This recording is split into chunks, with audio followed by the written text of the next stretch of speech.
与此同时，樊玉的大本营近些日子的江北发展颇为迅速，江北四地因被一条大江所阻，原本不变的贸易，因为樊玉高铁的打通，这些日子变得极其活络。而在希望岛上，陈凡在沙滩上打造了一个临时营地。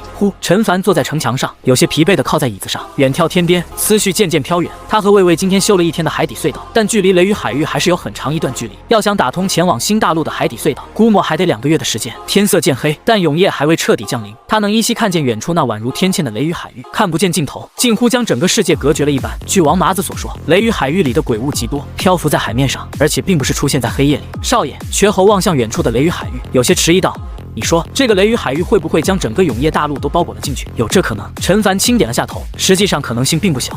瘸猴停顿了一下后继续道：按照王麻子的说法，雷雨海域里的鬼物都极其痛苦，像是在忍受折磨一样。那会不会是这个雷雨海域是永夜大陆的一种防护屏障，保护着永夜大陆，阻拦其他鬼物冲进雷雨海域？有可能。陈凡再次轻点了下头，他所了解的信息太少了，怎样都有可能。他唯一知道的是，永夜大陆岌岌可危，情况不是很好。这个事情从这么久以来都无人来江北便可得知。那位离开，江北防线无人看守，这么久了，竟然无人前来查看，从这点就能证明前线战事已经极其吃紧了，后方岌岌可危也顾不上了。这个时候，他不能将希望寄托于任何人，他只能靠自己。瘸猴低声嘟囔着，自言自语着：如果是消灭了新大陆的那批鬼物，打算来攻击永夜大陆被困在雷雨海域里，那至少应该走的时候带走鬼石才对，不至于将鬼石散落在那里。那雷雨海域到底是什么呢？这个境地又是怎么形成的呢？陈凡坐在椅子上，端起滚烫热茶，轻抿了一口后，才望向远处那被黑夜渐渐笼罩的雷雨海域。他有点想在雷雨海域里打造一个通天柱，以雷雨海域上的那电闪雷鸣，估计不到1盏茶的功夫就能填满吸收进度。只是大概率通天柱承受不住这种雷电强度，可能会被直接劈毁。时间一点一点流逝，很快来到近3月后，如今已经是永夜历379年8月底，已迎来酷暑，距离樊玉诛杀鬼王已经过去半年之久，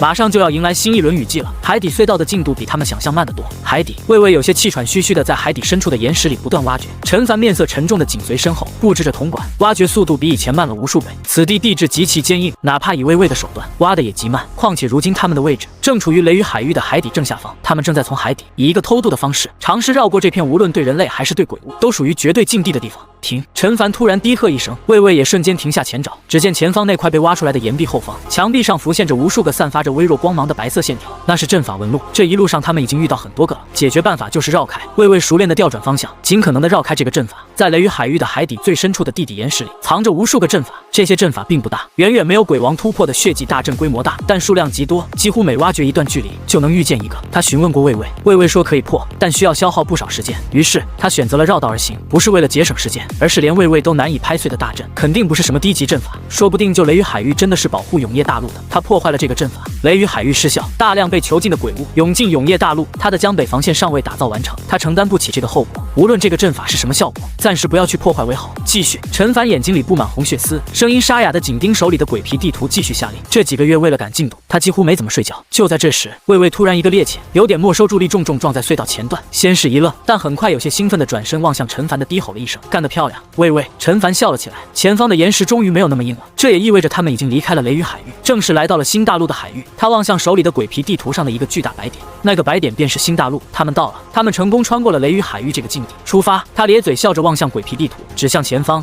直挖新大陆，越过其他海岛登陆。王麻子他们也没有亲自踏上这个新大陆，只是通过数个海岛上的情况推测出这个新大陆可能已经被途径，具体是什么情况，王麻子也不知晓。他是第一个踏上这个新大陆的人类，或者说，在这个新大陆灭亡后，第一个踏上这个新大陆的人类。终于，又耗时1月，隧道突然以一个90度垂直的仰角不断上升，从隧道变成了深井。随着魏魏快速挖掘，轰！当土层碎裂，久违阳光洒下来的那一刻，陈凡才从地底钻出来。钻出来后，第一时间尚未来得及观察周围情况，几乎眨眼间，瞬间布下一个鬼火，以及一座长宽各10米的城墙瞬间拔地而起。城墙的等级已经来到夸张的6级，樊域内目前都没有一堵城墙是清一色6级的。这种级别的城墙，鬼王来了，全力攻击也只是在挠痒痒。4堵拔地而起的30米城墙，几乎瞬间挡住了他的视线。虽然造价并不低，但他完全没有一丝心疼，甚至再次站在营地中心，望向城墙四周，快速在城墙上方打造了总共20座满级式神炮塔。在做完这一切后，他才屏住呼吸，耐心聆听着。城墙外只有飒飒风声，除此之外显得极其安静。低头望向营地地内这块被他圈出来的区域，满是鬼谷和散落的鬼石，无人捡取。一段时间后，确定没有其他动静后，他才带着魏魏登上城墙，站在城墙上。陈凡双手扶着躲墙，俯瞰着远处，身子渐渐僵在原地，眼里满是震撼。良久后才呢喃着：“这得死多少人啊！”他所处的位置是新大陆的边缘，海滩位置没有沙砾，由奇形怪状的礁石所组成的海滩，看不见大陆的尽头。此处登陆的位置是一览无余的荒原，地形很像江北荒原的地形，一眼望去，满地的鬼谷和鬼石散落在地面，时不时随风翻滚。那些原本是鬼物尸体，只不过随着时间流逝，变成了鬼谷。偶尔荒原上一处沙砾被吹起，还能露出藏在下面的鬼谷。可想而知，不仅仅地表，地底可能埋藏着更多鬼谷和鬼石。除此之外，他视线停留在荒原上那数条蔓延不见尽头的防线上，一眼望去，足足7条，每条防线相距不到100米，近乎贴在一起。当然，此时这些防线上的城墙早已彻底倒塌，只能从今日的废墟推断往日的辉煌。他的视线停留在数百具极大的鬼谷，他身下的这座城墙是6级城墙，30米高，已极其雄伟。但那些巨大的鬼谷，哪怕已经死去，尸体倒塌在地面上，高度也足足有10数米高，可想而知，正常状态下足足有数十米高。这种高度的鬼物率领一众鬼物发起攻击，先不说威力如何，光是心理震慑层面就抢先一步。陈凡面色复杂地站在城墙上，俯瞰着眼前这一幕。他曾亲眼见过上古江北防线的最后绝唱，那是从不灭天师留下的预简里所看到的，那是他见过最惨烈的战争，也是见过规模最大的鬼潮，比他在雨季里经历过的鬼潮规模要更大。但在那片战场中，他并未见到如此巨大的鬼物，可想而知，这里曾经经历过的战斗要比上古江北防线更加残酷。陈凡带着魏魏走出城墙，前往最近的一道防线，踩过一根根鬼谷，站在城墙废墟。城墙极宽，从废墟可以看出来，这城墙足足有30米宽，30米宽。他身后的6级城墙是10米宽，城墙上已能跑马车。他不知道30米宽的城墙是几级城墙，但他想肯定比6级城墙等级要高，可能是8级城墙，又或是9级城墙。他低头望向脚下碎裂的残骸，那是一门炮塔的残骸。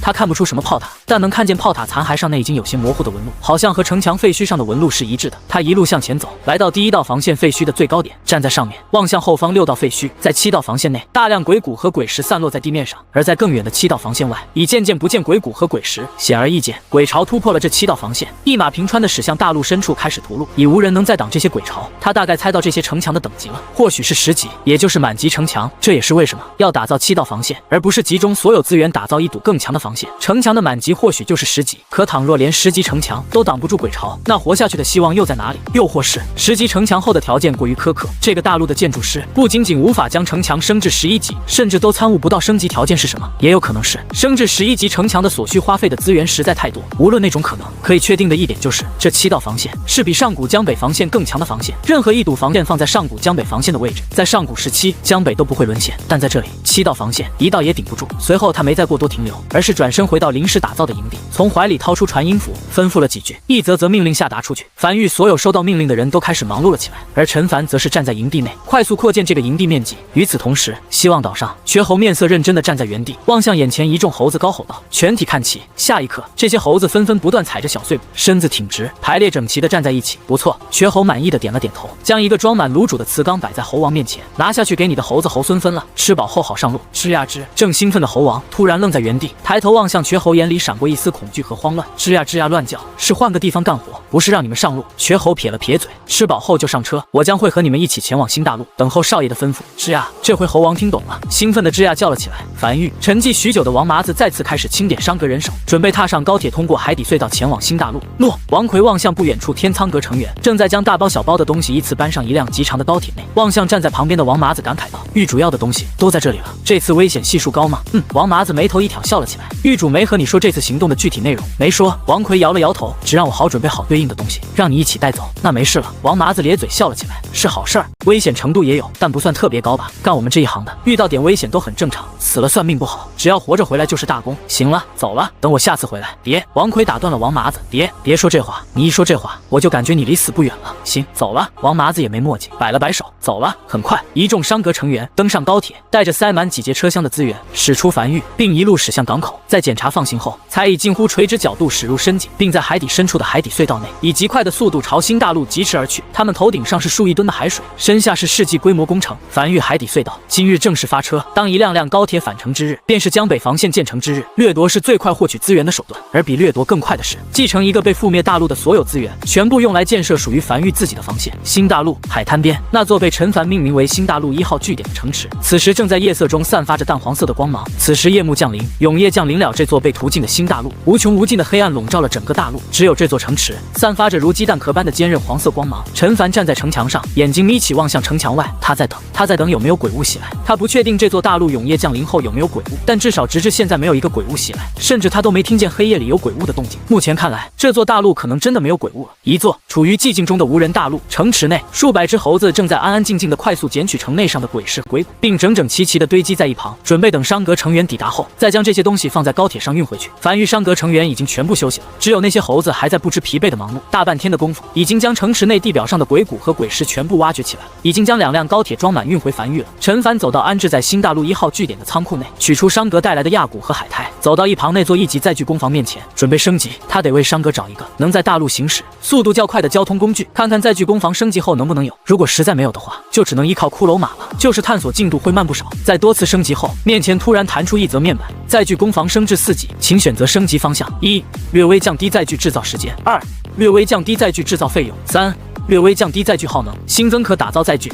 高跷可在陆地单人驾驶，在通过一些复杂地形时有不错的效果。打造所需100枚鬼石，这是他打造的第2个载具工坊。高跷，一个听起来没什么用的载具，只有在极其特殊的时刻，或者是极其特殊的地形条件下才能用到。没过多停留，随便选了第1个升级方向后，载具工坊继续升级，消耗1万枚鬼石，升至5级，出现了可打造载具巨龟，消耗2万枚鬼石和1块亚骨，升至6级，出现了可打造载具海船，消耗5万枚鬼石和1块海苔，升至7级，出现了新增可打造载具潜海船，可在不超过1000米的海底行驶，自带鬼火和简易炮塔，船体拥有相当于2级城墙的防御强度，打造所需1万枚鬼石。陈凡眼睛微微眯起，载具工坊升至7级后，多出了潜海船，这个相当于是潜水艇了，可在海底行驶。自此丰富了繁育的载具类型，也大幅增加了探索范围。1000米深，这是一个靠人力几乎无法抵达的位置，说不定能在海底找到很多天才地宝。不算深海，像江北临海的深度都没有1000米深，只不过暂时没用。他现在需要的是一个在陆地上速度超过骷髅马的交通工具。他望向升级条件，升至8级，所需10万枚鬼石和2株海苔。陈凡嘴角微微抽了抽，他好不容易攒了11株海苔，本来以为能用很长时间，结果升至8级需要2株，虽然有些肉疼，但也没犹豫，他将海苔攒下来，就是用在这种关键时刻。继续升级，很快面前弹出一则面板，新增可打造载具非洲，周长70米。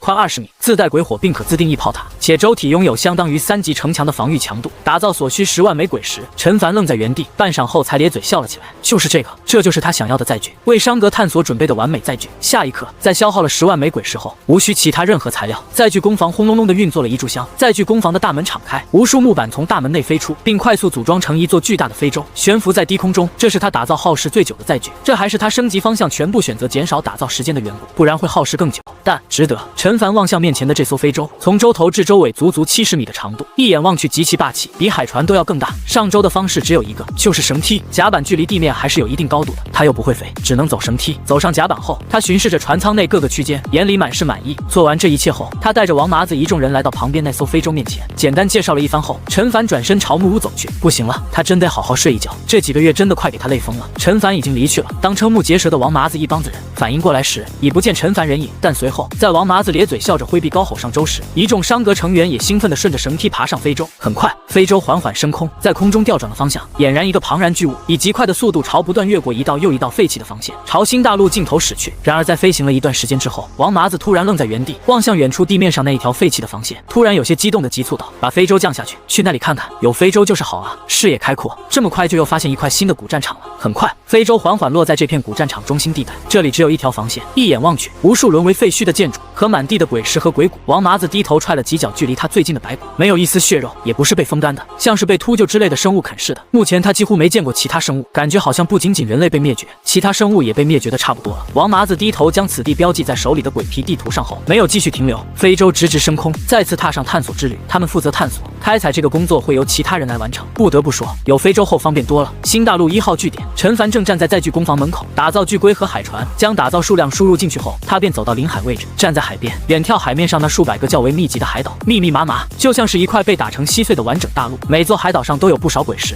和被摧毁的防御工事。下一刻，在消耗了1000枚鬼石后，繁育第2座港口建设在了新大陆。接下来，这数百个海岛也在开采计划中。做完这一切后，他再次回到据点城内。就在这时，高铁出口突然传来嗡嗡声，一辆高铁缓缓停靠在了出口处。少秋和齐月两人走下高铁，身后还带着大量身穿繁育编外人员服饰的繁育成员。狱主少秋左右扫了一眼，视线在那群忙碌的猴子上上古怪停了一眼后，才找到站在原地的陈凡，急忙大步走上前，面色认真道：“接到命令后，我和齐越带人连夜启程赶来，共带来了1268名繁育边外人员，他们都是第一批招收的边外人员，还算可信，都是筛选过的，基本不会出什么问题。”陈凡拄着翡翠手杖，站在原地望向一行人，随后向少秋轻声道：“待会儿你和齐越还有魏伟将在巨工坊生产出来的海船搬至巨龟后背上，然后运到港口。做完此事后，少秋你跟我一起回去，齐越你负责管理这批人，让他们开采那数百座海岛上的所有鬼石、鬼谷等天材地宝。”明白。齐越如往常一样高冷的轻点了下头。时间缓缓流逝，新大陆的工作差不多已经走上正轨了，他得回去了。陈凡驻足看了一会儿后，才转身走下城墙，朝高铁站走去。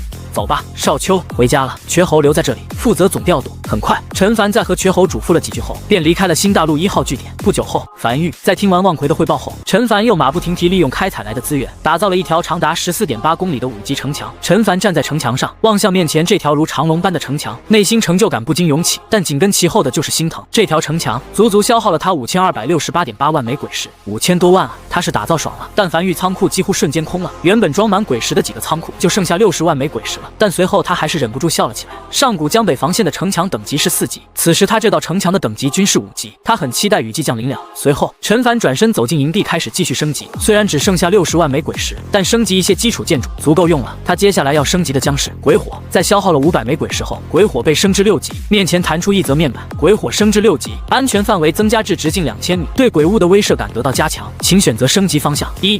降低营地范围内炮塔的使用消耗；2. 增强对鬼物的震慑；3. 略微降低农作物的成熟时间。几乎没有丝毫犹豫，陈凡便选择了第一个升级方向，继续升至6级，无需特殊天材地宝，但升至7级就需要了。升至7级需要消耗1000枚鬼石以及鬼草、七星草等天材地宝任意一个。他当即传音王奎，询问仓库里是否有储备相关天材地宝。王奎答有。很快便看见王奎从旁边的仓库里一路小跑出来，手里捧着一个盒子，盒子里装着一株叶瓣上长着7颗星星的灵草。挺好，陈凡轻笑着，看来这些日子樊玉收购天材地宝的计划已经颇有成效了。他为什么收购那么多暂时用不到的天材地宝？为的就是这一颗。在1000枚鬼石和七星草砸下去后，营地内的主鬼火成功被升至7级，鬼火升至7级，安全范围增加至直径3000米，对鬼物的威慑感得到加强，请选择升级方向：1. 营地范围增加至直径5000米；2. 增强对鬼物的震慑；3. 略微降低农作物的成熟时间，升至8级需要消耗3000枚鬼石以及黑魂虫、狗花等天材地宝任意一个。依旧选第一个，5000米的直径范围。如今樊玉的主鬼火已经可以将整个无名山都笼罩进去了，有吗？陈凡偏头望向王奎，道出一连串天材地宝。有的，有的。很快，王奎再次拿着4个盒子走了出来，在3000枚鬼石和黑魂虫丢进去后，鬼火成功升至8级，鬼火升至8级，安全范围增加至直径8000米，对鬼物的威慑感得到加强，请选择升级方向：1. 营地范围增加至直径1万米；2. 增强对鬼物的震慑；3. 略微降低农作物的成熟时间，升至9级需要消耗5000枚鬼石以及黑魂虫、狗花等天材地宝任意2个。很快，再次砸下5000枚鬼石和2个黑魂虫天材地宝后，面前再次弹出一则面板：鬼火升至9级，安全范围增加至直径15000米，对鬼物的威慑感得到加强，请选择升级方向：1. 降低营地范围内炮塔的使用消耗；2. 增强对鬼物的震慑；3. 略微降低农作物的成熟时间，升至10级需要消耗1万枚鬼石以及海苔、山胎等天材地宝任意一个。他选择了第一个升级方向，营地范围已经来到了直径1.5万米，这已经比江北城都要大了。原先的鸡蛋壳变成一个巨大的鸡蛋壳了。望向升级方向，他撇了撇嘴，仓库拿个海苔给我，都用了这么多天材地宝，也不差这么一个海苔了。顺便看看鬼火的满级效果是什么。很快，当海苔和1万枚鬼石投进去后，这座繁育主鬼火被升至10级，且面前弹出一则面板：鬼火已升至10级，已升至满级，无法再次提升。获取满级效果君临天下。你的鬼火将会从黑夜中吸取能量，每日无需鬼石维持。当你在一片大陆所有区域都点亮鬼火，将获得特殊奖励，君临天下。陈凡眉头一挑，咧嘴笑了起来。鬼火升至10级后，每日维持鬼火需要1000枚鬼石的开销，虽然他能承担得起，但能免费自然是最好的。免费的谁不喜欢？与此同时，营地范围面积也来到了直径2万米。至于后面那句话，他直接无视了，将鬼火布满一整个大陆，点亮所有区域。先不说他得有多大的能力，能做到这个手段。升至10级可是需要海苔的，死海至少得做到一胎生个1800个，他才能搞到那么多海苔，打造这么多鬼火，啥奖励能补齐这么大成本啊？他直接无视了这句话，反正现在没戏，等以后有能力了再看看要不要拿这个奖励。鬼火已经打造完毕，并升至10级，那条长达14.8公里的城墙开始在荒原快速移动的将整无名山乃至樊城、西阳城、港口全部笼罩在其中，形成了一片巨大的城墙，每一堵城墙均20米高。樊城内一众商会此时已经站在城门口，望向荒野上的景象，懵逼在了原地。还有越来越多的人得到消息，从樊城内走出来。陈凡并没有瞒着他们，实际上这又不是海底隧道，这么大的工程，想瞒住所有人实在是有些困难。药王谷少谷主齐峰站在樊城门口，满脸茫然地望向远处，那范围巨大，将江北荒原一大片区域都笼罩进去的城墙，那城墙至少得是4、5级了。他没见过这么高的城墙，是他知道雨季快来了，各家势力都在为雨季做准备，樊玉也为雨季做准备，他可以理解，但你这准备是不是太过分一点了？他发誓，他这辈子没见过可以移动的城墙，你城墙都能移动了，这合理吗？再联想到刚才樊玉对外放出招收5万边外人员的消息，齐峰面色不由微动，越想不对啊，这哪是防雨季啊？怎么给一人一种马上就要开战的感觉呢？不行，得快点回去，将消息告诉父亲。父亲这些日子赚钱赚得正开心的呢。樊玉明显知道一些他们不知道的内幕。此时陈凡正乐呵呵地坐在城墙上，欣赏着自己的杰作。除了仓库内鬼石空之外，没什么不好的。而且伴随着鬼火被升至满级，成为樊玉第9个满级建筑，马上就可以领取拥有10个满级建筑的奖励了。是神炮、农田、地次、运灵阁、生活工坊、噬魂雕塑、吊篮、桥梁、鬼火，还有哪个建筑可以升至满级呢？他低头思索着。就在这时，周末兴冲冲的一路小跑至城墙上，有些期待地望向陈凡。狱主，我于昨日成功突破至5王了，也是10成淬体的。我有庆功宴吗？陈凡沉默在原地，嘴角抽了抽，良久后才无奈道：有的，今晚我给你开个小型庆功宴，咱们几人聚一聚，吃顿饭。5王，10成淬体的5王，多稀罕的词啊！这要是以前确实值得开个庆功宴，但现在樊玉高速发展，5王虽然稀有，但对樊玉即将面临的大战，可以说基本上起不到什么效果。但他也不好打击周末的积极性，这家伙刚好他也好久没正儿八经吃过一顿饭了，这段时间风餐露宿的，那真不是人过的日子。行，周末虽然有些遗憾不是王麻子那种大型庆功宴，但还是满意的咧嘴笑了起来。与此同时，药王谷谷主眉头紧皱，坐在茶室内，他不断翻阅着这些日子关于樊玉的蛛丝马迹消息，实在是想不到樊玉要这5万人到底去要干嘛。樊玉编外成员每月的月钱可是都有20枚鬼石，这5万人每月的月钱就是100万枚鬼石，疯了！这么多月钱，你干哪行才能回本啊？父亲，一旁的药王谷少主齐峰突然有些迟疑道：有没有可能樊玉在无名山附近发现了鬼矿，用围墙围起来后招人准备挖矿？药王谷谷主微微一愣，随后才释然地松了口气，倒还真有这个可能。樊玉好福气，能用5万人开采的鬼矿，规模肯定不小，说不定能产出1000万枚鬼石。这样子的话，这5万人用1个月等雨季过后再逐出樊玉，确实能回本，那就没事了。吓我一跳，我还以为江北突然变成永业前线了呢。只要不是开战，什么都好说。仅只是过去一夜，外界关于樊玉的信息就发酵出了数个版本，有要南下攻打关西平原的，有挖鬼矿的，还有用人命献祭，就像血祭大阵一样布阵用的。毕竟江北陈家就有这先例，江北陈家的老家主可是曾在江北城布下了一座大阵的。若非陈凡处理得当，江北城所有百姓就都被献祭了。议论纷纷，不久后夜已深，不少人都已经入睡，但樊玉内却极其热闹，一辆辆高铁不断在港口往返。第一批被纳入的樊玉编外人员已经踏上高铁，驶进海底隧道，驶向新大陆的方向。时间飞逝，10几日过去，距离雨季仅有数日。狱主城墙上，陈凡站在樊玉20米高的城墙上，俯瞰着城墙内自己这些日子打下来的一片基业，听着耳边王奎的汇报。后勤阁、白骨阁、天仓阁3个部门联手，已招纳5万人整运往新大陆，并已全部正式开始投入开采，相关后勤物资也已准备妥当。陈凡轻点了下头，视线从樊城上掠过，又望向西洋城港口，最后停在了无名山上，望向无名山顶端那座通天柱，良久后才轻笑了起来。这些都是他这1年打下的基业。一年前，他在江北荒原被肉鬼潮近乎摧毁了老营地，被迫搬至无名山。1年后，他已在江北荒原打下了一片江山，这个曾经江北最贫瘠的地方，此时俨然已经成为江北4地最繁华的地方，人来人往，好不热闹。长达14.8公里的城墙，一眼望去根本看不见全貌，将整个樊玉都围在其中，为樊玉提供最坚实的庇护。良久后，他才突然轻声道：王奎，你知道那位离开前的任务就是镇守江北，此时距离海底鬼潮登陆只有3年。正常来讲，江北防线是一道极其重要的防线，应该有人来填补这个缺口才对。但1年过去了，无人前来，我一方面不希望有人来，我担心他们会觊觎我的樊玉；另一方又希望有人来，否则就意味着永业前线处于随时崩溃的状态，已经顾不得后方了。那样的话，有很大可能我们樊玉要独守永业大陆。王奎停顿了一下后才开口道：如果一直保持这个发展速度的话，3年后我们或许真可以试试独守永业大陆。陈凡有些无声笑了起来。这1年樊玉有很多机遇，其中最大的就是新大陆的发现。除此之外，江北4地所储备的鬼石也被他大肆吸收，怎么可能年年都有这么多机遇？他是真希望永业前线能撑久一点，就算守不住，也多给他留一点发育时间。樊玉目前尚未真正成长起来，还需要时间。他没再说话，而是翻身上马，继续在城墙上开始按个布置式神炮。前些日子仅打造了城墙，暂时没有鬼石打造炮塔了。这10几日，新大陆那边鬼石源源不断送来，樊玉的鬼石储备已经再次来到了4779万枚，足够布置火力配置了。他这10几天的从新大陆的收益，都抵上他这1年从江北4地掠夺来的鬼石了。但倘若没有这1年的积累，就算发现了新大陆，他也去不了，也更无法开采。他他将这道14.8公里的繁育城墙命名为雨季防线。这道防线3年后会融入江北防线。随后他望向永业领主面板上其中一个可打造选项——防空炮。这是绿色品级的城防建筑，和氏神炮是一个品级的。消耗了100枚鬼石后，一门防空炮被打造了出来。这门防空炮的外貌有些特殊，并不是一门炮的形状，而是像光棱塔一样高约5丈，通体呈翡翠绿，顶部并非尖顶，而是一朵向上绽开，由12片弧形翡翠制造成的花蕾，基座布满暗红色的纹路。陈凡眉头轻挑，望向面前这座形状怪异的防空炮。防空炮的效果是可超出营地范围，攻击空中的生物。伴随着营地内的主鬼火被它升至10级，营地范围扩大的同时，营地高度范围也扩大。此时营地高度来到了数百米高，从原先一个小鸡蛋壳变成了一个大鸡蛋壳。此时永夜已经降临，在黑夜中散发着淡黄色的光芒。是神炮虽然不是防空炮，但炮口是可以上扬的，也就是说，倘若敌人进入繁育上空，并且飞行高度在数百米内的话，无需防空炮，是神炮就可攻击。但倘若敌人飞得高了点，超出营地高度范围，那就需要防空炮。至于永夜降临，鬼火外一片漆黑，就算高空中有敌人，他该如何知道？这个时候就得有请哨塔登场了。晚点去升级下哨塔。升级，在消耗了200枚鬼石后，面前这座防空炮被他升至2级，面前弹出一则面板。防空炮升至2级，该建筑升级并无升级方向可选，每次升级威力都会得到提升，也无法通过其他手段获取任何升级方向。和是神炮一样，一口气升至10级，中间没有任何材料需求。面前再次弹出一则面板，防空炮升至10级，已升至满级，无法再次提升，获取满级效果天女散花。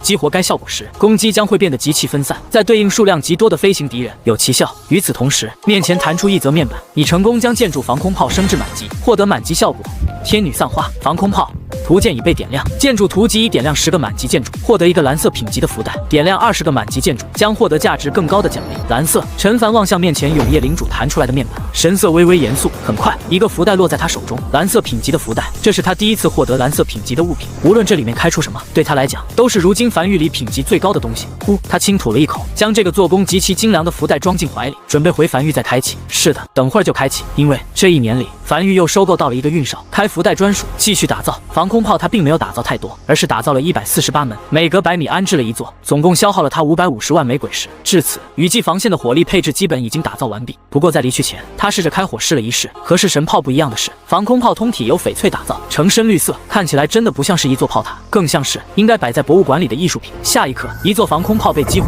，12朵翡翠花瓣被瞬间同时点亮，紧接着花蕊处向上喷发出一道持续光柱，光柱呈翡翠绿色，直直没入永夜深处，有点好看啊。陈凡面色古怪地望向那道一直持续的翡翠光柱，他从未用好看形容过一座炮塔，看起来是很具美感，就是不知威力如何。全程没有任何声音，极其安静。这道光柱只要鬼势足够，可一直持续。防空炮中断，他要再试试天女散花的满级效果。紧接着，翡翠光柱再次喷出，只是这次却不是持续光柱，而是一道光柱直逼天空，并在天空中如喷泉般炸开，化作覆盖性的雨幕，将一片区域笼罩进去，极其密集完美。而在新大陆1号据点城墙上，瘸猴站在城墙上，上半身趴在躲墙上，百无聊赖地望向大海深处。江北雨季快来了，也不知道少爷准备的怎么样了。他好想回江北啊，可惜少爷把他留在这里主持新大陆的开掘工作。这几日他最大的乐趣就是站在城墙，遥望海边远处那夹杂着雷雨风电的雷雨区域。他就好奇那片境地究竟有什么用，是怎么形成的，而且会不会某一天突然消失之类的。人在无聊的时候，幻想就是打发时间的最后手段。新大陆上无聊的人不多，几乎每个人都有自己的事儿要干。原本估计清冷的大陆，如今已经人头攒动，大量马车在不断来回奔波运输鬼石。很快，次日到来，距离11月初雨季降临还有1日。陈凡站在雨季防线的城墙上，远眺天边，樊城的人已经渐渐少了许多。雨季即将降临，没人会四处乱跑了，这个时候都会找个地方安心躲起来。今年江北4地没有一处地方雨季提前降临，所以虽然人们有些隐隐担忧，但大体没有什么慌乱。只要不是提前降临的雨季，他们已经经历过很多次了。除非一些过于倒霉的势力，其他势力都可以安然度过。这期间，不少人想要留在樊城，并愿意给出高价，被他全部驳回。樊于雨季里不接纳外人。今日无事，忙碌数月，终于得片刻安宁。这个世界没有太多娱乐活动，对于穷人来讲，无需娱乐，多赚取1枚鬼石才是王道。实在无聊，天黑了钻婆娘被窝也是一种娱乐。对于富人来讲，也有鱼水之欢娱乐，但他对这些不是很感兴趣。对于他来讲，唯一的娱乐方式就是站在城墙上欣赏着自己打下来的基业。每1米城墙，每一座炮塔都是他亲手打造的，哪怕站在这里看上1天1夜，他也不会感觉无聊。这种成就感，外人难以得知。就像大部分樊玉都以为他保持这种沉思的状态，是在绞尽脑汁的思考樊玉的未来走向，但其实他只是在安静的欣赏自己所打下来的的基业而已。就在这时，一旁的王奎一路小跑走来，狱主已经再次清点完毕了。樊玉如今还有1627万枚鬼石，新大陆那边的开采进度已经完全走入正轨，在接下来的雨季30天内，还会有源源不断的鬼石运来。好，陈凡清点了下头，雨季防线已全部准备妥当，弹药充足，后勤无忧。相比上次在毫无准备的情况下被迫迎接雨季，这次他已经做好了万全准备，万事俱备，只欠东风。在王奎离去后，他从怀里掏出一个哨子，并放在嘴边吹响。与此同时，打开面前那个通体呈海蓝色的丝绸袋子，这是点亮10个满级建筑的奖励福袋。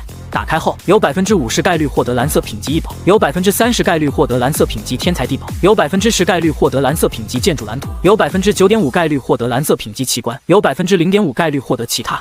概率和黄色品级福袋一样，只要不是蓝色品级的天才地宝，他都可以接受。这种级别的天才地宝，如果是用于升级建筑的话，肯定是用于品级极高的建筑。如果是炼丹炼器，目前樊玉的也没炼不出这么高品级的。其余任何东西对他来讲都是好的。下一刻，一道微弱的淡蓝色光芒从手里的丝绸福袋里窜出，他将手伸进福袋里，摸索出了一张薄如蝉翼的图纸。异宝名称：转生塔。异宝效果：蓝色。异宝品级：建筑蓝图。被营地范围内城防建筑所杀死的生物将彻底魂飞魄散，无法复生。陈凡眉头微微挑起，运气不错，10%概率的蓝色品级建筑蓝图被他碰上，是个辅助类型的建筑，目前用不到能复活的鬼物，他至今为止还没遇到过。但有备无患，这种东西他不嫌多的。他将这张建筑蓝图捏碎，永夜领主面板上多了一个可打造选项转生塔，他准备将其打造在樊玉无名山内。至于现在，他望向另一个建筑，噬魂雕塑，一个他从天下阁阁主手里拿来的建筑蓝图，其效果是待在雕塑范围100米内，体力恢复速度会加快，这只是其中一个效果。升至满级后的效果是满级效果，精打细算。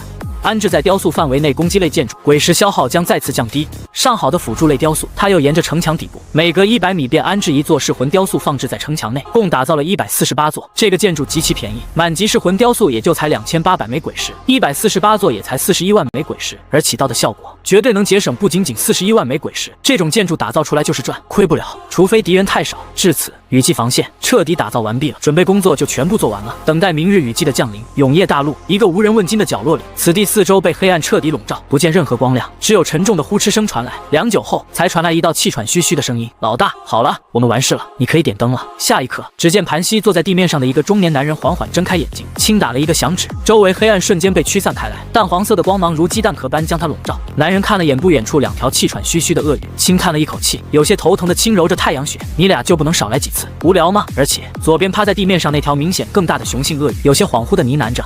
也是想着能不能再生一个孩子，这次的孩子总不会有天级了，天级又不是什么坏事。中年男人面色平静的再次闭上眼睛，陷入修炼状态，随意回复道：“出生自带天级的吞天鳄，某种程度上来讲，算是天妒英才了。虽然无法恢复任何伤势，一点小小的伤势都会令其死亡，但却拥有对阵法的极强克制能力，拥有极强的破阵手段，并且随着自身实力越强，这种破阵手段越发夸张。除了拥有天级的吞天鳄，没有任何人可以做到这种破阵手段。别的不说，倘若那家伙在这里，我也不会被困在这里，早出去了。”中年男人轻叹了口气，当时如果不是情况实在紧迫，他等雪莲花成熟后，将小花天级治好再带走，如今也不会被困在这里数十年，无法离开了。一完事你就开始想小花了。趴在旁边那条雌鳄有些不爽地拍打着尾巴。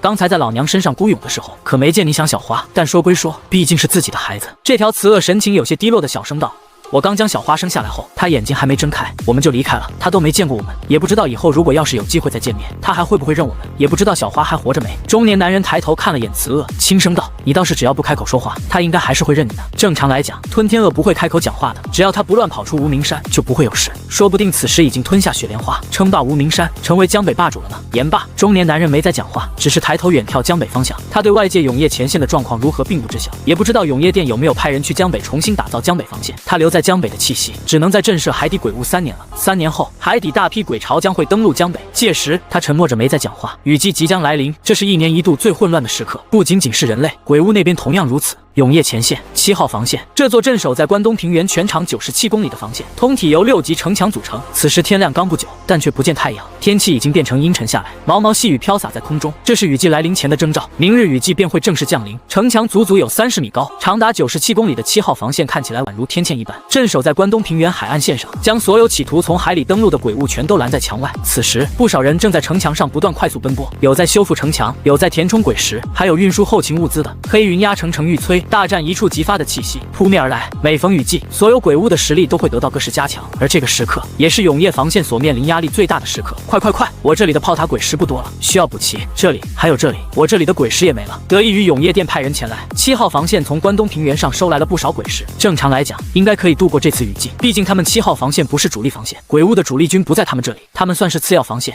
那个曾经抱怨的年轻建筑师，此时面色严肃地站在城墙上，远眺海边，准备迎接明日雨季的到来。7号防线不能破，人类在准备，鬼屋自然也在准备。雨季的到来，为双方的较量加了一把火，双方都有不得不赢的理由。在一片未知的黑暗深处，一座大殿，坐在王座上的一个阴影，猩红瞳孔不断闪烁。1年过去了，雨季终于再次到来了。1年前，他通过伪人鬼伪装古籍，将3年后海底鬼潮会登陆的消息传给樊玉，本想以此逼退樊玉，但未曾想对方没有任何离开的打算，甚至还在江北发展的越来越好，甚至发展了一处他们从未见过名为高铁的建筑。这1年内，他们不断派出伪人鬼四处收集樊玉的信息，为的就是在1年雨季降临后，能以雷霆之势彻底摧毁樊玉。3年后，鬼潮登陆，江北节点破碎，可从此登陆第一批攻入江北并彻底完全占领江北的鬼屋，将会获取大量天道赐福。反之，镇守江北的人类也会有不少天道赐福，前提是能守住。如今在永夜前线率领千军万马的鬼皇3000弟，数千年前只是一个不起眼的小喽啰而已，在鬼潮里属于耗材，甚至连灵智都未开。如今能做到这种程度，完全就是因为在数千年的上古江北战场之上，成为第一个突破江北防线的鬼屋，拿到了先登之功，获取了不少天道赐福。虽然拿到的天道赐福没有当时的鬼屋将军拿得多，但对于一个未开智的小鬼屋来讲，已经很不错了。之后才慢慢成长至如今的鬼皇3000弟，他对此非常不屑，以及嫉妒、眼红。上古时期那场江北一战，他也参加了，那时他还是个小鬼王，他手下有不少鬼物听命于他，他又出人又出力，手下几乎死了个干净，就连他自己也重伤濒死，恢复了好多年才恢复。结果他到手的天道赐福，甚至远远不如那个夺得先登之功的未开智鬼屋要多。尤其是恢复好后，看见对方已经成为鬼皇，甚至统帅一军后，他就更愤怒了。明明是他出力更多，凭什么他得到的奖赏还没对方多？于是，在这次永夜降临后，在其他大鬼第一时间前往永夜前线赚取天道赐福的时候，他哪里都没去，就待在原始之地储备力量，准备在随时攻打江北。占领江北的要求只有一点，屠尽江北所有生灵，只要做到这一点，他便算彻底占领江北。王！就在这时，大殿里忍不住传来一道声音：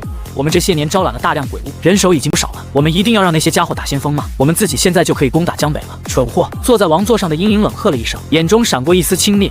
江北节点虽已碎裂，但也百足之虫，死而不僵，必须先打碎江北剩余的节点，才能占领江北。这个过程会死不少人，为什么要死我们的人？让海底那群未开智的鬼潮去就行，让他们冲破剩余节点，在江北可被占领的一瞬间，我们瞬间降临江北，屠尽江北生灵，抢先占领江北，夺取天道赐福。这些年，他无数次在反思，明明上次江北一战他出了不少力，为什么却没拿到多少奖赏？他思考出了一个道理，不能出蛮力，要动脑子。于是他构思出了这个计划。永夜降临的一瞬间，几乎所有大鬼全都率军降临至永夜前线，前去夺取军功。只有他在原始之地里待了几百年，极其耐心，一动不动，哪怕时不时听到永夜前线传来捷报，有某某大鬼率军闯入防线，他也没有任何心动。他的谋划全在江北，先占领江北，夺取战地之功，然后立刻撤退，不南下。虽然南下占领江南乃至关西平原，可以获取更多天道赐福，但这个时候永夜大陆的永夜殿就反应过来了，会派人支援。永夜殿不可能容忍腹地被攻入的，哪怕不惜一切代价也会狙杀他。这个时候极其危险，拿下江北后直接后撤，消化到手的天道赐福，然后去加入永夜前线正面战场，不做主力军，在侧部佯攻，蹭点天道赐福，在尽可能保留实力的情况下，一点一点发育起来，直到有实力左右正面战场。这就是他的计划，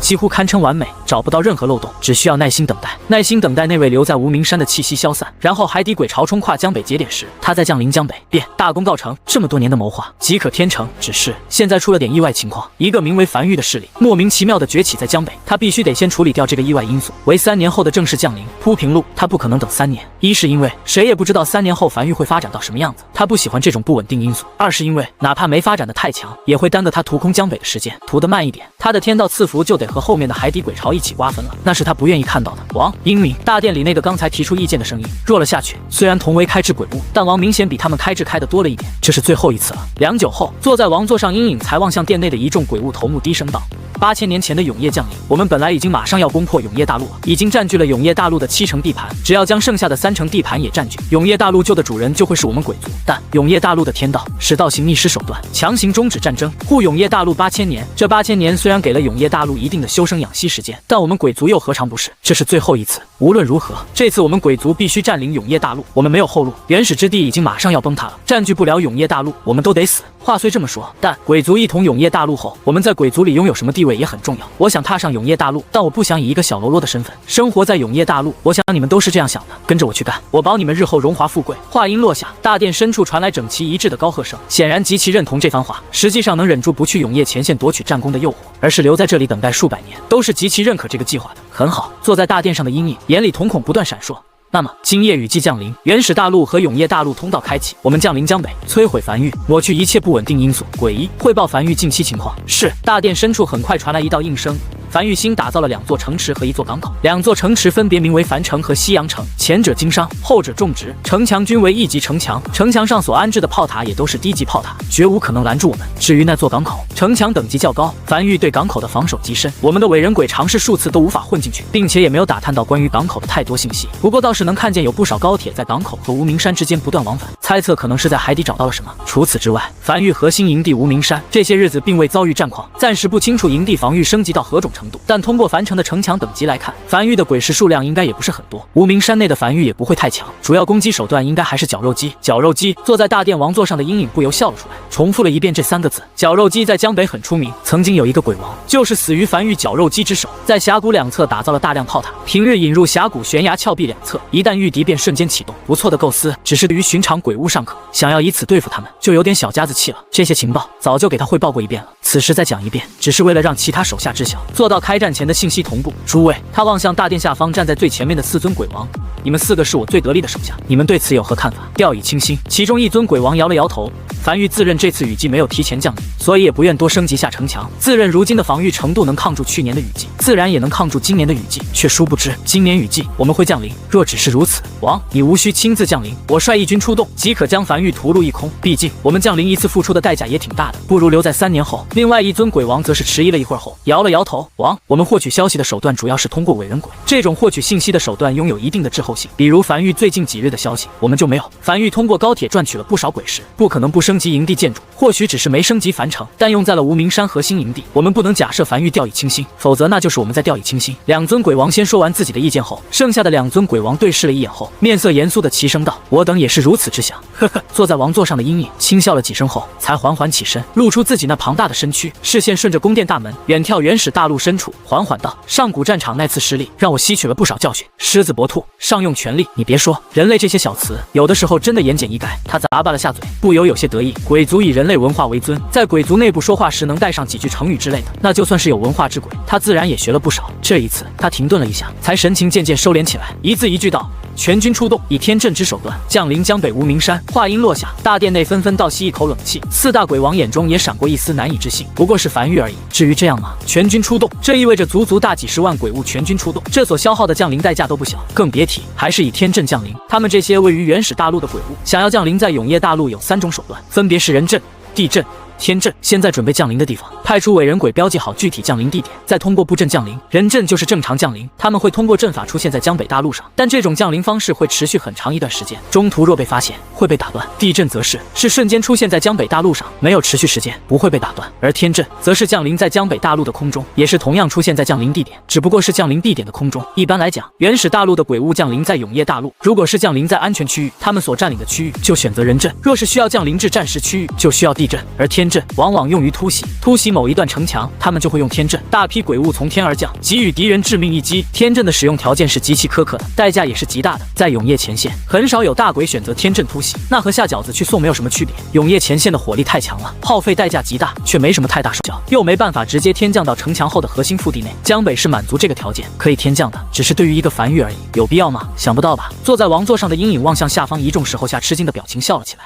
连你们都想不到，梵域自然也想不到，梵域肯定将他那个绞肉机升级到了很强的地步。我们不去硬碰硬，我们从天而降，瞬间打乱梵域的所有部署，以数十万大军鬼物将梵域冲垮，完成任务，凯旋而归。诡异，去布阵吧，今夜雨季降临，我要看见天阵已布置完毕，其余人也都去准备吧。是。大殿内一众鬼物齐齐应下，很快全都退去，只留他一人在大殿内。这个坐在王座上的肥胖身躯，双眼坚韧的视线透过大殿高门望向原始大陆深处，这次他一定要吃块大肉。梵域这个势力他一直觉得有些古怪，很有可能是上古时期留下来的势力，所以他才几乎用出全力，生怕翻车。天渐渐黑了下来，江北上空已有雨水滴答答落下。陈凡站在雨季防线的城墙上，远眺荒野深处，永夜马上要降临了。等这次永夜降临，雨季就来了，也意味着他在这个世界已经生活了1年。他感受着雨水打造身上的清凉，沉默着望向远处，没有讲话。今夜或者过几夜，就会有一个实力很强的大鬼率军从永夜里冲出来，攻打雨季防线。他已做好准备。狱主王奎走至身旁，小声汇报道：“我已经派人全部过了一遍，已经全部准备好了。樊玉做好了应对这次雨季的所有准备，不会有问题了。”好，陈凡轻点了下头。就在这时，从天边席卷而来的黑暗突然快速笼罩了整个世界。雨季降临了，巨大的鸡蛋壳将雨季防线全部笼罩进去，散发着淡黄色的光芒。轰！一道巨大的雷声突然响彻整个世界，发出的动静宛如盘古开天辟地一般。原本稀稀落落的雨水忽然变成瓢泼大雨，雨来了。他望向前方，暴雨如数一根钢针般，以撕裂一切的架势贯穿了江北上空。目光所及，只有一片咆哮且沸腾的灰雾，耳边响起大量哗啦啦的声音，那是雨水撞击在江北荒野的声音。一股熟悉的味道再次涌上鼻腔，那是下雨时的专属味道。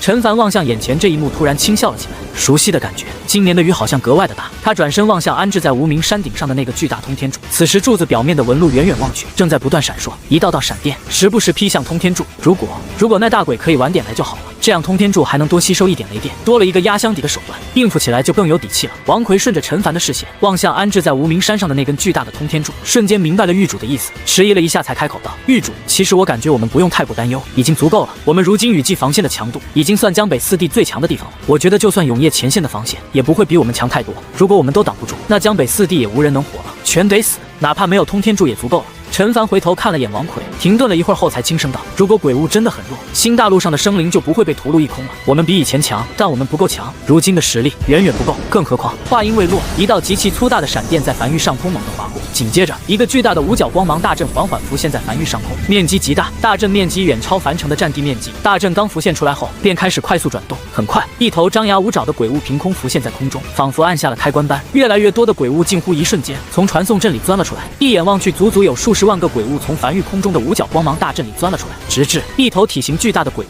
从传送阵里最后浮现出来，神情狰狞且兴奋地在狂风暴雨里高吼着：“樊玉，受死！”越来越多的鬼物近乎一瞬间从传送阵里钻了出来，一眼望去，足足有数十万个鬼物从樊玉空中的五角光芒大阵里钻了出来，直至一头体型巨大的鬼物从传送阵里最后浮现出来，神情狰狞且兴奋地在狂风暴雨里高吼着：“樊玉，受死！”声音近乎响彻这个江北上空。这一幕带给樊玉一众成员的压迫感极强，所有人几乎都僵在原地，眼里闪过一丝惶恐。王从天降，愤怒狰狞，这是他们所有人心目中的感受。很多樊玉成员都亲眼见过鬼物，但当数十万头鬼物悬浮在你脑袋上空时，距离地面也就几百米的位置，乌泱泱一片，带来的那种压迫感是和面对其他鬼物完全不同的。甚至有的樊玉成员在见到这一幕，已经双腿一软，下意识瘫在了地上。完了，狱主打造了雨季防线，却没想到敌人会从天而降。然而很快，空中那头神情且狰狞怒吼着的巨大鬼物感觉到自己身体并未处于下坠状态，有些下意识的疑惑道：“哎，怎么没掉下去？我身子怎么动不了了？”王身旁一头鬼王此时声音已经有些发颤的俯瞰着下方那长达14.8公里的雨季防线，颤声道：“那是5级城墙，升级方向清一色选择了净空，此地全面净空。”话音落下，这头刚才还兴奋率军袭来的大鬼，巨大的身躯瞬间僵在了原地，面色煞白，只感觉此时好像浸泡在一团极其粘稠的沼泽里，哪怕使出全身离去也无法动弹。完了，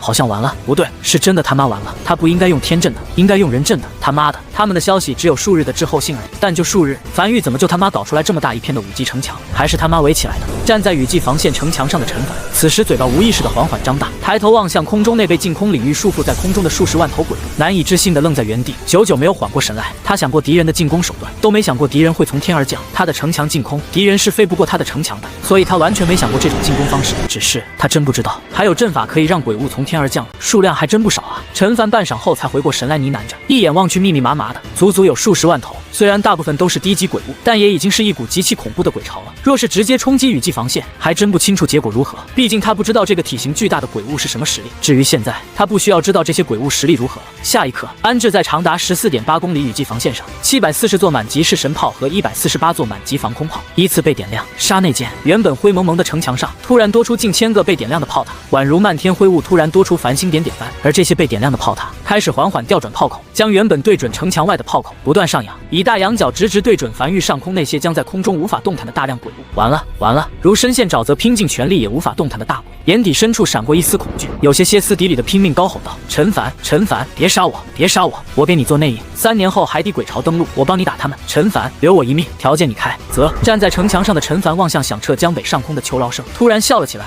会求饶的鬼物有点意思，还是第一次见。留一命，他可以养一头异兽，但可从没想过养一头鬼物。740座满级式神炮，148座满级防空炮开始缓缓充能。下一刻，无数光柱划破夜空，雨季来了。不过这次下的是血雨，让这漫天血雨洒遍江北，让梵域目血新生。一枚炮弹从式神炮炮管如离弦之箭般射向悬浮在空中的鬼巢，那是由猩红能量聚成的炮弹，一眼望去，摄人心魄。轰！无声的爆炸在空中响起，没有声音，但仿佛又震耳欲聋般，炸开的猩红炮弹将自身所携带的威力全都释放出去。瞬间，周围鬼物便化作粉碎，只有猩红血雨从空中洒下。但紧接着溢出的能量如血液藤蔓般以极快的速度朝周围鬼物笼罩而去，几乎瞬间便清空一片鬼巢。这是神炮的天道赐福效果，一出伤害会朝周围蔓延而去。而这仅仅只是一发740座满级式神炮齐齐发射，而加在其中的148座满级防空炮，如烟花般在空中炸开的翡翠光柱，给这份由鲜血和灰雾组成的主旋律加了一份格外的色彩。雨季降临，大鬼率军如期袭来，所有梵域成员此时都怔怔地僵在原地，抬头望向头顶这一幕，久久未回过神。他们看见了人生最大的一个场面，数十万头鬼物如待宰羔羊般悬浮在空中，根本无法动弹，被迫遭受着火炮洗礼。鬼物数量在不断快速减少。我不服！皮糙肉厚又躲在人群里的大鬼，此时还有半条命，但看起来也已重伤濒死，满眼不甘地怒吼着：“人类误我！什么狮子搏兔，上用全力！狗屁！狗屁！全是狗屁！如果他坐镇后方指挥，如果他不身先士卒，如果没有那么多如果了，但凡有任何一个如果，他都有东山再起的机会。可惜他没有。”下一刻，数十道猩红炮弹直直朝他冲来，大鬼此时也放弃了挣扎，看向那数十颗猩红炮弹，又低头俯瞰远处站在城墙上的陈凡，声音中满是怨毒，如癫狂般放声大笑了起来：“你也会死的！当鬼巢真正袭来那一刻，会在黄泉路上恭候你的到来。”声音戛然而止，数十发猩红炮弹将他彻底笼罩进去，整个身躯庞大威风一时，手下拥有足足4头鬼王手下的大鬼，就这样化作血雨，和漫天雨雾融为一体。雨还在下，如灰雾的暴雨笼罩了整个江北，很快便将地面上的血液全都洗刷干净。战争结束了。陈凡从年初知道雨季可能会有大鬼袭来后，就一直为此做准备，做了足足1年的准备，就为了抵御大鬼的入侵。但世事难料，他也没想到这个大鬼会率军从天而降。陈凡站在城墙上，全程目睹了这场令人心神向往的血雨，很美，极具美感。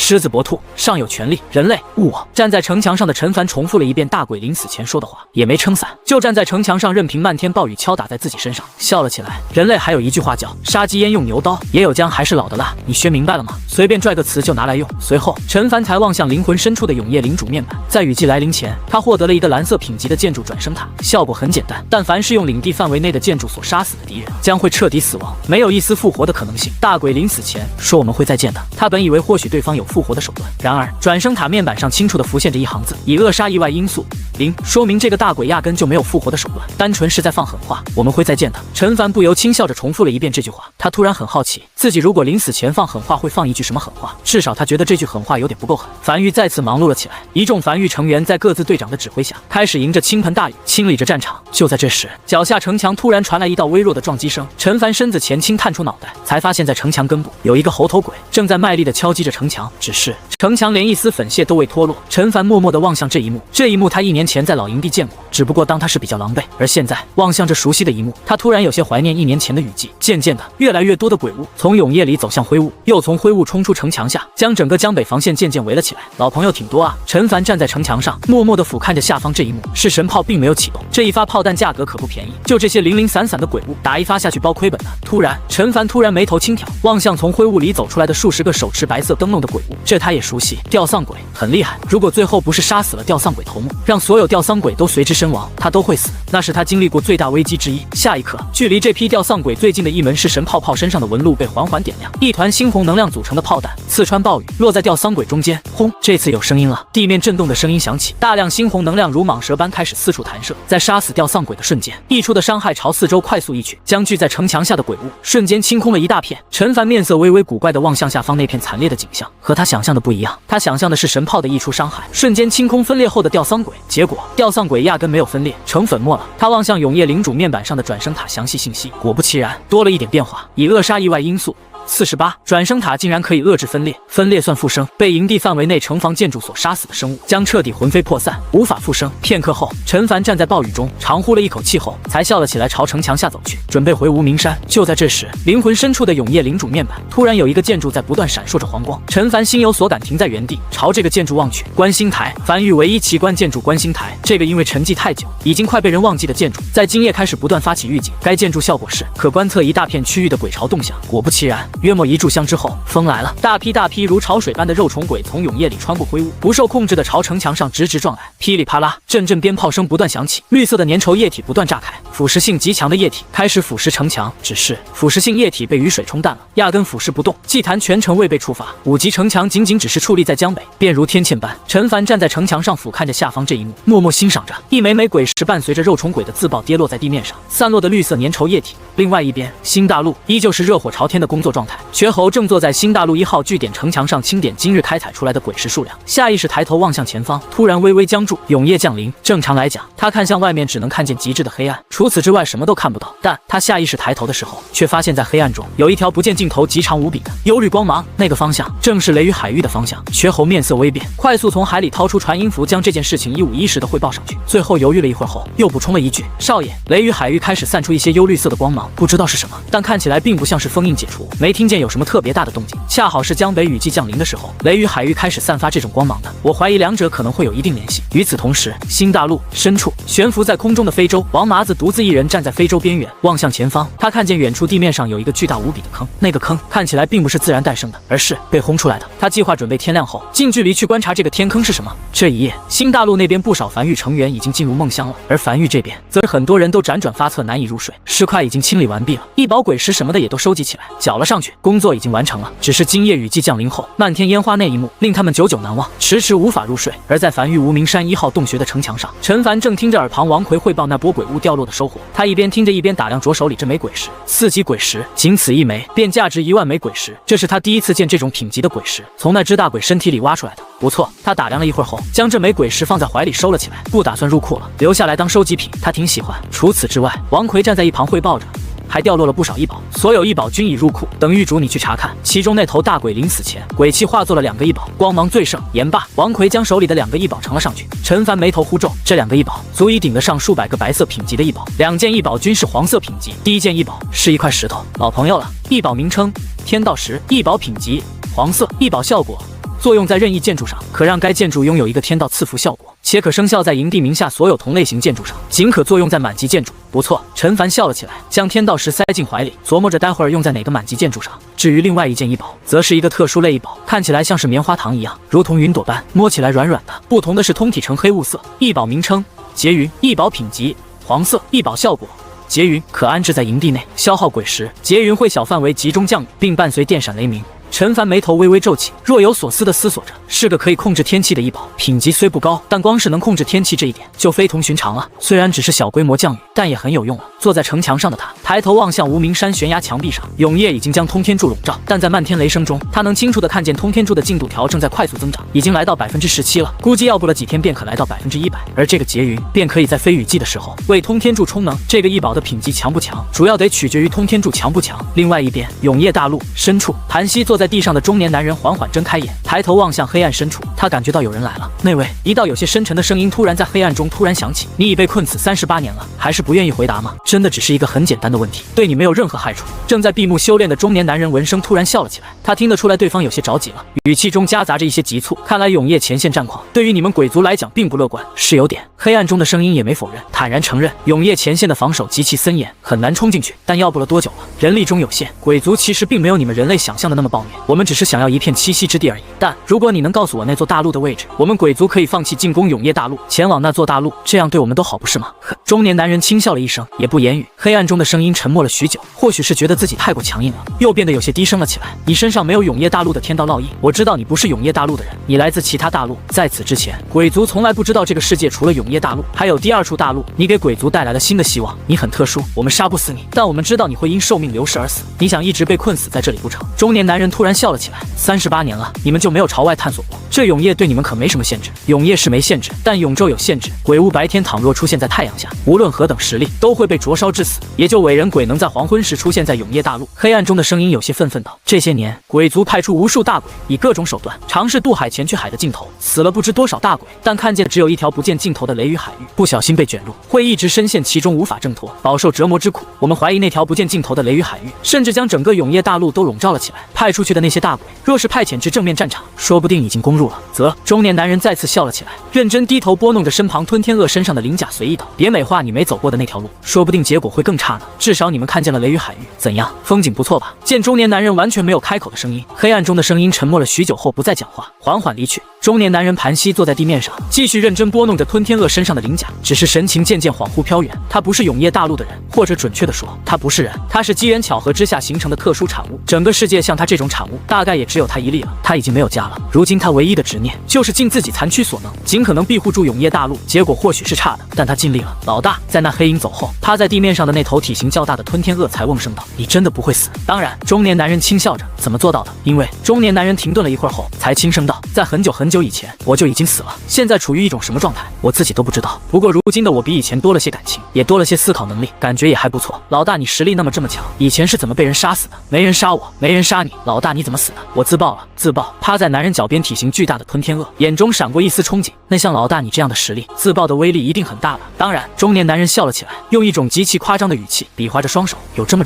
大呢，足以将永夜大陆炸沉，厉害！吞天鳄完全没感觉到中年男人是在以一种夸张的语气去讲，反而是极其钦佩的向往道：大丈夫当如此。噗呲，中年男人摇了摇头，忍不住笑了起来。这些年有这2条吞天鳄陪在身边，他感觉自己笑的次数明显比以前多了许多。只是停顿了半晌后，还是复杂的低声道：没你想的那么豪气，我是在即将落败时被迫自爆的。说起来其实是有些狼狈的，那肯定也给予了敌人沉痛一击吧。当然，敌人一点好处没落到，那就足以了。也就是吞天鳄的前爪比较厚重，不太适合比大拇指，不然此时这头吞天鳄肯定要比划出一个大拇指来。中年男人笑了笑，没再讲话，渐渐沉默了下来，思绪渐渐飘远。他有点想家了，可惜他的家已经没有了，他也再回不去了。没人能穿过那片雷雨海域，除非出现不合理的奇迹。天亮了，在永夜大陆，永夜如潮水般退去，太阳渐渐升起时，新大陆的永夜也随之退去，太阳也随之升起。从非洲船舱里走出来的王麻子站在甲板上，望向远处那个不见尽头无比巨大的深坑。因深坑面积过大，导致如果不从空中俯瞰望去，都很难看出来这里是个坑。这里就是他们今日的探索的目标。天亮了，可以出发了。非洲从空中一路逼入深坑，前进的距离越深，他们能看见的深坑全貌就越多，直至距离永夜降临还有半个时辰，他们终于来到这座深坑的最中心处。他们足足飞了1日才飞到这里。甲板上的王麻子小心翼翼地嘱咐身旁手下，他俯瞰着下方深坑，根本不是那种自然形成的地貌，伴随着高度渐渐降低，深坑的细节也映入眼帘。那坑壁并非粗糙的岩层，而是呈黑曜石般的琉璃质感，极其诡异。终于，非洲落在深坑底部，深坑周围什么都没有，没有鬼骨，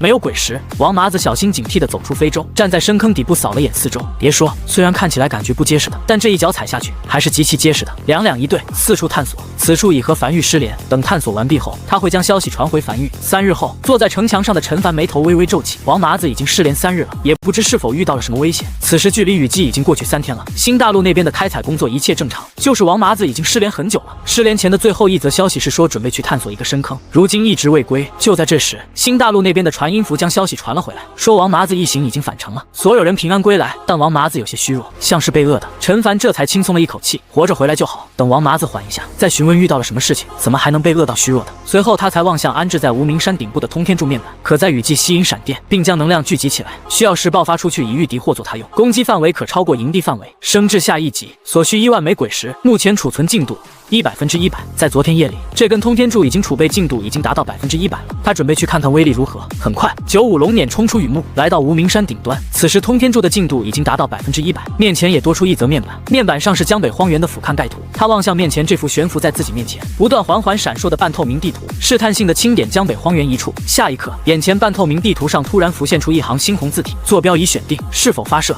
发射！陈凡顿时僵在原地，眼里满是懵逼。通天柱的面板写得明明白白，可储储存雷电之力，并御敌。他本以为会像是光棱塔那样爆发出雷电攻击，结果发射这2个字眼是什么意思？他视线停留在通天柱面板上的那行小字，攻击范围可超过营地范围。良久后，他才深吸了一口气，再次看了眼自己选定的位置，那里是江北荒原的荒地，距离繁域雨季防线足足有10几公里。这个位置绝对不会有人，没人会在雨季里跑到这里来。不对，陈凡从怀里掏出鬼皮地图，仔细扫了一遍，在确定江北荒原没有一座鬼火处于燃烧状态时，才放下心来。他有点怕炸到人，他抬起手指按向面前半透明地图上的发射2字。就在这时，无名山顶的地面突然开始缓缓震动，面前这座数百米高的通天柱也同样开始快速高频震动。不是吧？陈凡喉间微微滚动，眼中闪过一丝难以置信，没有丝毫犹豫钻进95龙辇，朝一旁快速逃去。数息后，仿佛最后冲刺般，地面狠狠地震动了一下，紧接着他看见了那根巨大的数百米高的通天柱，雕刻在通天柱表面的纹路从通天柱底部开始点亮，快速向上蔓延。眨眼间，整根通天柱的纹路都被彻底点亮，在雨幕中显得极其刺眼。下一刻，当通天柱表面纹路的光亮来到最巅峰时，通天柱的外壳开始快速脱落并碎裂，重重落在无名山底部，露出其中一根已经悬浮在空中、较为细长、约莫10几米高的通体笔直的圆形柱子。此时，这个破壳而出的圆形柱子整体晶莹剔透，宛如云吞般，能依稀看见有无数闪电在柱子内不断疯狂游荡乱窜，而在柱子尾端，无数正在喷涌而出的雷电为这根圆形柱子提供推力，柱子开始升空，速度越来越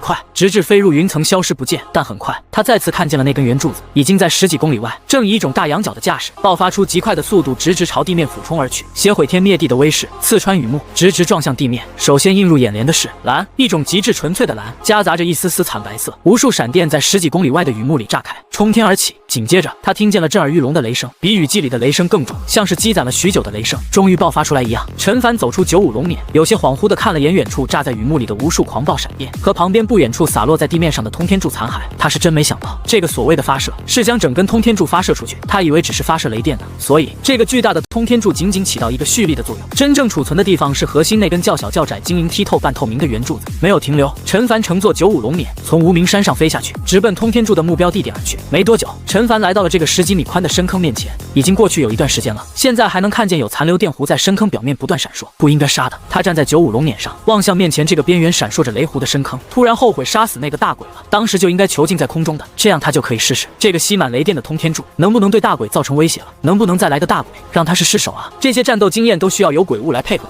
他才能知道繁域各个建筑的具体威力。回去没有丝毫犹豫，陈凡立刻再次朝无名山赶去，他要像那群猴子般在无名山上种满通天柱。这哪是什么通天柱啊，这分明是万里巡航导弹。一炷香后，陈凡出现在了繁域港口位置，看了眼四周，略微满意的点了点头，这里不错。他画出一大片区域后，在这里打造了一个通天柱，并消耗了45.5万枚鬼石后，他将通天柱升至了10级，这也是通天柱的满级。面前缓缓弹出一则面板，通天柱升至10级，已升至满级，无法再次提升，获取满级效果满目疮痍，威力提升。这是繁域的第11个满级建筑，不过他还是第一次见如此直白的满级效果，一个满目疮痍，一个威力提升，够直白的。他望向面板，这根被他升至10级的通天柱，总进度是1万分之0，总进度1万。1级通天柱的总进度是100，10级通天柱的总进度是1万，也就是说威力相当于得到了100倍加强。当然，同理，储能时间也增加了100倍。在雨季里，他花费了3日将一根1级的通天柱进度填满，按照这个进度来算，填满一个10级通天柱需要300天，雨季30天，也就是10年。10年，陈凡渐渐沉默下来。虽然通天柱10年后会成为一个大规模的杀伤力武器，但3年后海底鬼潮就要登陆了，他还指望通天柱可以在海底鬼潮大量项目，他等不了那么久。不过他突然又笑了起来，好巧不巧，他刚获得了一个名为劫云，可以控制局部天气的异宝，可以大大增快储能时间。具体储能多快，他还没做实验，这个得等雨季结束了再做，先打造通天柱再说。很快，在消耗了455万枚鬼石后，他打造了10根满级通天柱。下一刻，他从怀里掏出劫云扔在空中，眨眼间，这个小巧的劫云升在空中后开始快速变大，劫云内有不断弧形闪电闪过，开始降雨，并时不时劈一道闪电。在做完这一切后，陈凡才望向眼前这一幕，满意的点了点头。劫云的覆盖面积不小，完全可以将这10根满级通天柱安置进去，并且还能再塞下4、5根的样子。这片区域打造满级通天柱，至于这片区域外面就不打造满级通天柱了，充能不满的打造大量，刚好3年后充能满的就可以。终于，很长一段时间过后去，陈凡站在原地，双手叉腰，有些微微喘气的望向面前他打造的大量通天柱，满意的笑了起来。3年后便是这批通天柱启动之日，不错。陈凡满意的点头咧嘴笑了起来，他很喜欢这个建筑。通天柱这名字有点不贴切，他单手撑着下巴思索道。片刻后，他很快做出决定，满意点头道：“就叫繁域巡航导弹吧。”就在这时，陈凡怀里的传音符发烫，里面传来瘸吼有些慌乱的声音：“少爷。”王麻子身子差不多恢复正常了，但神情情有些惊恐，像是撞见鬼了一样，说要亲自当面给你汇报，现在就要坐高铁回梵域。陈凡眉头微微皱起，听起来像是遇到什么大事了一样，再次看了眼自己部下的那批通天柱后，大步朝港口走去。新大陆，陈凡走下高铁后，时间已经来到了下午，他并没有第一时间去找王麻子，而是站在新大陆1号据点的城墙上，望向外面，看了一圈后，才望向身旁的瘸猴，走吧，去找王麻子。很快，瘸猴在前方带路，来到一个水井旁，然后无奈地望向王麻子那明显不太正常的精神状态，便先离去，将空间留给王麻子和少爷两人。陈凡望向趴在水井边缘望向井底的王麻子，眉头微微皱起。王麻子状态确实有些不太对，他上次离开新大陆时的时候打造了不少水井，用于补充淡水。此时王麻子就这样趴在井边，望向水底，像是中邪了一样。他单手拄着翡翠手杖，走至旁边桌前，拿起茶壶给自己倒了一碗茶，又倒了一杯茶给王麻子送去，站在王麻子身边轻声道：“王麻子，我来了，有实话慢慢说，你现在有点失态了。”话音落下，身体明显还在虚弱状态的王麻子突然转身望向陈凡，双手颤颤巍巍接过茶碗，眼眶里闪烁着泪花，颤声道：“狱主，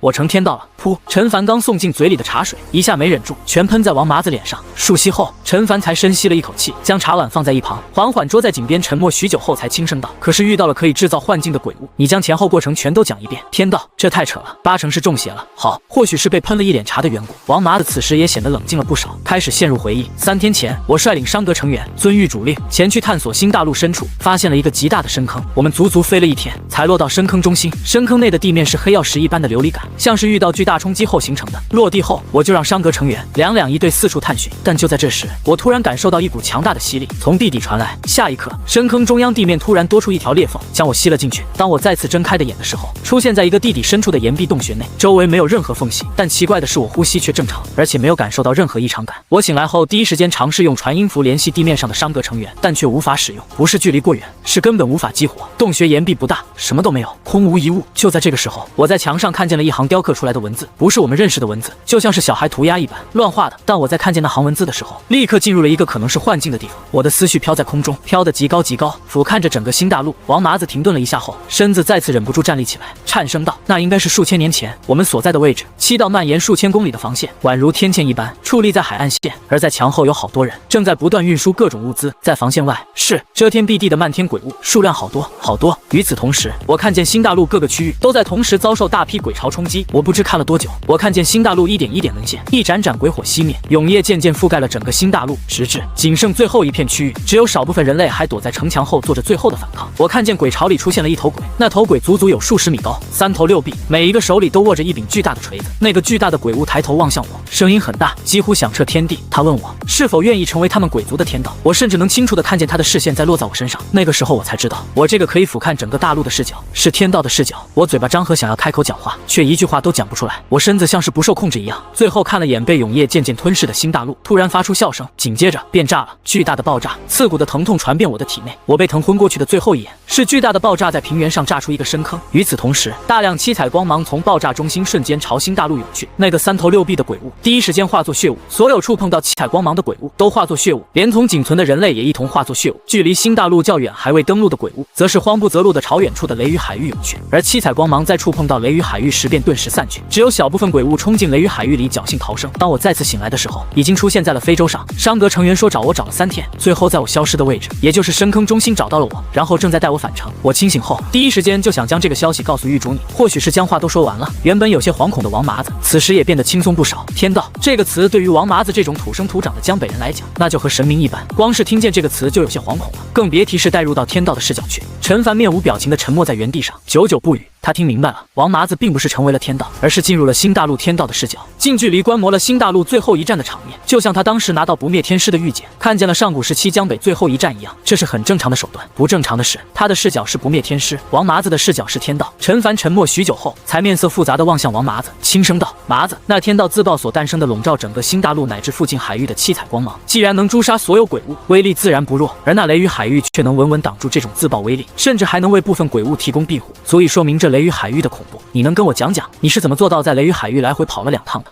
王麻子愣在原地，此时也才反应过来，他好像干了一件非常离谱的事情，挠着后脑陷入回忆思索了许久后才迟疑道：“就那样过去了。雷雨海域里虽然雨大风大，一直电闪雷鸣，但雷电也不会劈海船，雷雨海域里的鬼物也不会攻击海船，只要运气好点，不被海浪卷走，船不翻就过去了。陈凡沉默着没有讲话。如果真有这么简单就好了，他估计王麻子应该是运气极好，刚好误打误撞的走到了雷雨海域里唯一的一条生路，还来回都恰好走到。良久后，陈凡才拍了拍王麻子的肩膀，轻笑道：“放轻松，你只是以天道的视角看了新大陆最后一场战争而已，不至于太惶恐。不过樊玉得发展的更快一点了，免得永夜大陆的天道觉得前线可能撑不住了，也效仿新大陆天道直接自爆，就有点糟糕了。”王麻子点了点头，和狱主说完后，他感觉心里舒服了不少。随后，他将记录着古战场位置的地图交给陈凡，事情便告一段落。随后，让魏魏乘坐非洲，和商格一起踏上探索之旅。不过，这次的目标是王麻子刚探索完毕的那座深坑。魏魏全程趴在非洲上，稀奇且兴奋，感受着这种飞在空中的感觉。但在行驶3日，视线已经能渐渐看见深坑轮廓后，他那灯笼大小眼睛里的笑意突然渐渐僵住。他此时只有一个想法，那就是千万别发现地精。这要是发现地精了，得挖多久啊？但当非洲落在深坑边缘时，魏魏急爪子下去，望向后爪上那重重一块的地精，又抬起扁扁脑袋望向那不见尽头的深坑范围，眼里第一次人性化的浮现出了绝望。这里真的有地精，而且有大量地精。嘿，众人从非洲走下来，站在深坑边缘，个个极其兴奋。商格在新大陆上发现了大批地精，又是一大功，每个人都很激动。只有魏魏呆呆的僵在原地，茫然的望向远处，显得有些格格不入。回去，王麻子深吸了一口气后，迅速下定决心返程，亲自和狱主汇报。此事甚大，必须当面汇报。又是3日后，此时陈凡早已回到樊狱，处理这营地内的事务。就在这时，他怀里的传音符突然微微发烫，是王麻子。狱主，我们和魏魏在那个深坑下发现了产量巨大的地精。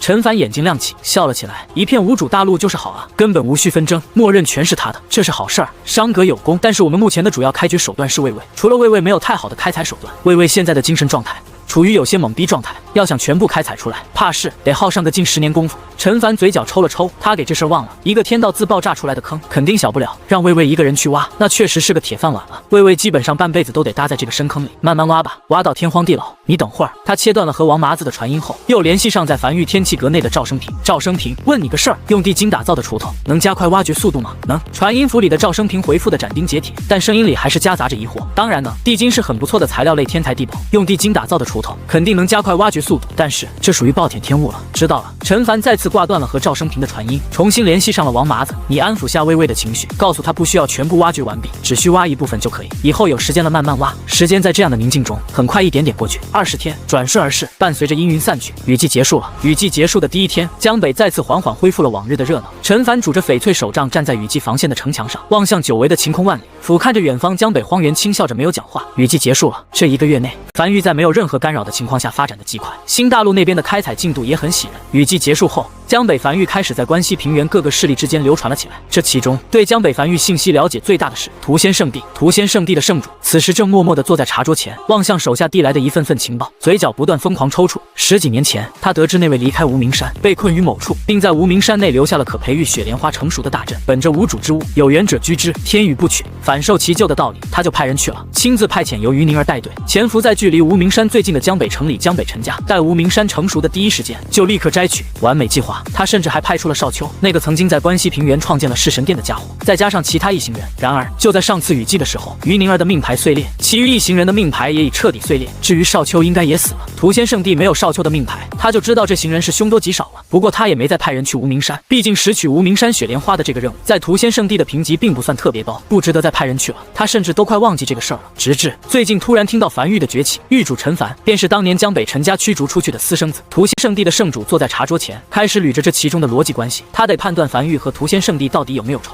应该没仇吧？陈凡被驱逐出江北陈家，这事儿可不是他授权的，他有点惧怕樊狱。良久之后，屠仙圣地圣主长松了一口气，笑了起来。逻辑捋清楚了，应该是没仇，那些事情应该也算不到屠仙圣地头上。就在这时，茶室门被推开，又是一则消息被送到茶桌上。樊狱暗阁阁主名为少秋，他脸上的笑意缓缓僵在原地。少秋竟然没死，还加入樊狱了，这回是不是就有仇了？不对，这也不能算有仇吧？他是囚禁少秋不错，但少秋潜入他屠仙圣地，他囚禁一下不过分吧？再有仇，也是少秋和屠仙圣地的仇，不能将樊狱拉进来吧？他低声嘀咕着，坐在一旁全程面无表情的大长老早已对此习以为常，这就是圣主的办事风格，他已经习惯了。又过去3日，雨季结束后，寒风从江北刮向关西平原，伴随着这道寒风的还有樊玉。几乎一夜之间，关西平原不少人就已经知道江北崛起了一个神秘的势力，名为樊玉。而在屠仙圣地旁边的凡人城池内，少秋正带着暗阁成员坐在城池内最高一座茶楼的最顶层包厢内，透过窗外望向不远处的那座山峰，眼里满是跃跃欲试。这座山峰上便是屠仙圣地。8年前，他尝试潜入屠仙圣地，以失败告终。如今，他修为早已突破5王，来到14级，而且手里还有地精打造的专武和夜行衣。他非常想再试一次，能不能潜进去？可惜这次是身负任务，需要前往关东平原，不能随意尝试。走了，他放下手中茶杯，走出包厢，朝楼下走去。他的任务是去探查关东平原的海岸防线情况，需要一路南下，尽可能探查到足够多的相关信息，然后在今年雨季前返回樊玉进行汇报。又过去了1个月，少秋一行人连续奔波数日，终于来到了镇鬼关，屁股蛋都快裂成2半了。少秋有些嘟囔的从骷髅马上跳下来，望向前方的镇鬼关。过了这里，便是关东平原了。镇鬼关是个防线废墟，走，找个地方歇息下。他牵着骷髅马大步朝一家废墟下的站点走去。来，几位爷这边请。招待他们的小二颇为热情，小二将少秋几人引进客栈，又挤眉弄眼道：“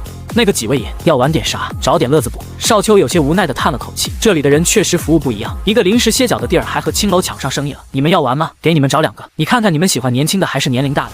这位爷，你误会了，我们这里没有那些，不是那种玩法。那是什么玩法？几位爷，你们随我到后院来，走去看看。很快，一行人在小二的领路下来到后院。很快，一阵阵嘈杂声便传来。后院一个台上的8角笼边上，近100个人围在台下打气助威。笼内2头鬼物正在不断龇牙咧嘴地向对方发出恐吓。2头鬼物身上已满是鲜血，伤痕累累，显然已经处于濒死状态。几位爷，这叫鬼斗，你们可以在开始前压住，认为哪头鬼物会赢。小二在旁边开口介绍道。而少秋已经彻底懵逼在了原地，抬头望向头顶那悬空的太阳，这也不是黄昏啊，笼内的也不是伪人鬼。狱主让他来看关东平原战况如何，现在看起来关东平原频频告捷啊，鬼物都抓来决斗了，就这架势，已经马上要反攻了吧？永夜尚未降临，你们这鬼物是什么情况？他彻底懵了，他这辈子还真就从没见过这一幕。嘿嘿，小二有些得意地笑了起来。全天下独一份，整个永夜大陆你找不到第2个有鬼斗的地方。我们这里不少客人，可都是从大老远专门赶来的。怎么样，稀奇吧？要不来一手，我可以给你们找个桌子，让人将肉和酒送来，你们边吃边看。少秋没有讲话，只是默默从怀里掏出一个本子，这都是他回去要汇报的事情。外面的世界太乱了。在将这个信息记录完之后，少秋才眉头紧皱望向笼子里的那2个浑身遍体鳞伤、明显没有理智、正不断嘶吼的鬼物，可是用了某种异宝。但永夜大陆如此之大，有让鬼物白天活动的异宝也很正常。当然不是。小二嘿嘿笑了一声，也没隐瞒，直接道出真相。我们这客栈临镇鬼关废墟，这鬼物啊，只有在关外关东平原那片区域才能在白日存活，倘若带到关内来，哪怕就几步距离，也会瞬间暴毙而亡。原本也是不行的，但这次雨季过后，关东平原就发现了一些零零散散能在白天生存的鬼物。少秋眉头紧紧皱起，沉默着没有讲话。这事儿怎么看怎么不正常，他不知道这些人怎么还有闲心搞鬼斗的。鬼物能在白天存活，那对整个大陆都是一个极其严重的灾难性噩耗。鬼物怎么可能在白天存活？除非关东平原可能沦陷一半了，才会出现如此漏洞。一旦7号防线崩溃，那无数鬼潮将会畅通无阻，一路北上，要不了多久就能兵临城下，抵达江北。这一路上的所有生灵都会因此而亡，必须尽快探查清楚关东平原的7号防线究竟是什么处境和状况。另外一边，此时距离雨季已经过去1月之久，在这1个月的时间内，陈凡消耗掉了3.56亿枚鬼石，将原本14.8公里的雨季防线延伸至114.8公里，还差55.2公里，他的江北防线整个雏形便可彻底打造完毕。鬼石不够用了，接下来只需再等新大陆那边开采1个月，就能将这个江北防线打造完成。1月后，陈凡起了一个大早，精神饱满，乐呵呵地查看过樊玉仓库内的鬼石储备后，才朝城墙走去。如今的雨季防线已经彻底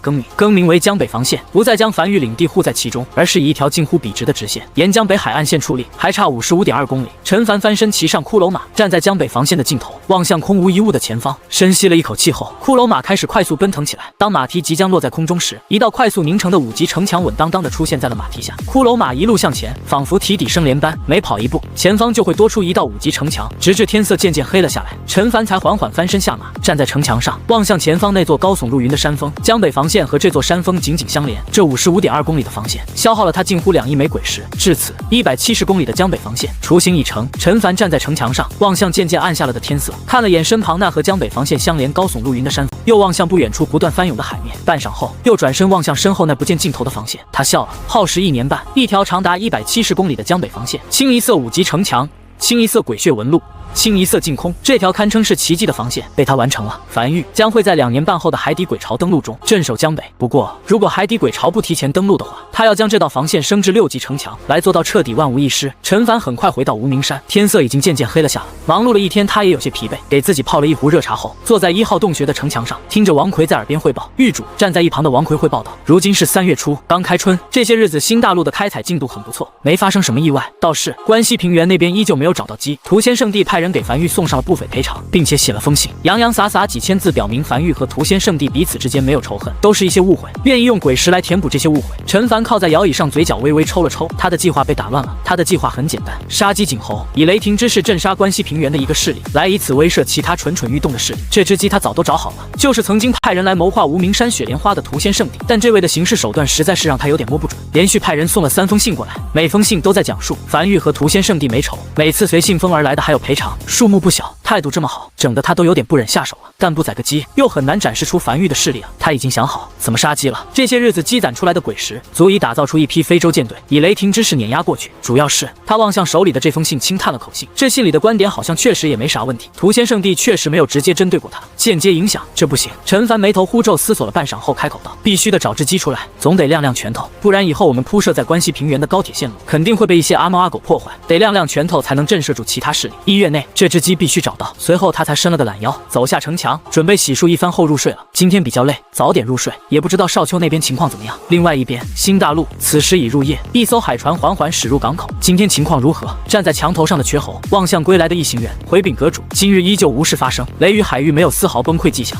瘸猴轻点了下头，挥手示意几人进城。樊玉专门派出一艘海船，在靠近雷雨海域的地方每天时刻观察，一旦发现雷雨海域有崩溃的迹象，立刻上报，好让樊玉有处理的时间。随后他才抬头望向远处的永夜，思绪渐渐飘远，依旧好久没见过少爷了，也不知道少爷那边的樊玉发育的怎么样了。新大陆的1号宛如一台不眠不休的机器，在这台机器的运转中，每日都有大量鬼石鬼骨等通过海底隧道运向樊玉。此时距离雨季结束已经过去2个多月了，他有点想回樊玉了。新大陆一艘悬浮在空中的非洲上，王麻子望向手里的鬼皮地图，眉头紧皱。这几月他一直在探索新大陆，越过那个深坑后，他看见了越来越多的裂缝从新大陆最核心处朝4周蔓延而去，而且不知道是不是错觉，他依稀感觉好像裂缝好像在不断朝外延伸，只不过延伸速度极其缓慢。他这几日一直在追溯这些裂缝的源头，想要看看这些裂缝究竟是些什么。夜幕降临了，他转身走进船舱内，先入睡，剩下的事等明天再说。关东平原，少丘正带领部分暗格成员待在一座城池的客栈内，面色隐隐有些难看。他已经离开樊玉2个月了，于昨日他已抵达关东平原的最南端，他看见了那7号防线，城墙很高，布满血渍，比樊玉雨季防线的城墙都要高，是6级城墙，宛如天堑一般，坐落在南部平原的海岸线上，看起来坚不可摧。但实际上，在2个多月前的雨季里，7号防线近乎全部沦陷。是的，关东平原在雨季里失守了，大批鬼巢冲破7号防线，在关东平原展开大肆屠戮。如今的关东平原实不存三，死了不知多少人。而在7号防线失守，关东平原即将正式沦陷前，永夜殿派人不计一切代价遏制住了鬼巢的泛滥，并坚持至天亮后快速修复好7号防线，这才撑过了整个雨季。永夜殿但凡晚来一点，他们樊玉很有可能就已经不复存世了。这批鬼巢会一路北上，直至冲到樊玉门口。永夜殿坐在床榻上望向窗外的少丘，默念了一遍这个名字。这是一个极其庞大的组织，不少势力加入其中，负责修建和维护整个永夜大陆上的所有防线，可以说是永夜殿守住了整个永夜大陆。可是如今因前线战事过于紧急，永夜殿也顾暇不及。他听过这个名字，那是在樊玉还未正式创建之初，狱主向一众元老征求势力名字的时候，王麻子提出了永夜殿这个名字的想法。他当时并不在场，他那个时候还未曾加入樊玉，是事后王麻子和他闲聊时说到的，言语间还有些感慨。虽然樊玉也很好听，但若是叫永夜殿肯定会更霸气。阁主身旁一个暗格成员有些不安的低声道：我们要即刻返回樊玉，将这个消息汇报上去吗？少丘看了眼身旁的手下，停顿了一会儿后才轻声道：莫着急，雨季时防线的压力才会骤升，这次雨季已过，距离下次雨季到来还有数月之久，这期间内7号防线大概率不会溃败。小一、小二，你俩即刻赶路返回樊玉，将消息汇报上去，让狱主提前知晓，好有个心理准备。我们剩余人这几个月内要继续留在关东平原，探测出足够多的信息。明日天亮，随我一同加入7号防线，近距离了解。天很快亮了，小一、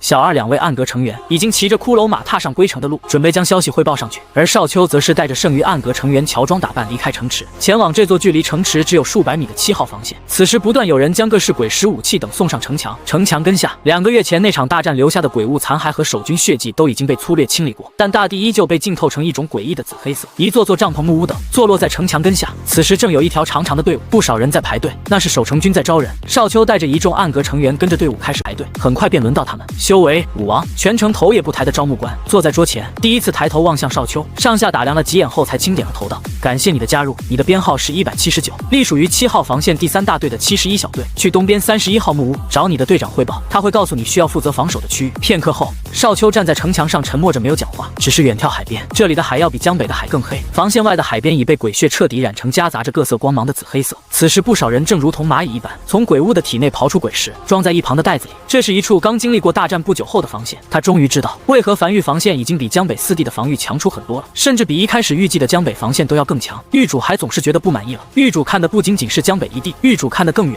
看的是万一永夜前线沦陷后，樊玉该如何自处。关西平原屠仙圣地内，大长老长叹了一口气，望向正坐在茶桌前不断捣鼓的圣主沙哑道：“你有没有感觉你做错了？如果8年前你当时不是抽走少秋一魄，而是直接杀死他，或许是不是就没有如今的樊玉暗阁阁主少秋了？是不是少了一环？而且就算樊玉是江北突然崛起的势力，实力不容小觑。到我们为什么要去送3次鬼石？我们的鬼石也不是大风刮来的吧？别的就不说了。雨季前，关东平原那边的7号防线前来申请援助，圣主你也是给了一大批鬼石。圣主，你有没有感觉你像是那散财童子？谁都能从你这里拿到钱。”屠仙圣地的圣主面色认真的抬头望向大长老：“我9年前上位，成为屠仙圣地的圣主，这9年内，屠仙圣地的仓库内鬼石数量是越来越多的吧？”是。大长老突然语气弱了下来。虽然圣主一直在散财，但自从9年前圣主上位后，确实屠仙圣地发展的越来越好。圣主长叹了一口气的起身走至窗边：“我当年不杀少秋，一方面是惜才，另一方面是一个才17岁的家伙能创建出世神殿，修为如此之高，我怀疑背后可能有人不想取其性命，给自己引来日后危机。给樊玉送去赔偿是因为我捋过了，本来就没仇，倘若开战，就算我们赢了，一样需要消耗鬼石，到时候消耗的鬼石可不止这一点。支援7号防线是因为，倘若7号防线沦陷，你认为关西平原能独善其身？更何况7号防线背靠永夜殿，得罪了永夜殿可不是什么好事儿。那你去谋划无名山，就不怕得罪那位了？”大长老忍不住开口：“这怎么能算得罪呢？我捋过逻辑了。”圣主面色认真道：“那位都离开那么久了，那雪莲花属于无主之物，谁拿到就是谁的，而且我这不是没拿到吗？”大长老嘴角抽了抽，没有讲话。自从圣主上位后，屠仙圣地的仇人是越来越少了。要知道关西平原时刻处于战乱，能在这种环境下仇人越来越少，那是真不容易。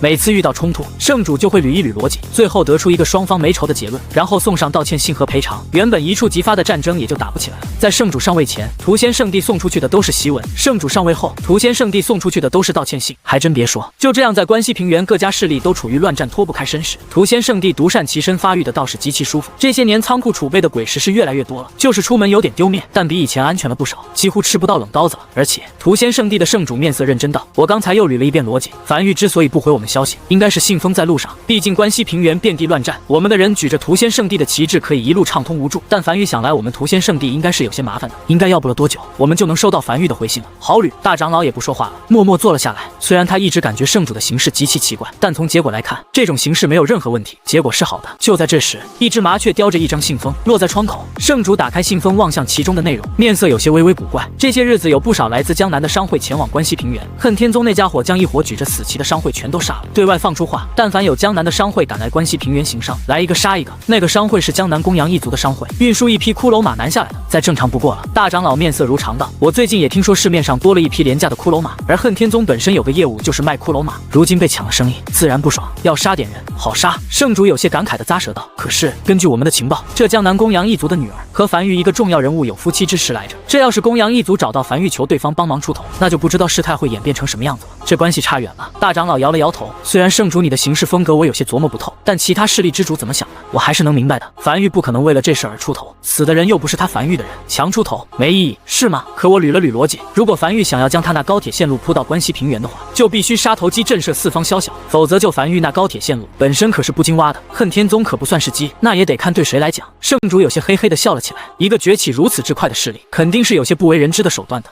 这是我刚写的道歉信，再给樊玉送一封过去。圣主你这一手姿势越来越好看了，自然熟能生巧嘛。还有这封给恨天宗也送去，也是道歉信啊。前段时间咱们屠仙圣地的弟子不是和恨天宗的弟子有些冲突吗？这都是6个月前的事情了，也送一封，万一双方真打起来，恨天宗突然爆发底蕴打赢了怎么办？先送封道歉信过去再说，鬼石也送。当然哪有空嘴道歉的，今天还有道歉信要送吗？暂时没有了，辛苦了圣主，为了圣地的发展都是应该做的。樊完成。正坐在茶楼内和大鱼闲聊的公羊一月，突然怀中传音符微微发烫，在听见消息后微微一愣，沉默半晌后才起身低头望向大鱼，突然笑了起来。大鱼，如果让你脱离梵域，跟我一起去浪迹天涯，你愿意吗？不愿。大鱼摇了摇头，只是抬头望向公羊一月的眼神里浮现出一丝疑惑。那没事了。公羊一月停顿一会儿后，才挤出一个笑容，摆了摆手朝茶楼外走去。家族那边有些事儿，我得先回去处理下。他到了被启动的时刻，只是这次他有点不是那么想被启动了。大鱼望向公羊一月离去的背影，突然反应过来，瞳孔闪过一丝慌乱，快速跑出茶楼，朝无名山暗阁跑去。公羊一族肯定出事了，暗阁负责梵域情报系统，他想知道公羊一族发生了什么事儿。公羊一月是不是要被启动了？家主，公羊一月已乘坐高铁在返程路上，真的不求助梵域吗？公羊一族影城内，这座清一色藤蔓纹路消耗重金打造出来的城池内，公羊一族所有长老聚集在此地，正在开会。他们刚收到消息，他们派出去的商会被关西平原一家名为恨天宗的势力所屠一空。公羊一族家主坐在家主位上，面色难看的一字一句道：梵域不可能因为我们而去和一个关西平原的顶尖势力开战，去求梵域，一旦被拒绝，不但让我们脸上无光，让公羊月以后在梵域又该如何自处？我们的事儿我们自己解决。我已经询问过太上长老，太上长老说已随时做好被启动的准备，我们必须要给予还击。周围一众长老纷纷沉默着没有讲话。其实他们都清楚，哪怕让太上长老出动，一个守夜人对这种顶尖势力能造成的威胁是极小的，最后可能造不成损失。但既然家主心意已决，他们也没多说。就在这时，他们头顶上突然传来嗡嗡声音，公羊一族家主微微一愣，不知发生了什么，带着一众长老走出议事阁，抬头望去，只见影城上空不知何时密密麻麻飞来近百艘非洲。此时一艘非洲正在缓缓降落，准备落在影城内部，每个非洲上都能清晰可见安装着狰狞的炮塔。这是非洲。公羊一族家主面色瞬间大变，他只在传闻中见过这种载具，从未见现实中出现。这是恨天宗的手段吗？关西平原的顶尖势力也有些过于恐怖了。相比之下，他们公羊一族最大的底蕴守夜人倒是显得有些微乎其微。影城没有防空炮，他们根本没有还击手段。在非洲即将落下时，这个公羊一族的家主歇斯底里高吼着下达了最后一个指令：逃离影城！我来殿后。他没逃，他是一家之主，他留在这里能给族人争取更多逃离机会。吼啥呢？非洲缓缓落在地面上，陈凡站在非洲甲板上，俯瞰着公羊一族慌乱的一行人，抬头看了眼头顶悬浮在半空中的99辆非洲，咧嘴笑了起来。怎么样，这排场还行吧？足足100艘满配非洲，花了我不少鬼石呢。在收到消息的第一时间，他便笑了起来。他找到关西平原的鸡了，并且这个鸡的分量还不低，第一时间便将梵域内的载具攻防升至7级，并打造出了100艘非洲，一个一砸了出去。梵域仓库鬼石储备只剩下1亿枚鬼石左右了，但他觉得这是值得。拿下关西平原并真的只是为了赚取鬼石，最主要的是他的高铁线路可以通到关西，这也意味着梵域的影响范围进一步扩大，什么事情都好做了许多。100艘非洲排场拉满，恨天宗的消息他也调查过，100艘非洲足够拿下，还愣着干什么？站在甲板上的陈凡望向下方愣在原地的公羊一族一行人，招了招手，笑着道：走吧，带你们揍恨天宗去。与此同时，一则讨恨天宗的檄文通过梵域的情报网络快速传遍整个关西平原，很多人甚至收到这则檄文的时候都是满脸茫然，才后知后觉的知道恨天宗屠了江南公羊一族商会的这个事儿。这个檄文传播的速度太快了，不一会儿便传到了屠仙圣地。屠仙圣地的圣主正望向手里的檄文说道：走，动身去恨天宗准备看热闹，现在就去，咱们提早去占个位置，看看梵域的手段。另外一边，坐在大殿内的恨天宗宗主面色难看的望向手里的檄文：讨恨天宗檄，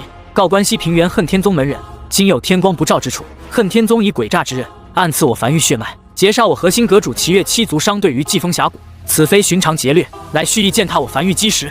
今恨天宗列我袍泽之亲，绝人伦之序，此仇非私怨，乃闻名于野蛮之借战。若你心怀人伦之血勇，当用于护生而非屠戮，即刻卸任脱袍，星夜离宗。梵域为回者留一线生路，1个时辰之内离去者，既往不咎。半晌后，恨天宗宗主才将纸张用力揉成团，咬牙切齿的一字一句道：欺人太甚！一个突然在江北崛起的势力，和恨天宗也没什么交集，竟然会为了一个无关紧要的商队主动挑事。半晌后，这个男人怒极反笑了起来。既然梵域要强出这头，那就让他脸面扫地。就在这时，大殿外一个黑衣弟子大步走来，递上一封信：宗主，这是屠仙圣地送来的一封信，并附带了1万枚鬼石。恨天宗宗主望看完信后有些摸不着头脑，这么小的摩擦，平时都汇报不到他这里来，这种小事都要一个圣主亲自写信啊。不过让他还是颇为受用，对方送上鬼石作为歉意，还亲自写信给他，这是对他恨天宗的认可。但紧接着，大殿外手下再次大步走入，禀报宗主，屠仙圣地圣主亲自带人在宗门外800米山坡处等候。性情，恨天宗宗主先是一愣，随后很快反应过来，蹦在地面上大步朝殿外走去。几位长老随我一起出宗迎接。不错不错，就这里了。屠仙圣地圣主扫了眼四周，前方800米就是恨天宗的城池，清一色4级城墙，让这座城池宛如镇山石一般，牢牢坐稳在关西平原。他站在山坡上，望向恨天城，这个视角刚刚好，可以完美将整个恨天城收入眼帘。如果要发生点什么，这里是最佳视角。屠仙圣地的圣主有些期待地望向不远处的地平面，樊玉现在说不定正修高铁往这边赶来呢。就在这时，恨天城城门突然打开，一帮人浩浩荡荡走来。只见恨天宗宗主走在正前方，带着恨天宗的长老和一众弟子，大步走至屠仙圣地圣主面前，扫了眼其身后一群人，爽朗笑道：“紫薇，许久不见，关西平原世人皆念圣主你心怀天下，今日我算是见到了。”当江北樊玉不知天高地厚向恨天宗发出檄文后，紫薇你弟世间邪门人之缘，这份恩情我领了，只是大可不必。正站在原地走神的屠仙圣地的圣主，突然听见耳边传来一道爽朗的笑声，眉头忽皱，这是什么话？屠仙圣地的圣主扬怒道：“你我是兄弟，我岂能坐视你不管？兄弟快回吧，外面冷，别等会染上风寒了。”刚准备说点什么，恨天宗宗主下意识抬头看了眼头顶的太阳。3月初入春了，不怎么冷了。那啥，我是想说，先回。屠仙圣地圣主面色严肃道：“兄弟我就站在这里，其他的你不用管，莫要兄弟难做人。若是因此让你染上风寒，兄弟我罪该万死。”快回！那好吧。恨天宗宗主此时也有些懵逼，半推半就的带着身后人又朝恨天城走去。紫薇给他说懵了，他本来组织了一堆话要说的来着是，结果几句下去，给他整得忘记要说啥了。而屠仙圣地坐镇恨天宗不远处的消息很快传开，明眼人一看就大概琢磨明白怎么回事，不是来看热闹的，就是来助阵的。无论是哪种，都意味着1个时辰后，樊玉肯定真有动作。一时间，距离较近的势力都开始出发朝恨天宗赶去。渐渐的，恨天城周围的势力越来越多，但占据最佳视野位置的山坡，则是被屠仙圣地牢牢霸占住，而恨天宗宗主则是全程笑呵呵的挨个接待。没想到他们恨天宗在关西平原的口碑竟然这么好，一方有难八方支援。与此同时，樊玉100艘满配非洲在9天之上以极快的速度朝恨天宗驶去。狱主公羊一族的家主满脸愧疚地走至陈凡身旁，语气中夹杂着一丝感激和惶恐。这一趟樊玉是不是要破费很多？陈凡偏头看了眼这老头，随意道：“你自己估摸估摸呢？你说破费不？公羊一族的家主僵在原地，这还用估摸吗？就这架势猜都能猜到有多破费。”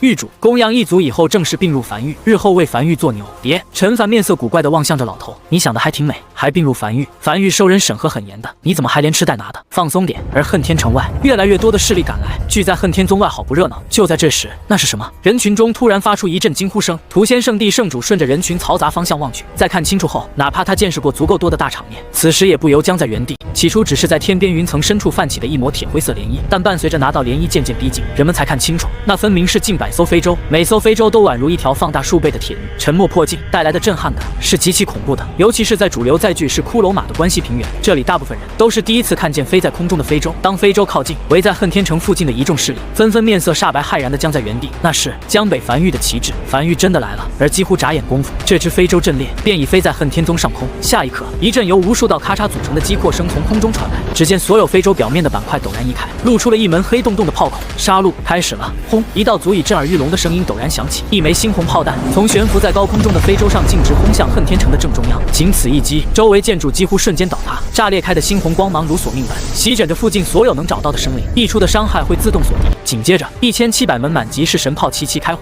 地面开始剧烈震动，整个天空突然变得暗了下来，并不是永夜降临了，而是神炮的光芒掩盖了太阳的光芒。周围所有围观的势力都看见了他们此时最为震撼的一幕：无数枚猩红炮弹宛如连绵不断的一枚接一枚的直直落向恨天宗，密集程度哪怕数十里的人也能清楚看见。屠仙圣地的圣主望向这一幕，身子僵在原地，嘴唇开始微微发颤。他虽然一直道歉，但真要打起来，屠仙圣地不惧任何势力。但现在他怕了，是神炮倾泻而出的猩红炮弹洪流，在空中编织出了一张覆盖了每一寸空间的立体死亡网络。不见一丝鲜血，不见一丝惨叫，但却能感受到一股浓郁的死亡气息。一盏茶之后，从高空中倾泻而出的猩红洪流终于渐渐逝去，地面也停止了震动，他们眼前再次缓缓恢复了光亮，那是他们重新适应了太阳的光芒。恨天城已经不见了，前方不见一座城池，只有一座不见底的深坑。如果不是他们亲眼所见，根本就不会相信在一盏茶之前，这座深坑原本的位置有一座城，仅一盏茶的功夫就被夷为平地。就在这时，悬停在高空中的那100艘非洲，位于最中央被4周环绕在中间的一艘非洲缓缓落下，落在众人面前。陈凡在一众人的陪同下走下非洲，从他们每个人脸上挨个扫过，脸上流露着温和的笑容。诸位，自我介绍下，江北樊玉陈凡，很高兴认识你们。一众前来看热闹的势力，此时还未从刚才那场震撼的场面中回过神来，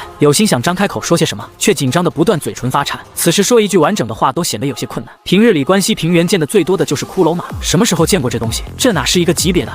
陈狱主，屠仙圣地圣主此时强行平复好心神后，迎了上去，挤出一个比哭还难看的笑容。怎么来也不说一声，我好也去迎接你。对于樊玉南下，我屠仙圣地第一个举手欢迎。陈凡轻笑着望向屠仙圣地的圣主，这倒是个奇人。明明他还没展现出樊玉实力，他就收到了不少来自这家伙的道歉信和鬼誓，搞得他都不好意思和屠仙圣地开战了。正常来讲，关西平原的这只鸡本来应该是屠仙圣地的，他没再说什么，而是随意扫了眼周围一众人后，便回到非洲上。非洲缓缓升空，和玄庭在空中剩余非洲汇聚在一起，再次朝远处疾驰而去。没多一会儿，便消失在众人视线尽头，像是什么都没发生过一样。如果没有那个深坑的话，很快周围一众势力散去，他们是奔着看热闹来的。热闹是看见了，吓也是吓到了。而不久后，恨天宗被屠的消息开始如雨后柳絮般在整个关西平原开始大范围传播。今夜的关西平原，无数人会辗转反侧，难以入睡，尤其是那些亲眼目睹了那一幕的。原本一直纷争也是为了争夺更多资源发展家族，但在看见了今天那一幕后，突然就释怀了。打了个什么？再打也打不过樊玉，不如好好过自己本分日子。而在夜深人静时，百艘非洲在永夜的掩护下再次飞入关西平原，直至落在一个深坑旁。这座深坑原先正是恨天城，百艘非洲上的鬼火溢了出来，笼罩了这个深坑。大批战阁成员拎着铁锹等工具从非洲上走了下来，开始忙碌挖掘起来。肉再少也是肉嘛。白天的主要来的目的是杀鸡立威扬樊玉之名，目的达到了。但这个时候一批人下来开始去深坑里挖东西，多少有点丢面，所以他当时决定晚上来再挖。不过看起来那些势力还挺识趣的，没一个人觊觎恨天城里的遗产。他还想着如果有势力拿了，今晚就去这家上门吃饭呢，挺好。陈凡站在甲板上，望向在深坑内忙碌着的一众樊玉成员，轻笑着。接下来关西平原各个势力短时间内应该就老实多了，他可以开始在关西平原铺设高铁脉络和信号塔。这些东西只要铺设下去，就意味着这片区域都是他的地盘了。只是陈凡面色难看地站在城墙上，一言不发。正常来讲，7天前应该开始推进信号塔和高铁脉络，只是开铺设高铁需要魏魏辅助。他许久没看魏魏了，还有点挺想的，就亲自来新大陆找魏魏了。没想到来了才知道，10几天前魏魏就已经失踪了，至此已经失踪10几天了。魏魏临走前将寿阁阁主身份令牌留在了城内，导致他们都没办法通过令牌找到魏魏踪影。此时魏魏去了哪，谁也不知道，肯定是在这片大陆上。但这片大陆面积何等大，王麻子探索了这么久还没探索完毕，想找到一条鳄鱼又谈何容易？少爷，站在一旁的瘸猴眼里满是愧疚和慌乱，低声道：我不关你事。陈凡摇了摇头，皱眉道：你一个人负责新大陆这边的所有开采事宜，本就有些忙不过来，你也不能天天盯着魏魏。只是魏魏究竟是主动离开樊玉的，还是被迫，又或是走丢了？虽然以魏魏实力，很难有鬼物对他造成伤害，但既然不是离家出走，那就糟糕了。他望向海边远处的雷雨风暴，难道是那雷雨风暴作祟，将魏魏吸引过去的？可是魏魏平时只喜欢吃，没什么特别爱好，什么东西才能如此有吸引力？甚至让魏魏将最喜爱的寿阁阁主令牌也会留在原地，离开新大陆1号据点？难道是？陈凡沉默在原地，想到了唯一的可能。就在这时，瘸猴怀里的传音符突然响起：狱主，王麻子回来了，约莫还有1个多时辰便可抵达新大陆1号据点，说带回来了一个重要发现。陈凡有些烦躁地应了一声。1个多时辰后，王麻子来到陈凡身前，刚准备开口在新大陆的重大发现，但突然发现远处海面上隐隐能看见不少海船和非洲正沿着雷雨海域不断搜寻，顿时面色微变。果然如此，狱主，可是那雷雨海域有崩溃迹象？不是。陈凡轻叹了一口气，魏魏失踪了。排除所有选项后，我怀疑雷雨海域里有什么东西，制造出魏魏父母的幻象，让魏魏主动进入雷雨海域。王麻子愣在原地许久后，才茫然地看了眼远处正在搜寻的一众非洲和海船，又看了眼身旁的狱主和瘸猴，有些懵逼道：狱主，你在说什么？你们不是派魏魏去那个深坑挖地精了吗？我返程的路上还看见魏魏在那个深坑里挖地精呢，我还给他打了个招呼，他也在不断给我挥爪打招呼呢。什么？陈凡先是一愣，随后才眉头紧皱，偏头望向瘸猴。你下的令我没下啊。瘸猴有些着急地从怀里掏出传音符，联系上齐月。齐月，是不是你下令让魏魏去挖地精的？传音符里很快响起齐月的声音。我没有啊，我这段时间一直忙着挖矿呢。挺好。陈凡突然笑了起来，眼中闪过一丝寒光。樊玉里都有人能替他下令了，当即转身朝一旁非洲走去。走吧，去找魏魏。我挺好奇是谁下的令。瘸猴和王麻子对视了一眼，都看见了彼此眼里的不安，急忙跟上。从新大陆1号据点，距离王麻子发现的那个深坑，足足有3天的路程。陈凡日夜赶路，在第2天天黑前抵达了深坑，很快便看见了在下方独自一人卖力挖掘的魏魏，眼中更是闪过一丝愤怒。没有非洲，没有高铁，魏魏就这样独自一人跑了这么远的地方来挖地精，还独自一人在挖，有多孤独，或许只有魏魏能知道。无论是内部谁下的令，出于玩票性质，又或是试探性质，这件事情不会这么简单结束的。非洲缓缓落下，听见动静的魏魏抬起头，再看见陈凡时微微一僵，又看见站在陈凡身旁的王麻子，灯笼大小的眼睛里突然闪过一丝愤怒，怒吼起来。这副样子分明就是受到了欺负，在主人来了之后，委屈且愤怒地高吼了起来。瘸猴默默地朝旁边挪了一点，尽可能地离王麻子远点。不会是王麻子这家伙想私自立功给魏魏下的令吧？这可是越权了，而且魏魏还真听王麻子的命令啊！几乎一瞬间，王麻子面色瞬间煞白，这他妈冤枉啊！他返程的时候不是还和他友好的打招呼吗？现在怎么对他吼起来了？真不关他事啊！陈凡没理会王麻子的神情，只是拄着手杖，独自一人走下非洲，站在魏魏身旁开始交谈，肢体加眼神的结合。一盏茶后，陈凡重新走上了非洲，而跟在身后是满脸委屈的魏魏。绝侯敏锐捕捉到少爷眼里少了愤怒，反而多了几丝无奈，便意识到这件事情不会朝严重的方向发展，试探性的开口询问：“少爷，是谁下的令？一位阁主？哪个阁主？寿阁阁主啊？”绝侯有些懵逼。陈凡长叹了一口气，随后实在没忍住，抬起手掌敲打着魏魏的脑袋，怒极反笑道：“你他妈还能自己给自己下令呢？你知道这几天为了找你动用了多少资源不？那么多繁域成员冒着被卷入雷雨海域的危险，在雷雨海域搜寻你，结果你他妈自己给自己下令，跑来挖地精来了。这么远的距离，你还真能自己跑过来的？”站在一旁的王麻子此时长松了一口气，明显没他什么事儿了，但他还是有些不解：“狱主，发生什么了？”说来话长，陈凡无奈的叹气道：“上次魏魏回繁域的时候，我坐在城墙上思考接下来的发展。魏魏趴在我脚边，我随口说了句：马上又到诞辰之日了。魏魏记住这句话了，打算给我送个礼物。他觉得我肯定很喜欢这里的地精，便想要挖出足够多的地精给我一个惊喜。然后就去找赵生平要了一大批卤煮，带着喝的，将身份令牌留在城内，跑了数日，从新大陆1号据点跑到这里，开始开采地精。如果不是你刚好路过发现了他，真不知道要找他找多久。这傻狍子，气得我现在脑壳疼。”王麻子有些茫然地望向正对他龇牙咧嘴的魏魏。所以你路过他的时候，他跟你摆爪子不是跟你打招呼，而是让你替他保密。现在你在他心里是一个不值得信任的告密者啊！王麻子更加懵逼的愣在原地，谁他妈能看懂那个摆爪子是保密的意思？先不说他没看懂，就算他真看懂了，回到据点看见那搜查镇长，他也不可能保密啊！走了。陈凡有些没好气的拍了下魏魏脑袋。跟我回江北修高铁去！真的是，掌心突然涌出重物下坠感。他低头望向魏魏，怯生生地朝他手里吐的一块地精后，声音戛然而止，停顿片刻后，才突然笑了起来。算了，不管怎么说，这确实是我收到的第一份生日礼物，谢谢你，魏魏。魏魏变得兴奋起来，尾巴开始不断如往常那样左右敲击着非洲甲板。找到魏魏后，陈凡心情也变得不错了起来，但还是非常严肃地告诉魏魏，日后有任何行动都不能扔下身份令牌，且不得擅自行动。3天后，几人返回新大陆1号据点。王麻子站在望向和魏魏一起走进繁域高铁站台的狱主背影，有些唏嘘地感慨道：“从这里跑到深坑距离可不远啊。”魏魏确实是上心了，但就在这时，他一拍脑门，突然想起来，有些苦恼道：“我差点忘了，我是来汇报探索新大陆发现的。别这么一耽搁，我都忘了说啥事儿。”绝侯望向王麻子：“重要不？不重要的话，我转达给少爷。要是重要，你就现在乘坐高铁跟在后面回繁域当面汇报。也不是太重要。”王麻子挠了挠后脑。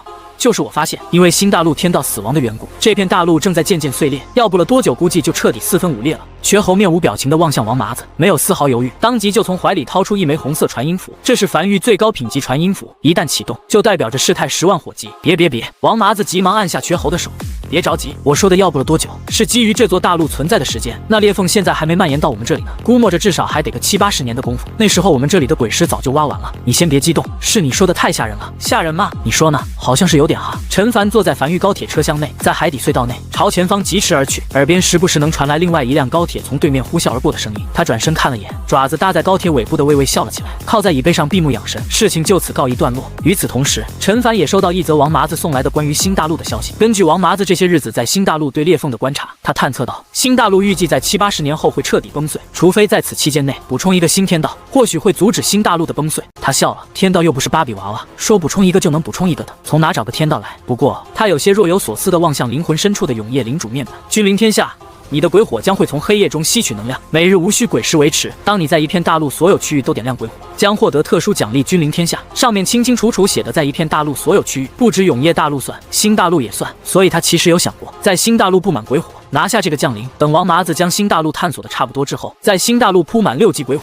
拿下这个君临天下的奖励。君临天下，他嘟囔了一遍这句话后，便起身回到繁域。片刻后，陈凡站在1号洞穴的城墙上，视线越过峡谷，望向无名山外镇守在江北海岸线上那隐隐可见的江北防线。如今170公里的江北防线已打造完毕，但这个江北防线只是一个空壳子，只有城墙，没有任何炮塔等城防后勤建筑。一座不能反击的城墙，迟早会被鬼巢磨平，还得再攒一批鬼石，将江北防线彻底填充完毕。距离海底鬼巢登陆还有2年半，还要再经历2次雨季，无穷无尽的鬼巢就会从江北登陆。走了。在听完王奎的汇报后，陈凡带着魏魏和2个繁域成员踏上了征程。接下来一段时间内，繁域的计划就是在关西平原修建高铁和信号塔，要离开繁域一段时间。不过在临走前，他对繁域最核心的建筑鬼火使用了天道石。下一刻，面前浮出一则面板：你对鬼火使用了天道石，获得了3个天道赐福效果，请在百息内任选其一。1. 天道赐福效果，细水长流，鬼火会吸收永夜里的能量，每日凝成1000枚鬼石，仅限一座鬼火生效。2. 天道赐福效果，再来一次。营地内所有建筑升级时，若随机到质变升级方向，可拥有1次重筛机会。重筛不会改变质变升级方向的品级，但会随机更换一个质变升级方向。3.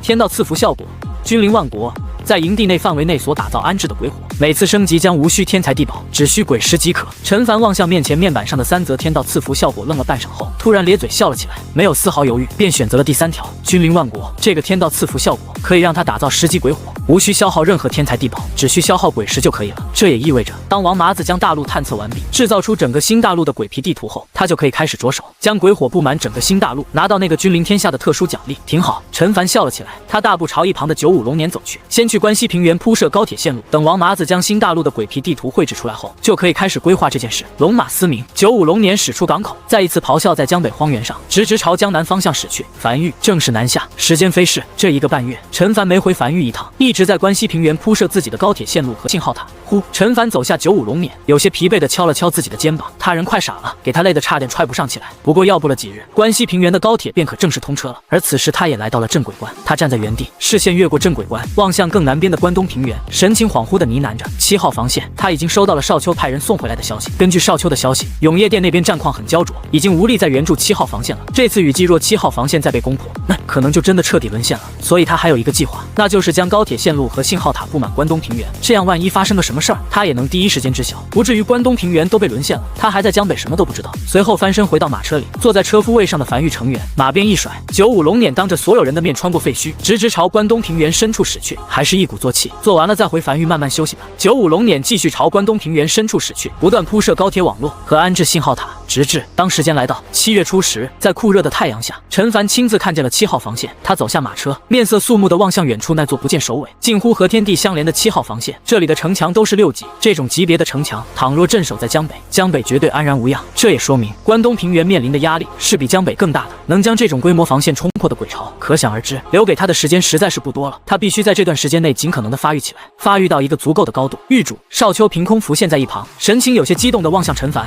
你来了，我这就去找7号防线的负责人，让他来接待你。我还没告诉他们我的真实身份呢。”不见了。站在95龙辇旁的陈凡远远望向前方的那堵7号防线，他能依稀看见在7号防线下有不少人来回走动。他这一路上都没见过这么多人，都在这里了。轻摇了下头，也不用告诉他们你的真实身份，直接跟我走吧。少秋微微一愣，有些迟疑地望向后方那7号防线，还是点了点头，快速联系上其他暗格成员。他还没和自己那些朋友道别，这些日子他交了不少朋友，算了，以后总有机会再见的。陈凡转身回到95龙辇，准备返程。他知道7号防线的重要性，但他不想和7号防线的负责人接触，现在暂时还不是时候。现在他的实力不够，深入接触之下，很容易被永业殿拿去当血包。他可以镇守江北，甚至可以支援关东平原，乃至为整个永业大陆贡献出一份自己的力量。但当血包就还是算了。当一个个暗格成员汇聚于此后，95龙辇开始快速朝关西平原驶去，准备回家了。这一趟他在外面待了太久了。永业历380年7月初，樊玉高铁的轨道成功铺设在关西平原和关东平原的各个角落，至此樊玉的影响力得到再次扩大。7号防线那个下半身被拦腰斩断的招募官，此时坐在餐桌前，望向自己桌上的2份饭，没有动筷，只是久久不语。不知过了多久，周围人渐渐少了许多，吃饭的餐点已经过了，还不见少秋人影，他才开始拿起筷子，开始缓缓吃自己的那份饭。平日那家伙都会在入夜前和他一起吃饭，但今日没来，且他刚得知和那家伙一起来的那批人也都不见了，便心里明白了，他们走了。这半年以来的鬼巢所带来的压力，让那家伙也有点撑不住，尤其是在今年雨季即将到来，那股压在所有人心头上的压力，令很多人都喘不过气来。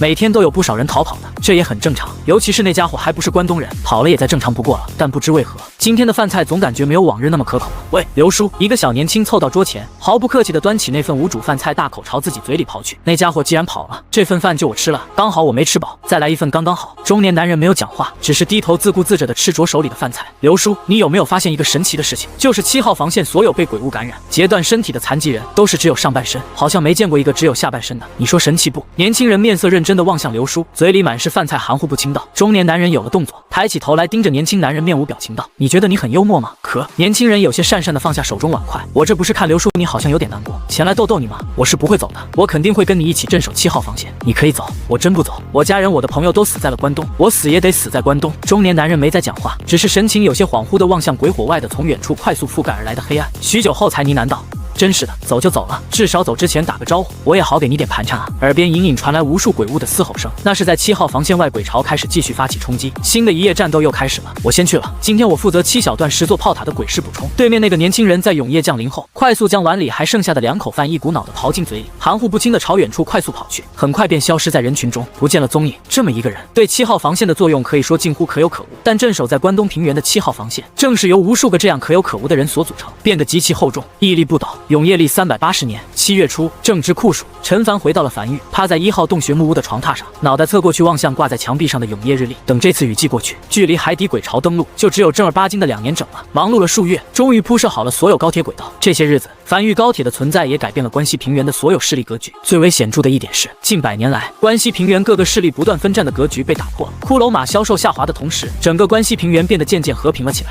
随后，他活动着身子骨后，便来到了江北防线。陈凡站在江北防线的城墙上，远眺四海，浪花不断拍在礁石上。这几个月，繁域攒了不少鬼石，他终于可以将江北防线的城防建筑彻底补充完毕了。随后，他来到江北防线的尽头，看见了那匹熟悉的骷髅马，然后才开始从头开始打造城防建筑，式神炮、铜管、防空炮等一座座建筑快速不断打造完成，直至天黑，陈凡才停下了建筑的打造。想要打造完，预计还得好几天。随后，他走下江北防线的城墙，再次回到无名山，回到木屋里，就成大字形躺在床上。不行了，这回是真累了，先休息1天再说。很快，屋内响起了轻鼾声，这一觉陈凡睡得极香，他甚至久违地做了一个梦。他梦见江北防线在2年半后被海底冲上来的鬼巢彻底摧垮，江北沦陷，无数生灵因此而亡。而繁域第一个覆灭，在临死前，他看见了大鱼自爆，冷焰在鬼巢中炸开，清空了一大片区域的所有鬼物。但很快，这片空白区域又被无穷无尽的鬼巢填满。他无力且不甘地望着面前这一切，已经没有后手了。正当他即将被鬼巢淹没时，一阵冷气飘来，陈凡打了个激灵，从梦中醒来，走出屋子，站在1号洞穴的城墙上，望向已经褪去的黑暗和正挂在半空中的太阳。这一觉竟直接睡到了半上午。呸呸呸！梦和现实都是相反的。他低声嘟囔着，昨晚的梦太不吉利了。伴随着4年之约即将渐渐逼近，他也变得有些紧张起来。按照上古战场所经历的鬼巢，他用5级城墙所打造的防线，基本上是可以挡住的，只要他储备的鬼石弹药不被耗尽。但谁也不清楚这么多年过去了，这批鬼巢实力涨了没有？毕竟连7号防线那清一色6级城墙都在这次雨季里被攻破，险些彻底沦陷，得再准备妥当一点。片刻后，正在打造建筑的他招来少秋，了解下7号防线的具体信息。狱主，你找我。少秋很快来到陈凡身边，陈凡轻点了下头，一边打造建筑一边随意道：“你在7号防线待了也有半年了，讲讲7号防线，你了解到的都讲讲。”是。少秋面色一正，从怀里掏出一个小本本，低头快速查看了一番后，才开始汇报道：7号防线并不是永业大陆前线，而是永业大陆后方的一个次级防线，所面临的鬼巢比不上前线，但也已是我这辈子见过最大的鬼巢。哪怕是非雨季，平时的鬼巢也是铺天盖地，数以千万计的鬼物，在夜幕降临后，从海水中登上陆地，向防线发起攻击，无惧生死。7号防线全程97公里，常见炮塔是一种名为剑雨炮塔的绿色品级炮塔，升至满级无需消耗任何天材地宝，10万枚鬼石可打造一座。除此之外，还有一种暗塔，是黄色品级的城防建筑，每1000米一座，用于对付鬼巢中的大鬼，单体攻击威力极大，消耗同样也是极大。剩下的还有不少防空炮等。在7号防线外的一片广袤空地上，种植了大规模的鬼茄，这是一种特殊鬼植，成熟后触碰可产生巨大爆炸，成熟期需1年，且无法移动，成熟后会自动冒出头来。雨季结束后，7号防线就会安排人在城墙外大规模播种鬼茄种子，等来年雨季即将来临时，刚好成熟，这些鬼茄将会迎接雨季第一波大型鬼巢。陈凡轻点了下头，停顿良久后，他才继续开口道：“你对永业殿了解多少？”少秋低头仔细思索一番后，才开口道：“这个势力是永业大陆最大的一个组织，不是势力，任何愿意为永业大陆出力的势力都可以加入这个势力。加入后没有任何月钱，也没有回报，但却需要做出贡献，为守护永业大陆做出贡献。与其说是一个组织，不如说是永业大陆所有势力联手聚在一起，一起守护永业大陆。有鬼石的出鬼石，有人的出人，势力内连个建筑师的都没有，就去那些还没加入永业殿的势力索要鬼石。而7号防线的总负责人甚至都没见过永业殿的店主，也没过去永业大陆腹地。他是土生土长的关东人，原先是一个势力的势力之主，后来势力覆灭，原负责人身亡，他在临危受命之下成为了总负责人，负责7号防线的总调度。而且在上次雨季前，因为当年积攒下来的鬼石不够，7号防线向永业殿发去了支援，永业殿一开始拒绝了，后来又给了回应，说已经尽最大可能调度了1亿枚鬼石运往关东平原。但在半路上，因内奸泄露了情报，鬼族收到了这个消息，不惜一切代价强行冲破了一个次级防线，在这批鬼石路过秋明盆地时，将这批鬼石拦了下来。非洲被击沉，永业殿将这个消息告知了7号防线，并表明暂时没有多余鬼石可以支援7号防线了，希望7号防线能尽可能的撑住。陈凡突然停下了手里的打造动作，非洲下方原本正缓缓移动的城墙也同样停了下来，眉头忽皱，偏头望向少秋：“你刚才说内奸？”他不理解，倘若2个势力彼此开战，有内奸很正常，但鬼物和人类开战怎么可能会有内奸？难道人类会选择去投靠鬼物？少秋点了点头。这次永业大陆前线之所以战况极其危机，很大一个原因就是这次永业降临，不少鬼物都觉醒了一定智慧，懂得用计策了，很是难缠。与此同时，几乎所有人，包括永业殿的人都清楚，永业大陆大概率撑不过这次了，但还是在拼尽全力的去做阻拦。就算撑不过，也不能让鬼巢那么轻松的上岸，而且只要坚持下去，总会有奇迹的出现。而有的鬼物会通过各式各样的方式渗透进永业殿，许诺只要愿意在此时投靠他们的人类，当他们鬼族彻底占领永业大陆的时候，会开辟出一片区域，给这些识时务的人类居住。永业殿里内奸并不少，据我所知，无论是鬼族还是永业殿，都得知江北防线空缺的事情。鬼族那边正在不断打听永业殿何时去江北布防的消息，准备故技重施，让江北的鬼巢从江北登陆，一路南下进入关西平原，然后里应外合，拿下7号防线，再一路向东进入永业大陆腹地。陈凡沉默了许久，他知道永业前线战事紧急，没想到已经紧急到这种状况。目前看来前线还能撑住，反观江北防线和7号防线成了重中之重，这2道防线一旦被攻破，整个永业大陆这个庞然大物都很有可能因此瞬间解体。所以这次7号防线在雨季里近乎沦陷，主要原因是鬼石数量不足。是的，少秋长叹了一口气，随后汇报完了，站在陈凡身后一言不发。他汇报的所有信息都尽可能的没带主观情绪，他打心底里极其憎恶那群内奸，如果不是内奸的存在，永业大陆不会这么难，7号防线也不会这么难。陈凡也继续开始打造一座座建筑，只是同样沉默着，久久不语，一主一从，两人就这样也不讲话。良久之后，陈凡才轻声道：“我会向7号防线派出援助，由你亲自出面，不要告诉7号防线援助来自于江北繁育，就说是无名势力给出的援助。如果可以的话，尽可能让7号防线将这件事情也不要汇报给永业殿。”少秋微微一愣，随后才神色一正，应声道：“是。”他知道繁育如今面临的处境也极其艰难，江北海底鬼巢即将登陆，繁育可是没有收到来自永业殿1枚鬼石资助的，全长97公里。陈凡低声呢喃着，每100米安置1座噬魂雕塑的话，需要大概970座噬魂雕塑，总共就是需要250万枚鬼石左右。在雨季前，繁育向7号防线的第一笔援助就是970座噬魂雕塑，每1座噬魂雕塑都可降低范围内所有炮塔的40%弹药消耗，这对7号防线的帮助是极大的。鬼石他给不了太多，他的鬼石都不够用，但他也不可能眼睁睁地看着7号防线沦陷。除了噬魂雕塑以外，还可以再为7号防线支援一批铜管和祭坛以及式神炮，这样可以极大程度地提升7号防线的城墙防御和火力。只是铜管没有办法通过高铁运过去，需要他亲自前往7号防线打造，这个他还在考虑。在没有足够实力保护自己之前，他不愿和永业殿有过深交集，谁也不知道某个内奸会不会把他的信息泄露给鬼族，除非匿名伪身，这倒是个办法。虽然瞒不了太久，但能瞒一点是一点，能给繁育争取一点发育时间是一点。繁育如今太缺时间了，如果战争可以暂停就好了。良久后，陈凡停下了手里的打造工作，偏头望向少秋：“当初叫你离开的时候，我看你有些迟疑，在7号防线交了点朋友。”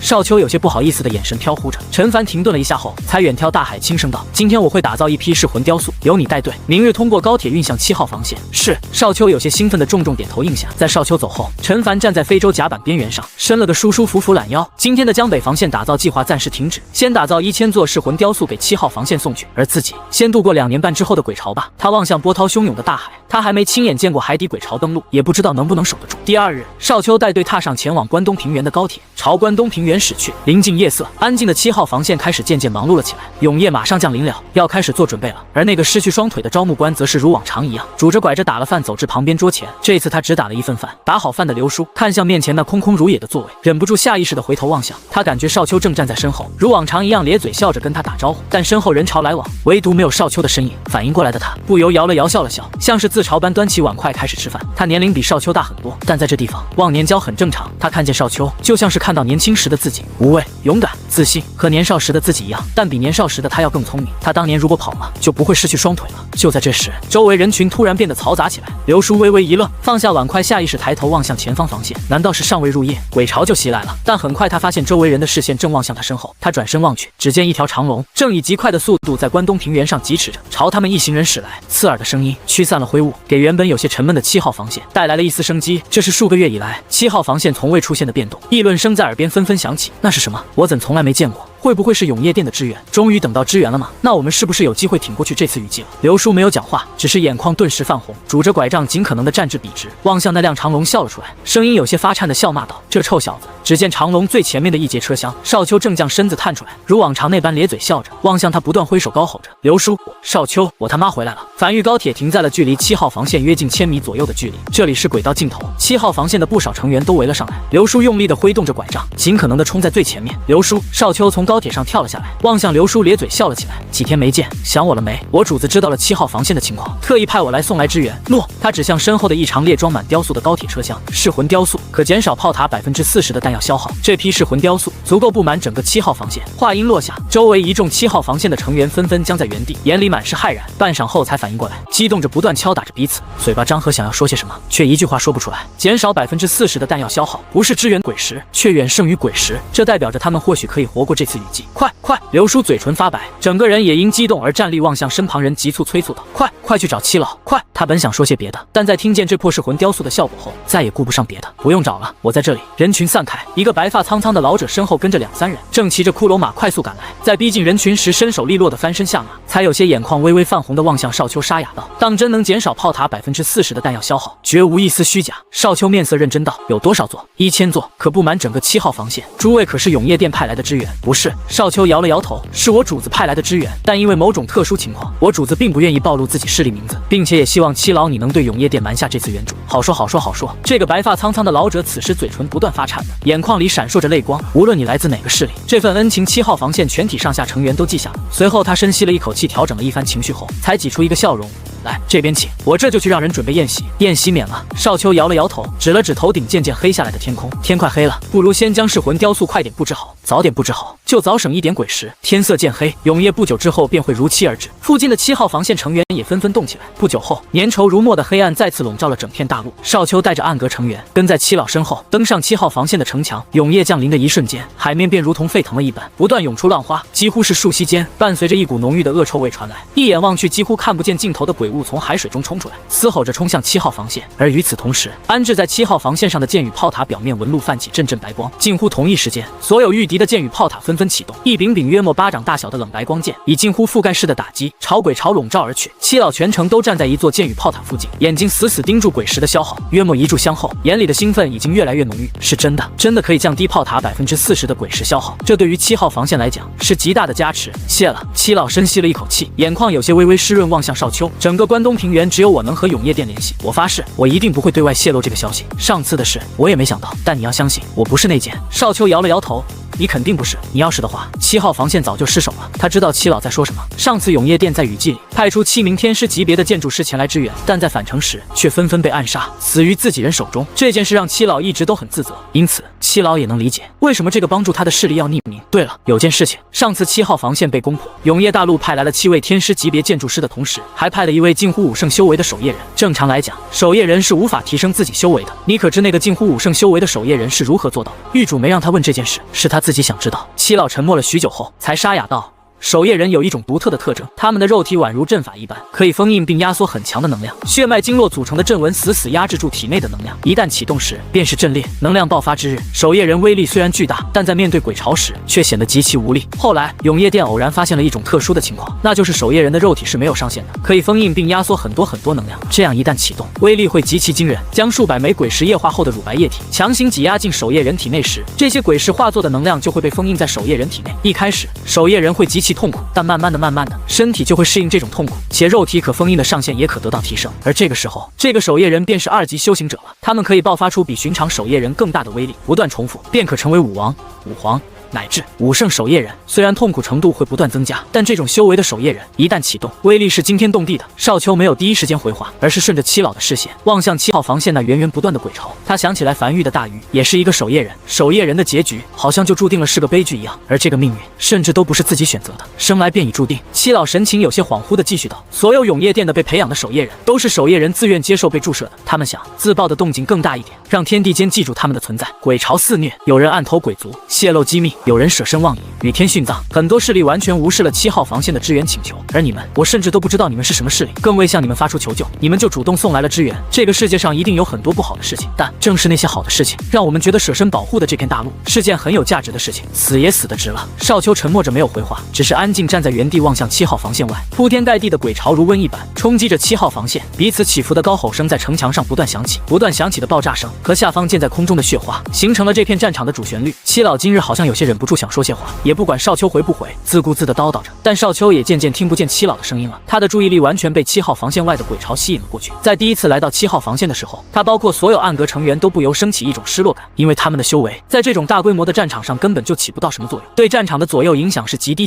的。但现在他找到自己方向了，他的方向不在防线，在后方。永夜大陆里的那些内鬼就由他们暗格来拔除吧。当樊玉正式进入永夜大陆腹地那一刻，所有内奸都将会迎来樊玉暗格的逐一审判，这是他擅长的事情，也是暗暗格擅长的事情。经过一夜战斗，天渐渐亮了，永夜如期退去，7号防线的众人也各自忙碌起来。少秋也准备离开了，他拒绝了七老再次准备宴席的想法，独自一人在食堂里找到了刚起床的刘叔。刘叔如往常一样坐在那里，桌上摆着2碗饭，他知道其中1碗是他的。少秋走至桌边，端起手里的这碗汤面，狼吞虎咽的大口吞完后，才颇为满足的抹去嘴角油渍，抬头望向坐在对面的刘叔，笑了起来。谢了。如往常一样，在7号防线这半年内，他负责夜间守护7号防线，刘叔负责白天工作。两人见面的时间不多，基本上只有吃饭时能看见。而在交接时，刘叔总是会利用自己能先打饭的特权，为他打好一份饭，让他不用排队能吃到最热乎的饭。谢什么？刘叔撇了撇嘴，用手里的烟斗敲了敲自己仅剩的大腿根部。7号防线的规矩，残疾者可优先打饭，有特权让我用，不用也是浪费了。看出来你是要回去了吧？去吧，我就不送你了。刘叔像是驱赶苍蝇一般，也没看少秋，只是有些不耐烦地挥了挥手中的烟斗。少秋起身，有些微微迟疑地开口道：“刘叔，要不要跟我一起走？我可以保你比在7号防线多活几年。”不走。刘叔冷嗤一声：“我父亲没走，我儿子没走，搁我这儿我就能走了，更何况我腿都没了，能走哪去？那我走了，走吧。”少秋停顿了片刻后，也没再回头，刘叔也没回头，良久后才恍惚地长叹了一口气，最终还是忍不住回头望向身后，只见那辆如长龙般的高铁已经正以极快的速度朝关东平原驶去。他缓缓扶着身边拐杖起身，望向那渐渐消失在视野尽头的高铁，低声呢喃着：“少秋，少秋。”年少不知秋风意，回首方晓岁月寒。原本死气沉沉的7号防线，因少秋的到来，让他也感觉自己年轻了不少。少年心气是不可复生之物，他很久之前也想去看看永夜大陆全貌，甚至想去永夜前线，但现在他哪也去不了。7号防线容纳了很多无家可归的失败者，像他这种失去双腿的半残之人，离开7号防线又能去哪呢？死在7号防线是他们唯一的归宿。他们不是守夜人，但又酷似守夜人。天亮了，永夜历380年7月8日，无名山内，陈凡如往常一样早早起来，来到江北防线。今天继续开始打造江北防线。江北防线已经差不多要正式完工了，如昨日一样，他开始再次打造一座座建筑。当黄昏来临后，在连续忙碌数天的江北防线彻底竣工，陈凡站在江北防线的城墙上，望向江北防线的头尾镜头，眼里满是满意。他来到这个世界已经接近2年了，这2年内，他打造出了一条长达170公里江北防线，清一色5级城墙，镜控选项，鬼血纹路，这是一座完美的防线。陈凡没有任何人陪同，就这样独自一个人拄着手杖，沿着江北防线走在城墙上，感受自己打造下来的这个江北防线。走着走着，陈凡停了下来，停在一座式神炮塔面前，望向远处海面笑了起来：“我准备好了，来吧。”时间一点一点流逝，时间来到了年末，永夜历380年10月末，雨季即将降临。过去半年了，这半年内繁育的发展稳步推进着，新大陆那边开采也在继续，王麻子的探索也在继续，如今已经近乎将整个大陆全部探索完毕。再根据计算后，得出了一个结论，将整个新大陆用鬼火笼罩全部区域，需要大概169361座满级鬼火。只是雨季即将来临，温度也渐渐低了下来。陈凡裹着一个毛毯，坐在1号洞穴城墙的摇椅上，望向手里王魁呈上的数字，沉默着，久久不语。狱主王魁低声汇报道：“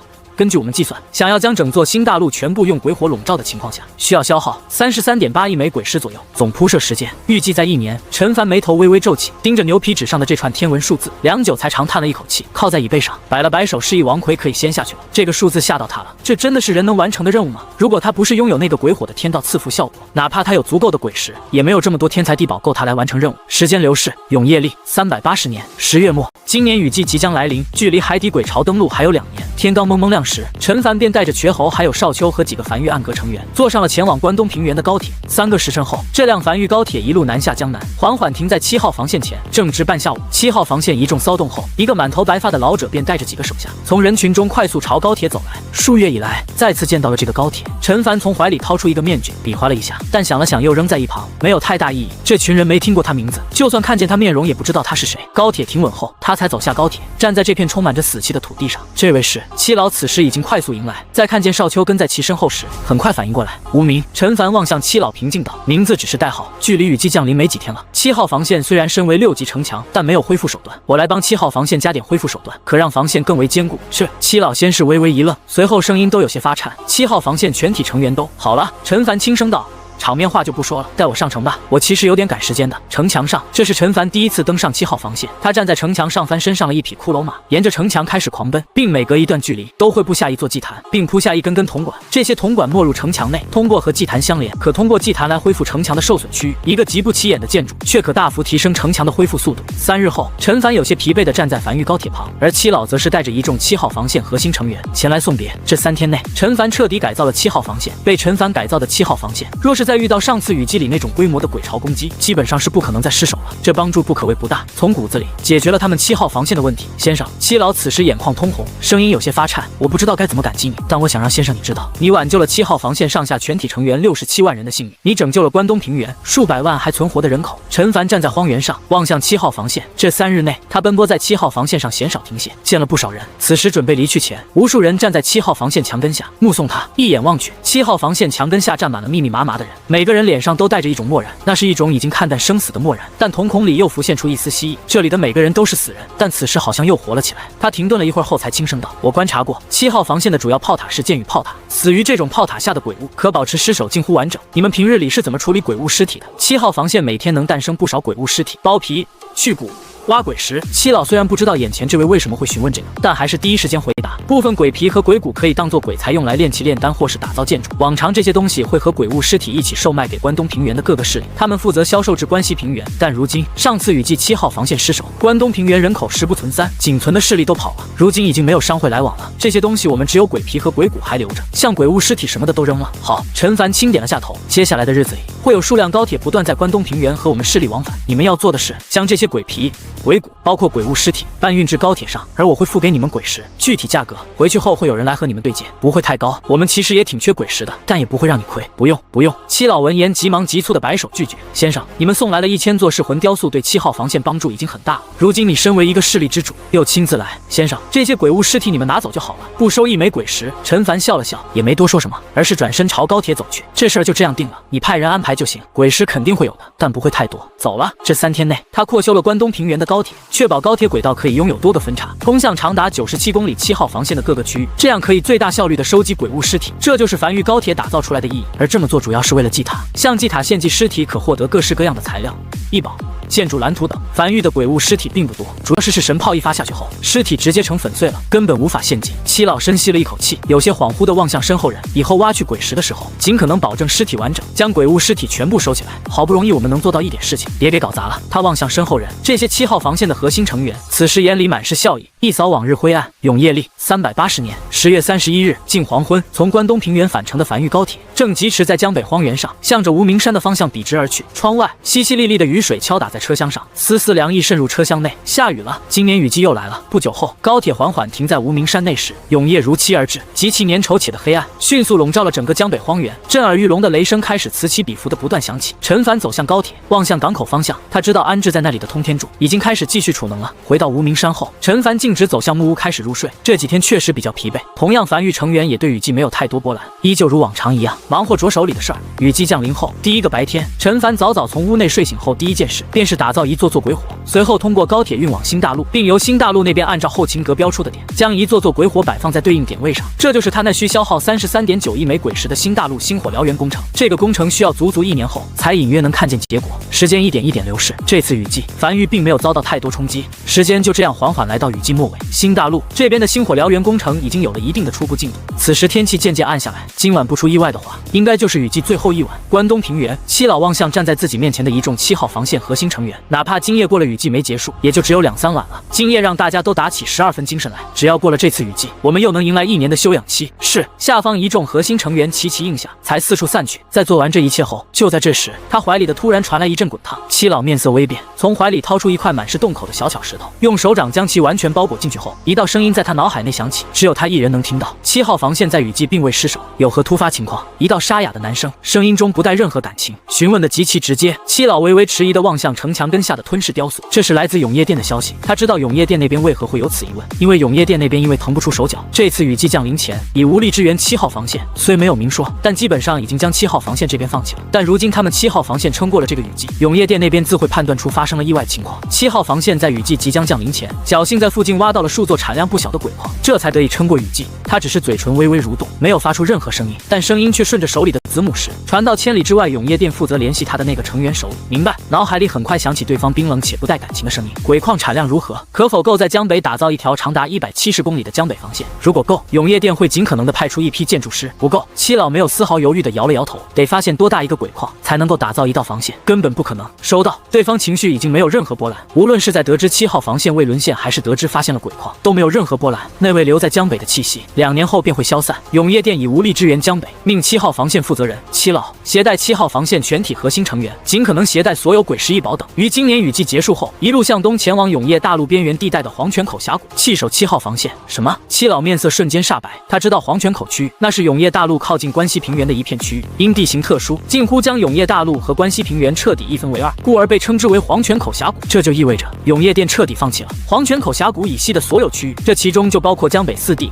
关西2地，那黄泉口区域以西这片区域的人怎么办？等死！对方的声音依旧没有波澜，甚至没有森寒，更像是在平平无奇地叙述一件极其寻常的事情。永业店的3号前线和4号前线在雨季相继失守，损伤无数。为了补上3号和4号前线，永业店不惜一切代价，在3号和4号失守区域后方紧急建立起2道防线。如今永业店资源严重匮乏，只能在黄泉口峡谷区域入口处打造出1道防线，那里碎裂的节点更小，需打造的防线也更短。守1道防线总比守2道防线容易。拒绝执行！七老有些愤怒地嘶吼道：“你们怎么能放弃这么多区域？你们知道这会死多少人吗？至少你也要告诉所有人，让所有人一起撤离。”哪怕听见七老的怒骂声，对方也没有任何反应，只是依旧在平淡叙述：“如果你有那么多骷髅马和足够的后勤，你可以尝试带着所有人撤离，又或者你能补齐江北防线以及无支援的情况下坚守住7号防线。”怎么可能？七老情绪从未如此激动的怒吼道：“永业店连打造江北防线鬼石都没有了吗？”没有了。七老在听见对方如此平淡地说出这3个字后，突然从激动的情绪中平复下来，沉默许久后，才眼眶通红的沙哑道：“知道了，我不会走的。7号防线不会撤离一人，将死守7号防线。”这次对方并没有第一时间回答，只是在停顿了片刻后，语气里难得的带上了一丝情绪，沙哑道：“永业终灭，万古如昼，恭送七老赴死，我们会赢的。”掌心里的子母石渐渐失去温度，通讯也被挂断。七老独自一人站在城墙上，眼中满是绝望和不甘地望向城根下那一座座帐篷。雨水打在他身上，却没有浇灭他心中的那团火，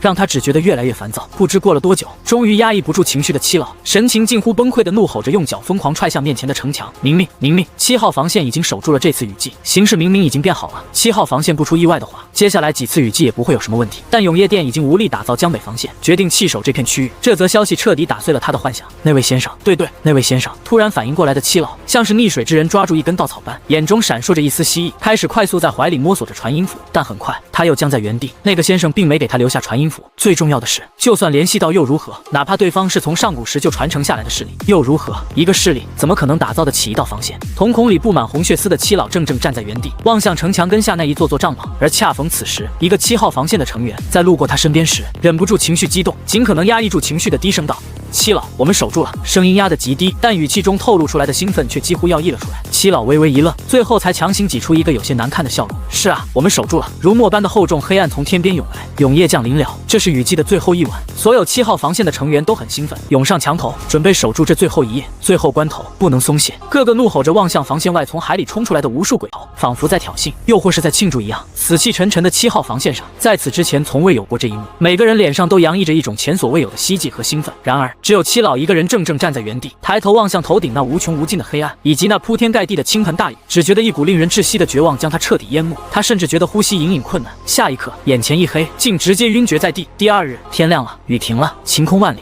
持续了30日的大雨，在天亮的那一刻瞬间停了。陈凡走上1号洞穴的城墙上，望向外面慵懒地伸了个长长的懒腰，才笑着望向身后少秋：“走吧，陪我去7号防线一趟。”雨季里7号防线应该积攒了不少鬼物尸体，这第一批货还是得我们亲自去一趟才行。王奎，你从库里清点出来一批鬼石装高铁上。雨季结束了，他看了眼挂在城墙上的日历，永业历381年年初，又是新的一年，距离海底鬼巢登陆只有2年了。走了。天气渐冷，陈凡坐在繁育高铁上，沿着轨道一路南下江南，准备前往7号防线。他望向窗外的景象，轻哼着无名小曲，他心情还算不错。新大陆那边的星火燎原计划有条不紊地进行着，7号防线这边也能收取一大批鬼石，繁育正在稳步快速发展，一切都在变好。就这样，高铁抵达了7号防线。从高铁上走下来的陈凡望向颇为热闹的7号防线，仔细观察了片刻，笑了起来。虽然嘈杂，但每个人脸上都洋溢着兴奋。显然7号防线不但守住了，而且伤亡应该也很小，以及那垒起一座小山的鬼物尸体都是他的，能在祭塔里兑换不少东西。很快，七老带着几个手下从嘈杂的人群中走出，来到他面前。七老，陈凡扫了眼四周，笑着随意道：“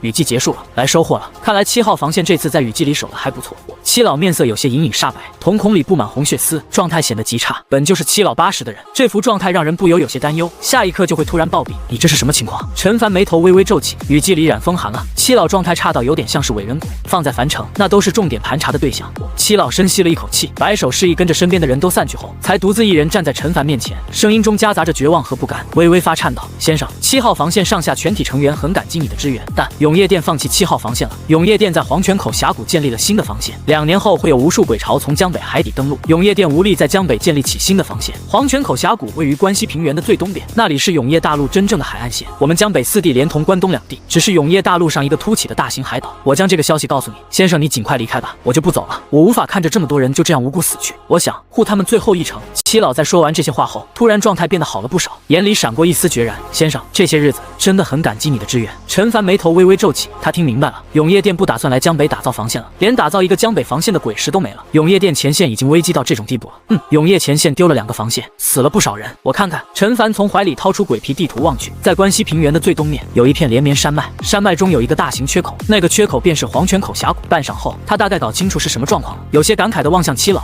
没事儿，别慌，江北有防线的，长达170公里的江北防线，如今正安安稳稳地坐落在江北。7号防线沦陷不了，江北防线也沦陷不了，我们都能活下去。七老愣在原地，眼里闪过一丝不解。江北怎么可能有防线？以前江北全靠那位留下的气息震慑海底鬼物，哪里来的防线？永业店也不至于骗他，更何况前线都丢了2个，永业店确实没有足够资源打造新的防线了，又是哪里来的防线？但下一刻，一道闪电突然从他脑海里划过一般，他陡然想到了什么，嘴唇发颤，有些难以置信地望向眼前这个男人。难道你？陈凡笑了起来。认识这么久了，一直忘了做自我介绍。在下陈凡，来自江北樊玉，镇守江北已有数年。永业店无力守的江北，我樊玉来守。七老呆呆地怔在原地，他一直不知道眼前这个男人的身份。在此之前，他从未听过江北樊玉这几个字。在关东平原未沦陷前，关东平原和关西平原也是有些联系，但也从未听过江北樊玉这个势力。樊玉距离关东平原太远了，又是一个贫瘠之地，消息实在是很难传到关东平原来。眼前男人身上的神情告诉他，此人没有说谎，句句属实。只是一个身处贫瘠之地的江北势力，又是如何掏出能打造出一道防线的鬼石呢？陈凡也没过多解释什么，只是拍了拍七老的手臂，笑着道：“放轻松点，会好起来的。具体你有什么想知道的，可以询问少秋。如今当务之急是，快点安排你的人将那边的鬼物尸体装进高铁里吧。距江北海底鬼潮登陆还有2年的时间，我们做的准备越充分，届时守住的可能性也就越大。你们7号防线负责守关东，我们樊玉负责守江北，问题不大。”他说的很轻松，但其实只有他自己知道，为了打造这个江北防线消耗了他多少精力。但他之所以这么卖力，就是为了现在可以轻松的说一句问题不大。好。七老已经僵在原地，呆呆的点头应下，脑子还没转过来，但他突然想起一件事情，从怀里摸出2件异宝递给陈凡，深吸了一口气后，才嘴唇微微发颤的沙哑道：“陈狱主，这是7号防线雨季里遇见的一只鬼物掉落的2个异宝，感谢你这些日子的支援，一直没有什么能回馈的地方，这点微不足道的回馈，还请你笑纳。”不用。陈凡笑呵呵的随意扫了眼，樊玉支援7号防线乃，声音戛然而止。他停顿了一下后，才轻咳了一声：“也罢，既然是你的一片心意，那不收也确实不合适。这2件异宝我就收下了。原本他是不想收的，毕竟樊玉如今也不缺这2件异宝。但当他看见那个石头形状的异宝面板显示的是天道石时，他就觉得还是得收一下，意思。这是樊玉获得的第3个天道石，他现在甚至有些迫不及待返回樊玉，看看这第3个天道石能给他带来什么天道赐福效果。这个意思挺够意思，挺好。陈凡笑了起来，抬头望向七老：“那我就不久留了，我先回去了。”七老站在荒原上，望向那道刺入永夜深处的鬼火通道，和在鬼火通道里向前疾驰而去的樊玉高铁，神情有些恍惚的偏头望向一旁的少秋：“你可以跟我讲讲江北樊玉吗？”少秋单手撑着下巴，思索了许久后才笑了起来，随后开始讲述他加入樊玉后的经历。片刻后，七老站在原地，怔怔地听着少秋讲述着樊玉的发家史，渐渐听入迷了。他也明白了樊玉为什么不愿暴露身份，也不愿和永业店接触了。崛起如此之快的一个势力，还拥有一些莫测的手段，再发展个几年，确实有可能左右一丝前线的战局。但永业店是有不少内奸的，一旦让那些内奸知道这件事情，再将事情泄露给鬼族，那如今还未完全发育起来的樊玉便会迎来灭顶之灾。时间流逝，夜深人静，一辆樊玉高铁顺着夜色驶入樊城。当高铁停稳后，陈凡大步从高铁里走出，将手里的天道石抛在空中，咧嘴笑着扫了眼四周，随后才轻打响指，一节铜管虚影突兀浮现并快速凝成。在来时的路上，他就已经想好了，这枚天道石就用在铜管上。虽然铜管只是一个建筑模块，甚至都不是一个完整的建筑，但铜管在樊玉里的地位可不低，各处建设都离不开铜管。没有丝毫犹豫，手中的天道石拍在铜管上，很快面前便浮现出一道面板。你对铜管使用了天道石，获得了3个天道赐福效果，请在百息内任选其一。一个建筑仅能拥有1个天道赐福效果。1. 天道赐福效果，狐假虎威，铜管会释放出大鬼气息，对大多数鬼物产生有效震慑。2. 天道赐福效果，绝对虚幻，部下的铜管可选择虚幻状态和非虚幻状态，处于虚幻状态时无视任何攻击。3. 天道赐福效果，不劳而获。铜管打造消耗减少90%。陈凡默默地沉默在原地，抬头望向头顶如幕布般盖在无名山上空的黑暗，呢喃着：“狗运不，我更愿意将其称之为天命所归。”几乎没有丝毫犹豫，他便选择了第2个天道赐福效果绝对虚幻。在确认的那一刻，面前弹出一则面板，是否将之前所打造的铜管全部设置为虚幻状态，可随意转换。陈凡并没有第一时间确认，而是又原地打造了一座1级鬼火，开始做实验。虚幻状态下的铜管鬼火能量可继续流通，没有任何区别。尝试攻击，一刀砍去，直接砍在地面上，刀刃直接穿过铜管，没有对铜管造成一点伤害，仿佛根本没有铜管一样。而在铜管内流淌的鬼火也没有任何阻碍，完美。在做了数个实验后，陈凡才笑了起来，心念一动，此前他所打造出来的所有铜管都被转换为虚幻状态，如今他再也不用担心有人能破坏他的轨道了。最主要的是，这个虚幻手段还不需要多消耗1枚鬼石，挺好。如果是以前，他也会考虑第3个天道赐福效果不劳而获，这意味着他打造10米的铜管只需要消耗1枚鬼石，消耗大幅减少。但如果是为了上限来考虑的话，资源类的天道赐福效果是最差的，毕竟这个天道赐福效果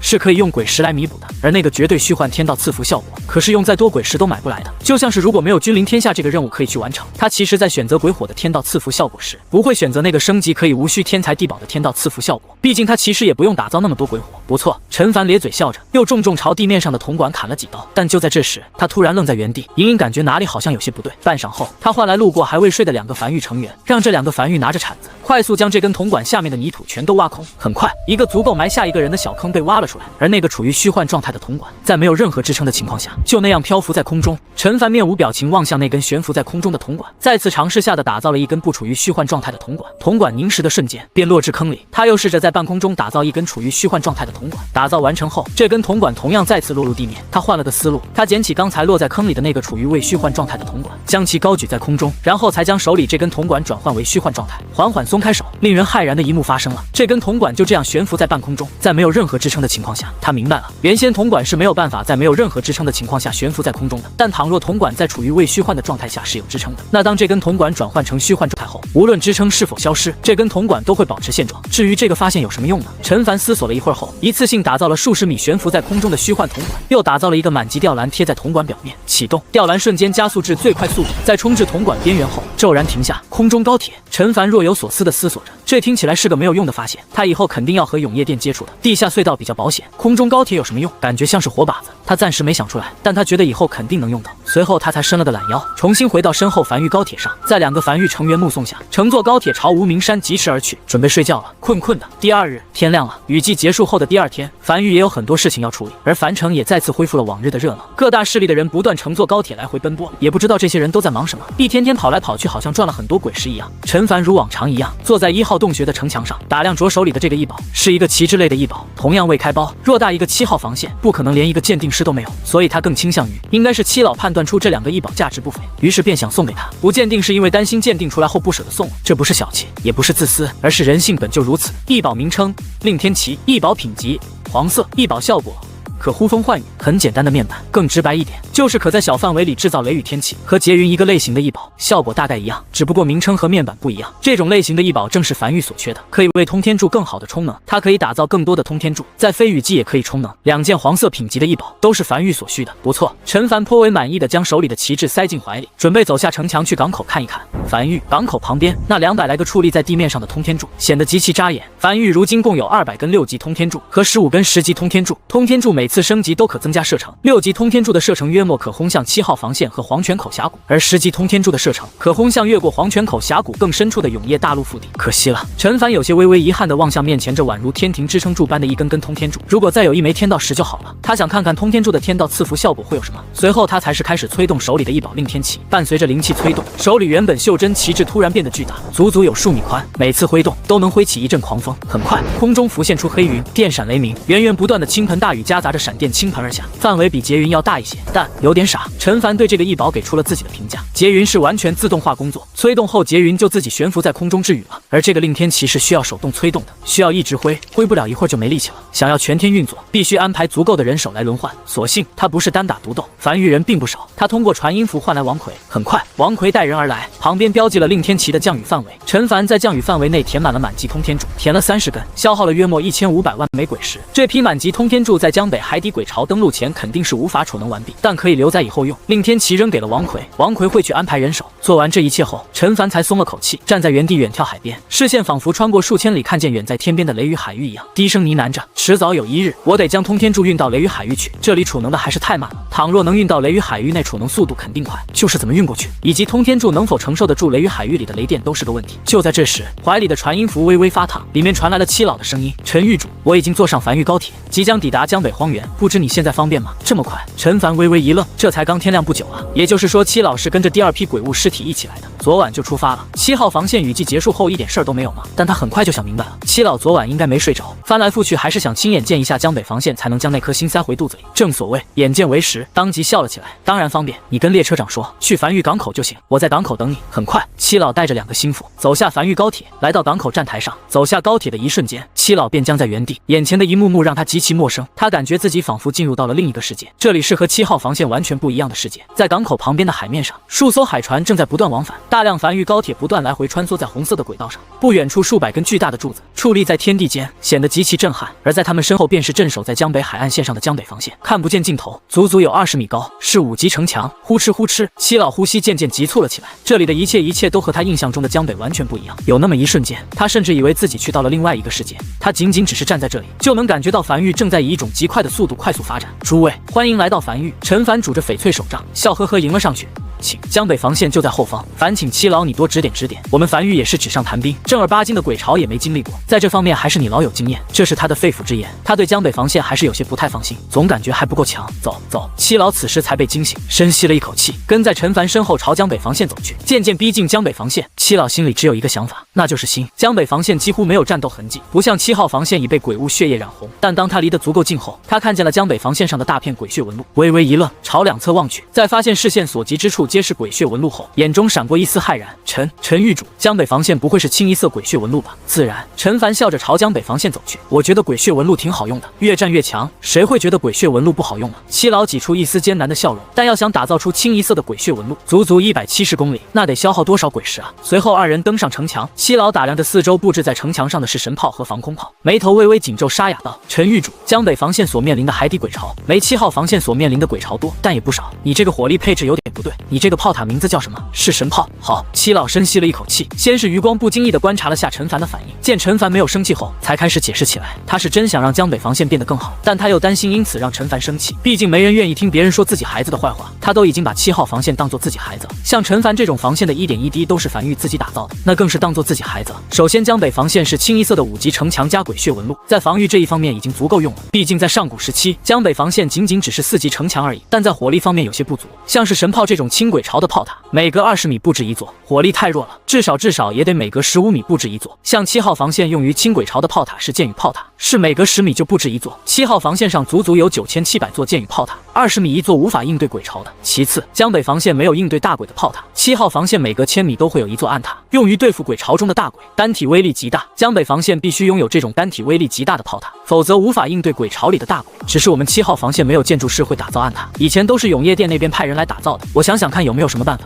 陈凡有些面色古怪地打断了七老的思索。那个七老，有的，江北防线是有单体威力极大专门应对大鬼的炮塔的。哪呢？就是这个是神炮啊！七老愣在原地，有些茫然地抬头望向江北防线深处，一座座是神炮整整齐齐摆放在城墙上。是神炮是用来杀大鬼的，是神炮，都叫是神了，不能是杀小鬼的吧？那你拿什么清鬼巢呢？诺，是神炮，单体威力极大的炮塔怎么清鬼巢？它有个特殊效果，是伤害可以溢出，清鬼巢效果很不错的。陈凡有些惋惜地望向四周，可惜雨季过去了，不然可以给你看看效果。七老有些茫然地僵在原地，望向那一座座是神炮，这种级别的炮塔，他们7号防线每隔1000米一座，这里每隔20米一座，大鬼来了都得猛逼。七老面无表情地沉默在原地，深吸了一口气后，才转身远眺海边，有些恍惚地呢喃道：陈狱主，江北防线甚至算不上是次要防线，这里海底的鬼巢实力不算太强的。其实你不用以永业前线的标准来打造江北防线，他现在完全不担心江北防线沦陷了。沦陷？笑话！江北防线除了城墙等级比他的7号防线低1级，其他各个方面都要强于7号防线。7号防线沦陷，江北防线都沦陷不了。甚至他觉得他们应该换一换，让江北防线去守关东平原，他们来守江北。他本想着樊玉毕竟没经历过鬼巢来袭，纸上谈兵打造的防线可能会不实用，来了之后发现樊玉确实是纸上谈兵，就是给自己的敌人假想的太厉害了。纸上谈兵能谈成这样，也确实令他有些懵逼，是吗？陈凡同样站在江北防线，远眺海边，轻声道：他刚才有一句话没说，那就是谁也不知道雷雨海域什么时候会突然碎裂，那里里所囚禁的鬼物可不是一个小数目。自从他看见新大陆那10级城墙都沦陷后，他就觉得自己不够强，应该再强点。随后二人边聊边沿着城墙慢悠悠走着。片刻后，陈凡将七老送至高铁上，目送这辆高铁渐渐驶远后，才独自一人走上江北防线的城墙上，站在城墙上远眺海边。停顿半晌后，他意念一动，一根由白色线条组成的铜管突兀浮现，在凝实的瞬间朝地面落去。他手疾眼快，将其握住，并高举在空中，将其转换成虚幻状态。处于虚幻状态的铜管稳稳当当的悬浮在半空中。陈凡思索着，将手在处于虚幻状态下的铜管间来回穿过，就像不是一个维度一样，完全无法触碰到。这种情况下的铜管是连一点负重能力都没有的，可以说任何攻击都无法伤害到这根铜管。虚幻可以说是防御的最高境界，但有一个建筑可以和这根铜管产生交互作用，那就是满级吊篮。吊篮是可悬浮在任何建筑的表面，哪怕铜管处于虚幻状态，但只要是建筑就可以交互。因此他脑海里隐隐浮现出一个计划。1个时辰后，繁育港口，繁育站阁数10个成员在听到召唤后快速赶到港口。而当他们来到这里的时候，映入眼帘的是一根巨大的通天柱，孤零零地安置在荒原上，足足数百米高，10几个人张开双臂都无法抱住，没有和旁边那200多根通天柱摆放在一起。除此之外，还有8根平行且漂浮在半空中的虚幻铜管，在虚幻铜管上安置着8辆高铁，一眼望去就像是空中平台一样。狱主带队前来的周末一路小跑至陈凡面前，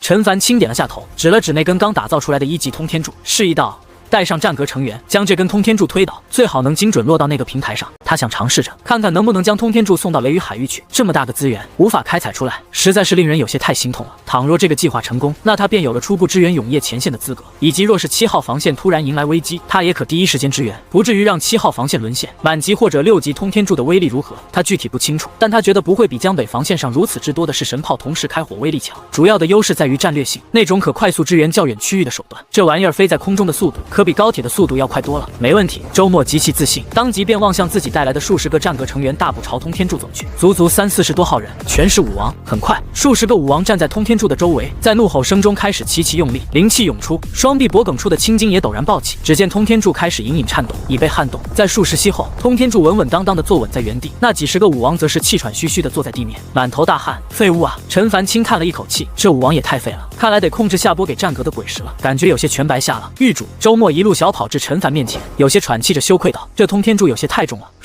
如果让我乘坐非洲和通天柱平行，从通天柱顶部去推的话，应该可以推得动。算了。陈凡摆了摆手。下一刻，江北防线上的数门式神炮缓缓调转方向，炮口瞄准那根巨大的通天柱，白色纹路瞬间被点亮。数门式神炮瞄准通天柱齐齐开火。轰轰轰！猩红色的能量光球重重轰在通天柱上，通天柱的表面顿时溅起无数碎片。但在强力的冲击波下，通天柱也开始缓缓倾斜，在超过一个角度时，重重砸向地面。轰！溅起大量灰尘。当灰尘散去后，陈凡走至通天柱下方，望向这根横躺在荒原上的通天柱，面板显示这根通天柱已被破坏，无法继续储能，而那空中平台上的吊篮则是被瞬间压碎，尸首无存。通天柱穿过虚幻状态的铜管，重重砸在地面上。陈凡眉头微微皱起，思索着。现在看来，想要将通天柱运往雷雨海域，有些不太现实。吊篮承重能力太弱，但又是唯一一个可以和虚幻状态下的铜管产生交互的建筑，这玩意儿有些太重了，这条路有些行不通。半晌后，他大步朝港口海底隧道入口走去，他准备去新大陆一趟，亲自去看看那雷雨海域。既然无法将通天柱运到雷雨海域，不如去看看能不能尝试着将雷雨海域的闪电引至繁域。数个时辰后，陈凡抵达新大陆，刚走出站台，便看见王麻子正满脸焦急地守在站台出口的地方，第一时间大步迎来。狱主，听瘸猴说你要去近距离看下雷雨海域，有什么事儿让我们去做就好了。雷雨海域太危险了，万一被卷进去几乎是必死无疑。我从雷雨海域里活着出来了2次，我肯定能再活着回来的第3次。不用。陈凡绕过王麻子，大步朝前走去，轻声道：你跟我一起去，我们不用太靠近雷雨海域，在一个相对安全的地方去查看。乘坐海船出海，3艘海船离开新大陆港口，浩浩荡荡朝雷雨海域进发而去。一段时间后，陈凡站在海船甲板上，近距离望向面前那雷雨海域，约莫数百米远。此处海浪已经极大，船身都在剧烈摇晃。他望向面前的场景，沉默着没有讲话，只有亲眼近距离目睹了雷雨海域，才能得知当时王麻子带着商阁成员从雷雨海域里打的来回是一个多么不可能的事情。那是一个奇迹。雷雨海域上空覆盖着厚厚一层黑云，无数闪电在黑云中不断闪过，并劈向海面。而在翻涌的海水中，能依稀看见无穷无尽的鬼物被困在这片区域，痛苦哀嚎着，宛如地狱般的场景。你们有尝试飞过雷雨海域吗？从空中，陈凡抬头望向雷雨海域的上空。试过了。王麻子摇了摇头，根本不行。雷雨海域上空那黑云拥有极其厚重，我们尝试越过那片黑云，但在靠近时，非洲消耗鬼石的速度突然开始快速暴涨，瞬息间便消耗了数万枚鬼石。幸好我们携带的鬼石多，否则可能当时就鬼石耗尽，坠入雷雨海域。但就算携带的鬼石再多，可能也难以穿过。越靠近雷雨海域，鬼石消耗的速度就越多，且还有一种极强的引力从海底传来。陈凡听见这个回答倒是没有太多意外，毕竟有部分鬼物是有飞行能力。力的。若是雷雨海域会飞就可以跨过，那这个雷雨海域也就没有那么令人骇然了。一眼望去，雷雨海域根本看不见尽头，像是囚笼般将这个永夜大陆笼罩进去。他望向身后距离他最近的一座海岛，能清晰看见有一座数百米高的通天柱，正稳稳当当摆放在那座海岛的边缘位置。这是他刚才路过那座海岛打造出来的。今日他要做一个实验，尝试能不能将雷雨海域的电导出来，并且引到那座通天柱里。第一步，先试探那些材料能够承受住雷雨海域里的雷电。这里面的雷电和平日雨季的雷电虽然外表看起来都差不多，但显然不是一种东西。这里的雷电会更加狂暴，极其频繁，且在海船试探性的一点一点靠近后，他依稀看见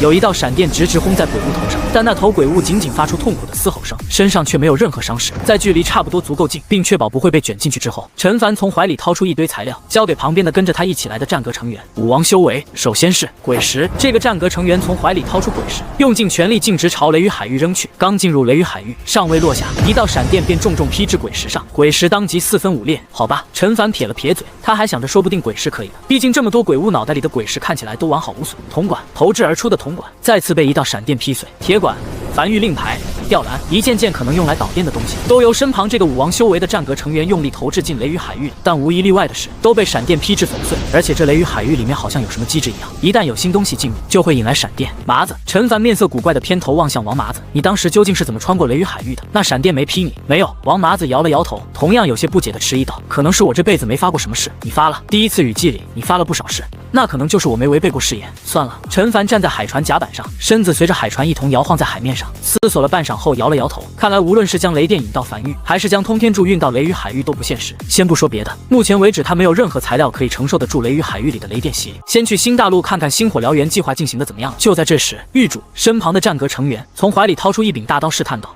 要不试试我这个？”陈凡眉头轻挑，望向战阁成员手里这柄大刀，通体地金而制。原先是只有暗阁成员才拥有通体由地金制造的匕首，倒是忘了这个。试试。是。战阁成员深吸了一口气，将手里地金制成的大刀重重朝雷雨海域里扔去。进入雷雨海域的一瞬间，一道闪电就瞬间从黑云中激射而出，重重劈在这柄大刀上。但这次不一样的事情发生了，在被雷电命中后，那柄大刀瞬间通体绽放出极亮光芒，但并未碎裂。但紧接着，令人震撼的一幕发生了，雷雨海域像是被激怒一般，数百道闪电在电闪雷鸣宛如末日般从黑云中激射而出，重重劈在那柄大刀上。如此恐怖的攻击依旧未对那大刀造成任何损害，直至那大刀从空中坠入海里，闪电才不再出现。陈凡望向眼前一幕，微微一愣，他好像找到可以承受雷雨海域里闪电攻击的材料了。地精，现在就看地精能否传递能量了。他从怀里掏出传音符，呢喃着：“赵生平，起床干活了，去找王奎拿一批地精，给我编制成一个长大概7公里的绳索，越快越好，通过高铁运到新大陆来。”很快，一夜过去，当第二天天亮后，陈凡收到了从梵域送来的那根长达7公里的绳索，通体由地精编织而成。陈凡再次带着王麻子等人乘坐海船，来到了他们昨天打造了一座通天柱的那个海岛。这次主要是以实验为主，先不考虑如何布置，他将这根绳索一端牵引在通天柱上，又拉着绳索的另一头开始靠近雷雨海域。伴随着海船驶远，这根由地精打造的绳索缓缓沉入海底。当靠近雷雨海域时，那个负责出苦力的战阁成员在绳索尽头绑上一块石头，深吸了一口气，用力朝雷雨海域扔去。当绳索的另一端进入雷雨海域的一瞬间，闪电如期劈下，那几乎在瞬间，陈凡等人已经操控海船快速离开地精绳索的范围。这根由地精编制而成的绳索通体瞬间绽放出刺眼强光，而与此同时，陈凡看见了安置在海岛上的那根通天柱顶部也开始散发白光，那是正在储能的征兆。不过又很快散去。当扔进雷雨海域里的绳索那一段坠入海里后，闪电便不再劈下。但陈凡笑了，笑得很开心，他好像已经看见了漫天梵域巡航导弹在永夜大陆上空胡乱飞舞的场景。实验完毕，可以充能。陈凡回到那座海岛上，望向通天柱面板上微微上涨的充能进度，从怀里掏出传音符，绝喉听命，找到魏魏，告诉他这是安排给梵域授阁的第一个任务。梵域需要大量地精，让他带着那批猴子以最快速度前往那座深坑，开始大肆开采地精。运来的地精全部送到梵域。赵生平听令，带着你那群炼器师准备开始干活。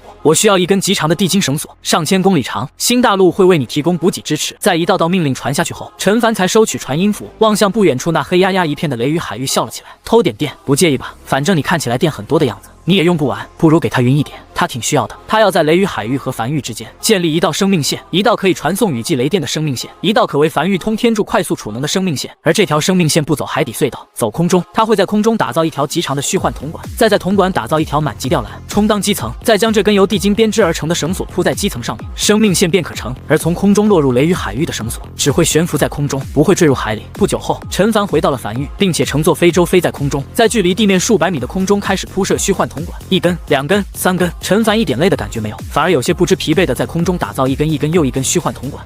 时间流逝，2个月就这样过去了。这一日，终于迎来了生命线铺设完毕的那一天。陈凡站在非洲甲板边缘上，望向面前不远处的雷雨海域和身后那条悬浮在空中不见尽头的半透明虚幻铜管，一股自豪感油然升起。这是他这2个月来忙活出来的结果。就在这时，一辆极长的高铁从虚幻铜管尽头快速驶来，宛如从9天之上驶来的高铁般，行驶在距离海面数百米的高空中。高铁很快停在了虚幻铜管的尽头，而在高铁最前端，则是一卷缠绕在一起的地精绳索。这辆高铁极长，覆盖了整条虚幻铜管，消耗了他不少鬼石，充当基石的效果。身旁的战阁成员从非洲爬上高铁，拿起那卷绳索，从空中用力朝雷雨海域扔去。很快，绳索进入雷雨海域，并彻底没入海底。而那个战阁成员也在同一时间跳到非洲上。这些日子他们测试过了，地精导电效果确实不错，而一旦处于导电状态，那根由地精编织的绳索就不能用手触碰，会死人的。陈凡从怀里掏出传音符，望向那节彻底没入海里的地精绳索，联系到梵玉。长了，往回拉一点。话音落下不久后，铺设在基石上的绳索就开始缓缓朝后方移动。再拉点，拉，继续，好，停，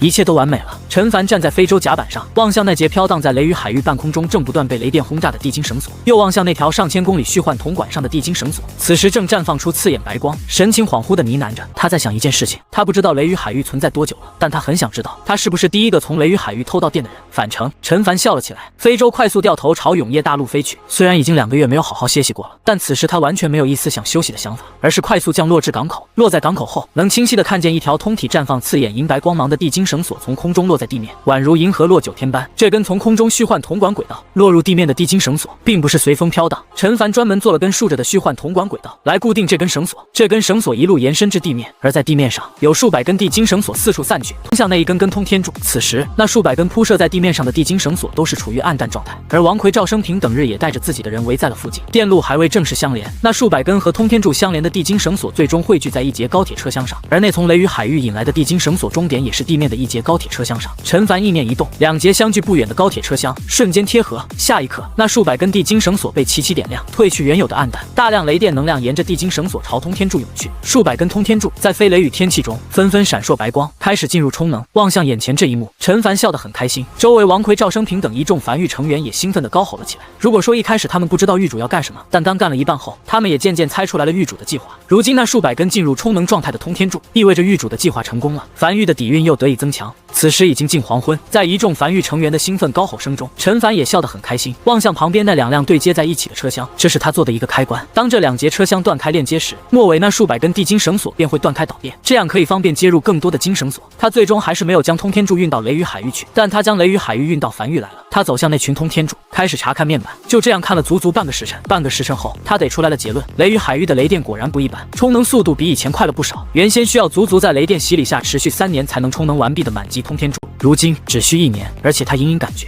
威力可能会更大。毕竟雷雨海域里的那雷电明显比日常雷电看起来威力要大得多。6级通天柱原先需要充能90日，现在只需30日，30日便能充满一根6级通天柱。一个战略性的武器，在这条生命线的补给下，快成为日常武器了。而他也终于可以看看6级通天柱的威力如何。可惜陈凡微微有些遗憾，新大陆那边的星火燎原计划消耗了梵域大量鬼石储备，暂时不足以打造更多通天柱储能，需要先等星火燎原计划完毕的。不过也要不了多久了，预计今年雨季前，新大陆那边的星火燎原计划就能彻底铺设完毕。时间飞逝，9天后是梵域6级通天柱第一次试爆的日子。这一天，7号防线迎来了客人，陈凡带着王奎、赵生平、瘸猴、王麻子等一众梵域核心人员暂时放下了手中的所有工作，抵达7号防线。早已收到消息的七老早已在站台上等候着，只是在看到这一幕后，还是有些茫然。陈狱主，七老走至陈凡面前，望向那一众梵域核心人员，有些迟疑的试探道：“这是倾巢而出啊！”没事儿，陈凡乐呵呵地望向七老，过来支援下7号防线。支援？七老一时有些摸不着头脑，这又不是雨季，就每天晚上那日常鬼潮，7号防线怎么可能守不住？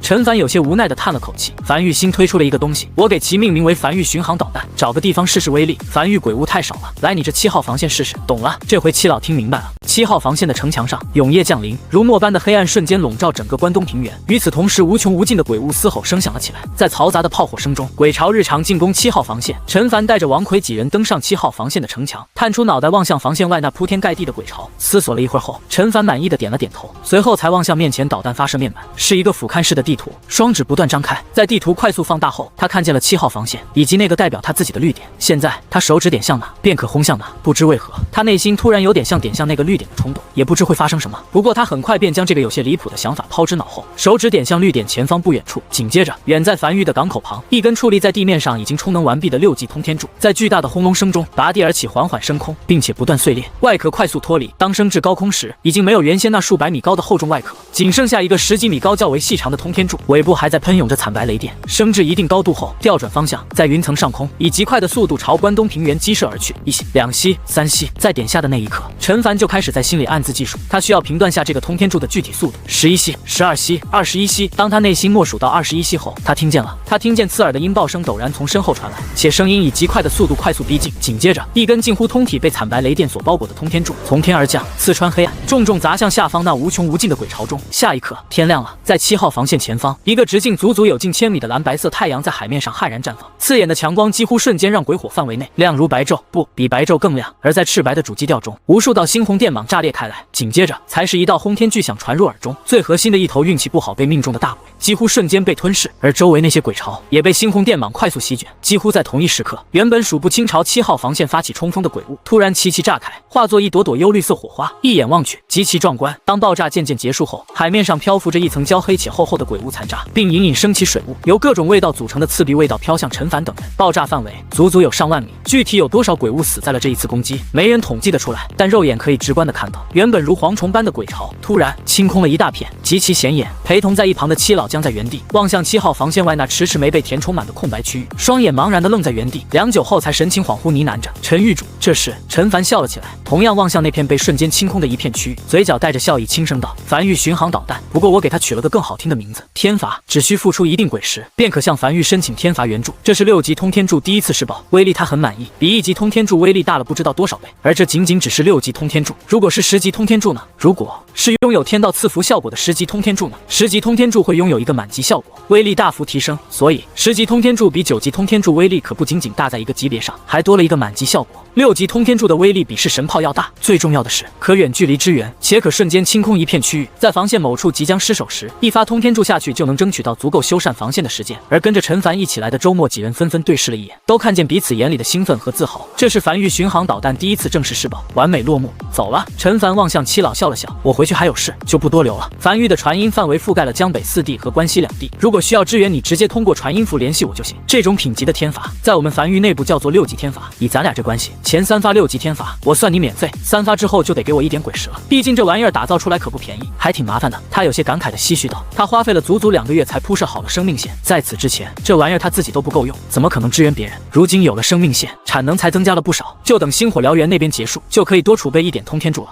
陈狱主，七老此时还没完全反应过来，有些懵逼道：“这个天罚是从梵域发射来的。”是的。当七老渐渐反应过来的时候，才发现陈凡几人不知何时已经离去了。望向关东平原，来时的那辆高铁已经快速朝关东平原激射而去。他长叹了一口气，摇了摇苦笑起来。这梵域，他终于知道梵域为什么要起名为梵域了。从一开始，梵域的目标就不仅仅只是在江北生存下去，而是放眼天下，否则不会起一个这么大的势力名字。在见识了梵域这个天罚手段后，他基本上彻底放心了。7号防线短时间内应该很难沦陷了。日子就这样过着。此时已经是永业历381年8月1日，距离今年雨季已经没多远了。陈凡正在港口附近拄着翡翠手杖随意溜达着。这段时间不算忙，除了在新大陆忙碌的那批人之外，剩下梵域核心成员基本都自己出门玩去了。忙了这么久，也该放松放松。他没去，比起出门玩，他更喜欢在自己这1亩3分地上溜达，然后时不时加一些新东西。比如陈凡驻足在原地，神情满意的望向港口附近不少石榴树，此时已经开花，红艳艳的，颇为好看。他种了不少树，这样可以让梵域显得不那么光秃秃，可以很好的点缀。他觉得挺不错，很好看，全是从江南移植来的。这段时间每天都有不少刚从土里挖出来的树移植到梵域来，又能开花还能结果。他觉得这种树最好，又好看又好吃。都溜达到这里了，自然要去看看那批通天柱。他走到矗立在地面上数百根通天柱面前，挨个查看储能面板。在视察完通天柱集群后，他继续朝远处溜达而去。没多久，溜达到无名山后山的陈凡望向这里的加工厂，旁边堆积着大量鬼物尸体，这里有不少梵域成员正在处理鬼物尸体，将有用的鬼骨鬼才收集起来后，尸体放置一旁，时不时还能发现几枚鬼石一宝之类的，全都统统入库。这段时间，梵域一直在从7号防线采购鬼物尸体，采购了不少，而采购来的鬼物尸体全都堆积在这里，在经过2次加工后，会送往祭塔。祭塔一个献祭鬼物尸体，便可获取特殊资源的建筑。陈凡走至面前这座小巧的祭塔面前，望向祭塔面板，大量鬼物尸体正源源不断的化作液体，完全涌入祭塔内，从而消失不见。999221100万献祭点，当本次献祭完成，可获得一件黄色品级的特殊资源，再差一点就可以获得一件黄色品级的特殊资源。片刻后，进度条突然被填满，眼前这座祭塔外表第3层的颜色突然变成淡黄色，内部发出机括转动声，并且祭坛顶部突然弹起，流露出摆放在里面的一个东西，一枚看起来极其简陋，丢在路上都无人会捡的石头。陈凡笑了起来，甚至他还没看面板就知道这是什么异宝了。果然，不出意外，又是一枚天道石，挺好。与此同时，祭塔面板上的信息也开始发生缓缓变化，黄色品级的特殊资源已经耗尽，不可再通过献祭获得该品级特殊资源。122亿万献祭点，当本次献祭完成，可获得一件蓝色品级的特殊资源。接下来就只能通过献祭获得蓝色品级的特殊资源了，价格也重置了，重新回到了1万献祭点。不错，陈凡将天道石塞进怀里，乐呵呵地坐在一旁等待着。他要等在这里看看第一个蓝色品级的特殊资源会是什么，反正就1万献祭点，以这里加工仓的效率，很快的，要不了多久。以及他得好好想一想，这一枚天道石用在哪里。老实讲，他有点想直接砸在祭塔上，但想了想，还是砸在最重要的建筑上吧。樊玉目前有不少满级建筑，得认真考虑下。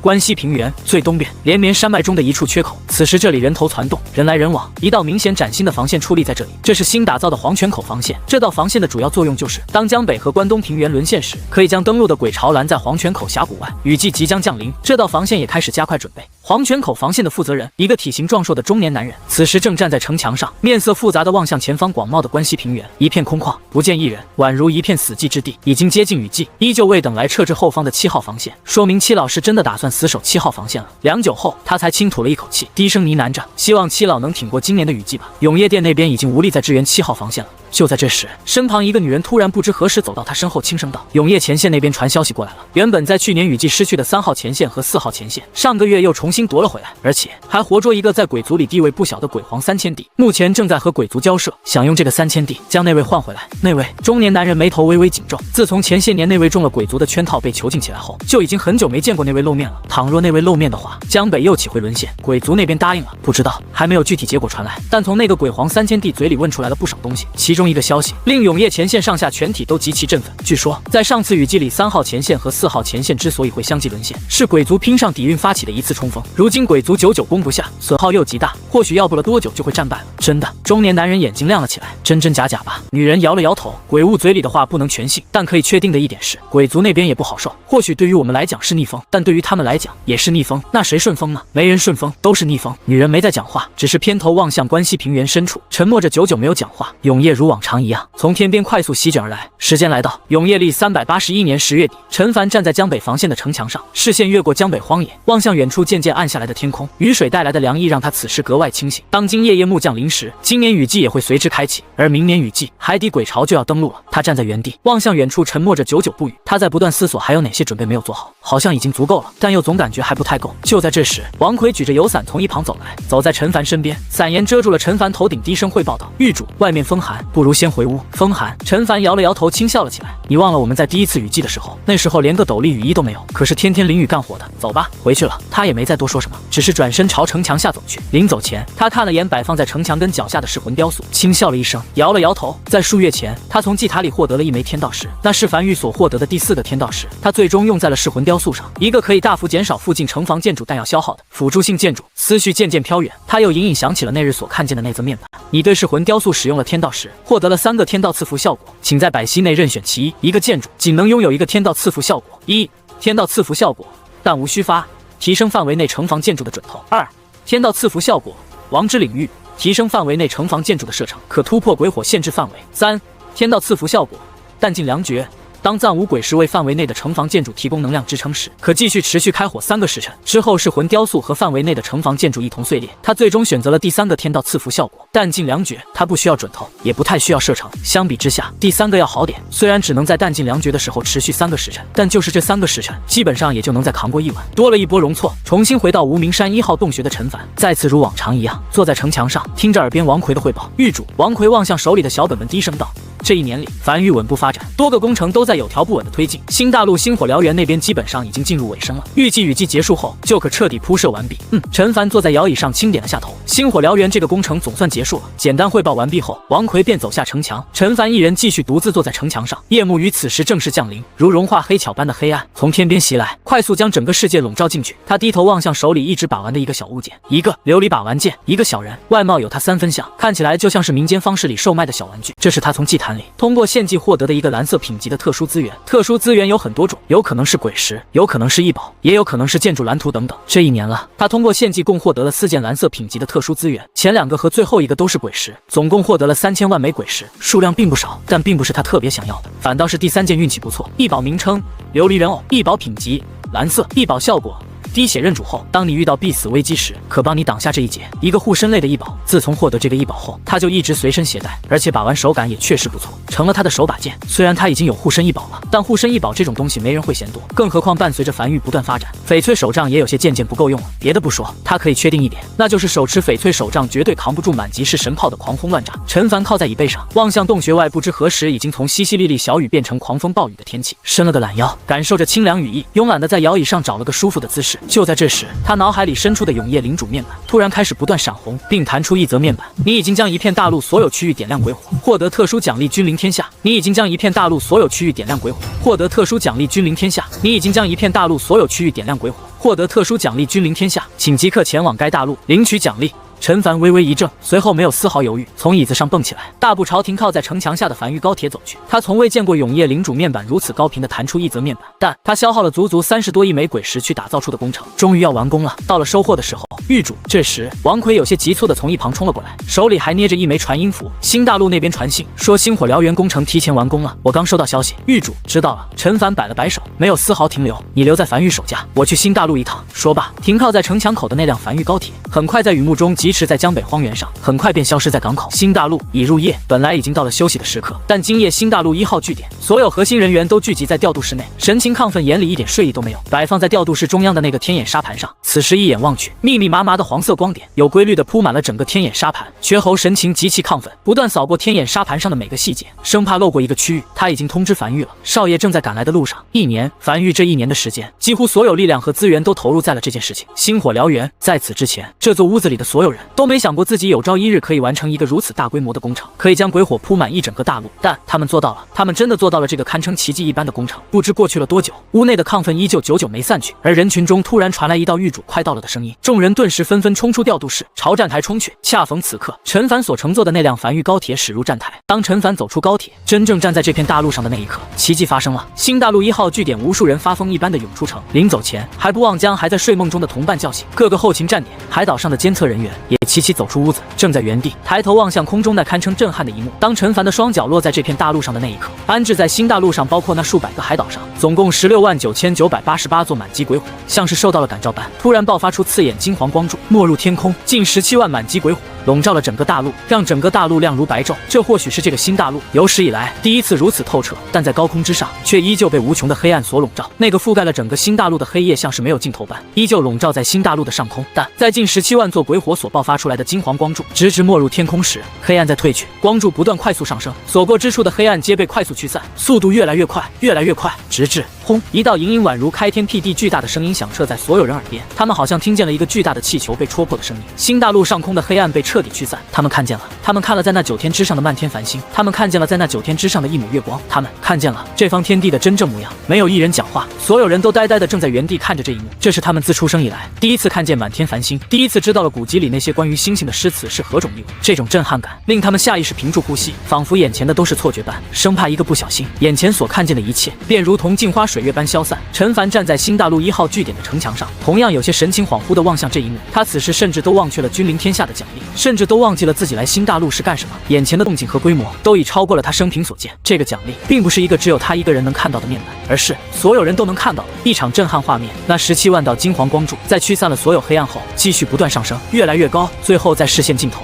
反复汇聚成了一道金黄光柱板，直冲9天之上。下一刻，17万道金黄色光柱猛地炸开，彻底碎裂。新大陆迎来了它的雨季，一场金黄色的大雨，1万颗雨滴从9天之上均匀地洒向整个新大陆，洒在所有梵域成员身上。在众人看不见的地方，上古战场所留下的数十条深达1000丈、涌动着混沌恶臭气体的裂谷开始快速生长合拢，伤口处流淌出银白泉水的瀑布和河谷，虽依旧保留嶙峋的轮廓，却褪去了戾气，覆盖上了苍翠紫黑色的毒土，在金色雨水下重新化作包含灵气的肥沃土壤，无数柔嫩的绿芽破土而出，就连那些河水也在雨水落入的瞬间，从源头处开始变得清澈可见。原本有些疲惫的梵域成员，在金色雨水落在身上时，身上的疲惫瞬间消失不见，并且一些暗疾等也被瞬间修复。少爷，少爷！站在陈凡身后的瘸猴低头望向自己那已经可以站得笔直的腿，眼眶瞬间通红，颤声道：“我不瘸了，不瘸了。”一些原本有些断肢的樊玉编外成员，此时在断肢处也重新长出了新的肉芽，不一会儿竟然断肢重生。而一些年龄较大的樊玉编外成员，此时头顶的银发突然根根转黑，脸上的皱褶也消散不少。吼，那是微微的吼声。微微正神情兴奋地在金色雨水里不断打滚，身上的鳞甲正在不断脱落，并快速长出一片泛着金黄色的鳞甲。这是一场洒向整个新大陆的金色大雨。站在城墙上的陈凡望向眼前这一幕，突然笑了起来。他终于知道君临天下的奖励是什么了。正常来讲，要想在一片大陆上布满鬼火，肯定是将鬼物彻底打走后才能完成的。那时候，这场金色大雨会修复这片大陆上所有被破坏的山河，会修复所有人的伤势，会为所有人延寿，宛如胜利金色大雨般，给这片饱经战火的大陆带来新生。这场金色大雨应该是在一场大战后的结尾所落下的。而除此之外，他望向灵魂深处，永夜领主面板上弹出的那则面板。若说这场金色大雨是给整个大陆的奖励，那则面板就是给他的奖励，二者合一便是君临天下。你已经将一片大陆所有区域点亮鬼火，获得特殊奖励君临天下。在接下来的3年里，这片大陆将会不断汲取永夜能量，形成鬼矿，土壤肥沃。在3年内，这片大陆将不会被鬼物侵袭。站在城墙上的陈凡望向远处，静静地看着这场金色大雨。他终于知道为什么当初那株问天香会说，如果有足够的时间，那就值，否则就不值了。君临天下真正的奖励，就是当一场大战结束后给予的3年和平安定期。在这3年内，这片大陆可快速发展，恢复往日繁华，并且不会受鬼物侵袭。他不知道形成的鬼矿数量会有多少，但他可以确定，不是一个小数目。值吗？他觉得值了。至于现在最重要的是，他从怀里掏出传音符，通过安置在海底隧道内的信号塔联系上了王款，即刻带着所有樊玉成员全部前来新大陆，速度要快。这场大雨可以延寿，修复暗疾，是一场大机缘，势不可得。他不知这场金色大雨会持续多久，但还是先让樊玉成员都来了再说。至于江北防线完全可自动化运作，寻常雨季也无需太多人守在樊玉。在这道命令下达下去后，樊玉开始动了起来，一辆辆高铁载满樊玉成员，快速驶向海底隧道。这是很多樊玉成员第一次踏进海底隧道。新大陆在樊玉一直是最高机密，虽然很多樊玉成员都隐隐猜到一些，但毕竟无人亲眼见证过。在吩咐完这一切后，陈凡才继续站在城墙上，望向这场金色大雨。这场金色大雨本应在击退鬼潮、收服所有大陆后才能降下来，3年的安全期，这意味着哪怕击退鬼潮，在这片茫然大海上还有更多敌人虎视眈眈地盯着他们。这3年的安全期或许才是最大的奖励。有很多敌人吗？他望向远处海面上那数百个被鬼火点亮的海岛，呢喃着：“那就来吧。”3年，他能感觉到，当自己获得了君临天下这个奖励后，他和新大陆隐隐产生了一种联系。比如他现在能依稀感觉到，原本因失去天道正在不断溃散的大陆，此时那些缝隙正在这场金色大雨下被快速修复。换句话说，这座大陆在很长一段时间不会再崩溃了，这里将会是他们的大后方。2个时辰后，樊玉成员陆陆续续赶来，走出站台便看见了这场笼罩了整个新大陆的金色大雨，并且看见了空中的满天繁星。那场从繁星中落下的金色大雨，所有樊玉成员都表现得极其亢奋，他们能明显的感觉到自己身上的暗疾全都恢复。留在樊玉里的，除了樊玉成员之外，还有樊玉编外成员的家人等，此时也都一车一车的陆陆续续赶来，沐浴着这场金色大雨，为所有人延寿。1天1夜后，这场金色大雨渐渐停了下来，无穷无尽的黑暗再次笼罩在新大陆的上空，漫天繁星如往常一样被遮掩住。铺设在新大陆上的17万座鬼火已经齐齐碎裂，但新大陆整个大陆却被一个巨大的金色弹壳所笼罩。鬼火虽已碎裂，但鬼火提供的鬼火范围却保留了起来，并且合为一个。陈凡能感觉到，这个笼罩了整个新大陆的鬼火会持续3年，在3年内，新大陆不会遭受鬼物侵袭。虽然这些日子他本也没看见有什么鬼物侵袭，在永夜降临后，能看见有缕缕黑暗，如同墨水滴入清水那般，刺穿这个巨大的鬼火弹壳，落入新大陆地面地表，并渐渐形成一座鬼矿，无需挖掘，只需拾取即可。而这种自然生成的鬼矿会持续3年，在如此之多的资源加持下，樊玉将会迎来更快的发展。这场雨季依旧如往常一样极其平淡，樊玉所有核心成员也都安静地享受着这场雨季，因为所有人都知道，这很有可能是他们最后的安宁时刻，也是他们度过的最后一场安宁雨季。就这样，1年很快过去，陈凡站在江北防线上，单手拄着翡翠手杖，望向远处波涛汹涌的死海。距离樊玉获得君临天下奖励已经过去1年了。如今的时间是永夜历382年10月底，距离今年雨季降临只有几日功夫。今年雨季将不是寻常雨季，将是那位气息消散、海底鬼潮登陆的时刻。长达170公里的江北防线矗立在江北海岸线上，不少樊玉成员在其中奔波忙碌着，为鬼潮袭来做最后的准备。4年了，陈凡长吐了一口白雾，天渐渐凉了下来，比以往凉得更早一点。自从他来到这个世界也有4年多。4年前，他得知江北海底鬼潮即将登陆，这4年他一直为此在做准备。如今终于迎来了这一刻，樊玉上下全都动了起来，齐心协力，就为了这一战。狱主王奎大步走至陈凡身旁，低头望向手里的本子，刚才已经派人检查过了，江北防线所有炮塔和噬魂雕塑都在指定位置上摆放着，没有破损，且在后方还有100座备用噬魂雕塑，准备随时填补。除除此之外，在无名山大后方，共200座祭坛都处于正常状态，可为江北防线提供足够的修补。且如今繁玉储备鬼石已经来到了78亿枚鬼石。陈凡轻点了下头。本来繁玉储备鬼石是没有这么多的，光开采新大陆的话，1年功夫是开采不了这么多鬼石的。但在拿到了君临天下的奖励后，君临天下所自然诞生的鬼矿，仅仅是1年就给他们诞生了30多亿枚鬼石，已经回本了。还有一件事，王奎继续汇报道：江北防线足足有170公里，我们需要大量人手，才能像7号防线那样，在每晚抵御鬼潮结束后，出城收集鬼物尸体，并挖取鬼石。但我们如今人手不够，如果要大肆招收繁玉编外成员的话，王奎话音未落，陈凡便打断了王奎的话：不用招收，发出通告，让江北4地和关西平原所有势力派出人手前来支援，主要负责部分后勤以及战后收集工作。不是我们的人，会不会有？王奎有些迟疑道：不会。陈凡摇了摇头，让每个势力的势力之主亲自管理自己手下的人，并进行监督。若是出了什么岔子，我们找势力之主问责。他们平日就是干监督和管理这种事的，这也是他们擅长的，这样可以大大减少比如将鬼石塞进自己怀里这种情况发生。去吧，明白。陈凡看了眼王奎远去的身影，双手搭在江北防线的陡墙上，长吐了一口气后，心神一动，储备在繁玉仓库的数亿枚鬼石，突然一瞬间齐齐碎裂，化作乳白液体，沿着铜管快速朝江北防线涌来。江北防线开始如多米诺骨牌一样不断被齐刷刷点亮，城墙开始依次升高。在8.5亿枚鬼石加持下，江北防线原本清一色的5级城墙，如今齐刷刷的升至6级，面前不断弹出一则面板，城墙升至6级，坚固强度增加，请选择升级方向。1. 城墙可自爆，并爆发出巨大威力，威力取决于城墙的坚固程度和等级。2. 近距离攻击城墙的敌人有较低概率遭到一定伤害反弹。3.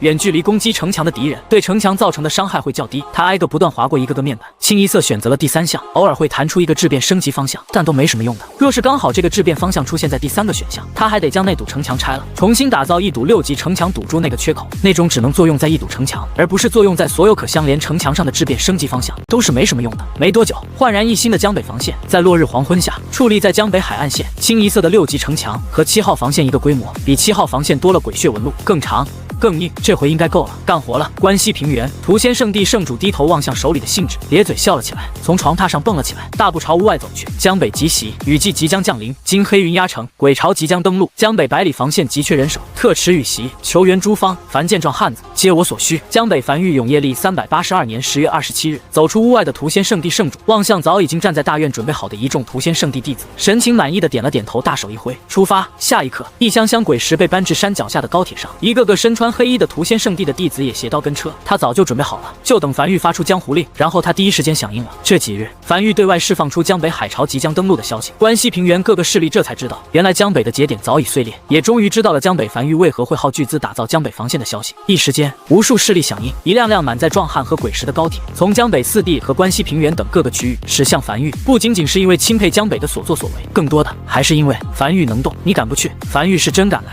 陈玉主正在城墙上望向海面发呆的陈凡，耳边传来一道熟悉且陌生的声音，他偏头望去，七老正大步朝他走来，准备的怎么样了？能不能护住江北，就看这几天了。七老脸上没有太多担忧，尤其是在看见城墙的高度已经不是20米，而是30米后，嘴角微微抽了抽。这江北防线能被攻破，那才叫见鬼了。还好，陈凡站在城墙上吹着海风，笑着道：“最近有没有什么关于永业殿的消息？”他没什么获得永业殿消息的来源渠道，主要都是通过七老。还行吧。七老长叹了一口气，上次雨季，永业前线又失守了一个，但在雨季过后又夺回来了。主要是在雨季，永业前线压力会比较大，平日里都还好，我们能做的也就是守住我们这里3亩地，剩下的就只能交给永业殿。倘若永业前线真的破了，那我们也就只能认命了。陈凡轻点了下头。对了，七老突然有些疑惑地扫了眼四周，你们樊玉没有多招点人吗？你们的江北防线足足170公里，不多招点人，战后的收集工作可不好进行。7号防线足足好几10万人，其中一大半的人都是负责战后收集工作。一个防线的主要鬼石收入来源就是这些战后收集上来的鬼石，应该够了。陈凡有些迟疑道：“我对外发出通告，向各大势力求援了，让他们派点人过来，应该差不多够了。这样可不行。”七老面色顿时难看下来，眉头紧皱：“陈玉主，你有点把江北4地和关西2地平原的势力想得都太好了，他们可不是你发出一个求援就会响应的。哪怕你这道江北防线是在庇护他们，但鬼潮没有真正到他们脸上前，他们是不会领情的，是吗？”陈凡听见身后的高铁鸣笛声，转身望向身后，在看见这一幕后突然笑了起来。诺，来了。七老顺着陈凡的视线望向身后，只见在江北防线身后的荒原上，数条高铁轨道，7、8辆高铁列车正并排行驶在数条轨道上，疾驰在荒原上，很快便来到江北防线下。第一辆高铁铁停稳，数百号人从高铁上走下来，并且还将一箱箱鬼石不断抬下高铁。而为首的正是屠仙圣地圣主，此时正站在城墙根下，双手抱拳望向站在城墙上的陈凡，咧嘴笑着高吼道：“屠仙圣地729号弟子接旨，自带3月干粮，支援500万枚鬼石，只求一战，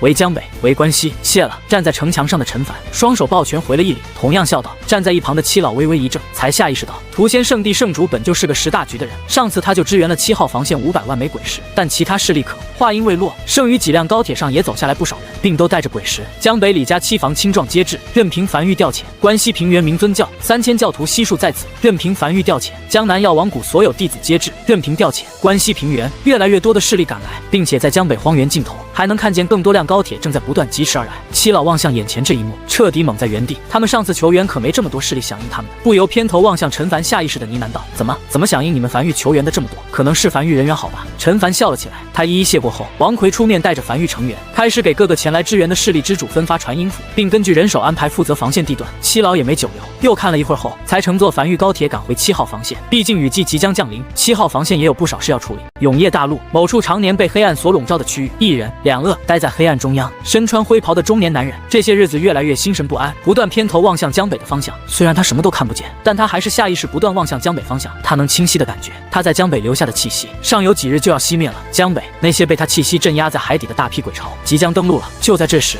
黑暗里传来一道有些苍老且疲惫的声音：“那位，你当真还不愿说吗？只要你现在离开，你便可重新回到江北，继续镇守你的江北。你真的愿意看见江北无数生灵因你而死？”原本心神有些烦躁的中年男人，在听见这话后低头陷入良久沉默。过了许久后，才轻声道：“江北无数生灵不是因我而死，而是因你们而死。”他对江北是有感情的。当年他来到永业大陆的第一站便是在江北，是江北的人将他从海里捞了上来，给了他一口饭吃。他以前是没有感情这种东西存在的，自从上次自爆后，就渐渐有了感情。但一些事情是原则性的问题，倘若让鬼族得知他以前所在的那块大陆具体位置，而对方又真的做到了穿过雷雨海域，那对于永业大陆来讲就是必死之局。那个大陆已经接近崩碎了，鬼族想要栖息在一块大陆上，就必须要找一块完整的大陆。永业大陆依旧是他们的第一目标，并且还会通过消化那块大陆上的大量鬼石，大幅增强鬼族实力，永业大陆就更挡不住了。双方再一次谈崩，一时间这片被黑暗笼罩的空间再次陷入沉默。不知过了多久，黑暗里再次传来那道沙哑的声音：“你又不是这片大陆的天道，你到底图了什么？无论永业大陆是否战败，你都不会死，我们杀不死你，也没人杀得死你。你当真想要一直被囚禁在这里？”话音落下，原本一直低头发呆的中年男人突然笑了起来，抬头望向头顶黑暗，视线仿佛刺穿黑暗般，牢牢锁定在某处。“你管我，我乐意。”自从比以前多了一丝丝情感后，他发现其实不用什么事都要想得那么清楚，只要他乐意便好。黑暗中再次陷入寂静，而平日里一直打闹的那两具鳄鱼，此时也不再打闹，而是趴在地面上望向江北的方向。齐齐陷入恍惚，他们在想小花有没有逃离无名山。若是没有逃走的话，那海底鬼潮登陆江北第一天便是小花葬身之日。他们最怕的就是小花要留在无名山等他们归来，哪怕海底鬼潮已经登陆，也不愿撤退。那样的话，他俩余生都很难再露出一丝笑容了。与此同时，永夜缓缓如期降临，黄泉口峡谷今夜灯火通明。黄泉口防线上一座座炮塔对准关西平原的黑暗，不少人在城墙上来回奔波，而黄泉口负责人则是面色严肃地望向关西平原深处。数日后，无数海底鬼潮将会从江北登陆，届时江北4地和关西2地将寸草不生，所有登陆的鬼潮都会冲到黄泉口防线。他们黄泉口防线已经建造完毕2年多了，终于到了黄泉口防线发挥作用的时候了。七老还是没有撤回来吗？他忍不住偏头望向身旁的女人。没有。女人摇了摇头。七老给我们最后的一则消息是，7号防线将会死守关东平原，以及还有一句我听不明白的话。什么话？乱世出枭雄，苦难但奇迹。江北有人镇守，江北不会沦陷。江北有人镇守。中年男人眉头紧皱。什么叫做江北有人镇守？能一人镇守一片区域的，除了那位之外，再无他例。他没见过任何人可以一个人镇守一片区域的。但要说势力的话，他们永业殿又没派出任何支援，意思是江北4地和关西2地崛起了一个可以镇守江北的势力。他还说什么了？没说了，但听起来语气里并没有太多绝望，像是信心十足一样。中年男人沉默良久后，才低声沙哑道：“那就看看雨季降临后，会不会有鬼潮冲到黄泉口防线下方吧。”时间一点一点推进，长达170公里的江北防线城墙根下修建了3条高铁轨道，这些3条轨道将会负责战时的后勤快速补给以及鬼物尸体收集。每个势力都领到了自己的号段，他们将会负责自己号段城墙外范围内的战后清理工作，监督人都是各个势力的势力之主以及部分繁育成员。这些挖出来的鬼石会全部再次投入到江北防线，毕竟海底鬼潮登陆可不是打一晚或者是打一个雨季就结束了，而是会一直打，只要防线不沦陷就会一直打。3年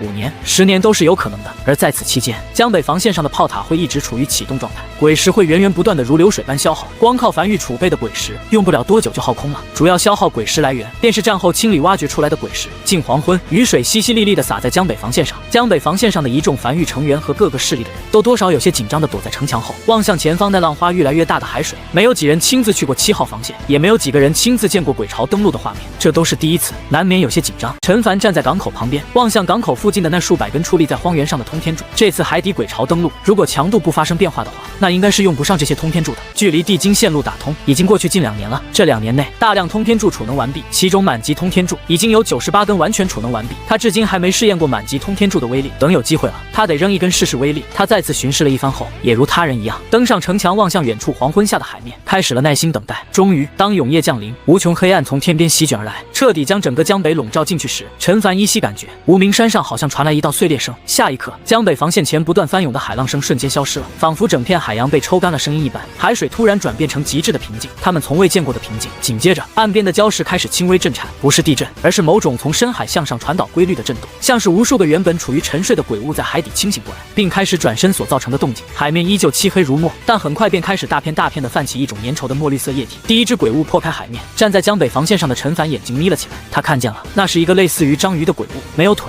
底部是无数蠕动的触手，但这仅仅只是序幕，如同一篇故事的序言般，真正的恐怖紧随其后。海平面在这一刻突然整体抬升了，一道极其恐怖的海浪突然升起，重重拍打在江北防线上，无数浪花溅起的同时，数不尽的鬼物借着浪花宛如黑色潮水般，以一种不可阻挡的姿态，眨眼间便覆盖了江北整个海岸线。鬼潮来袭，江北防线上一时响起无数道怒吼声，被镇压在江北海底数百年的鬼巢，在那位气息消散的一瞬间开始苏醒并登陆，但迎接他们的并不是可口美味无人镇守的江北。樊玉在此等候已久，陈凡站在江北防线上，死死盯住前方的海岸线。此时已有大批鬼物从海水中涌出，密密麻麻地覆盖在海岸线上，朝江北防线涌来，速度并不快，但带来的压迫感是令人近乎窒息的。哪怕他已知道自己的江北防线已绝无被攻破的可能，但看见这一幕后，还是忍不住屏住呼吸。一方面是震撼，一方面是实在太臭了，近乎凝成实质的臭味，直冲天灵盖。就在这时，一道闪电陡然划破天空，巨大的海浪重重拍打在岸边上。而当闪电逝去，浪花退去时，海岸上的鬼巢数量赫然已经又翻了数倍，密密麻麻的鬼巢近乎覆盖了整个江北海岸线，时不时能看见几只体型巨大的大鬼拎着武器，神色癫狂地嘶吼着，大步朝江北防线冲来，无惧生死。沿途踩死不少普通鬼物，无论是大鬼还是小鬼，全都将生死抛之脑后。鬼巢没有智慧可言。呼，陈凡轻吐了一口气，激活了鬼火里的清风阵，让城墙上的众人行动速度更快一丝的同时，也稍微驱赶了一丝臭味。下一刻，江北防线上足足8500座式神炮近乎同一时间被启动，刹那间8500颗猩红色能量炮弹落在鬼巢中，无数道震耳欲聋的爆炸声汇聚在一起，宛如大地塌陷般。爆炸的灰尘连同鬼物碎片夹杂着海水飞扬在空中，溢出的猩红能量如蟒蛇般化作一缕缕快速朝四周涌去。8500门式神炮的齐射，这个威力要超过任何通天柱所能爆发出来的威力。摆放着长达170公里江北防线上的8500门式神炮的齐射，几乎笼罩了整个江北海岸线，覆盖了整个区域。长达170公里的这片区域，此时已然变成死亡领域。仅仅只是一轮齐射，第一批登陆的鬼巢，包括大鬼，都被彻底清空，近乎不见一只漏网之鱼。但从海底登陆的鬼巢，真正恐怖之处就在于近乎无穷无尽。当浪花再次派来时，更多的鬼巢踏浪而来。陈凡望向面前这些登陆的鬼巢，他甚至都没办法做到仔细看见一头鬼物的模样，数量实在太多了，他很难将视线锁定在一只小鬼上，对方很快就会被其他鬼物压在身下。在这种数量下，准头没有任何意义。一枚猩红炮弹精准地落在这段鬼巢里，无数猩红能量如血蟒般朝四周激射而去，再次清空一片。他笑了起来，看起来有些过瘾。而这些鬼物死亡后的血液，正在被长达170公里的江北防线上的鬼血纹路快速吸收，清一色的不断闪烁着猩红光芒的鬼血纹路，在夜色中显得极其诡异。轰轰轰！这场4年之战终于正式拉开了帷幕。这不是一场短时间内结束的战争，而是只要江北防线不被攻破，就会一直存在的战争。震耳欲聋的爆炸声形成了这场战争的主旋律，无数颗爆炸的猩红能量炮弹近乎染红了整个江北海岸线。在江北防线的末端，紧挨山脉，那个屠仙圣地的弟子，此时双手紧紧握住手里的大刀，望向下方那一幕，眼中闪过一阵骇然。眼前这一幕是他从未见过的，他这辈子从未见过如此之多鬼物。他不敢想象，如果没有江北防线，这批鬼巢朝他冲来会怎样。他唯一能做的或许就是以最快速度抹脖子，瞬间再捅自己心口2刀，确保自己己能死得痛快点。但此时，这完全有能力将江北屠戮一空的鬼巢，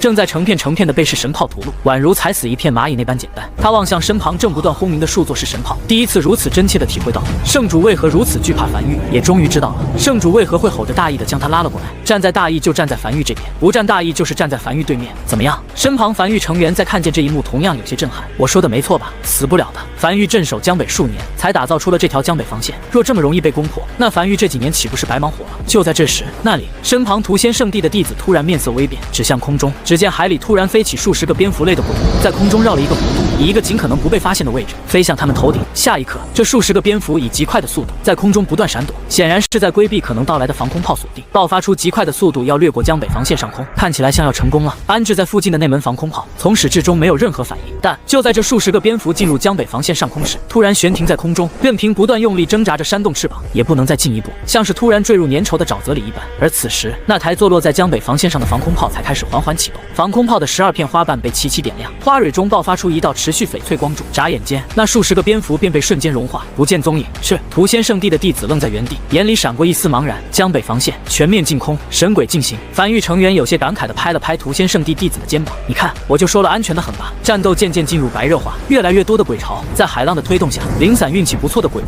直接朝城墙顶端飞去，还有部分会远程攻击手段的飞行鬼物悬浮在距离江北防线数百米远，不断扇动着翅膀，每次扇动都会凝聚出一颗淡绿色的光球，轰向江北防线。而对此，江北防线给出的答案是，总共1700座防空炮被齐齐启动，漫天翡翠光柱近乎铺天盖地般，如用无数根激光柱切割蛋糕一样，将整个苍穹都切割成一片片。大部分在海浪推动下朝城墙飞来的鬼物都被轰成碎片，连同那些悬浮在江北防线数百米远空中的飞行鬼物也在被挨个清理，但还是有漏网之鱼。借着浪花冲上墙头，嘿，一个樊玉战阁成员正兢兢业业地守着自己的防线区段。海浪袭来，一只如章鱼般的鬼物在浪花下被拍上城头，此时正瞳孔里闪烁着暴虐和阴狠潮跳在空中，朝他冲来。来得好！光着膀子的男人高吼了一声，武王修为毫不掩饰地流露而出，手持大刀同样跃在空中，旋转316度，将手中的大刀重重朝面前这只登上城墙的鬼物劈去，一刀命中，触感柔软，像是一拳轰在棉花上一样，但还是劈开了肉体，流淌出不少墨绿色液体。而与此同时，这只章鱼类的鬼物也张开了全部触手将它包裹住，近乎是一瞬间，男人的惨叫声瞬间响彻天地，身上一瞬间多出无数个孔洞，他能感觉到自己身体的血液正在被快速吸走，但很快，他感觉到一股温热的液体浇在他身上，他感觉自己的伤势和力气都在快速恢复，怒吼着挣脱开来，再次一刀劈去，那股温热的液体再次袭来，一刀、2刀，在砍了足足数十刀后，这个登上城墙的章鱼类鬼物已被他砍成肉骚，看起来很适合做一顿饺子。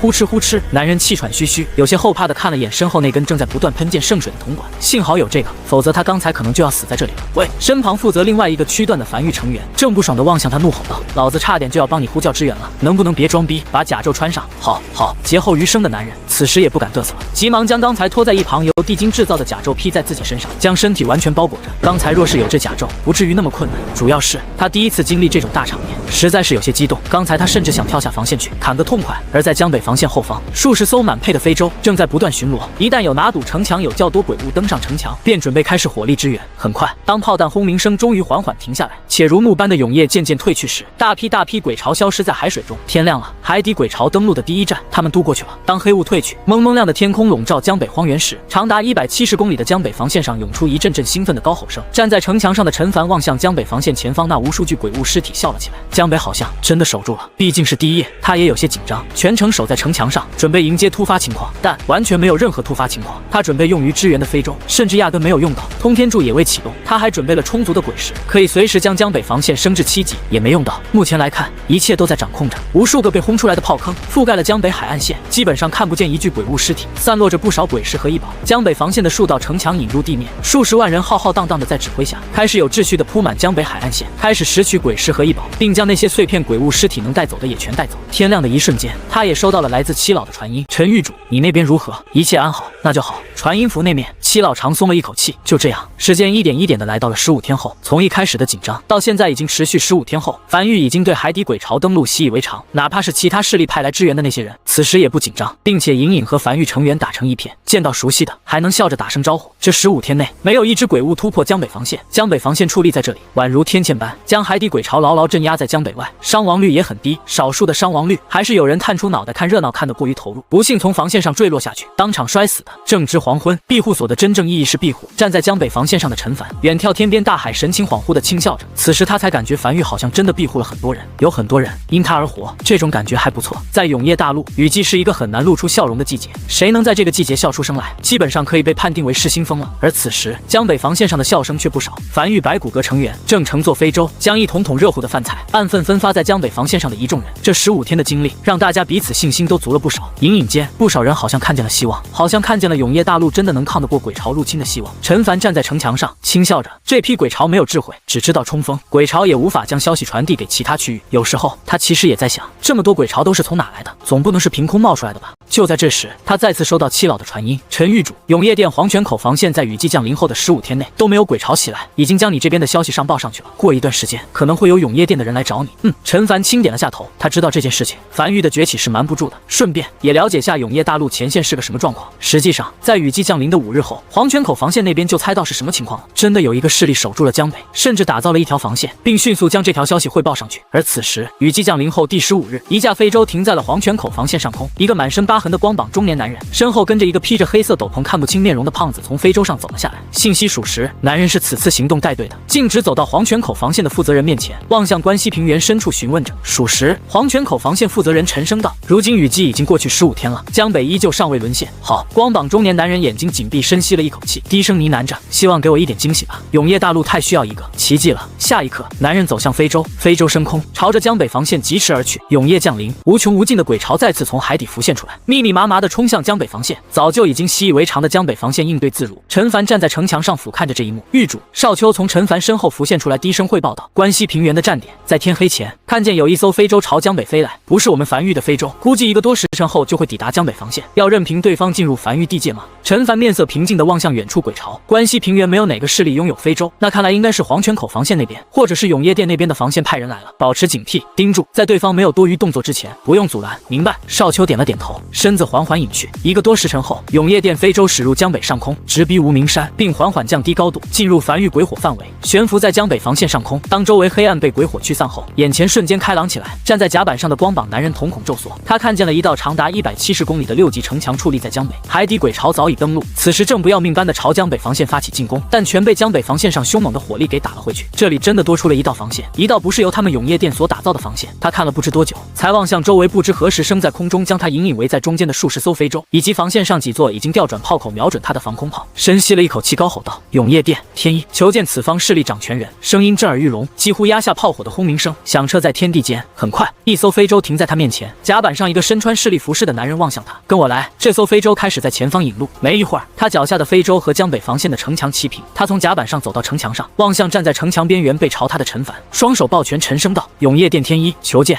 听见身后声音的陈凡缓缓转过身来，望向永夜殿派来的这两人，停顿了一会儿后才轻笑道：江北樊玉。陈凡身旁则是跟着一个体型巨大的黑袍男人，看不清面容。见过陈狱主。男人再次行了一礼，客套了几句后才表达了来意。我想知道樊玉是哪来的如此多鬼师打造江北防线。陈凡笑了起来，以这是樊玉核心机密，不方便多说为由拒绝了回答。光膀男人面色沉重的点了点头，实际上他也就是例行一问。江北樊玉8成是找到了上古留下来的鬼矿，数量也不会有太多，打造完江北防线后应该也剩不下多少。最重要的是，就算江北樊玉真拿出来20-30亿枚鬼石交给他，也改变不了什么局面。了解江北樊玉能如此快速崛起，想必肯定有独特的地方。我这次前来，一方面是查看是否真的有江北防线，另一方面永夜殿希望可以获得你们一定的支持。如果你们有的话，需要哪方面的支持？我对永夜殿了解并不多，说说你们需要哪些？什么都需要。男人沉声道：没有永夜殿不需要的。比如……就在这时，他突然在淅淅沥沥的雨水中嗅到了一丝饭菜香味，肚子不自觉的咕噜咕噜响了起来，下意识的偏头望向后方，只见不远处的西洋城，一个巨大的棚子撑在西洋城上空，而在下方无数道蒸汽冲天而起，饭菜的香味飘到城墙上，甚至盖过了鬼潮来袭的漫天臭味。那里是？陈凡眉头轻挑，望向身旁王奎，问问奇虫在做什么。很快有了答案，豆豉蒸排骨。正在未等天亮后从防线上退下来的人准备饭菜。豆豉蒸排骨。这个满脸写满狠辣的男人突然僵在原地，有些茫然的从身后西洋城上收回视线，又望向江北防线上一众人。你们今天准备吃豆豉蒸排骨啊？昨天呢，好像是清蒸黄鱼，什么玩意儿？男人彻底僵在原地，像是听见了什么鬼故事一样，比看见江北防线都要震撼。你们每天都吃这么好，还行吧？永业前线吃什么？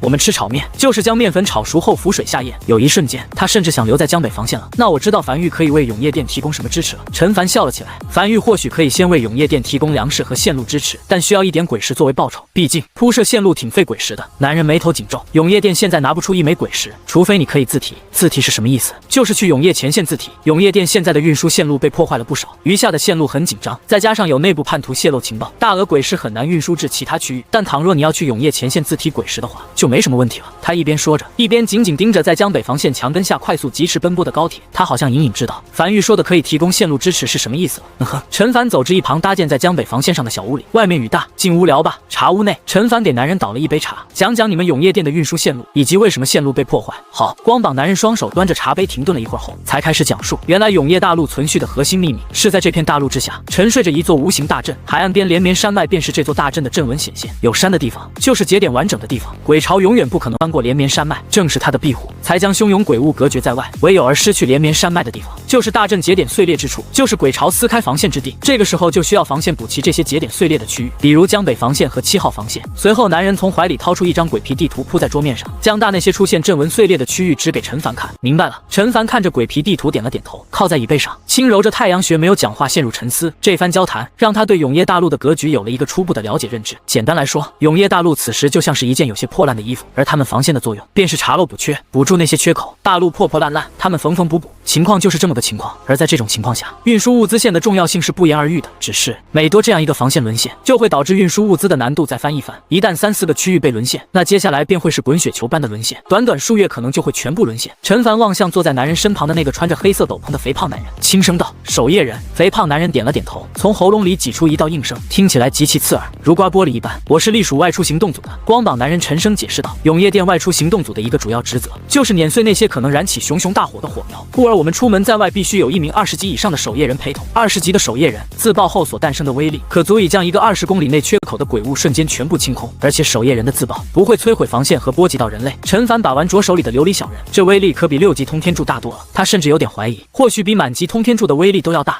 坐在一旁披着偌大黑袍的肥胖男人，身体没有任何多余反应。这种有点将人物化的说辞，并没有让对方起任何波澜。或许是感知到了陈凡的情绪，这个肥胖男人有些沙哑的一字一句道：“守夜人的宿命就是启动。”陈凡微微一愣，他听人说过这句话，大鱼曾经也和他说过这句话。沉默许久后，他才起身望向光膀男人：“一路奔波辛苦，我先安排2位找个地方歇息一下，具体事我们明天再聊。对了。”他看了眼男人那露在外面的光膀子，有些迟疑道：“你不冷吗？还有这些伤痕是？”男人顿时笑了出来：“我是特殊修行者火行孙，五脏六腑一直会喷射火焰，不怕冷，怕热。至于这些伤痕……”话音刚落，一团火苗从男人手中的伤痕上冒出，男人熟练的一巴掌拍灭了这团火苗。落，就是这样，火焰会时不时往出冒，就会留下些伤痕。痛吗？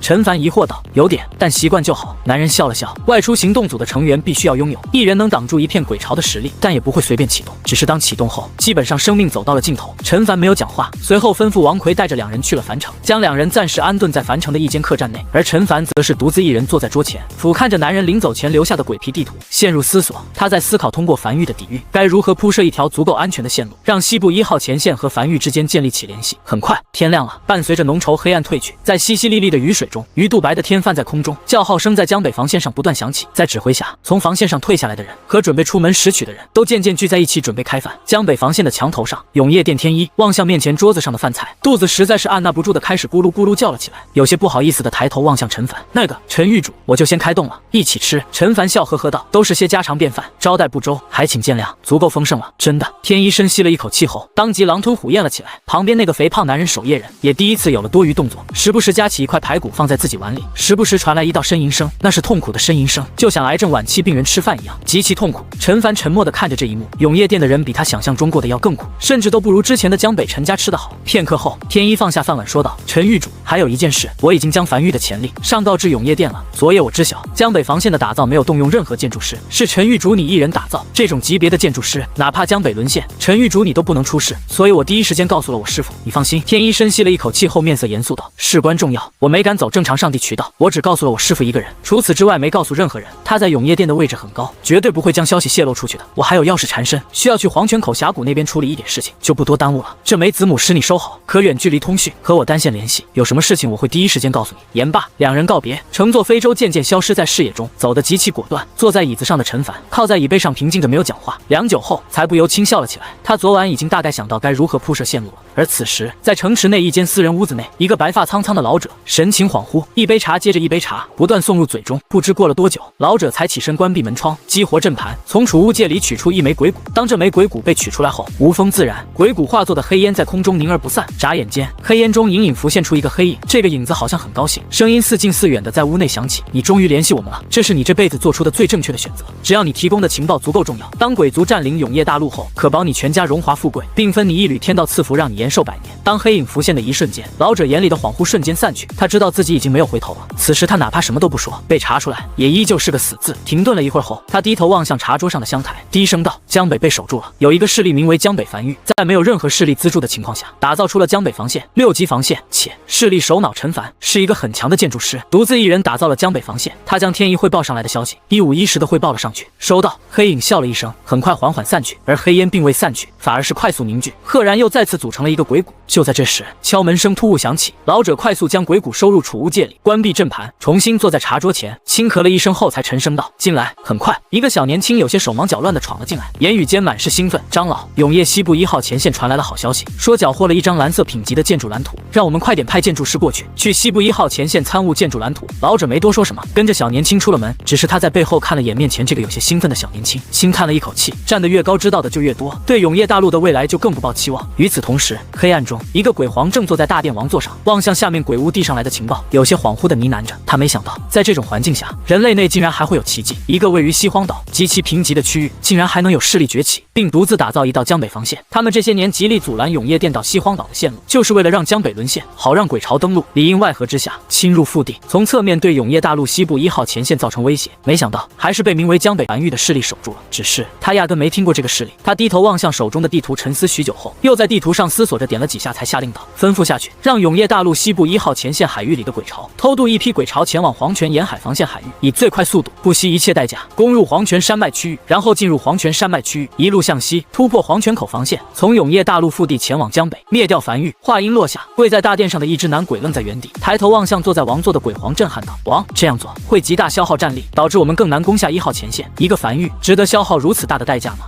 鬼皇坐在王座上，面色平淡的冰冷道：“只要不发生奇迹，永夜大陆必败无疑。我们要做的就是将那些可能是奇迹的事物全都掐灭在摇篮里。”鬼皇缓缓起身，走至王座身后，望向挂在墙壁上的对联，嘴角带着一丝笑意，轻声道：“人类文化中有一种兵法，叫做兵贵神速。那么就让江北繁育体会下何为鬼族的兵贵神速。”明白。跪在地下的这个男鬼也不再说什么，只是应声退下。永夜降临，天色再次暗了下来。长达108公里的永夜大陆西部1号前线前方那片广袤海域中，无数鬼巢从海水中涌出，开始朝防线发起冲刺。伴随着爆炸声漫天响起，新的一夜守城又开启了。但在海域深处，大批鬼巢正聚在海面上，整整齐齐地聚在一起，边界线极其明显。其中一个悬浮在空中的大鬼偏头望向北面那片空无一只鬼屋的海域，面色冰冷地下令道：“方向北前进。”下一刻，海水里的大批鬼巢遵从命令，铺天盖地地在海里朝北边不断游去。就在这时，轰！冲在最前方的一头鬼屋刚踏入那片空无一只鬼屋的区域，突然一道闪电没有任何征兆地劈下，将这只鬼屋连同周围一片鬼屋全都劈为灰烬。当越来越多的鬼巢涌入这片区域时，密密麻麻的闪电不断劈下，空气中飘荡着浓郁的焦香味，整个场面就像是用电银拍挥向极其密集的蚊群，噼里啪啦的声音不绝于耳。无惧生死的鬼巢压根无视了那漫天闪电，遵从命令继续一路向北。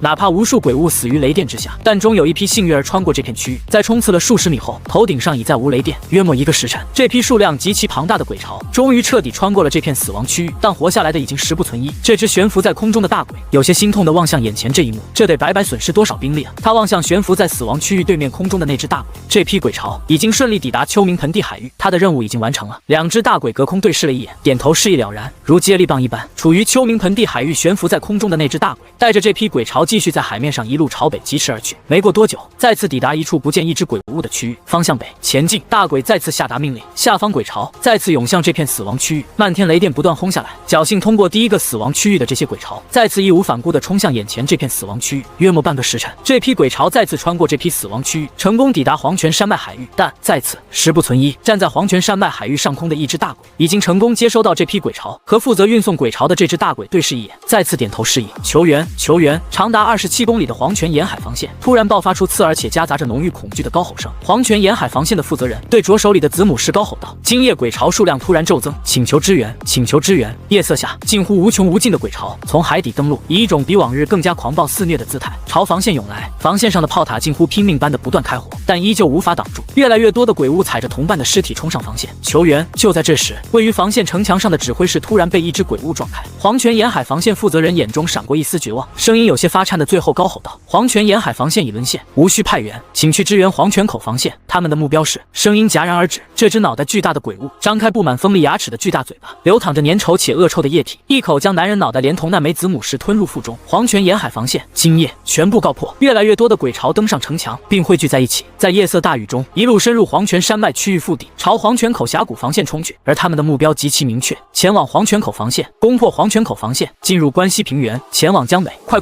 刚收到消息的黄泉口防线此时极其嘈杂，他们一直以来防守的区域都是关西平原，此时后方沦陷，他们得快速调整。炮塔开始快速旋转，瞄准黄泉山脉区域腹地。夜色中一片寂静，只能在鬼火范围内看见汹涌大雨，看不见任何一只鬼物。黄泉口防线负责人此时有些焦急不安地对着手里的子母狮不断高吼道：“黄泉口防线负责人，呼唤黄泉沿海防线负责人！”不断重复3遍，但无人应答。哪怕他已经收到消息说黄泉沿海防线已经沦陷，但他还是抱着一丝希冀去呼唤，问题不大。就在这时，永夜殿天一拍了拍负责人的肩膀，沉声道：“黄泉海域的鬼巢数量不算太多，能摧毁黄泉沿海防线，这意味着鬼巢数量已经不多了。黄泉口防线守得住，更何况还有我俩在。”黄泉口防线负责人在看见天一和跟在身旁的那个肥胖男人，这才稍微松了一口气，也知道自己有些失态。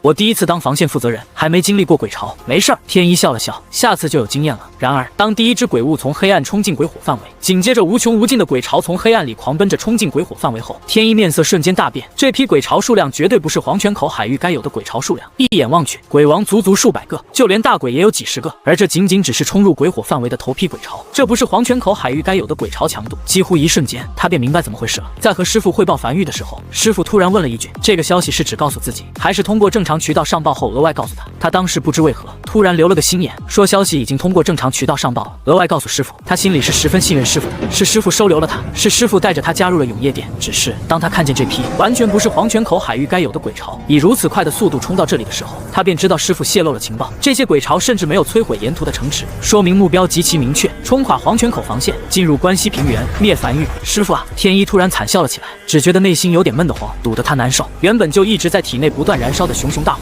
此时燃烧得更加猛烈起来。他从未想过师傅会背叛永夜大陆。师傅，明明你才是那个最想赢的人啊！他从怀里掏出子母石，联系到自己的上级，声音发颤的一字一句道：“永夜殿，天一，汇报一个重要消息，江北繁育崛起，打造了一道6级防线镇守江北，且江北繁育之主是一个实力极其强大的建筑师。我昨日这个消息仅汇报给师傅一人，他泄露了消息，鬼族不惜一切代价派出鬼巢偷渡至黄泉口海域，现已突破黄泉沿海防线，正在进攻黄泉口防线。”汇报完这个消息后，他又联系上陈凡，有些羞愧的颤声道：“陈狱主，消息泄露，我师傅是内奸，鬼族已派遣大军进攻黄泉口防线，预计很快便会突破，请繁育尽快做好准备。”当看见这批鬼巢强度后，他就知道黄泉口防线挡不住。黄泉口防线打造出来就不是为了应对这种强度鬼巢的，这种强度的鬼巢已经远超7号防线和江北防线所面临的鬼巢强度。下一刻，越来越多的鬼巢已经冲入鬼火范围内，黄泉口防线上的炮塔开始不断开火，但在面对如此数量和强度的鬼巢时，显得有些孤木难支。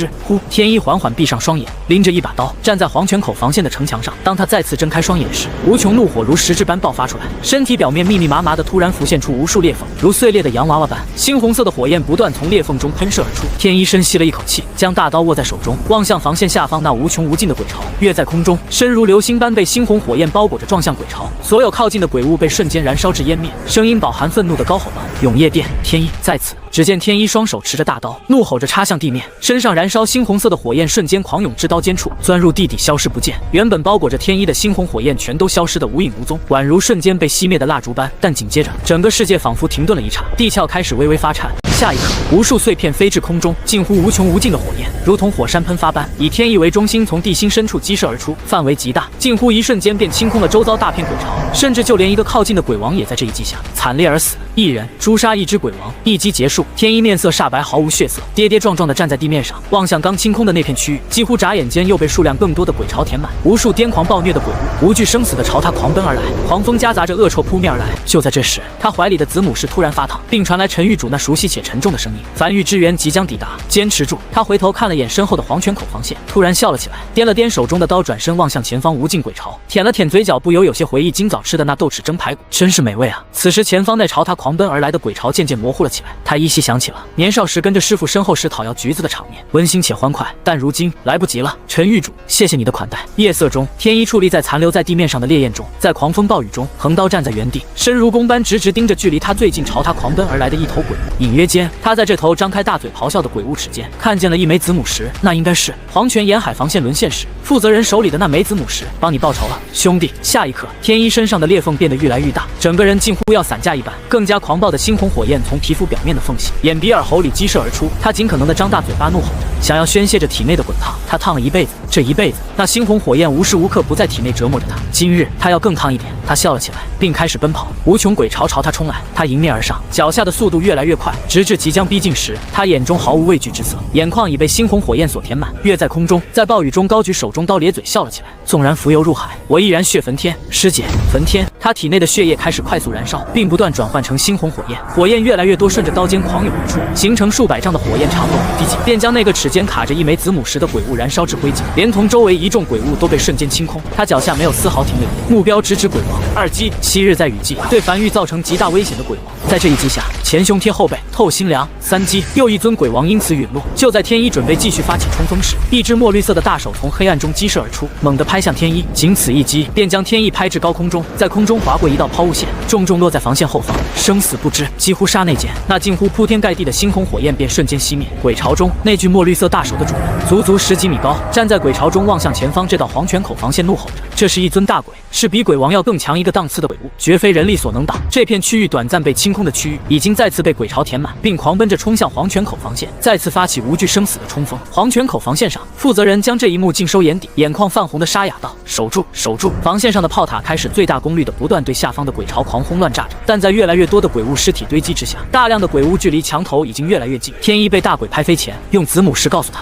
樊玉的支援即将抵达。他不知道樊玉如何在短时间内给出支援，但如今他唯一能仰仗的希望就是樊玉了。黄泉口防线足足数十公里，他所在的这处区域因天一的爆发，压力稍微减轻，但其他区域却已随时可能会沦陷。这批鬼巢的数量和强度都已远超黄泉口防线所承载的上限。一直跟在天一身后的披着黑袍那个肥胖男人，此时步伐轻盈的在墙头上不断快速奔波着，最后视线停留在了一个抡起巨锤已经大步走到防线前，准备抡锤砸下去的大鬼上，突然停了下来，身上一直披着的黑袍无风自脱，露出他的本来面貌，皮肤内流淌着白色的能量。这个肥胖男人站在暴雨中，转身望向天一被大鬼拍飞的方向，深深看了一眼后，才从喉间挤出一丝破风且沙哑的声音：“守夜人97号启动。”男人踏在空中，一步一个脚印走出防线，悬空而立，身体内的白色能量如沸腾般开始不断翻涌，直至当所有皮肤表面都浮现出裂缝后，他缓缓张开双臂，最后看了眼天地间，从怀里掏出从樊玉偷摸带走的一个红糖馒头，将挡住嘴的疙瘩往上抬了抬，艰难地塞进嘴里咀嚼着，刺耳声音中夹杂着笑意，低声呢喃着：“甜，终于可以不疼了。”下一刻，幽绿色的光芒如极光般瞬间绽放开来，并不断朝夜色中涌去。长达27公里的黄泉口防线，近大半防线被幽绿色极光所笼罩，所有人都看见了这一幕。幽绿色极光所到之处，无数鬼巢连同鬼王纷纷陨落，只有大鬼能逃过一劫，但也身受重伤。前方所有鬼巢近乎被一举清空，原本已经即将沦陷的黄泉口防线再次坚守住。这是永夜殿的战略武器守夜人，经过特殊改造后，不但威力极大，且不会对人类和建筑造成丝毫损害。唯一缺点就是被改造的守夜人会终生承受剧烈的痛楚，改造的强度越大，承受的痛楚越强。但在被清空的区域尽头，大量鬼巢再次从永夜里源源不断的狂奔而出，仿佛无穷无尽，杀不完一样。那些重伤的大鬼再次怒吼着发起冲锋，更加癫狂，更加愤怒。战略武器存在的意义不是结束战局，而是给战局拖出一个空档期。如果这个空档期没有做出任何反击手段，那也不过是多挣扎一会儿。但樊玉的支援来了，天际间3枚携带雷霆的樊玉巡航导弹以极快的速度划过永夜，携带恐怖威慑，直落在黄泉口防线外的那群鬼巢中。轰！漫天爆炸声陡然响起，无数雷蛇如雷神洗地般在地面上不断狂涌，阵阵焦香味盖满了整个天空。巨大的爆炸响彻天地间，一大片区域被清空。但很快，这片被清空的区域伴随着永夜里源源不断的鬼潮涌出来，再次填满。约莫过了10息，天际间3枚携带着雷霆威慑的繁育巡航导弹再次从天地间划破夜空疾驰而来，重重落在鬼潮中。无数具鬼物尸体碎片和幽绿液体绽放在空中，区域再次被清空。永夜里的鬼潮再次源源不断涌来。10息后，3枚繁育巡航导弹再次如期而至。黄泉口防线后方，生死不明躺在荒原上的天一怀里的子母时，不断传来陈凡那急促且沉重的声音：“天一，汇报前线战况。”天一，但却无人回应。声音孤零零的在夜色中响起。繁育100艘满配非洲在收到求援信息第一时间连夜升空，以最快速度朝黄泉口防线赶去。但非洲速度再快，等抵达黄泉口防线，也已在2个时辰之后。站在非洲甲板上的陈凡望向面前的半透明面板的地图，在黄泉口防线前方不断清点着，每点一次，矗立于繁育港口的通天柱就会发射3枚支援黄泉口防线。导弹的速度比他非洲的速度快了不知多少倍，但他不知道前线状况，只能盲轰。每隔60息轰3发，他很快想到了什么，通过传音符快速联系上7号防线的7老，帮我联系黄泉口防线负责人，告诉我黄泉口防线现在是什么状况。明白。很快，陈凡联系上了黄泉口防线的负责人，这里是江北繁育，告诉我现在黄泉口防线的战况。是。对方语气有些慌乱和无助。天一已死，守夜人已启动，有一批我不知道的手段从天而降，杀死了不少鬼潮。那是繁育的巡航导弹，数量有限。你现在负责给我汇报情报，当你认为需要支援的时候，我会再次发射繁育巡航导弹。中间等待间隙大概需要37息，你自己算好提前量。大概2个时辰后，繁育100艘非洲会抵达黄泉口防线，请坚持住。他没解释太多。传音符那边很快传来对方收到的声音。在做完这一切后，陈凡再站在非洲甲板上，望向前方不断朝2侧退去的黑暗，面无表情的沉默着，久久没有讲话。这批鬼潮是冲他来的，鬼族有点太谨慎了，也太果断了。他已经隐藏了很多实力，对外暴露出来的实力仅仅是一道江北防线而已。但哪怕如此，鬼族在得知的第一时间，依旧是以雷霆攻势欲要摧毁他。那么多鬼潮突兀出现在黄泉口防线，鬼族付出的代价不会小。求援！一盏茶后，传音符里响起黄泉口防线负责人的声音。陈凡没有停顿，再次在面前半透明地图上清点了下3下。繁育港口附近矗立在地面上的数百根通天柱，其中3根满级通天柱开始不断颤动，外壳碎裂，露出里面袖珍细长的通天柱缓缓升空，调转方向，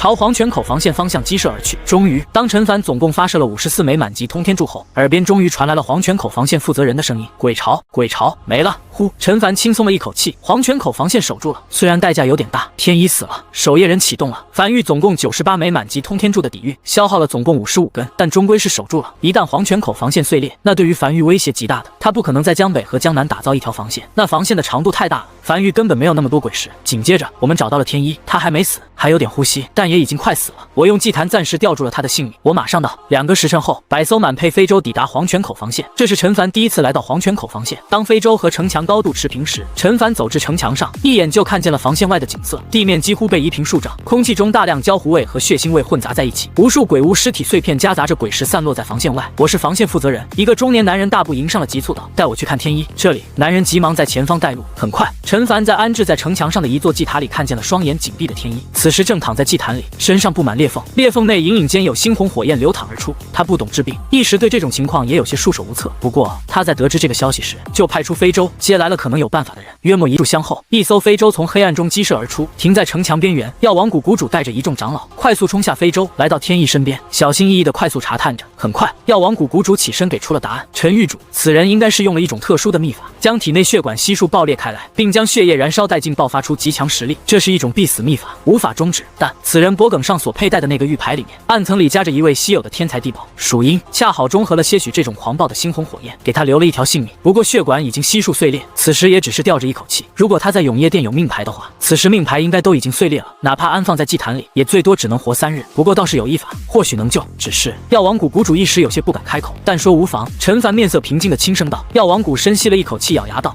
第一步就是帮他重塑血管，但人体的血管极其复杂，目前没人能做到这一点，除非在此人体内种下一株鬼血花，让鬼血花的根茎布满其身，代替血管的存在，再将此人种植在10级农田里，让鬼血花快速生长，之后再为夫人血丹，促进血液诞生，疗养数月后，理论上有一定概率能活。等等。”站在一旁的少秋眉头紧皱，沉声道：“我记得药王谷是个正派吧，不是什么魔门邪派吧？狱主，这个鬼血花是一种极其罕见的折磨人和控制人的手段，将鬼血花种植在人体内，根茎会在血管不断生长，极其痛苦。当彻底生长完毕后，会结出一枚果子，只要捏碎这枚果子，此人便会七窍流血，当场暴毙。而那人血丹更是一些入魔修士屠戮生灵血液所炼制而成的丹药，用于快速提升修为。这些都是歪门邪道，你拿来治病？什么歪门邪道？能用来救人的就是好道。药王谷谷主原本还有些没底气，但听见有人质疑自己的专业领域，忍不住开口反驳道：但据我所知，炼制人血丹需要大量凡人的血液，你打算屠戮多少人炼制一枚人血丹？少秋知道自己此时不应该开口了，但他是真的看不惯屠戮凡人的行为。不屠。药王谷谷主摇了摇头道：我们药王谷满门每人自愿献一点血，就足够炼制一炉人血丹了。少秋突然愣在原地，嘴巴微微张合半晌，没有反应过来，他怎么从没想过还可以通过这种方式来炼制人血丹的？这好像还这可以，就按你这个方法来。陈凡沉声道：将人带回江北繁域西阳城，你亲自负责为他疗伤，只要能救活，有赏。是。药王谷重重点头应下。一艘非洲连夜启程，载着药王谷一众人和重伤濒死的天一赶回繁域。陈凡站在黄泉口防线城墙上，听着身旁黄泉口防线负责人解释着来龙去脉。陈凡望向那个黑袍守夜人自爆的方向，地面上还残留着一丝丝被染成墨绿色的泥土。他没亲眼看见那一幕，但通过负责人的讲解，他大概能想象出这一幕。不知为何，他总是觉得这样对守夜人太残忍了。守夜人的宿命不应该是启动，没人希望自己生下来的，唯一的宿命就是自爆。大概了解了情况后，陈凡偏头望向这个黄泉口防线负责人，沉声道：我会帮你简单改造下黄泉口防线，加强黄泉口防线的强度，但这件事情就不要上报了。上报后，下次来的鬼潮说不定会更多。明白。黄泉口防线负责人颤声点头应下，他已经大概明白什么情况了。另外一边，而在这批鬼潮全军覆没不久后，位于永业西部玄武1号前线海域外的那尊鬼皇，面色阴沉，独自一人坐在大殿王座上。这次的失败，让他短时间内肯定无法再派兵前往繁域了。只是，若是真任凭繁域发育起来，虽然崛起到能影响整个战局的可能性是极小的，但毕竟是一个不稳定因素。先上报吧，让上面做决定。片刻后，天渐渐亮了，一夜又结束了。该死！永业腹地深处，一座坐落在平原上的城池内，一个老者正和上级汇报的时候，鬼族那边突然主动联系他，吓了他一跳，差点暴露。就在这时，砰！他布在屋内的大阵突然被暴力破坏，传来巨大的爆炸声。谁？老者面色微变，望向门口，面色凝重，高声道：这里是永业殿西部战略堂，副堂主张义德的私人居所，何人擅自闯入？下一刻，门被撞了开来，10几个穿着黑衣戴着面纱的人鱼贯而入，走进屋内，将老者围在中间。紧接着，一个拄着手杖的老人缓缓走进屋内，来到老者面前，晃了晃手中令牌，轻声道：需要我做自我介绍吗？永业殿西部外出行动组组长裘一死，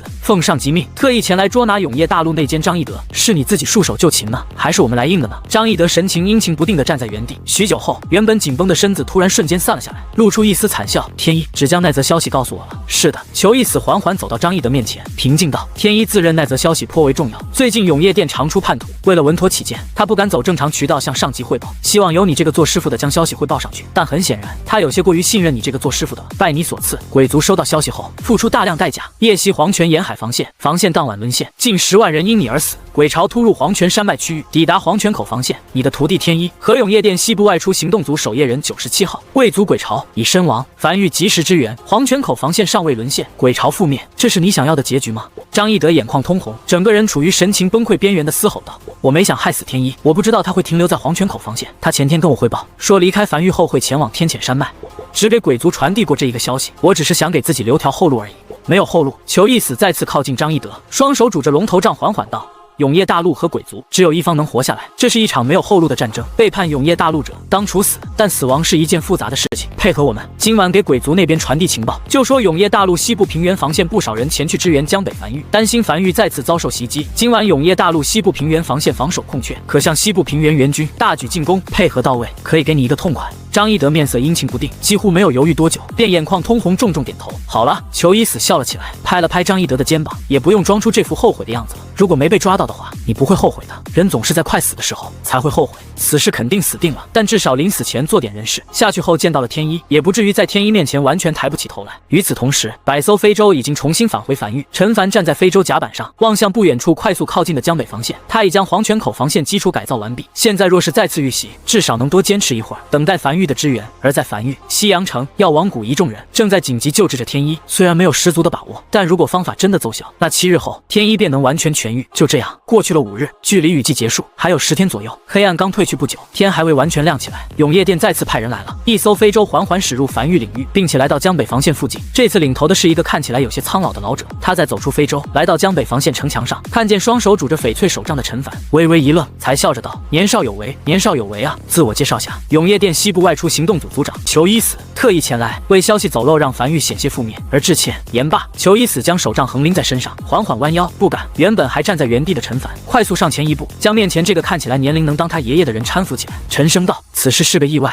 我没有怪罪永业店的意思。”江北樊玉，陈凡，他知道永业店肯定会派人来接触他，只是没想到派出了一个地位如此之高的人。永业店西部行动组组长闲聊几句后，他才切入正题：“你也知道，这次是内奸泄露了你的情报，也就是天一的师傅。永业店西部战略堂副堂主张一德已经按照规矩处死了，但距离你们最近的一道前线，永业西部玄武1号前线里也是有不少内奸的。抓内奸是行动组的事情，但查内奸却是一件极其困难的事情。永业店没有足够的人手，而且在天一的情报里，你是一个实力极强，甚至要比天师建筑师更上一层的建筑师。永业店西部战略堂堂主在得知这个消息后，希望能保护你平安抵达永业店核心区域，严密保护。至于江北防线，永业店会派出人手来接管。不知陈狱主你意下如何？”陈凡沉默许久后，顺着裘一死的方向望向远方，摇了摇头，轻声道：“我生于江北，长于江北，死后也将葬于江北。江北是我的家，也是樊玉的地盘，我不会离开江北。”裘一死也没多强求，只是点了点头，笑着道：“很正常，堂主也猜到了这一点。永业大陆不少崛起的势力都是如此，他们会镇守自己的区域，宁愿每日和鬼巢打交道，也不愿被保护起来。不过你名义上需要加入永业店，这样日后无论樊玉又再次崛起，或者是突然有了什么新机遇，永业店都会对外宣布是永业店的支援。”陈凡微微一愣，偏头望向裘一死：“怎么？”裘一死笑了起来：“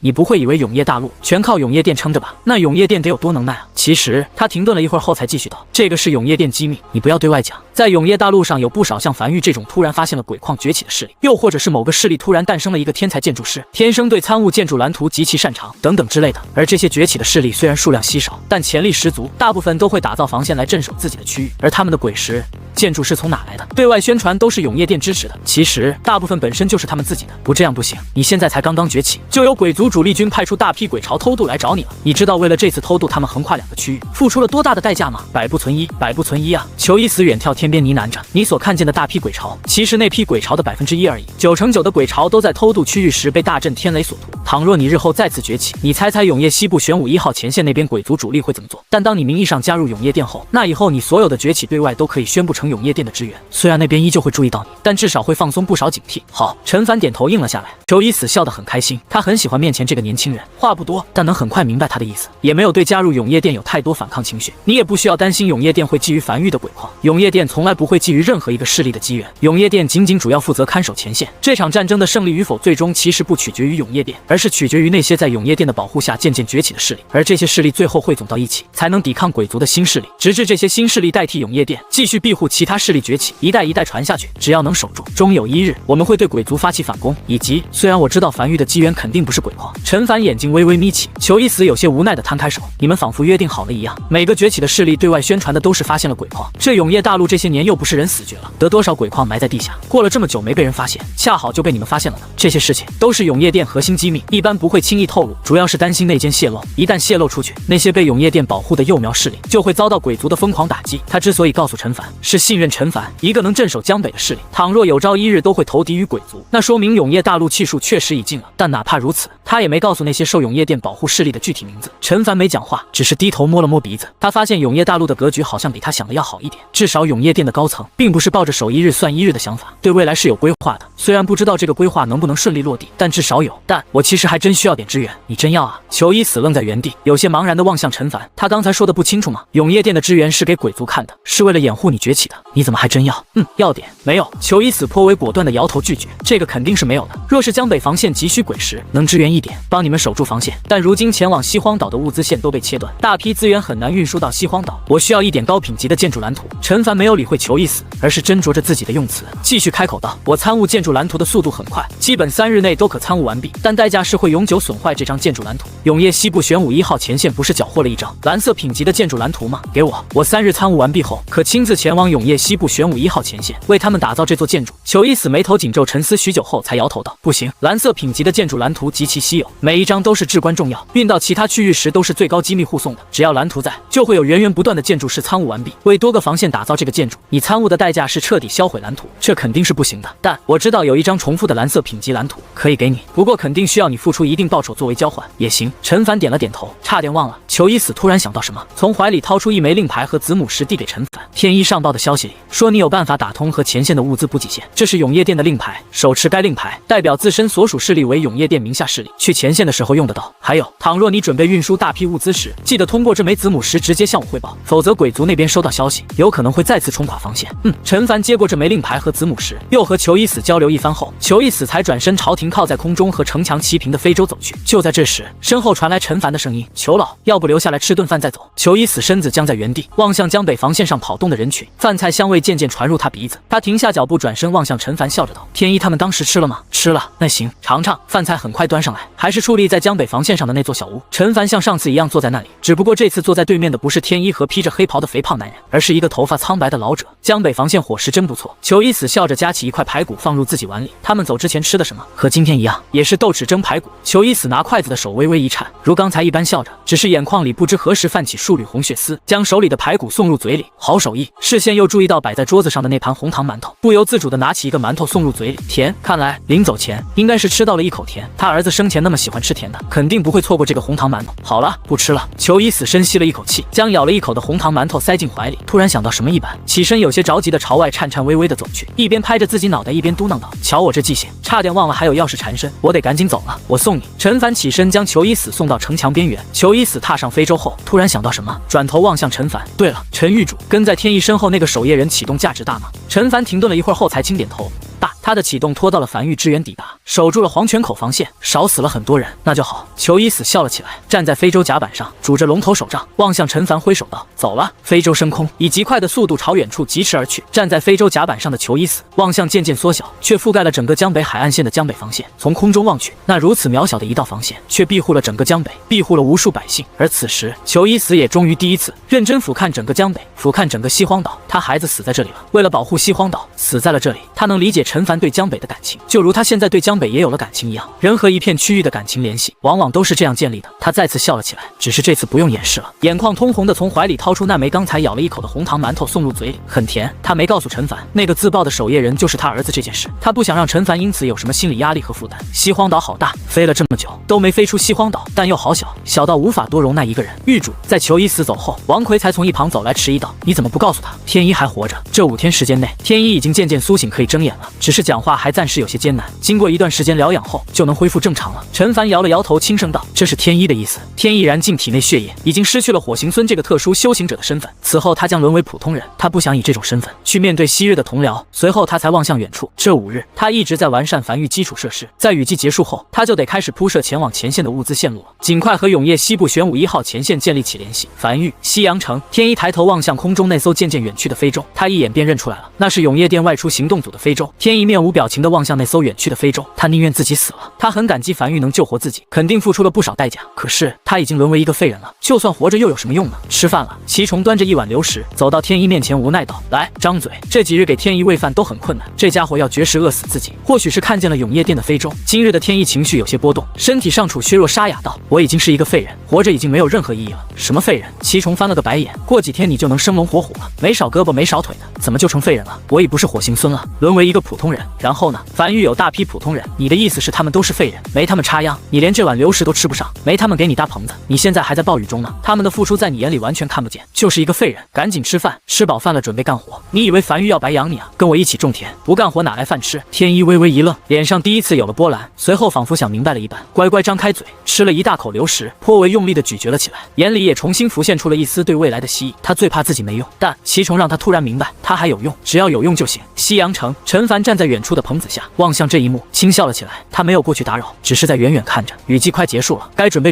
盘点后，开始干活了。繁育无名山洞穴外阴雨连绵，雨季尚未结束。这几天江北防线没有过多变化，从海底登陆的鬼巢被死死遏制在海岸线，无法再逼近一步。日子就这样过去了10日。雨季结束，虽然依旧会有鬼巢从海底登陆，但数量没有那么多了，也没有那么频繁了。永业店那边也没有消息传来，说明永业前线在今年雨季又守住了，这意味着又有1年的平稳发育期。走了，陈狱主，我们先告辞了，明年再来。来，陈玉主路过城墙下的势力之主，再看见站在城墙上的陈凡，纷纷挥手高吼着告别。好，陈凡笑着挥了挥手，而一旁绝侯则是负责将这些势力通过高铁都送回自己的势力范围内，并且会给予部分鬼市补贴。雨季里，这些势力提供了不少人力支持，江北防线上的人越来越少，不少势力挨个撤走。而原本这些势力很多都来自于关西平原，以前彼此势力都有不少矛盾，但在江北防线上同吃同住了1个月后，矛盾也渐渐削弱了不少，准备干活了。江北防线上，陈凡伸了个懒洋洋的懒腰，望向远处海面，他突然意识到一个事情，那就是王麻子的奇迹是在多种巧合下实现的。他到现在都不知道王麻子到底是如何闯过那雷雨海域的，还是一来一回2次。若说1次是侥幸，那连续2次的侥幸也未免有些过于侥幸了。下一刻，陈凡转身招手唤来趴在一旁地面上的卫尉，走向身后悬停在空中和城墙齐平的非洲上，开始铺设铜管。铜管竖着不断上升，一路来到3000米高度，然后才开始横向蔓延，直伸向黄泉口防线。是的，他打算打造一条空中快轨，直通永业西部玄武1号前线。这是一个枯燥且乏味的工作，他已经做好接下来几个月的时间都留在这艘非洲上了。狱主怀里传音符里传来王奎的声音：“我在江北防线上没找到你人，听他们说你已离开樊狱，现在方便向你汇报樊狱近期状况吗？说吧。如今樊狱储备鬼石具体数字为107亿枚鬼石，其中江北防线在雨季里扣除消耗后贡献了12亿枚鬼石，剩下大部分鬼石都是新大陆那边贡献的。”陈凡点了点头，知道了。这段时间樊狱各项工作按计划推进，由你监督。明白。对了，狱主，这次收获的异宝里，其中几个石头好像有点像是狱主你专门嘱咐过的天道石。等狱主你回来，不用，我已经在返程了。片刻后，陈凡来到芥子室内，快速扫过漂浮在空中的那一个个异宝，异宝信息从眼前不断闪过，眼中时不时闪过一丝诧异，有不少好东西啊。随后他将视线落在悬浮在空中的那2枚石头上，咧嘴笑了起来。熟悉的名称，熟悉的味道，熟悉的面板，天道石，而且是2颗天道石。这2枚天道石都是黄泉口防线那边大鬼掉落。王奎在一旁解释道：“好。”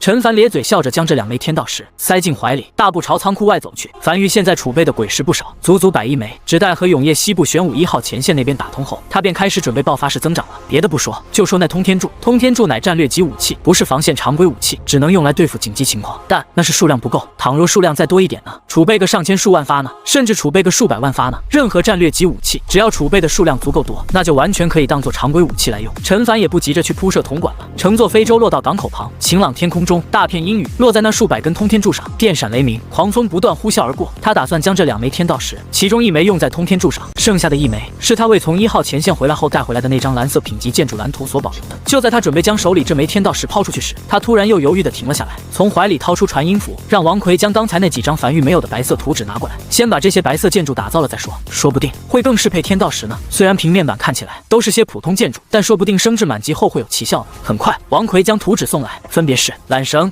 篝火、异兽培养屋，前2个是白色品级的，后面1个是绿色品级的，都是在这次雨季里获得的。樊狱未拥有的建筑蓝图。很快，这3个建筑被纷纷升至满级，均无升级方向，每次升级都会得到特定提升。比如手里这根缆绳，缆绳升至10级，已升至满级，无法再次提升，获取满级效果坚韧无比，极其坚实。陈凡挥了挥手中这根颇为厚重的绳子，面色有些微微古怪，真是什么类型的建筑蓝图都有啊，这算是建筑吗？他觉得这应该算是生活工坊生产出来的，就是一根绳子，打造费用不算太贵，但胜在十分结实。但别说，还真有点用。樊狱还真需要些极其坚实的绳子，当然肯定是不配1枚天道石的。他又望向篝火，这个建筑和鬼火完全不一样，但总算是有点建筑的样子了。作用是用来取暖，这么一座小小的篝火可以抵御寒冷，而且供暖范围并不小，这个倒是可以在樊狱里推广开来。篝火升至10级，已升至满级，无法再次提升，获取满级效果抱团取暖，供暖范围增大。这3个建筑里最有用的便是那个异兽培养屋了。陈凡望向被安置在一旁的巨大宫殿，是的，这是一座宫殿，比他的木屋看起来气派多了。推门望去，里面吊顶极高，看起来是为一些体型巨大的异兽准备的。在升至满级后，有了不错的满级效果。异兽培养屋升至10级，已升至满级，无法再次提升，获取满级效果慕名而来。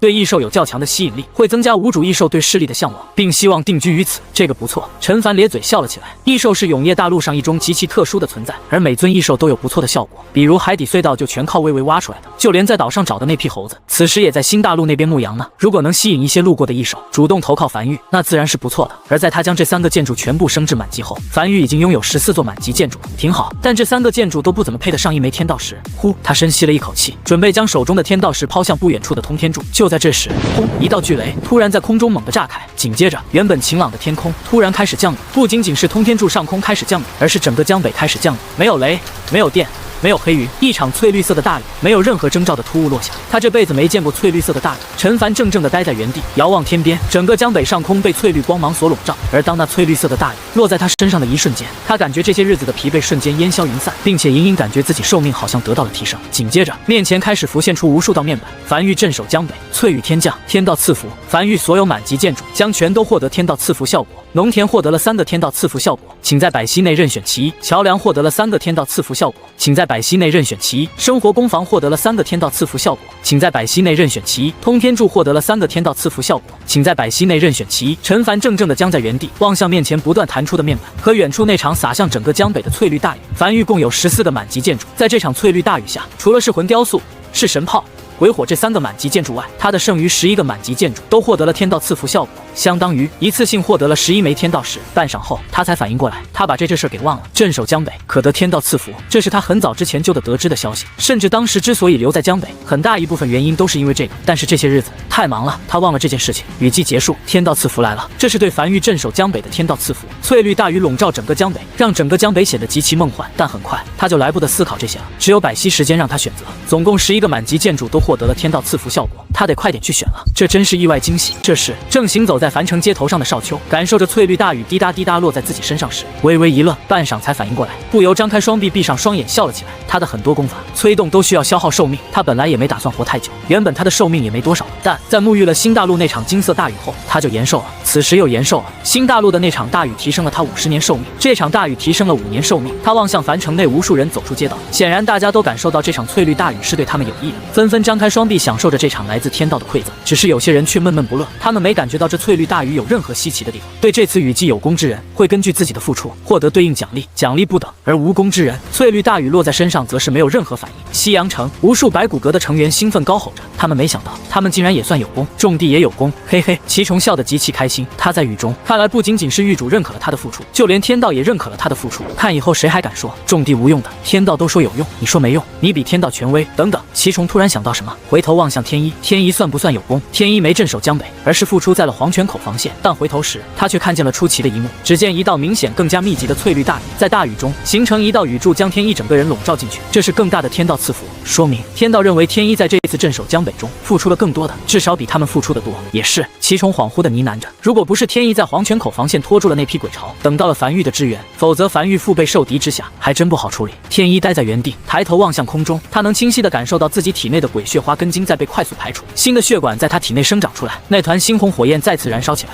流淌在血管内，代替了血液存在。而这次他感觉不到疼痛，感觉不到灼烧，那猩红火焰好像完全被他掌控自如般，火行孙的力量又回来了，而且是完全被他操控，没有任何副作用的火行孙力量。他此时感觉身体再无虚弱感觉，他感受着体内那充沛的力量，突然笑了起来。他好像又是那个天一了，不过这次不是永夜殿天一，而是樊玉天一。他不打算回永夜殿了，他要留在樊玉，留在这个没有内奸的市里，他可以放心的将后背交给自己的同僚祁崇。帮我联系下陈狱主，我要亲自告诉他，我想留在樊玉。此时的天一显得极其兴奋，平日脸上那副高冷漠然的神情已消失不见。好，祁崇也为天一开心，从怀里掏出传音符联系到狱主。狱主，我是刚开了个口，滚！传音符对面便传来狱主的怒吼声，且通讯挂断。祁崇有些尴尬地摸了摸鼻子，将传音符重新放入怀中，讪讪道：“看来狱主现在应该是有些忙，那个待会儿再联系。”也是，天一面色严肃地点了点头。他自觉自己没付出太多，就获得了如此丰厚的天道赐福。那樊玉镇守江北为首功，陈狱主那边肯定获得的更多。此时自然是有些忙的，只是每到防线，在雨季镇守一片区域，挡住海底鬼潮都会获得天道赐福。可是他有些疑惑不解地望向空中那翠绿大雨，其他区域的天道赐福他也不是没经历过，可没有这么大阵仗，这都快比永夜西部玄武1号前线的天道赐福效果要强了。江北在天道眼里如此关键吗？所以镇守江北的天道赐福才会如此之多，还是因为其他原因？只是很快他原本开心的神情又有些低落起来。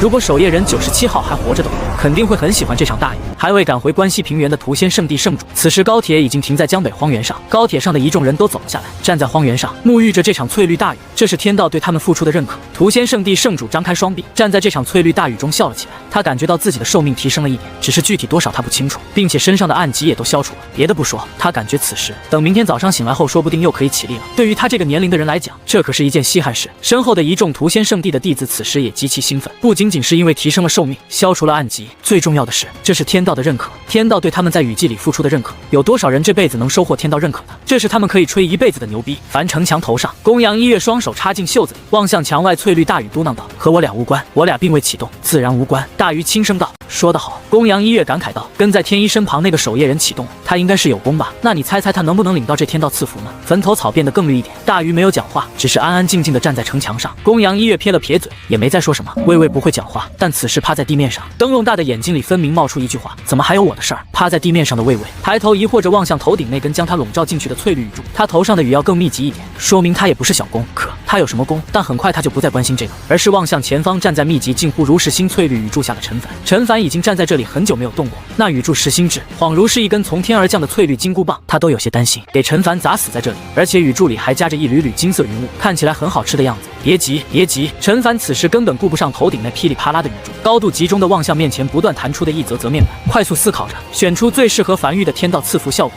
总共11个，只有百息，时间紧迫。陈玉主，我是……就在这时，怀里子母石又再次响起，这已经是第5个联系他的人了。陈凡有些愤怒地怒吼道：“滚！”并将身上的传音符连同子母石全都取出来，扔在远处，继续快速筛选着面前弹出的面板。永夜大陆腹部，站在非洲甲板上的裘伊死望向手里被挂断的子母石和回荡在耳边的那个滚字，下意识地将后半段话讲完：“我是裘伊死。”有些茫然地抬头望向远处，陈玉主今日这么暴躁的吗？不过很快他就大概想明白了。陈玉主拿了天道赐福的大头，此时确实有些忙得手忙脚乱，这个时候打扰确实不太合适。随后他才抬头望向头顶那道窄细且密集的雨柱，直直将他笼罩进去。裘伊死沐浴在翠绿大雨中，笑了起来。他知道这是自己儿子镇守江北有功所获得的天道赐福，转移到他身上了。这原本是属于他儿子的荣光，此时被他独享。凭着雨柱密集程度，看得出来天道很认可他儿子的付出。如果人生非要有一个句号的话，那他觉得自己儿子这个句号还不错，至少被人所记住。在翠绿大雨下，他体内原本肆虐不断钻体而出的猩红火焰渐渐平静了下来，但威力并未减小，反而他感知到威力变得更大了，并不会再伤害他的身体了。原本他只能再活几年，现在只要他愿意，再活个10几年一点问题没有。整个江北都沐浴在一场翠绿大雨中，而在关西平原，各个前去支援江北防线的势力上空，也都有一片片专属的翠绿大雨。翠雨天降，天道赐福，镇守江北，有功则赏，只要付出了就有功，哪怕是樊玉看不见的地方，天道均会记录在案。终于在截止百息前，陈凡长吐了一口气，紧绷的神经突然松懈下来，呢喃着终于选完了。但就在这时，他突然发现自己好像看不清面前的东西了，一片翠绿水雾，怎么跟瞎了一样？下意识抬头望向头顶，忍不住愣在原地。今天这雨这么大吗？他感觉自己像是被一根通天柱直直砸进地底一样。很快他便察觉出不对劲儿了，如通天柱一般近乎实心的雨柱从天而降落在他身上，却并没有太多刺痛感，如春雨润万物，体内泛起阵阵暖流，像快去了一般。这是翠雨天降，天道赐福。在琢磨出来什么情况后，他也不着急了。没一会儿后，大雨缓缓消失，万里无云，完全看不出来刚才下了雨，而地面上也没有任何水波，甚至就连他的衣服也没湿。挺好，陈凡笑了起来，望向趴在一旁的魏魏，他除了感觉自己身体更轻快，以及寿命好像延长了，并没有感觉到太多这个天道赐福的效果，但已经足够了。樊玉所有满级建筑都获得了天道赐福效果，哪怕像满级农田这种，除非他天道石多的花不完了，否则绝对不可能将天道石砸在这上面的建筑，也都获得了天道赐福，相当于一次性获得了10几枚天道石。以天道石的价格来算，这次樊玉在雨季镇守江北的收获绝对不算小。最主要的是，他望向灵魂深处的永夜领主面板，关于桥梁这个建筑的面板，他是不可能将天道石用在桥梁上的，毕竟桥梁对于樊玉的作用并不算太多，就是横跨水域、链接两地、供高铁通车的一种手段而已，不值得1枚天道石。但若不是这次，他都不知道桥梁这个建筑可以有这种天道赐福效果。桥梁获得了3个天道赐福效果，请在百息内任选其一。一个建筑仅能拥有1个天道赐福效果，你已经做出选择。天道赐福效果：鹊桥相会。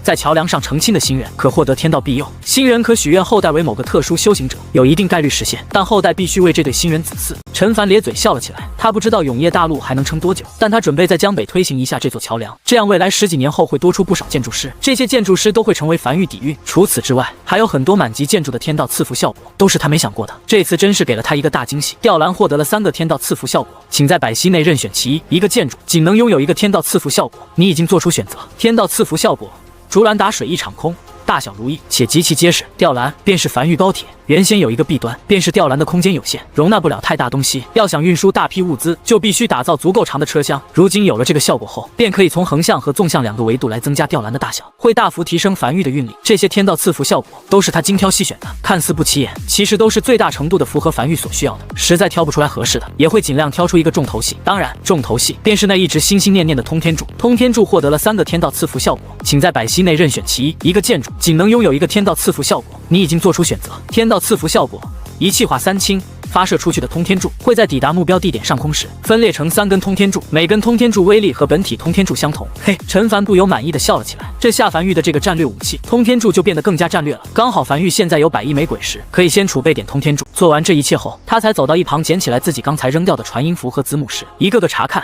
缺猴的、奇虫的，还有求已死的。陈凡望向手里的子母石，微微一愣，突然想起来了，刚才他是不是好像骂了一句求已死？嘴角抽了抽，激活子母石，联系上求已死。求老无碍。他还没开口，对面便传来了求已死的无奈的笑声。联系你没什么事儿，就是想恭贺你一下，繁育成功守住江北。顺便告诉你一个好消息，雨季末尾，永夜前线没有一处前线沦陷，雨季过去了，我们又可以再发育1年了。恭喜你啊，同喜！陈凡也笑了起来，内心多少有些不好意思。一个7老80的人被他劈头盖脸一句滚，多少显得有点不合时宜。做完这一切后，陈凡回到西阳城，望向重新恢复到巅峰的天一，笑着道：“看起来完全恢复了。”呼，天一深吸了一口气，才单膝下跪，低下头颅，沉声道：“多谢玉主赐给我新生，以后我这条命就是繁育的。我想留在繁育为玉主做事。”一旁的奇虫有些感慨地望向这一幕，只是心里不由琢磨着，天一要是留在繁育，会是什么职位呢？基本上是肯定加入战阁了。论实力，至少得是副阁主，但论资历又不好说。不过战阁的副阁主自从大禹主动退去后，确实如今还是一个空缺位置。怎么不回永夜殿了？不回了。天一摇了摇头，连我师父都背叛了，我不知道永夜殿还有谁能信任。我不愿待在一个连同伴都不能信任的环境了。繁育没有背叛，我不怕战死，但我不希望我的死因是同伴从后方刺来的匕首。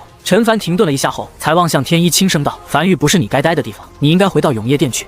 我在永夜殿里没有一个可以绝对信任的人，我信任你。如果你回到永夜殿，我在永夜殿里就有了一个值得信任的人。其二，繁育未来会和永夜殿合作，一同对抗鬼潮，但繁育不想因永夜殿里的内奸白白战死。我需要有一个人在永夜殿里告诉我真实情况和暗流涌动下的一些蛛丝马迹。其三，我看得出来你现在实力比以前更上一层，并且有功绩加身，回去后职位肯定能更上一层楼。当你站得足够高，也能方便你去清理永夜殿里的叛徒。”天一没有讲话，只是茫然起身，眼里原本的光泽突然暗淡了一丝。他没想到陈凡会拒绝他留在繁育，他这些日子十分羡慕繁育里的气氛，没有背叛，没有内奸，这是他想发光发热的地方。但很快他突然想到了什么，迟疑道：“那我可不可以先加入繁育，再回到永夜殿？”“当然可以，繁育欢迎你的加入。晚些时刻，奇虫会带你去领取一套繁育服饰和身份令牌，你暂且归暗阁所属。少秋是你的直属上级，你平日和他联系，重要信息可直接向我汇报。”陈凡笑了起来，这家伙实在是太聪明了，一点就通。他的意思就是这个意思。明白。天一笑了起来，眼里重新绽放出光芒，这样好像更好了。他不但加入了繁育，而且还可以铲除永夜殿里的内奸。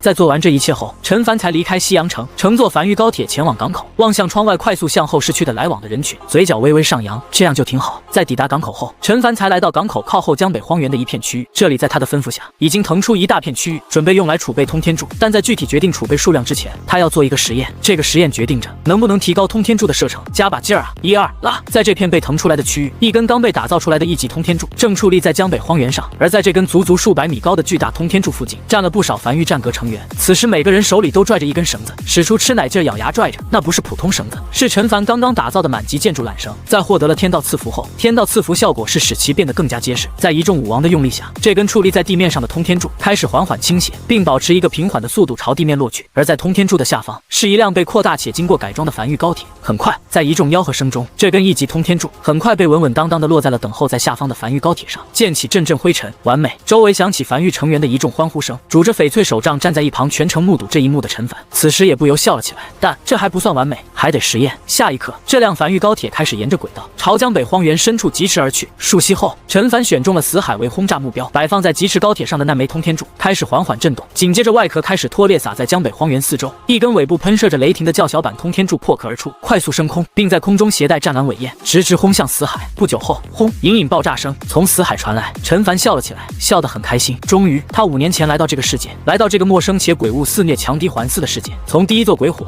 第一座箭塔开始，一点点在江北打造自己的基地。这5年里，他一刻不敢松懈，生怕一场大战就将樊玉底蕴打空，生怕一场鬼巢就葬送了他所有的幻想。但如今，他终于可以拍着胸脯说一句：樊玉已经小有规模了。樊玉移动巡航导弹试爆成功，这意味着只要他愿意，他能将高铁轨道铺设的足够多，他可以将樊玉巡航导弹发射到永业大陆任何一个位置。那么接下来，樊玉成员再次忙活起来，开始重新选定导弹储备区域。既然确定了樊玉巡航导弹可以移动，那就要找一个更大的区域用于安置了。港口就有点不合适了，这里太小了，而且也太显眼了。最终位置选在了无名山后方，这里地广人稀，基本上没有什么樊玉成员靠近，安置在这里刚刚好。呼，陈凡长吐了一口气，搓了搓手，将铺设空轨这件事先放在一旁，站在非洲上望向下方那一大片空余区域，望向永业领主面板上的通天柱建筑，确定建造。很快，一个由白色线条组成的通天柱虚影快速浮现出来，并且伴随着一旁通过铜管里的大量鬼石液体涌出，快速凝实，稳稳当当的落在地面上。一根满级通天柱打造完毕，一根、2根、3根，通天柱一根根落实。渐渐的，夕阳浮现在天边。陈凡忙碌了一天，天色也渐渐黑了下来，永夜即将降临。陈凡站在非洲甲板上，望向下方区域排列的整整齐齐的2000根满级通天柱，神情有些恍惚的呢喃道：“艺术品，完美的艺术品。”片刻后，后勤阁成员快速乘坐樊玉高铁而来，肩膀还扛着4块巨大的木匾，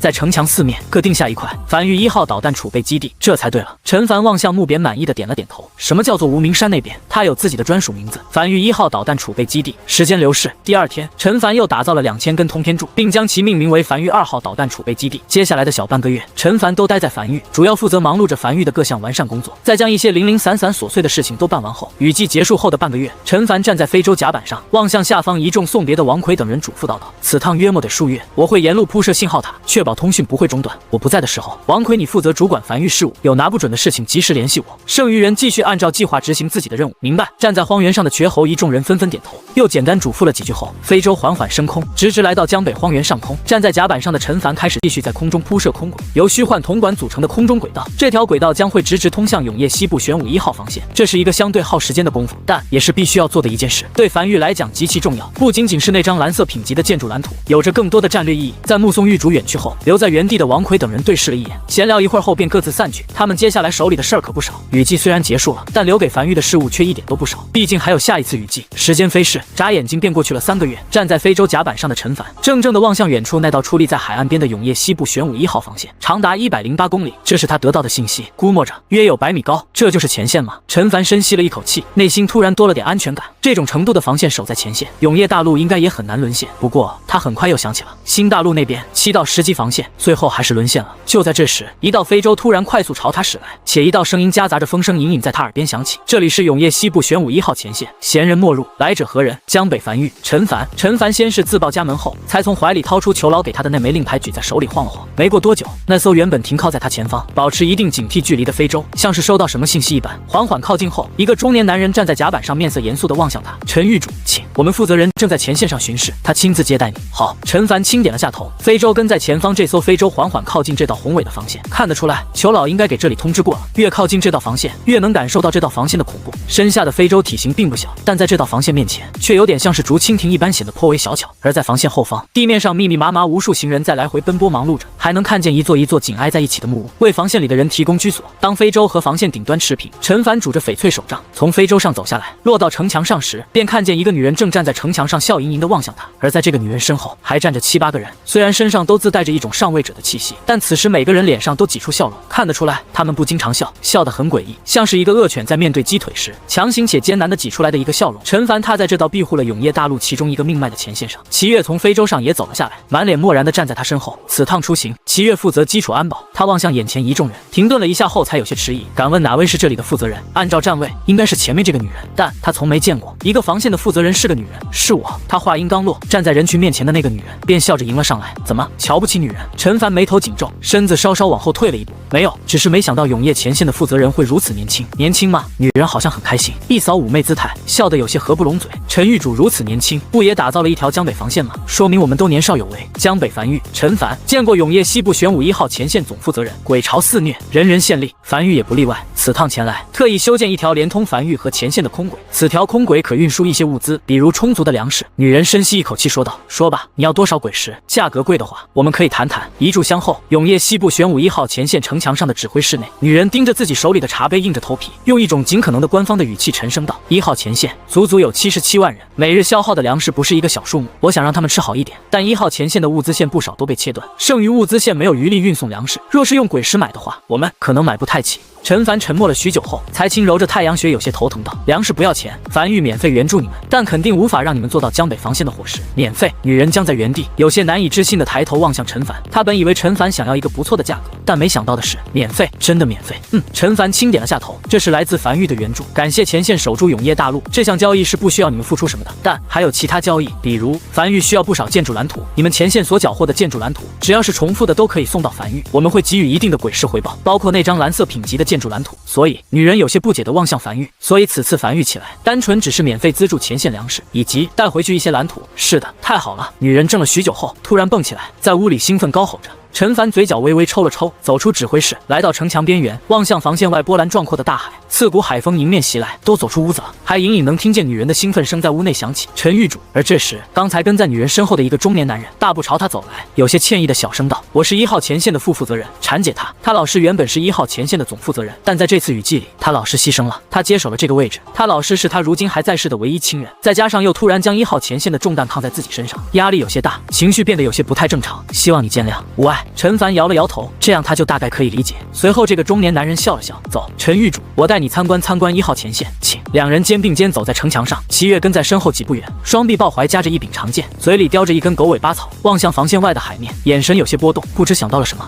接下来，两人就这样一边交谈着，一边走在城墙上。男人给他介绍了不少关于1号前线的信息。走了许久后，陈凡站在城墙上，感受着脚下的厚重感，望向防线外，他也要拥有这样的一道防线，还是这种防线更有安全感。走了，城墙上，陈凡望向婵姐和一众负责人挥了挥手，没再多说什么，走上非洲。伴随着非洲升空，他也准备回家了。出门3个月了，有些疲惫，他站在甲板上，低头望向手里的那张蓝色品级的建筑蓝图。一宝名称：玄武炮，一宝效果：蓝色，一宝品级。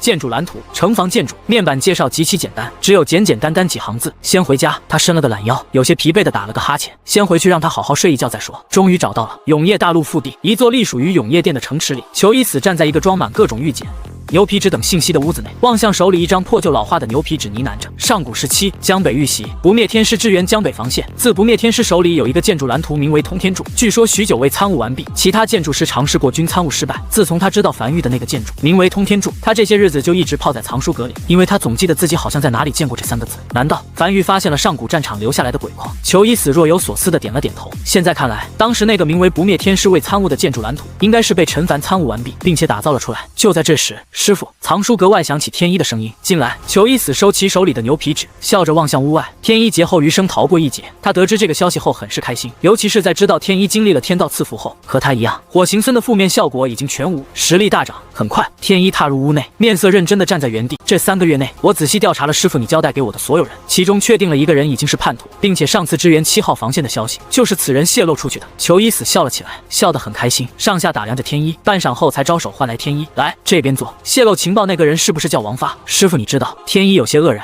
自然是知道的。裘一死笑着道：这是我给你出的一份试卷，我自然要知道正确答案。可师傅既然知道，为何没有任何动作？因为那样太浪费了。裘一死起身朝藏书阁尽头走去。这样一个传递过正确情报、被鬼族所信任的叛徒，对我们来讲也是极其好用的一枚棋子，在某些关键时刻，可以借其向鬼族传递一些错误情报，来扭转大局。他走到一面墙壁前，望向挂在墙壁上的画面。我已经跟上面的人汇报过了，过几年我就干不动了。你是我选定的永业殿西部行动组组长，负责所有西部行动组成员的调遣和任命。在最后这几年里，我主要负责培养你。下面你所看见的都是永业殿西部行动组的最高机密。下一刻，面前这幅画突然无风自然，紧接着墙壁突然从中间裂开一道缝，缓缓打开，露出一条被油灯点亮通往地下的台阶。跟我来。樊玉忙碌了3个月的陈凡回到樊玉后，第一时间吩咐下去，沿着空轨给前线送批粮食去，然后才倒头就睡。休息了一晚后，陈凡站在城墙上，伸了个长长的懒腰，笑了起来。睡够了，开始干活。这几个月忙完了，接下来该忙樊玉自己的了。繁域各个建筑也该升级一下了。就在这时，轰隆隆，轰隆隆，巨大无比的声音从天边传来，地动山摇，地面都在微微颤动，仿佛是天塌了一般。陈凡面色微变，快速走向一旁的非洲，飞在空中寻找声源。他什么都没看见，今天有雾，可是距离较短。他从怀里掏出传音符，沉声道，迅速探测声音来源。他现在最担心的一件事，那就是江北的那些山脉塌了。那些连绵山脉是永夜大陆核心大阵的显现，可以说这些山脉才是挡住鬼巢登陆的主要手段。他们的防线只是缝缝补补那些阵纹碎裂区域。倘若江北的连绵山脉全都塌了，那缺口不可能补住的。江北必须得弃守，而且他还必须快速做出是撤守至新大陆，还是撤守至黄泉口防线。一旦入夜，鬼巢便会吞噬江北。很快他得到了回信，距离声源处最近的繁域成员将消息一层层快速上报，最后传至陈凡手里。狱主，那是少秋的声音。从江北防线西边1号区段开始，地面在剧烈震动，像是有东西要从土里钻出来，并且在沿着江北防线快速蔓延，目前已经蔓延至江北防线西边27号区段。陈凡收到消息后，面色严肃地操控着非洲，快速驶向江北防线西边。不一会儿后，陈凡赶到了江北防线西边38号区段，此时已经蔓延到了这里。他看见了江北防线前面的地面上像是有地龙在地底快速前进般，泥土被翻涌到两侧，一路沿着江北防线向上快速蔓延。江北防线上的是神炮，炮身上的纹路被齐齐点亮，已经随时做好了开火的准备，只待陈凡下达命令。他不知道发生了什么，原本在江北防线外还没处理完的鬼物尸体，此时也被抛在空中。他能感觉到一个巨大的东西在地底沿着江北防线的位置快速移动，速度极快，且不知敌友。鬼物不可能，江北尚未沦陷，鬼物无法在白天活动。异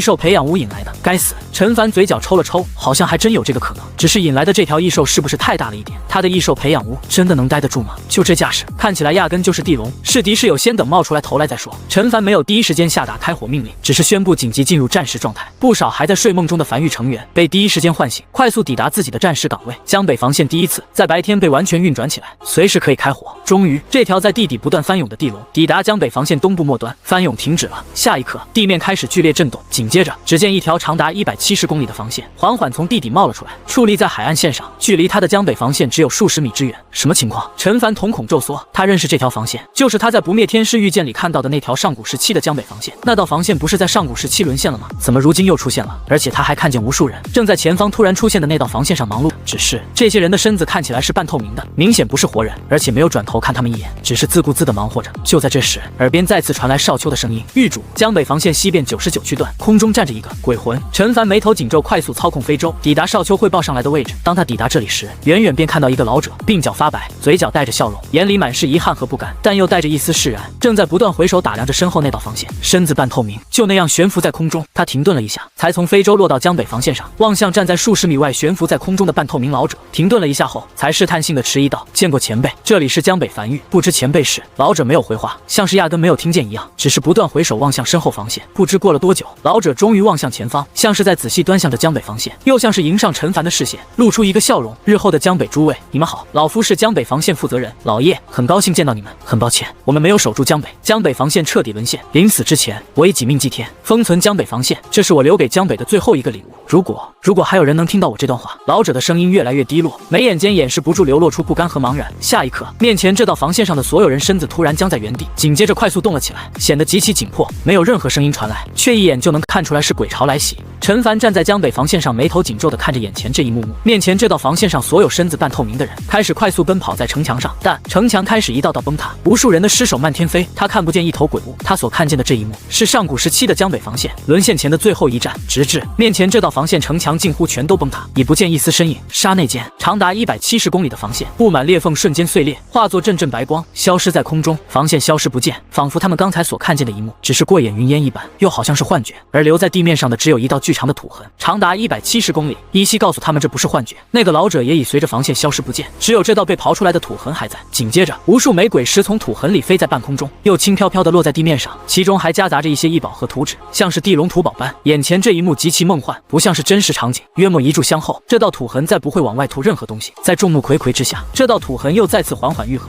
重归完好，像是什么都没发生过一样。这是阵法。陈凡走出江北防线，站在刚才那个土痕浮现的地面上，亲眼看到这一幕的齐越快速赶来，有些急促道：“狱主，这是上古时期布下的阵法。上古时期江北防线沦陷时，将一些还没消耗完的鬼石、异宝等全都埋在地底深处，不想被鬼物获得。此举需要大阵辅助完成，并且在触发某个特殊节点，当这座大阵判定为此时江北不是沦陷区，所吐出来的东西不会落到鬼物手里的时候，大阵便会被现世，将所藏起来的鬼尸等吐出来，留给后人。言语间，齐越有些唏嘘道：“现在几乎没有哪个势力能布出这种规模的大阵了，总感觉从上古到现在断层了很多东西。”陈凡没有讲话，只是眉头微微皱起，望向脚下。他终于知道，为何江北明明是上古前线，却没有一座鬼矿，反而江南不是前线，还能时不时发现一座鬼矿了。上古时期，江北防线在沦陷前，将所有鬼矿都埋在了地底深处，一个深到连魏魏都完全感知不到的深度。而那幅幻象，则是让他觉得以前地人颇为纯粹。良久后，他才低声道：“不用道歉，江北如今有樊玉镇守，不会再沦陷了。”一众樊玉成员已经走出防线，将从地底吐出来的这些鬼石快速收拢起来入库。这是上古时期的鬼石，在跨越数千年后，依旧完好无损。在经过这个小插曲后，陈凡才继续回到无名山，再又一次亲眼看到上古时期江北防线的沦陷，让他觉得如今的江北防线还是不太够，必须变得再强一点。时间不知不觉过去了大半年，很快雨季即将再次来临。10月末，陈凡正独自一人走在樊玉各个区域，不断升级着樊玉的各个基础建筑，比如建筑工坊。他停在那座已经满级的建筑工坊面前，笑了起来。这大半年内，他已将载具工坊升至9级，多了2个可打造的载具，其中这2个载具都为樊玉帮了大忙。比如在载具工坊升至8级后，新增加了一个载具巨鬼，移动速度较慢，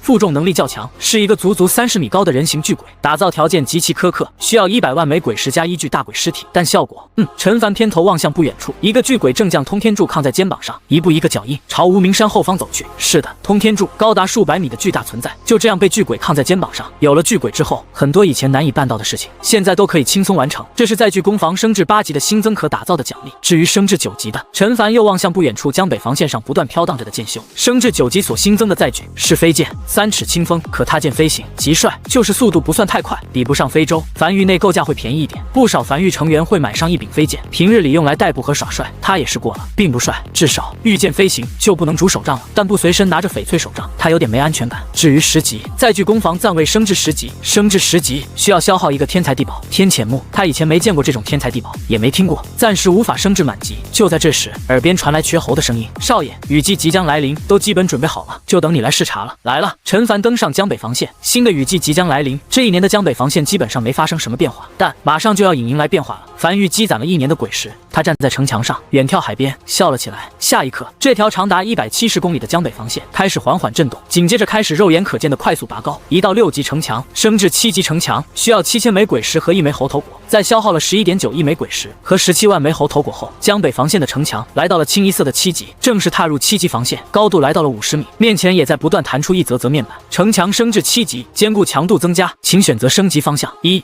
降低安置在城墙上的城防建筑鬼石消耗。2、略微再次提升城墙的坚固程度。3、远距离攻击城墙的敌人对城墙造成的伤害会较低。陈凡望向面前不断弹出来的面板，清一色的快速勾选了第一个升级方向。然而，陈凡虽然看似在机械式的勾选着第一个升级方向，但注意力却极其集中，很快便看见了一则特殊的面板：城墙升至7级，坚固强度增加，请选择升级方向。1、已质变。万家灯火，城墙本体将自带鬼火范围，鬼火范围取决于安置在城墙上的最高等级鬼火。该质变升级方向可生效在相连城墙上。稀有。2、近距离攻击城墙的敌人有较低概率遭到一定伤害反弹。3、远距离攻击城墙的敌人对城墙造成的伤害会较低。陈凡笑了起来，稀有级别的升级方向，若是这则升级方向出现在其他防线上，顶多也就是省点每日维持鬼火消耗，但生效在江北防线上，那就真的是质变了。江北防线拥有万里长城的传奇质变，完全可以做到1+1大于2的效果。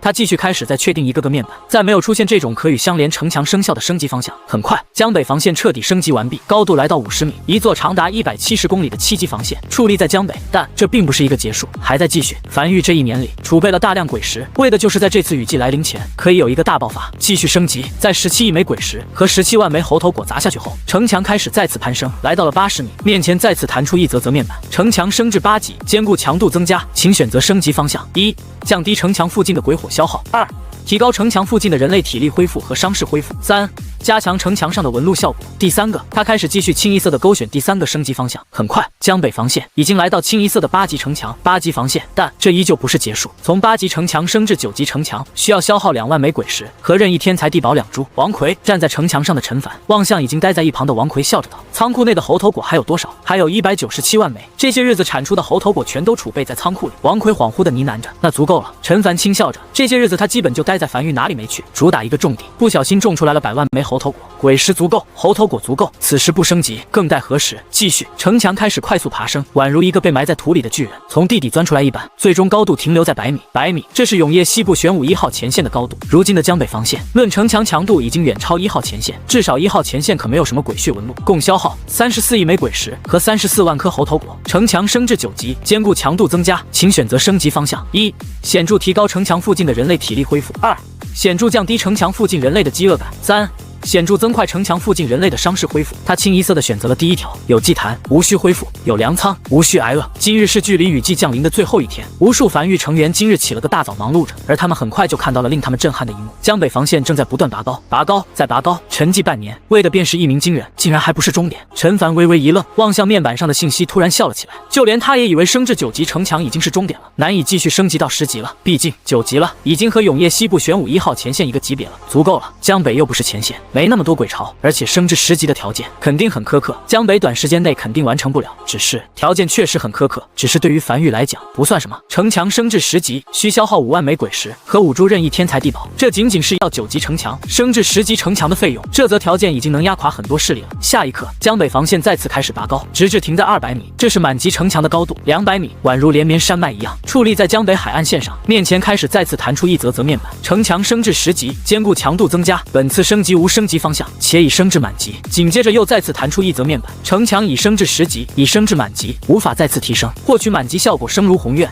你站在城墙上所发出的声音，可响彻天地间。江北防线10级防线，终于，樊玉终于拥有了第一座10级防线。陈凡站在江北防线上远眺海面，轻笑着。接下来要做的就是将西荒岛各个缺口，比如7号防线和黄泉口防线都彻底接管，放弃原先防线，打造属于江北自己的防线。他要将西荒岛的缺口彻底堵起来，打造一个鬼族绝对奈何不了他的安全区域，然后便可以大肆朝各个永业前线支援噬魂雕塑等辅助建筑，这是能影响整个战局的举动。届时鬼族肯定会气急败坏的偷渡来找他，然后便会看见西荒岛3个缺口上驻扎着3到10级防线，一个连9级防线都奈何不了的前线鬼巢，经过百不存一的偷渡，又能奈他何？他要将西荒岛打造成一个绝对安全的地盘。狱主一旁已经彻底懵住的王奎站在城墙边缘望向下方，高度甚至让他有些晕眩，足足200米高啊，是不是浪费了一点？江北没那种规模的鬼巢，浪费。陈凡笑了起来，咂巴着嘴。新大陆那边辛辛苦苦挖鬼石是为了什么？是为了放在仓库里生孩子吗？这里我们的后方足够安全了，我们在外才能为所欲为，不然你看我们现在提心吊胆的运点粮食去前线，都担心被鬼族惦记，多少有点不爽。鬼石还是不够多啊！他盘算着樊玉如今剩余的鬼石数量，升至10级城墙消耗了85亿枚鬼石和85万颗猴头果。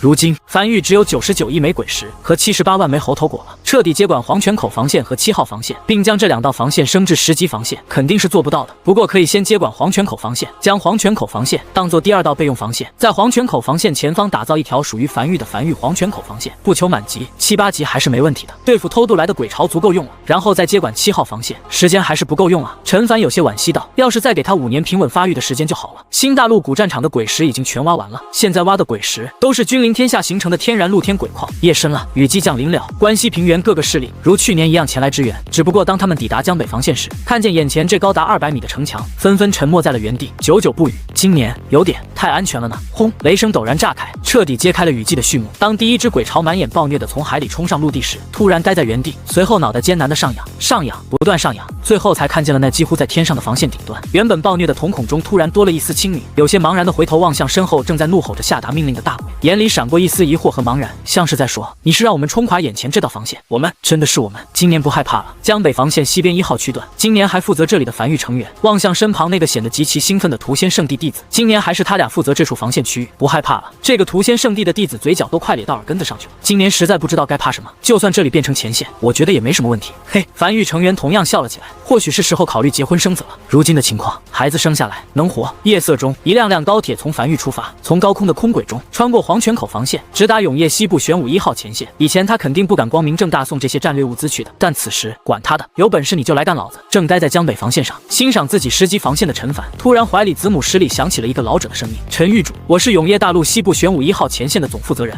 陈凡眉头轻挑，他记得这个男人的声音，大半年前他去1号前线的的时候，这个男人带他参观了前线，讲解了一些东西。只是他记得这个男人不是2把手呢，1把手是个女人。婵姐死了，鬼潮来袭，打头阵的大鬼出言挑衅。婵姐走上城墙回应，中了案件。我现在负责接管永业大陆西部玄武1号前线，暂时担任总负责人。子母石那边的声音停顿了一下后，才再次开口。我代表1号前线所有人感谢梵玉支援的噬魂雕塑，10万枚鬼石一座的售价，我相信对于梵玉来讲是亏本售卖，真的感谢。但我们抓到了一个叛徒。可惜那个叛徒已经将消息泄露给鬼族，鬼族可能会偷渡前往西荒岛。抱歉，通讯挂断。陈凡摸了摸鼻子，10万一座，其实他没少赚，但这不重要，重要的是婵姐死了。他眉头微微皱起，依稀记得那个他刚抵达1号前线，这个行事风格颇为出挑的女人，雨季不是才刚降临吗？大鬼出言挑衅，他轻叹了一口气，这也是命了。先去加固下黄泉口防线，鬼潮可能要来偷渡了，先做好准备。黄泉口防线很短的，只有27公里，消耗不了多少资源。他又看了眼江北防线下那群蹦蹦跳跳的鬼潮，哪怕是席卷浪花而来，也根本触碰不到城墙顶端，甚至都不用是神炮开火，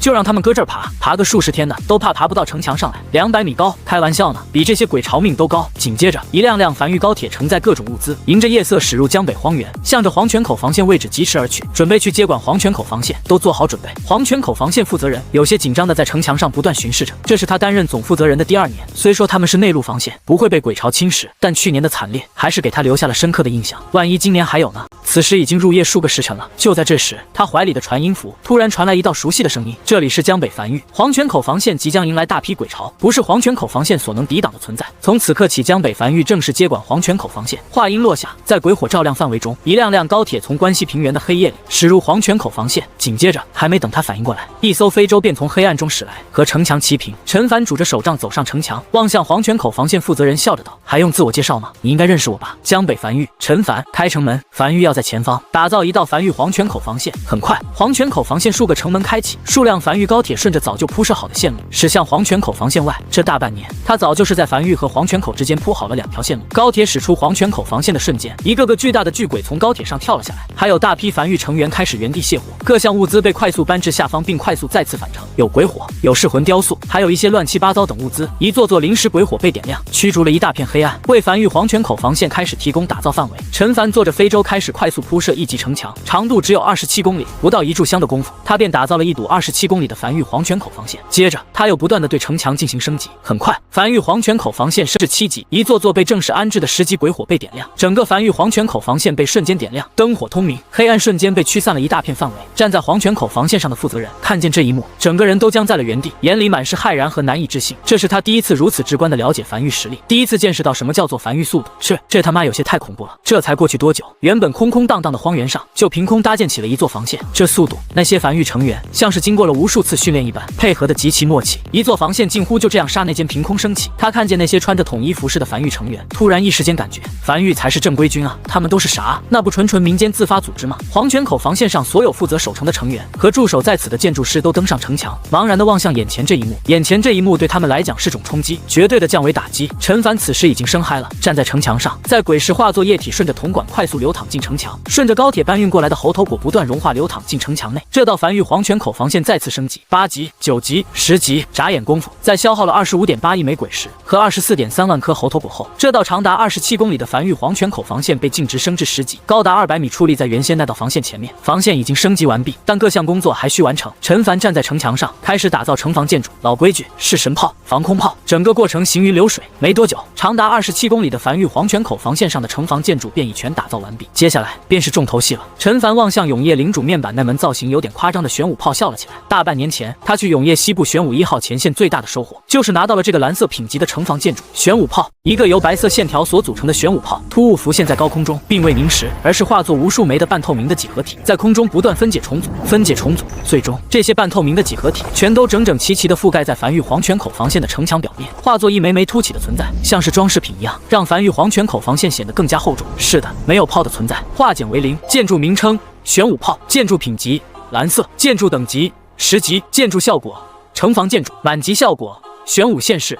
4大神炮之一，同时打造出4门神炮，可融合为天道炮。陈凡望向永夜领主面板里的玄武炮介绍笑了起来，这还是他第一次打造出满级玄武炮，毕竟这个玄武炮有点挑，只能安置在10级防线上，等级较低的城墙还安不上。紧接着，他从怀里掏出一枚天道石，在手里掂了掂，随后深吸一口气，身如弓，猛地将手里的天道石抛出去。下一刻，面前再次弹出一则面板，你对玄武炮使用了天道石，获得了3个天道赐福效果，请在百息内任选其一。一个建筑仅能拥有1个天道赐福效果。1、天道赐福效果，玄武之魂，玄武炮的消耗会大幅降低。2、天道赐福效果，玄武领域，进入玄武炮范围内的所有敌人都将感受到一股重力袭来。3、天道赐福效果，玄武之死，玄武炮的威力会小幅提升。这是他上次留下来的2枚天道石，其中1枚被他用在了玄武炮上，这3个效果都不错。略微思索了一会儿后，他选择了第2个天道赐福效果，玄武领域，相当于一个控制技能。他个人不倾向选择降低消耗的天道赐福效果，这个是可以用鬼石来弥补的，但其他天道赐福效果可是没办法用鬼石来弥补的。在他确定完之后，他有些眼巴巴着望向玄武炮，琢磨着要不要先来一发试一试。他也不知道这门炮的威力如何，毕竟消耗了他不少资源。就在这时，怀里传音符突然传来小秋的声音：“狱主，防线外有一批鬼潮涌来。”陈凡偏头望向远处，只见在鬼火尽头，一批批熟悉的肉球正随风在地面上不断滚动。挺好，他笑了起来，那就用这批肉虫鬼潮来试试威力吧。陈凡乘坐飞舟飞在空中，俯瞰着这批肉虫鬼潮，并启动了玄武炮。城墙表面的第1枚古朴石块被点亮，散发着一种青色光芒。紧接着，第2枚、第3枚、第4枚，眨眼功夫，镶嵌在城墙表面的1024枚古朴石块被快速依次点亮。这些被点亮的石块宛如一只玄武卵，浮现在整座城墙上。下一刻，所有古朴石块被全部点亮。轰轰！只见一道无形的冲击波从梵域黄泉口防线底部猛地涌出，那动静像是有庞然巨兽在地底翻身一般。紧接着，天地间隐隐响起一道玄武的怒吼声，震撼人心。那每1枚古朴石块都发射出一道青色光柱。当1024道青色光柱聚集在一起时，一道近乎半透明的青色玄武陡然浮现，抬头怒吼着，声音宛如实质，在空中溅起道道阴痕。一个庞然巨物如虎入羊群一般冲进肉虫鬼巢，每一巴掌落下都能拍死一大片肉虫鬼。而肉虫鬼临死前的自爆被青色玄武完全无视。巨大的庞然巨物底盘宽度大概在数百米，已经落在防线上的陈凡目不转睛地盯着这一幕，没有犹豫，当即催动式神炮对着青色玄武开始轰炸。数十门式神炮对青色玄武开始狂轰乱炸，然并未对青色玄武造成一丝伤势。炮弹穿过青色玄武，落入鬼巢中。和他判断的一样，这青色玄武不但完全免疫敌方的攻击，也完全免疫来自防线的攻击。毕竟这玄武无实体，和铜管一样处于虚幻状态，这有点牛逼了。陈凡有些恍惚地呢喃着，玄武炮的攻击方式不是光柱，而是召唤出一头体型巨大、实力极强还处于虚幻状态的青色玄武，天然立于不败之地。青色玄武的死亡方式只有一种，那就是能量耗尽，不存在被杀死。而那些肉虫鬼巢在靠近防线后，仿佛被慢倍速播放了一般，身子翻滚的速度慢了许多，那是玄武炮的天道赐福效果在发威。挺好，陈凡笑了起来，具体好不好还得看消耗。他望向永夜领主面板，这一发玄武炮消耗了他100万枚鬼石，还行，没他想象的贵。而永夜领主面板上玄武炮上清楚地标注着无需冷却，可随时催动，也就是说他只要鬼石足够，玄武炮同时开火100次就会有100头。处于虚幻状态下的青色玄武在鬼巢中肆虐践踏。很快，肉虫鬼巢被清空，失去攻击目标的青色玄武开始呆在地面发呆。过了许久后，才缓缓消散在空中。2炷香，陈凡望向旁边燃尽的那2炷香，青色玄武的持续时间大概在2炷香左右，还算是比较持久的。只是不知道具体威力如何，也不知道能不能打得过大鬼。可惜没有大鬼让他来做个实验。而此时，梵域黄泉口防线上各个地方已全部安置完毕，部分被调动在这里的梵域成员已经都各司其位。现在还有一个问题，那就是安排谁当这道防线的负责人。思索片刻后，他从怀里掏出子母石，联系到裘老。很快通讯建立，轻咳一声：“裘老，问你要几个人，只要你开口，随便要。”子母石里传来裘老爽朗笑声：“7号防线负责人七老和黄泉口防线负责人，这2人都给我梵域吧。”子母石对面突然陷入了沉默，半晌后才传来裘老的声音：“陈狱主，那这2道防线就突然没负责人了？梵域负责接管，你的意思是黄泉口防线负责人担任你新打造的梵域黄泉口防线负责人，差不多吧？”陈凡向七老解释了原因。子母石对面裘老沉默了许久后才开口道：“人事调动不是永夜殿西部行动组的权利，尤其是防线总负责人的调度。不过永夜殿西部战略堂堂主正跟我喝酒呢，他负责人事调度，让他跟你说说看看。”话音未落，一个明显要苍老许多且迫不及待的声音就在子母石里响起：“陈狱主，我已经知晓了你在今夜向永夜西部玄武1号前线支援的噬魂雕塑，我想问的是，你能不能将这些噬魂雕塑支援到西部其他前线？这个建筑对于我们来讲很重要。”“当然可以，但需要一点时间。”“好。”子母石里的那个苍老的声音斩钉截铁道：“给你了，7号防线和黄泉口防线所有人都给你了，防线也给你了，以后西荒岛都是你们梵域的，我这就下达命令。”说罢迅速挂断通讯，不给陈凡回话机会。陈凡嘴角微微抽了抽，看来前线是真有些紧张了，连这种大人物都开始玩这种小心机了。他只要2个人，给他这么多人，明显是永夜殿补给给不到了，索性直接全脱手了。“叫那家伙过来吧。”是。片刻后，黄泉口防线负责人忐忑地望向陈凡：“陈狱主，你找我？”陈凡随意看了这个男人一眼，注意接听消息。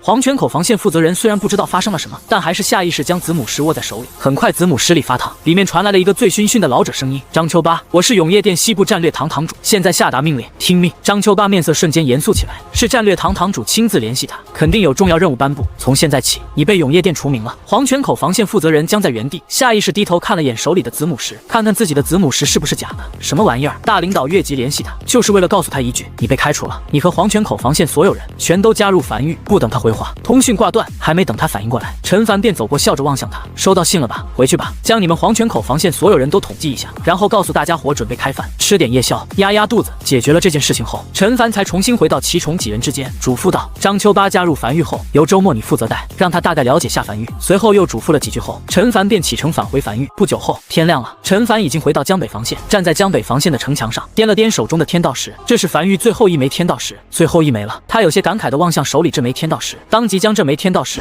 重重砸在身下的城墙上。下一刻，面前再次弹出一则面板：你对城墙使用了天道石，获得了3个天道赐福效果，请在百息内任选其一。一个建筑仅能拥有1个天道赐福效果。1. 天道赐福效果，坚不可摧，城墙的防御会小幅提升。2. 天道赐福效果，雄伟壮观，城墙看起来会更加雄伟，且小幅提升各个升级方向的效果。3. 天道赐福效果，铜墙铁壁，城墙将免疫5成远距离攻击。陈凡略微思索了半晌后，选择了第2个天道赐福效果。联合这个天道赐福效果，可以再次增强鬼血纹路效果。在做完这一切后，他才转身遥望关东平原方向。7号防线长达97公里，距离较长。如果从零开始打造一道长达97公里的10级防线的话，暂时鬼石还不够，不过再给他个半年时间，差不多就够了。西荒岛的3个缺口就可以被他彻底堵起来。希望今年雨季可以平安度过吧。陈凡站在城墙上低声呢喃着，只要今年雨季平安度过了，那么等明年樊狱就可以正式上桌了，就可以正式参与到和鬼族的交锋中了。狱主站在防线上正远眺海边的陈凡，怀里的传音符传来了小邱的声音：王老已经收到命令，赶赴樊狱黄泉口防线，准备上任。好，陈凡应了一声，表示自己知道了。樊狱黄泉口防线的负责人经过讨论，由王老担任，也就是那个曾经让王奎做了13年的王家主。此人是王奎举荐的，此人管理能力不错，将站点经营的有声有色的。他思索了一会儿后，也决定先让王老试试。樊狱目前太缺人才了，先扔到防线上去锻炼锻炼，看看能不能拿住事。原黄泉口防线负责人张秋八还需要培养一段时间，至少需要对樊狱的状况有一点了解。玄武炮，他大手一挥，在长达170公里的江北防线上又打造5门玄武炮，雨水淅淅沥沥的从空中落下。新的一年雨季来了，永业大陆腹地，一座隶属于永业殿的城池。好了，该走了。醉醺醺、满脸胡茬的老者起身，摇摇晃晃地望向裘一死，这都喝到天亮了，真该走了。不送。裘一死此时也有些喝到位了，眼睛都不怎么睁得开，满脸通红。裘一死只是迷迷糊糊地摆了摆手，老者摆了摆手，也跌跌撞撞地朝屋外走去。然而在老者离去不久，裘一死脸上的酒气瞬间散去，眼睛格外清明，盯着手里的玉简，眉头紧皱。而这时，身后屏风里，天一也钻了出来。师傅，裘一死轻点了下头，或许知道天一心中所想一样，晃了晃手中的玉简。这家伙是向我们表态来了，告诉我们他不是叛徒，他值得信任，免得我们因为不信任他，导致一些信息没有及时传到他手里，对前线格局造成影响。那师傅他值得信任吗？值得。裘一死起身走到窗边，轻叹了口气。如果连他都不值得信任，那永业大陆就真没有未来了。随后又笑着将一枚令牌扔到天一怀里，永业殿西部行动组副组长的身份令牌接好了，1个、2个、3个。江北樊狱，陈凡正待在无名山后山，望向灵魂深处的永业领主面板上满级建筑的数量。如今樊狱已经有19座满级建筑了。他望向手里的这张白色品级的建筑蓝图，只要将这个建筑升至满级，那樊狱就拥有20个满级建筑，可以再次拿到那个奖励了。一宝名称砖窑，一宝品级白色，一宝效果可烧砖，打造仅需100枚鬼石和1个巨鬼，这是他见过最离谱的打造要求。一个白色品级建筑竟然需要1个巨鬼才行。下一刻，面前弹出一则面板：砖窑升至2级，该建筑无升级方向，每次升级生产出来的砖都会更加坚实。很快，伴随着由无数线条组成的砖窑渐渐形成并快速凝成，一座巨大的砖窑坐落在了无名山后方，位于鬼物处理基地的旁边。在一口气将砖窑升至满级后，他望向砖窑的面板笑了起来。砖窑顾名思义，一个可以生产砖块的建筑，而他也终于知道为什么这个建筑会有巨鬼限制了。10级的砖窑生产出来的砖块拥有1级城墙的防御强度，这确实有些变态，已经远超一个白色品级建筑的效果。这个效果倒是不错。陈凡满意的点了点头。如今樊狱人口并不少，急需一种可以容纳多人居住的屋子，这个东西倒是可以解决樊狱的这个需求。随后在升至满级之后，他面前也弹出一则面板：建筑图集已点亮20个满级建筑，获得1个蓝色品级的资源福袋；点亮50个满级建筑，将获得价值更高的奖励。依旧是蓝色品级的吗？陈凡有些微微失望，他还以为会是更高品级的，不过和他之前获得的福袋不同，这个福袋是蓝色品级的资源福袋。福袋打开后有 9.5% 概率获得20亿枚鬼石，有 0.5% 概率获得30亿枚鬼石加一个蓝色品级资源福袋。他随意抽开资源福袋上的蓝绳，下一刻空气仿佛凝滞了一般，紧接着无数枚鬼石突兀浮现在空中，宛如流星雨暂停在半空中般，随后夹杂着雨水噼里啪啦的砸向地面。陈凡僵在原地，他望向手中从福袋里掏出来的一个福袋，有些茫然。他运气这么好，0.5% 的概率都被他随机到了。数十万枚高级鬼石从天而降，这相当于30亿枚鬼石，还又给了一个资源福袋。再试试呢？他有些试探性的再次打开手中的这个资源福袋，紧接着空中再次浮现出数十万枚高级鬼石。靠！陈凡此时明显觉得这不是运气了。随后他又尝试了一次，又是10万枚高级鬼石从天而降，手里又多了一个福袋。只是在他看不见的地方，旋绕在他身上的金色气息，随着他每打开一次福袋，都会少一缕。而这些金色气息，正是去年天道赐福陈凡头顶那个翠绿雨柱里所夹杂着的金色气息。陈凡面无表情的沉默在原地，望向手里的资源福袋，他没敢再开了。他大概琢磨明白怎么回事了。如果他没猜错的话，应该是去年的那场翠雨。他当时还疑惑，为什么他的翠雨那么大，但效果却和其他人看起来没什么区别。现在看来，应该是有额外增加运气的效果，只不过这个额外效果他不知道，而且不是实现的，是按次数算的，也不知道还有多少次。他暂时不想自己好不容易搞的这点运气全都弄在鬼石上，已经够了。白白给了他90亿枚鬼石，让樊玉的鬼石储备瞬间来到了162亿枚，也足够让他打造7号防线了，就差猴头果了。不久后，樊玉天苍阁成员赶到无名山后山，将地上的漫天鬼石拉回仓库。陈凡又打造了3座满级砖窑。时间来到第2天，樊城一个个巨大的巨鬼正搬起一枚枚巨砖，按照旁边地面上刻着的图纸，根据指挥依次摆在空地上。不一会儿，一座约14层高的高楼大厦拔地而起。很快，眼前这栋高楼大厦在盖到18层后开始封顶。狱主站在一旁的王奎望向那一栋高楼大厦，有些咂舌道：“我以前从未听闻有如此高的建筑，大风吹过，真的不会塌吗？”不会。陈凡摇了摇头，没有过多解释。砖窑的满级效果就是抗风抗震能力极强。对了，陈凡突然偏头望向身旁王奎，管理人员培训班那边最近进展如何了？在大半年前，樊玉新开设了一个私塾，主要培养管理人员，专门挑选一些资历较老的樊玉成员进行培养，一旦毕业就可以直接担任管理岗位。王奎面色认真汇报道：“目前第1班已经都顺利毕业，都入驻各个管理岗位了。”陈凡轻点了下头，没再说什么。时间流逝，不知不觉15天过去了。雨季过去了15天，据永业店那边传来的消息，没有一座前线沦陷。而这15天，樊城已经焕然一新，被重新改造过一番的樊城，面积再次扩大，参差不齐的高楼大厦矗立在樊城各个角落，让这座城池和其他城池看起来完全不一样。另外一边，一座不为人所知的宫殿里，一只鬼皇正面色阴沉地坐在大殿上。鬼族高层下了一道命令，暂时放弃攻打前线，不惜一切代价先清理掉那些不稳定因素，然后休整1年，明年发起总攻。这些不稳定因素成长速度太快了点，而这次清除樊玉的任务就交在了他的头上。良久之后，坐在大殿上的鬼皇长叹了一口气，迟迟未下达命令。他在等一个更好的解决办法。真要全军出动袭击西荒岛，等到了西荒岛就不剩几个兵了。他是真的不想自己部下就这样白白死在天雷下。下方的一个小鬼献计道：“王，不如想办法将陈凡勾引到前线，然后用当时诛杀1号前线负责人那样，如法炮制杀死陈凡，这肯定比偷渡到西荒岛来的方便。”鬼皇坐在大殿上琢磨着，这倒是个好办法，反正只要能杀死陈凡就行，怎么杀就不管了。听说那陈凡对建筑蓝图极其在意，大殿内突然响起他的笑声。鬼一听令，取出仓库的一张蓝色建筑蓝图，放在一大鬼嘴里，让这头大鬼率兵冲击前线，将这张蓝图送到前线手里。是，他也储备了不少蓝图，这些蓝图对他们鬼族没用，但对人类有用，他们会收集起来，很多时候做诱饵极其好用。天亮了，当天亮不久后，陈凡怀里的子母石便传来裘老的沉重的声音：“陈狱主，昨夜永业大陆不少次级防线被攻破，鬼族付出了巨大的代价，偷渡了大批鬼巢，有目标有计划的清除掉了很多种子势力，这些势力都是像樊玉一样拥有巨大潜力的势力。我们拦了下数批鬼巢，缴获了一些牛皮纸，牛皮纸上标注着他们的袭击目标：江北樊玉陈凡位居榜首，你多加小心。”通讯挂断，刚睡醒的陈凡在收到这则消息的时候，面无表情的沉默在原地，嘴角微微抽了抽。喂，他什么都没干，他只是送了批粮食，送了批雕塑而已，怎么就位居榜首了？鬼族这么恨他的吗？随后快速掏出传音符，王奎将海岛那边成熟的猴头果都拉回来，看看能不能凑到87万枚猴头果。现在西荒岛还有7号防线这个缺口没被堵上，实在不行也得先打造一座9级防线，给这个缺口堵上。废物！废物！永业西部玄武1号前线海域里，一座宫殿内，那头鬼皇正愤怒地摔打着桌子上的瓷杯。建筑蓝图成功送到前线手里，但根据他内应的消息，前线那边并未将这则消息通知给陈凡，而是自个留下让1号前线建筑师参悟了。气煞我也！他的计划是想通过这个蓝图将陈凡引到前线，这样他可以免去偷渡损失。但他没想到前线竟然压根不将这个消息告诉陈凡。那陈凡不是顶级建筑师吗？有蓝图你不找陈陈凡，你他妈自己参悟，要不……跪在下面的小鬼抖若筛糠的颤声道，要不再送一张，送你妈！鬼皇有些气急败坏道，再送下去，老子不就成内奸了？这次不但没引来陈凡，还白白损失一张蓝色品级的蓝图。不过他很快深吸了一口气，让自己尽可能冷静下来。别急，蓝色品级的蓝图参悟起来没有那么快，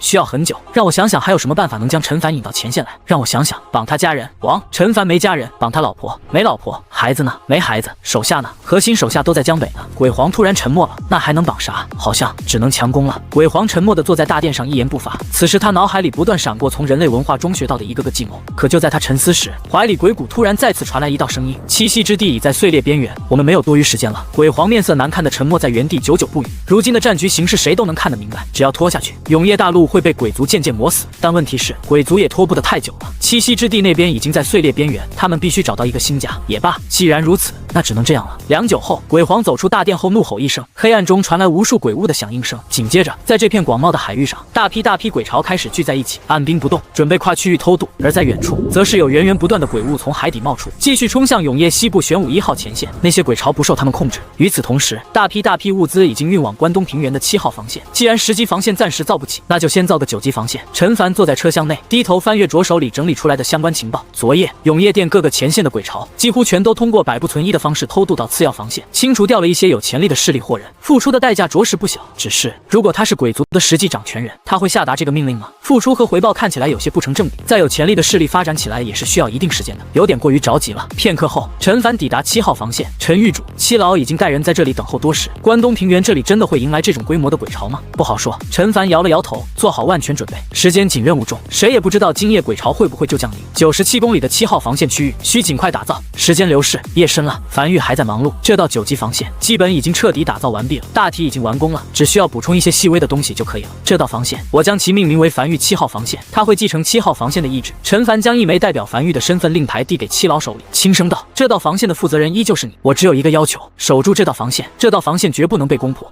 我吗？”七老微微一愣，当然是你了。陈凡笑了起来，你是樊玉里的对关东平原最了解的一个人，我对你也足够信任，这里交给你再合适不过了。当然，毕竟是9级防线，你一个人可能忙不过来，给你留下2个副手，都是嫩苗子，刚培养出来的，你平时多带带他们。他朝一旁招了招手，人群中走出2个较为年轻的男人，面色严肃的沉声道：“见过狱主，见过七老。”他们俩是刚从樊玉私塾第1届毕业的。见状，七老这才松了口气，放下心来，深吸了一口气后，望向陈凡，郑重承诺道：“有我在这里一天，樊玉7号防线就不会沦陷。”好，那就交给你了。陈凡笑了笑，才继续去完善细节。夜深，大批鬼潮聚集在永夜西部玄武1号前线，在聚集到一定数量后，鬼潮中传来一道厚重的沙哑声：“方向北前进。”原本躁动不安的鬼潮，在听到命令声后，在海水里齐齐朝北边进发而去。这次鬼潮的规模比上次大了不知道多少倍。全军出动，一个前线的所有鬼潮全军出动，只为一件事：灭掉樊玉。下一刻，鬼潮上空突然多出无数天雷，将鬼潮彻底笼罩进去，无数鬼物因此葬身。但还是有大量鬼潮渡过这片区域，来到秋明盆地前方那片海域。悬浮在空中的鬼皇面色阴沉地望向身后因偷渡而死的一众鬼物，再次下达命令：方向北前进。是的，他亲自带队。他考虑了一天，终于想明白了，等他灭了樊玉，他就不回来了，也没法回来，所以他打算等灭了樊玉后，直接驻扎在西荒岛，这就是他的地盘。紧接着，他躲在树头大鬼身下，在大鬼的掩护下，再次偷渡到再往北的一个区域——黄泉口海域。不久后，已经能隐隐看见一道防线矗立在海边了，那是黄泉口沿海防线，也该轮到我爽一爽了。鬼皇远远望向远处那道低级防线，眼里隐隐闪过一丝兴奋。他从未突破过任何一道防线，前线他突破不了，次要防线他又不去，他从不知道突破一道防线是什么感觉。今日他就可以亲自感受一下了。下一刻，鬼皇身先士卒冲在最前方，怒吼着踏浪而行，巨大海浪卷起无数鬼潮，重重砸在防线上，溅起阵阵水花。而直至鬼皇冲至防线的那一刻，都没有一座炮塔开火，整座防线空无一人，连炮塔什么的都被撤走了。鬼皇有些不解地扫了眼四周，这是一座废弃防线，还是自上次被沦陷后，这座防线就无人问津了？虽然冲上了这座防线，但这座防线完全没有反抗，让他没有那种沦陷防线的爽感。算了，他舔了舔嘴角，视线放在黄泉口峡谷方向，那里还有一道防线，那个防线肯定有人，冲垮这道防线也一样。大批鬼潮跨过防线，深入到黄泉口区域，没有丝毫耽搁，直逼黄泉口峡谷。倘若他们能去四周城池里看一看，便会发现，不仅仅是防线，就连城池里的人也被撤走了。在得知可能会有人袭击樊玉的时候，永夜殿就撤走了黄泉泉口沿海防线的人，没必要白白牺牲。樊玉则是撤走了黄泉口区域所有城池的百姓。此时黄泉口区域基本上一个人都没有。而在这批鬼巢登陆的一瞬间，一则消息便通过信号塔的中转，快速传到陈凡手里。鬼巢寇黄泉口，漫野摧山，直逼樊玉黄泉口防线，数量极多。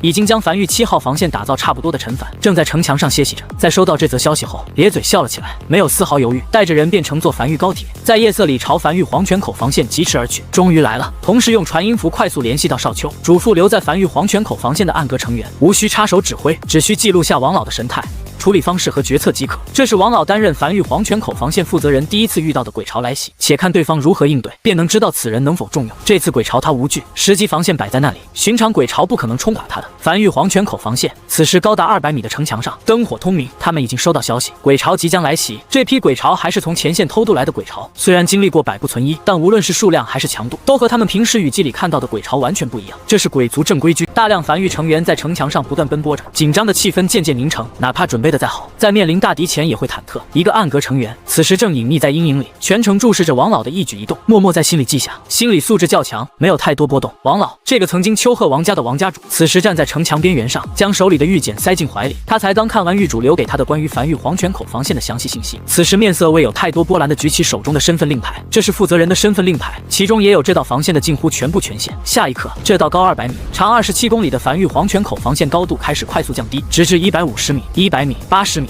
50米，并且还在不断继续降低。就在这时，一道寒光突然出现在王老脖梗中，那个一直隐藏在暗中的暗格成员第一次违背阁主命令，从阴影出走了出来，将匕首夹在王老脖梗上，从怀里掏出传音符联系到阁主，颤声道：“阁主，我现身阻止了王老。”王老可能是内奸，他正在主动降低防线高度，如今防线高度已经只有50米了，如果不是我拦着，还要继续降。很快，传音符里传来少丘的声音，让他继续降，你不用插手。是。这个暗格成员咬咬牙，抽走匕首，撤到一旁，再次回到阴影里。站在城墙上的王老看了眼身旁的阴影，高举身份令牌继续降低防线，直至将防线高度降低至30米。原本极其雄伟的一道防线，此时看起来就和普通6级防线没有任何区别。6级防线的高度就是30米。随后才掏出传音符联系到陈凡狱主，根据我得到的信息，这批鬼巢是从前线偷渡过来，是拥有智慧的鬼巢。倘若当他们看到防线是10级的时候，可能就不会发起进攻了。这批鬼巢强度不低，能掉落不少好东西，白白放走不太好，有违天意。先以6级防线做伪装，进入射程后瞬间开火。传音符里传来狱主的笑声：“你是樊玉黄泉口防线负责人，这些事情你自己做主就行。”看得出来，狱主挺满意。王老眼里流露出一丝笑意，没再看身后墙角的位置。终于到了，鬼皇率领着大批鬼巢，远远看见黄泉口防线后狞笑起来。30米高的城墙，也就是6级防线，城墙上能隐隐看见不少人在跑动。就先拿这个防线开刀吧。都注意了，樊玉有一种手段，可远距离支援，爆炸威力极大，但支援需要一定的时间。以我们的实力冲垮面前这道6级防线，只要几十息的功夫就足够。冲垮防线后立刻散开，然后再汇聚。他的计划很完美，毕竟他学过人类的兵法，知道什么叫做天下武功唯快不破。再好的计划也会有漏洞，而只要足够快，就能弥补很多漏洞。唯一让他有些隐隐疑惑的是，永夜殿什么时候这么奢侈了？面前这道防线的城墙竟然是清一色的鬼血纹路，够奢侈的，但无伤大雅，不影响战局。下一刻，近乎凝成实质的恶臭味从永夜中扑面袭来，一只鬼物张牙舞爪的从永夜里冲进鬼火范围，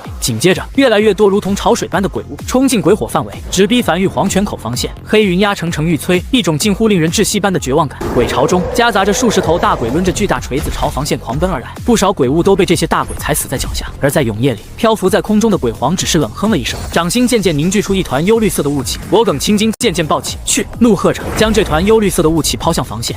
但就在这时，他看见自己那全力一击，那团幽绿色的雾气在撞到城墙上时，轻飘飘的散开，城墙没有任何损失，就像放了一个烟花一样。什么情况？这个刚才还野心勃勃的鬼皇突然愣在原地，有些不信邪的再次扔出一团幽绿雾气，依旧如此，再次轻飘飘散开。难道是特殊的升级方向，可免疫远程攻击？鬼皇眉头紧皱，大概猜到是什么情况了。也罢，他摇了摇头，从怀里掏出一柄大刀，再次怒吼一声，从永夜里冲入鬼火范围，亲自朝防线杀去。这一次，他将带头冲锋，在永夜西部玄武1号前线那里，他从没带头冲锋过，毕竟会死。但这里，他要一展雄威，不行吗？樊玉黄泉口防线上，王老看见一头大鬼手里拎着大刀，嘴里还怒吼着，一头会说话的大鬼。再看周围鬼物，明显都惧怕这只大鬼。王老眼睛微微眯起，这明显是个有来头的大鬼，也差不多该收网了。此时鬼巢已经渐渐感觉到不对了，不少大鬼冲到城墙根下，抡起锤子砸城墙的时候，却发现纹丝不动。他们好像在砸天道的脚底板一样，根本砸不动。这不是6级防线吗？怎么连灰都不掉的？冲到一半的鬼皇在亲眼看见一头大鬼抡起巨锤砸在防线上，但防线却纹丝不动后，眼皮疯狂跳动，内心突然泛起浓郁的不安感，几乎下意识的就停止了冲锋，并快速朝后退去。或许这道防线有极其稀有的升级方向，可免免疫远程攻击，但还能免疫近战攻击。1到6级防线，怎么可能硬抗大鬼一锤而纹丝不动？你至少也得掉几层灰吧？除非这不是6级防线。下一刻，这道防线开始快速拔高，直至拔高至200米。与此同时，安置在防线上的1350座式神炮终于开始全功率启动，一枚枚猩红炮弹开始毫不留手地将鬼巢笼罩进去。嗡嗡嗡！位于繁育黄泉口防线表面的1024枚古朴砖块开始被齐齐点亮，并各自激射出一道青色光柱，光柱快速在空中凝成一头巨大的青色虚幻玄武。这头玄武落地的第一时间，便目标锁定于他，朝他直冲来。10级防线，朝永夜深处狂奔而去的鬼皇，不断回头望向身后这道防线，脸颊煞白。一个根本不是前线，甚至连次级防线都算不上的防线，竟然是10级城墙。这种事永夜殿肯定干不出来，不出意外的话，只有樊玉能干得出来。疯了，那樊玉彻底疯了！全军听令，撤退，撤退！他一边向永夜狂奔而去，一边高吼着：“先撤，滚啊！”他一边下令，一边攻击着身后这头青色玄武，但这头玄武就死死盯住他，他的攻击被对方完全免疫，烦得要死。正所谓痛打落水狗，溃败一线。在一个并不算开阔的峡谷里，是神炮的伤害一出，在这里被完美发挥到最大。每一枚猩红炮弹下去，都能看见无数枚血链在鬼巢中穿梭，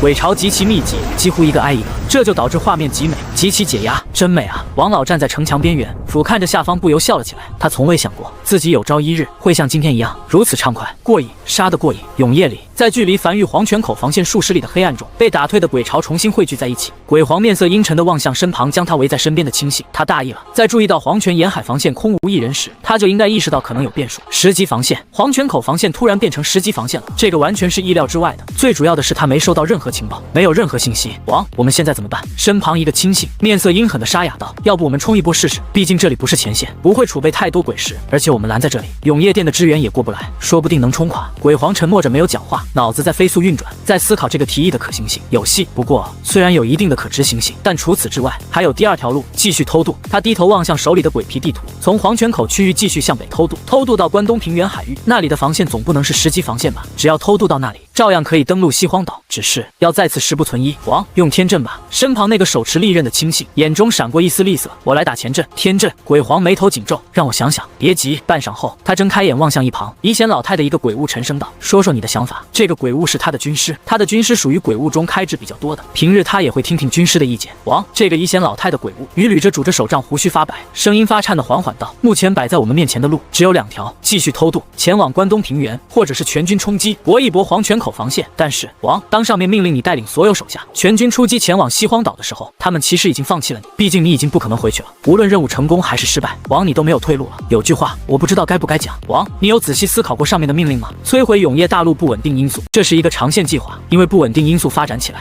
是需要时间的，再快也不可能1-2年发展到影响战局。说明上面的人要一边清除不稳定因素，一边慢慢磨死永夜大陆，而上面又说要这2年发起总攻，这是一个短线计划。都发起总攻了，还在意那些不稳定因素干什么？这2者是完全冲突的。上面的人要清除的并不是这些不稳定因素。鬼皇愣在原地，抬头望向头顶的黑暗，下意识挠了挠脖子。那上面要清除的人总不能是我吧？是的，老鬼沙哑道。上面的人在这次雨季命令很多前线的鬼巢以一种近乎自毁的偷渡方式去消除不稳定因素，却又说要在1-2年后发起总攻，这明显是前后矛盾。不出意外的话，上面的人已经开始在分果子了。王，你被踢出局了。鬼皇顿时有些怒极反笑，都他妈没攻进去就开始分果子了。按照现在的局势，早晚会占领永夜大陆，而且我有些怀疑上面可能获得了其他助力，等占领后再分果子就有些麻烦了，否则毕竟这么多兵力不会白白损失。鬼皇沉默着，久久不语。这番话对他的冲击太大了，他从未想过会有这种可能。王，老鬼继续缓缓道，所以这里其实有我刚才说的第3条路，无论是偷渡还是强攻，我们为的是什么？为了占领永夜大陆，有属于自己的一块土地。但现在我们不是已经拥有了吗？老鬼指向四周，黄泉口区域已经沦陷，这里就是我们的土地，这里就是我们的家，剩下的事交给前线就行了。我们都从前线撤走了，攻打防线什么的和我们已经没多大关系。我们如今的兵力只有出发前的1%，还能打什么防线？很多事情不是等功成名就之后才能做的。不用占领永夜大陆，我们也能安家。可是鬼皇皱眉道，鬼使会来，到时候等等。他突然反应过来，鬼使是上面人监督他们的手段，单体实力极强，比他强。当有的鬼皇拒不从命时，鬼使便会降临，但鬼使只能降临在前线，也就是开口区，鬼使是无法降临到黄泉口区域的。没人挡天雷，鬼使敢偷渡，必死无疑。我悟了。鬼皇突然有些兴奋的咧嘴笑了起来。接下来我们就待在黄泉口区域，哪也不去，不强攻也不偷渡，时不时指挥一些这片区域的鬼物冲击防线，做做样子，然后开始安心享受就行了。而且上面的人还说不了我什么，毕竟这里是到10级防线，本来就很难打。但战后清算怎么办？不会。老鬼摇了摇头，我们怎么说也是有功，战争刚结束就清算，容易寒心。而这个时候，你抓紧巴结一些上面的人，找个保护伞也就差不多安定下来了。就算不成，真被清算了，那也好歹过了几年的轻快日子，总比另外2条路好吧？也是。鬼皇笑了起来，笑得很痛快，突然觉得眼前的阴霾都不见了，前方一片光明。他转身望向远处那道时机防线，管他上面有什么阴谋不阴谋的，接下来他就驻扎在黄泉口区域了，哪也不去了，去他妈的占领永业大陆吧！他已经占领黄泉口区域了，他要开始沐浴阳光了。很快天亮了，鬼皇乐呵呵的带着一众鬼巢打道回府，来到黄泉口区域腹地区域，占领了一座无人城池，站在城墙上，望向头顶阴云里渗透出来的微弱阳光，颇为满足的张开双臂呢喃着：“这就是阳光的味道啊，舒服。”他在栖息之地和前线待了那么久都没见过阳光，结果现在见到了，果然人生何必功成名就在享受，只要有一颗享受的心，随时可功成名就。功成不必在我，享福必定有我。身后一众开了灵智的鬼物已经开始纷纷给自己找屋子了，而在城外则是趴着大批鬼巢，此时已经解甲归田，开始开垦了。王身旁一头鬼物大步走来汇报道：“城主府给你腾了出来，当做你的宫殿。除此之外，还找到了不少种子，已经分散下去，让大家开始种地了。只是下面的人比较愚笨，尚未学会。”笨！鬼皇有些不满地骂了句：“种地这么简单的事儿都不会，告诉他们3天内学不会，给他们种地里。”随后他才抬头望向头顶悬浮在高空中的那根散发光亮的空轨，这条线路应该就是樊玉运往前线的那条物资线了。这倒是个麻烦事儿啊！鬼皇有些微微皱眉，他不担心永业殿前来清理他们，他们这批鬼巢可是正规军，没有防线的庇护，永业殿拿头清理他们，靠守夜人吗？得多少守夜人才能清理掉他们？但樊玉不一样，他有点担心樊玉。樊玉是真有家伙事儿啊！就在这时，他怀里的鬼谷微微响起，进展如何了？鬼皇眼睛微微眯起，拿起鬼谷回信道：“遇到一些意外，黄泉口防线被升至10级防线，正在强攻。”鬼谷对面沉默了许久，显然没想到黄泉口防线会升至10级防线。真的？他撇了撇嘴。你可以派人自己过来看看，10级防线你们攻不进去，可以试着偷渡至关东平原，从7号防线上岸。鬼皇无声笑了起来，眼中闪过一丝凶光，真当他手下的人命不是命啊！偷渡一次就是10不存1，他有多少人可以这样偷渡？他现在越来越怀疑，上面是不是真的已经开始在分果子，清除掉一些没有背景的鬼皇。但他自然不会撕破脸皮，只是声音嘶哑，透露着一股轴劲，很辣道：“放心，3年，只需3年，我必攻破这道防线，不死不休。攻不破这道防线，我提头来见。”通讯挂断，鬼皇笑了起来，掂了掂手中的鬼谷，急什么？10级防线，慢慢打。此时已经赶到樊玉黄泉口前线的陈凡站在墙头上，望向防线外的满地鬼物尸体，眉头微微皱起。这批鬼巢是从前线偷渡过来的，而且规模极大，比上次大得多。只是在中计了一次后，就立刻退去了，没有发起第2次攻击，回前线去了。那必不可能，再回去又要再偷渡2次，一来一回，不用他们动手，就基本上死得差不多了。那就只有2条路可以走：强攻或者继续偷渡，前往关东平原。他从怀里掏出传音符，联系到7号防线。7老，今夜可能有一批数量极多的鬼巢登陆，做好准备，一旦遇到紧急情况，及时联系我。是。就在这时，高空中空轨上，一辆樊玉高铁正以极快的速度朝他们驶来，并在路过樊玉黄泉口防线时停了下来。一个暗格成员从高铁上走下来，大步朝陈凡走去。狱主探查到黄泉口区域有大批鬼巢在活动，已经占据了数座城池，而且好似在开垦扎根了。陈凡微微一愣，都开垦了？他几乎瞬间反应过来，他低头望向手里的鬼皮地图，渐渐明白了这批鬼巢的想法。他有些面色复杂地望向身旁这个劫后余生的暗格成员，摆了摆手，示意可以退下去了。鬼皇亲临，这家伙能活着回来，很明显是那鬼皇手下留情了，否则不可能活着回来的。陈凡有些头疼地轻揉着太阳穴，思考着应对之策。就在这时，敌袭身旁传到一道道高吼声，只见前方灰铅色的雨幕中，一只鬼物正在快速奔袭靠近，而按照惯例，很快后方就出现第2个、第3个、第4个，乃至直到这只鬼物已经冲到城墙下方，都没见其他鬼物，只有这一只鬼物朝防线发起冲锋，左手高举白旗，右手高举一张牛皮纸，将牛皮纸原地放下后，才再次转身朝雨幕中跑去。这什么情况？站在身旁的瘸猴有些微微皱眉，不愧是前线的鬼巢，开战前还先发檄文的，讲究。你去将那檄文上来。很快，这张牛皮纸送到陈凡手里，数行简短的字：95指战书，鬼皇95告樊玉，孤佣兵数百万，然天道贵生，今愿指兵戈，以黄泉口之地为界，两不相犯，无兵不扰军资路，军亦无故不战，阴阳各有道，乾坤各自容。陈凡面无表情的沉默在原地，这是他第一次收到来自鬼物的求和书。不得不说，这个鬼皇确实比他遇见的所有鬼物灵智都要高一点，都会咬文嚼字了。对方是真的打算当逃兵了，不打了，就待在黄泉口区域了。对他来讲不是什么好事，但也不是什么坏事，就有一种很诡异的感觉。这是他这么多年来从鬼物身上感觉到最诡异的一次。少爷，瘸猴看见这封信后也有些摸不着头脑。那我们就硬下来，先按兵不动。陈凡沉思了一会儿后开口道：我们更需要发育时间，他们不急，那我们更不急，先跑几趟空车，看看对方是什么情况，顺便回封信。我要一点诚意，比如他们的内奸名单，这样真的行吗？鬼皇有点没底气的站在城头上，和身旁几个幕僚商讨着，而旁边地面上则是丢了不少废弃的草稿。为了出这么一封休战书，他们几人商讨了许久，毕毕竟这是代表着他的文化素养，不能掉了面。鬼族和鬼巢最大的区别就是他们懂文化。试试看。老鬼沙哑道。若是站在人类视角来看，肯定是不会同意。毕竟人类不会允许永夜大陆被占领，哪怕是一片区域。但人类毕竟是个体，不是一个整体。在我们没有过多损害梵玉利益的情况下，梵玉应该也不会主动开战。鬼皇沉默许久后，才抬头望向头顶阴云下的雨幕，呢喃道：“天下之大，想找一处容身之地，真难啊！也不知道海的对面都有什么。王，别好奇，好奇这个的鬼物没一个回来的。也是。”鬼皇点了点头，望向不远处埋进地里的种子，有些兴致勃勃道：“还是好奇下这批种子什么时候可以成熟吧。这是他第一次种地，多少有些稀奇。”就在这时，一辆梵玉高铁从他们头上的空轨疾驰驶过，并缓缓飘下一封信。鬼皇瞳孔微缩，衣袖一挥，那在空中缓缓飘落着的信封便加速朝他手中激射而来。打开信封望去，梵玉复书：“然何必有志？现尔潜伏入境者名册，以验成款，明录至日，白羽为契，在意将士。”鬼皇眉头紧皱，仔细读了几遍后，看明白了，是让他上交出内奸名单，顿时长松了一口气。看来梵玉愿意接受和谈，一些条件都不是问题。当即洋洋洒洒清了清嗓，开口道：“军师，我说你记内奸有如下。”洋洋洒洒一口气说了10几个人的名字后，才继续补充了一句：“记得帮我润色润色，显得有文化一点。”明白。陈凡低头望向手里这封鬼皇再次送来的信，洋洋洒洒10几个人的名字，倒是真不少。陈凡眼睛微微眯起，将手里的这封信送在一旁瘸猴手里，给少秋送去，让潜伏在前线的暗格成员顺着名单去立功吧。眨眼间，数日转瞬而逝，雨季结束了。陈凡伸了个懒腰，活动下了身子骨后，朝一旁的运灵阁走去，准备去修炼修炼。过几天他要出趟门，要去永夜腹地查看一番，看看有没有一些机遇之类的。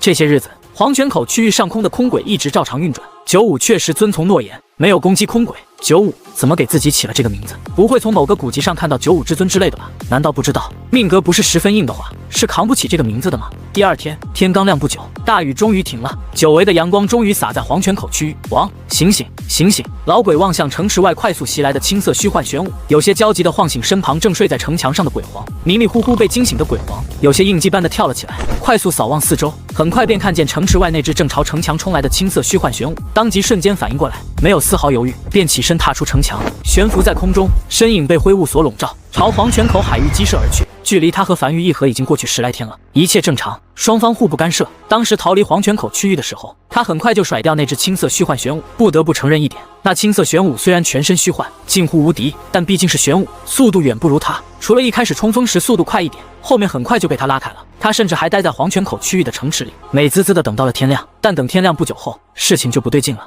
他在平原尽头又看见了那头青色玄武，速度已经远远没有之前快了，但目标极其坚定，像是锁定了他一般，直勾勾的朝城墙冲来。他继续跑，将这头玄武一路溜到海里，然后加快速度，哼着小曲，又回到了黄泉口区域。然后第二天，这头青色玄武就又从海域里冲到黄泉口区域了，从此就像冤魂一般，一直纠缠着他。他试着朝樊玉发去询问，樊玉那边给的回答是不知。而陈凡此时正乐呵呵地站在锅边，夹起一筷子饺子吹了吹塞进嘴里。身边王奎此时怀里传音符微微发烫，紧接着才开口道：“狱主，樊玉黄泉口防线那边又有消息传来了，95那边依旧在询问到底如何甩掉那只青色玄武。”陈凡望向灵魂深处永夜领主面板上关于玄武炮的信息，根据当时清理肉虫鬼巢的来的信息，这青色玄武就只能持续2炷香。这次为什么会持续10几天，他是真不知道，面板上并没有相关信息记载。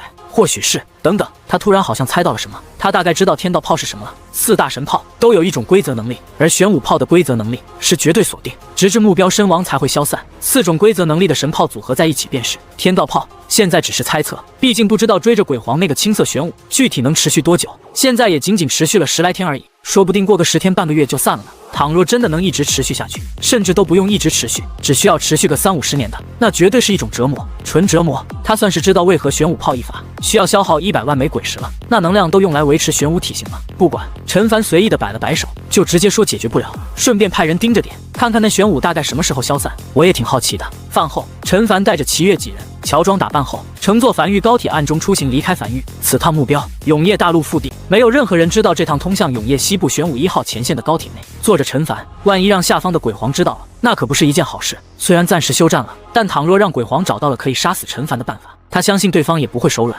在高铁驶过黄泉口区域上空时，坐在高铁上的陈凡俯瞰着下方，他看见了无数鬼巢，几乎铺天盖地，而且不少鬼屋还在种庄稼，倒是稀奇。他撇了撇嘴，鬼屋会吃粮食？8成不会。瘸猴摇了摇头，鬼屋若是需要吃饭的话，那他们在海域里早该饿死了。他们应该是不需要吃饭的，此时种庄稼或许只是为了效仿人类的行为。他们有点太想成为人类了。而就在这时，陈凡恰好看见了从远处气喘吁吁回来的鬼皇，在一众鬼潮中显得极其扎眼。这座鬼皇此时脸上写满了疲惫，这是他第一次亲眼看见鬼皇，仅仅只是匆匆看了一眼，便快速收回视线。他不知道鬼皇是否能感受到注视，但尽量还是别多看为好。高铁快速驶过，没多久便离开黄泉口区域，沿着空轨驶向秋明盆地，随后在半路停下，乘坐非洲继续深入永业大陆腹地，目标地玄武平原。3日后，非洲缓缓降落在玄武平原边缘地带，将非洲藏在一处峡谷后，才再次将交通工具换成普通的骷髅马车，前往距离他们最近的一座城池。很快，他在平原尽头看见了一座城池，明明距离极远，但他还是看见了那座城池上雕刻的3个大字玄武城，应该是类似旗帜之类的效果。马车开始加速，朝城池驶去，但不久后停。陈凡眉头微微皱起，他刚才明明看见城池就在数千米远，但骷髅马前进了这么久，怎么反而感觉城池看起来距离更远呢？他揉了揉眼睛，怀疑自己是不是有些眼花了。少爷，瘸猴也揉了揉眼睛，我好像眼花了，我怎么感觉城池越来越远了呢？继续前进。陈凡没有多说什么，这次他看得清清楚楚，马车在靠近城池近1000米远的时候，便感觉距离越来越远。见鬼了！陈凡抬头望向挂在头顶的太阳，此时若不是白天，他还以为会是碰见了一座鬼城。初来乍到，这玄武平原就给了他一个下马威。我下车，你们继续前进。这次，陈凡拄着翡翠手杖站在原地，望向距离数千米远的玄武城以及身旁的马车。马车开始快速前进，很快便越过他，朝玄武城逼近而去。但他清清楚楚地看见，当马车在即将靠近玄武城之后，便开始后退，不断后退，直至后退至他身旁。那马车竟然是倒着走的，但他们在车厢里却完全没有感觉到。他们在车厢里只觉得是马车是向前走的。就在这时，几人耳旁突然传来一阵银铃般的笑声。几位外来客。陈凡闻声望去，只见一辆被装饰极其花哨的粉色马车停靠在他们马车旁，窗帘揭开，一个看起来有些婴儿肥的少女正笑着望着他们。正是他双手抱拳行了一礼后，才开口道：“我们齐天商会的，想来玄武城寻一番商机，只是不知这玄武城有这种古怪，小姐可否解答一二？”商会的少女眼睛突然一亮，快速放下窗帘，很快便提着裙角从马车上走了下来，迈着碎步快速走到2人面前，有模有样的轻咳了一声后，才像是一个教书先生般开始解释道：“这玄武城啊，矗立在玄武平原已有78年，这么多年从未被鬼物沦陷，很大一个原因便是那城墙有一个特殊升级方向，你越靠近它，就距离城墙越……马车啊，非洲啊，不行啊，都不行，连鬼物也无法靠近，必须手持玄武城通行令的人才能进城。玄武城在玄武平原近乎无人不知，无人不晓，你们竟然连这都不知道？你们是玄武平原的商会吗？正常来讲，第一次进玄武城的商会，需要先在西边10里处的阁楼里购买通行令，方可入城。不过……”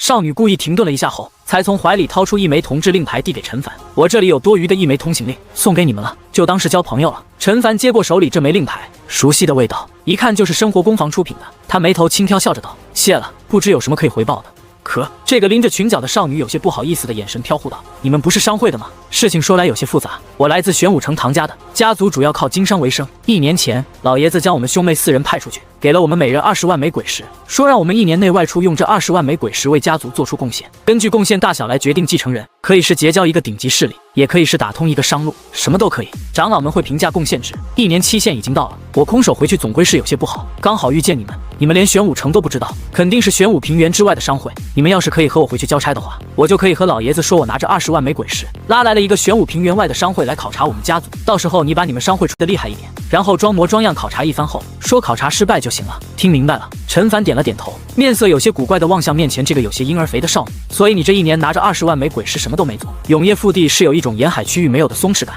沿海区域都打得要死要活了，腹地这里还能旅游1年的啊？少女偏着脑袋认真道：“我上面3个哥哥，他们都比我厉害，他们当继承人肯定要更好，老爷子也不会真指望我做出点什么成就来，但空手回去毕竟不好，稍微带点成就回去，老爷子也会开心开心，怎么样？可以吗？”少女眼中闪过一丝期待和忐忑，踮起脚尖，手指交叉在身后，抬头望向陈凡：“当然可以。”陈凡笑了起来：“很棒。”少女满意的点了点头，伸出手：“那从现在起我们就是朋友了。我叫唐月，我叫陈凡。”陈凡同样伸出手。一路上，陈凡发现这是一个比较健谈的女孩，而且没有太多防备心。一路上在叽叽喳喳的讲述着自己这1年里所去过的地方。陈凡有一搭没一搭的接着话。很快，马车顺利驶入玄武城，行驶在闹市中，7拐8拐停在了一座大宅子面前。到了，就是这里了。唐月从马车里跳了下去，突然想到什么，才急忙跑到后面自己马车里，从马车里艰难地抱出来一只大猫。唐月望向走下马车的陈凡，有些疑惑道：“他叫胖喵，平日他一直黏在我身旁，但我刚才去你马车上，他竟然没有跟上来。”陈凡望向唐月马车内部，都是一些女人杂物，除此之外再无他人，就只有一个马夫坐在马车前。看来这头异兽应该是全程保护女人安全的，没敢跟上来是自然的。这头马车里有微微残留的气息，别人闻不到。同为异兽，应该是能闻到的。异兽，陈凡笑着道。那唐月摸了摸胖喵的脑袋，它是龙猫，很厉害的一种异兽，据说体内有一丝白虎的血统。你应该知道白虎吧？那白虎是上古4大异兽之一，据说在很久很久之前，共有4大异兽，分别是白虎、青龙、朱雀、玄武。后来他们生了很多异兽，龙猫就是体内有白虎血统的一种。而玄武平原以前据说就是玄武的地盘，玄武和白虎又是爱人关系，他们生下了很多孩子，其中一个孩子就是龙猫类的异兽。陈凡默默地听着唐月的讲述，这些倒是他没听过，也辨别不了真伪，就这样听着吧。就在这时，面前这座大宅门被推开，一个头发黑白交加、看起来颇为硬朗的老者，穿着一身便装推门走了出来，望向唐月，眼里满是和蔼的笑着。这一年里玩的可还开心？哪有？唐月眼睛一亮，冲进老者怀里，有些没底气的小声道：“我做事了，我找到了一个来自玄武平原外的商会，这个商会很厉害的，说不定可以帮助到我们唐家。”老者笑着拍了拍唐月的后背，视线望向站在马车旁拄着手杖、一身青袍的陈凡，眼里的笑意突然缓缓逝去。先将唐月松开后，才整理了下自身衣物，双手抱拳行礼，面色认真道：“老夫为玄武城唐家的家主，不知这位贵客，齐天商会会长陈凡，陈会长，里面请。”他本以为是这丫头找回来的一个人演戏的，他也乐得陪丫头乐呵乐呵，但在看见此人时，便立刻知道这不是演戏。他接触过不少年轻人，这年轻人明显不一般，最主要的一点就是淡然，那种淡然来源极其自信的底气，可见惯了大场面的释然，这是难以伪装出来的。毕竟他们家的宅子极大，又装修的极其豪华，一般年轻人看见后肯定会露怯，这是下意识的行为，难以掩饰的。会长，站在一旁的唐月望向陈凡，有些惊诧道：“你竟然是会长？”陈凡点了点头，无奈笑着。他其实不想用会长这个名头的，但这个老爷子明显见多识广，这个时候再编个较低的身份，就有点故意伪装的感觉了，反而会有破绽。大宅里颇为热闹，摆了不少桌酒席，他们来的恰是时候，正开席。在开席前，唐家老爷子上前讲话，望向在座所有人，笑呵呵道：“1年前，我将唐家唐月兄妹4人派出去，每人带着20万枚鬼石，让他们出去为唐家寻机缘。如今时限已到，兄妹4人均平安归来，唐家所有族人都汇聚于此，各位长老也均无缺席。今日就让各位长老评一评，谁贡献最大？贡献最大的将会成为唐家继承人，担起壮大唐家的重任。”台下掌声响起，陈凡坐在主桌上，望向唐月的那3个哥哥，跟随大众一起鼓掌，眼里还有些稀奇，这还是他第一次参加这种大家族的聚会，人还真不少。唐月兄妹4人明显是主脉，这种选继承人的方式，支脉也服气，毕竟支脉也希望拥有一个足够强大的继承人，带领唐家继续兴盛。瘸猴坐在一旁有些感慨，以前在江北陈家的时候也有这种聚会，不过那时候少爷是在柴房里的，他也在，倒是也邀请少爷了，但是少爷不愿去。我先来。一个有些沧桑的中年男人起身，望向一众唐家族人，沉声道：“我身为唐家长子，这1年内，我带着20万枚鬼石，踏遍了整个玄武平原，其中还和小妹遇见过一次，我找到了白虎的线索。”话音落下，院落内瞬间寂静下来，所有人脸上都浮现出一丝茫然。白虎和玄武相爱，并曾经住在玄武平原上，这是传说，还是有多个版本的传说？什么叫做真的在玄武平原找到了白虎的线索？4大上古异兽之一，白虎。这个明显年龄已经有近40的男人沉声道：“那是玄武平原的一座边缘小城。我在路过一座青楼时，看见门口坐着一个美丽姑娘，脚边聚集了很多流浪猫，人群中忍不住传来一阵噗呲笑声。原来是这个白虎，20万枚鬼石，嫁给高了。唐宗。”台上的老爷子此时脸上也有些挂不住，面色瞬间阴沉下来。你最好给我解释清楚这个所谓的白虎线索。今日有贵客上门，如此一遭，让他老脸怎么能挂得住？丢人都丢到外面去了。是。唐宗脸上并无太多波澜，而是继续望向众人解释道：“那是一个留着马尾辫的姑娘，很清纯，坐在青楼门口就像是沼泽里的荷花瓣，出淤泥而不染。我不禁靠前交谈，得知她是这个青楼里端菜的，而那些流浪猫都很喜欢她。她说是因为她经常将客人剩下的剩菜喂给这些流浪猫的缘故，可我却看得出来，并非如此。后来我没再去其他地方，就留在这座城池，和她也越来越熟，渐渐得知了一个惊天隐秘：他们平时并不住在城内，而是住在城外山上一个洞穴内，哪怕雨季也在那里。诸位应该明白了什么意思吧？而在那个洞穴里，我找到了一根胡须。”唐宗从怀里掏出一根约莫3尺长的白猫胡须，走到唐月身旁，一直趴在唐月脚下的那只肥猫，在感受到这根胡须气息后，瞬间浑身炸毛，然后瞬间瑟瑟发抖地钻进唐月板凳下。见状，唐宗笑了起来。我想这根胡须足够值20万枚鬼石了吧？这根胡须很有可能就是4大上古异兽之一白虎的胡须。场面顿时一阵寂静，只是这次多了数道急促的呼吸声。唐月身旁的那头异兽是龙猫，实力极其强大，所有人都是知晓的，甚至能和鬼王单挑过上几招，而一根胡须就能将龙猫压制住。这根胡须的主人肯定不简单，说不定真的是白虎的线索。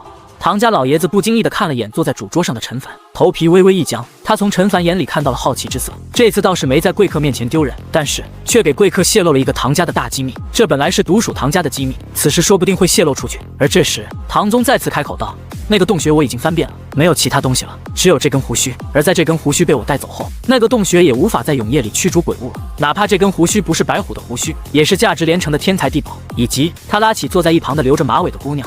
这一年里，我和她诞生情愫，这次我将她带回家里，想要迎娶她。好说好说，唐家老爷子再次笑了起来。看来是没有后续了，那倒是也不担心泄露什么。而且长子一直未婚，他为此头疼了许久。没想到这次出门还把这个事情解决了，双喜临门。各位长老评分。很快，一众长老商讨后，根据唐宗的贡献给出了评分，79分。下一个起身的是唐家的二子，一个看起来有点像是花花公子、面色煞白的男人。此时晃晃悠悠的起身：“爹，我这一年在外和一个修行宗门古云宗建立了联系，那边允诺我们唐家每年可派3位弟子入宗修炼。不错不错。”唐家老爷子满脸欣慰的着望向这个平日沉迷吃喝玩乐中的二子，也算是长大了。古云宗是玄武平原最强大的修行宗门，能和这等宗门建立起联系，着实不错。各位长老评分47分。紧接着唐家三子，这个较为年轻的男人起身后，低下头望向脚尖，有些结巴道：“爹，我这一年没找到什么机缘，但我鬼石也没敢花，我20万枚鬼石全带回来了，没事儿，也挺好。”唐家老爷子无奈的安慰道。和二子每日沉迷吃喝玩乐，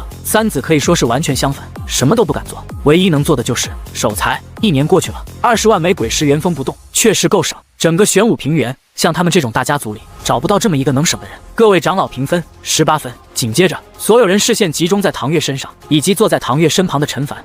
唐月起身轻咳了一声后，才一本正经地介绍道：“为大家介绍下，我身旁这位是齐天商会的会长，势力很强，来自玄武平原外。在我的介绍下，来我们唐家考察，万一谈成的话，会有一笔大生意。有多大呢？”话音刚落，人群中便传来一道带着笑声：“怕不是唐月你随便找了个人回来了演戏的吧？凭唐月你的能力，你能接触到什么大商会呢？”众人视线纷纷望去，只见一个身上戴满珠宝的中年妇女，身后跟着2个下人，从前院走来，停在桌子间望向唐家老爷子。唐家摆宴，不邀请我是什么意思？我不是唐家人吗？胡来！唐家老爷子面色难看道：“有贵客登门，此时不是你胡搅蛮缠的时候，退下。家家有本难念的经。”唐家表面光鲜亮丽，但私底下还是有些不为人知的事。这个女人确实是唐家人，是他哥哥的妻子。早些年，家族在崛起阶段，他哥哥为了唐家牺牲，此后他接手了哥哥的位置，成为唐家家主。唐家也渐渐一路壮大。只有这个女人一直心有不甘，认为如果不是她男人死了，此时唐家就是她男人的唐家，经常在一些鸡毛蒜皮的事儿上和他作对。她可以理解，但今日贵客登门，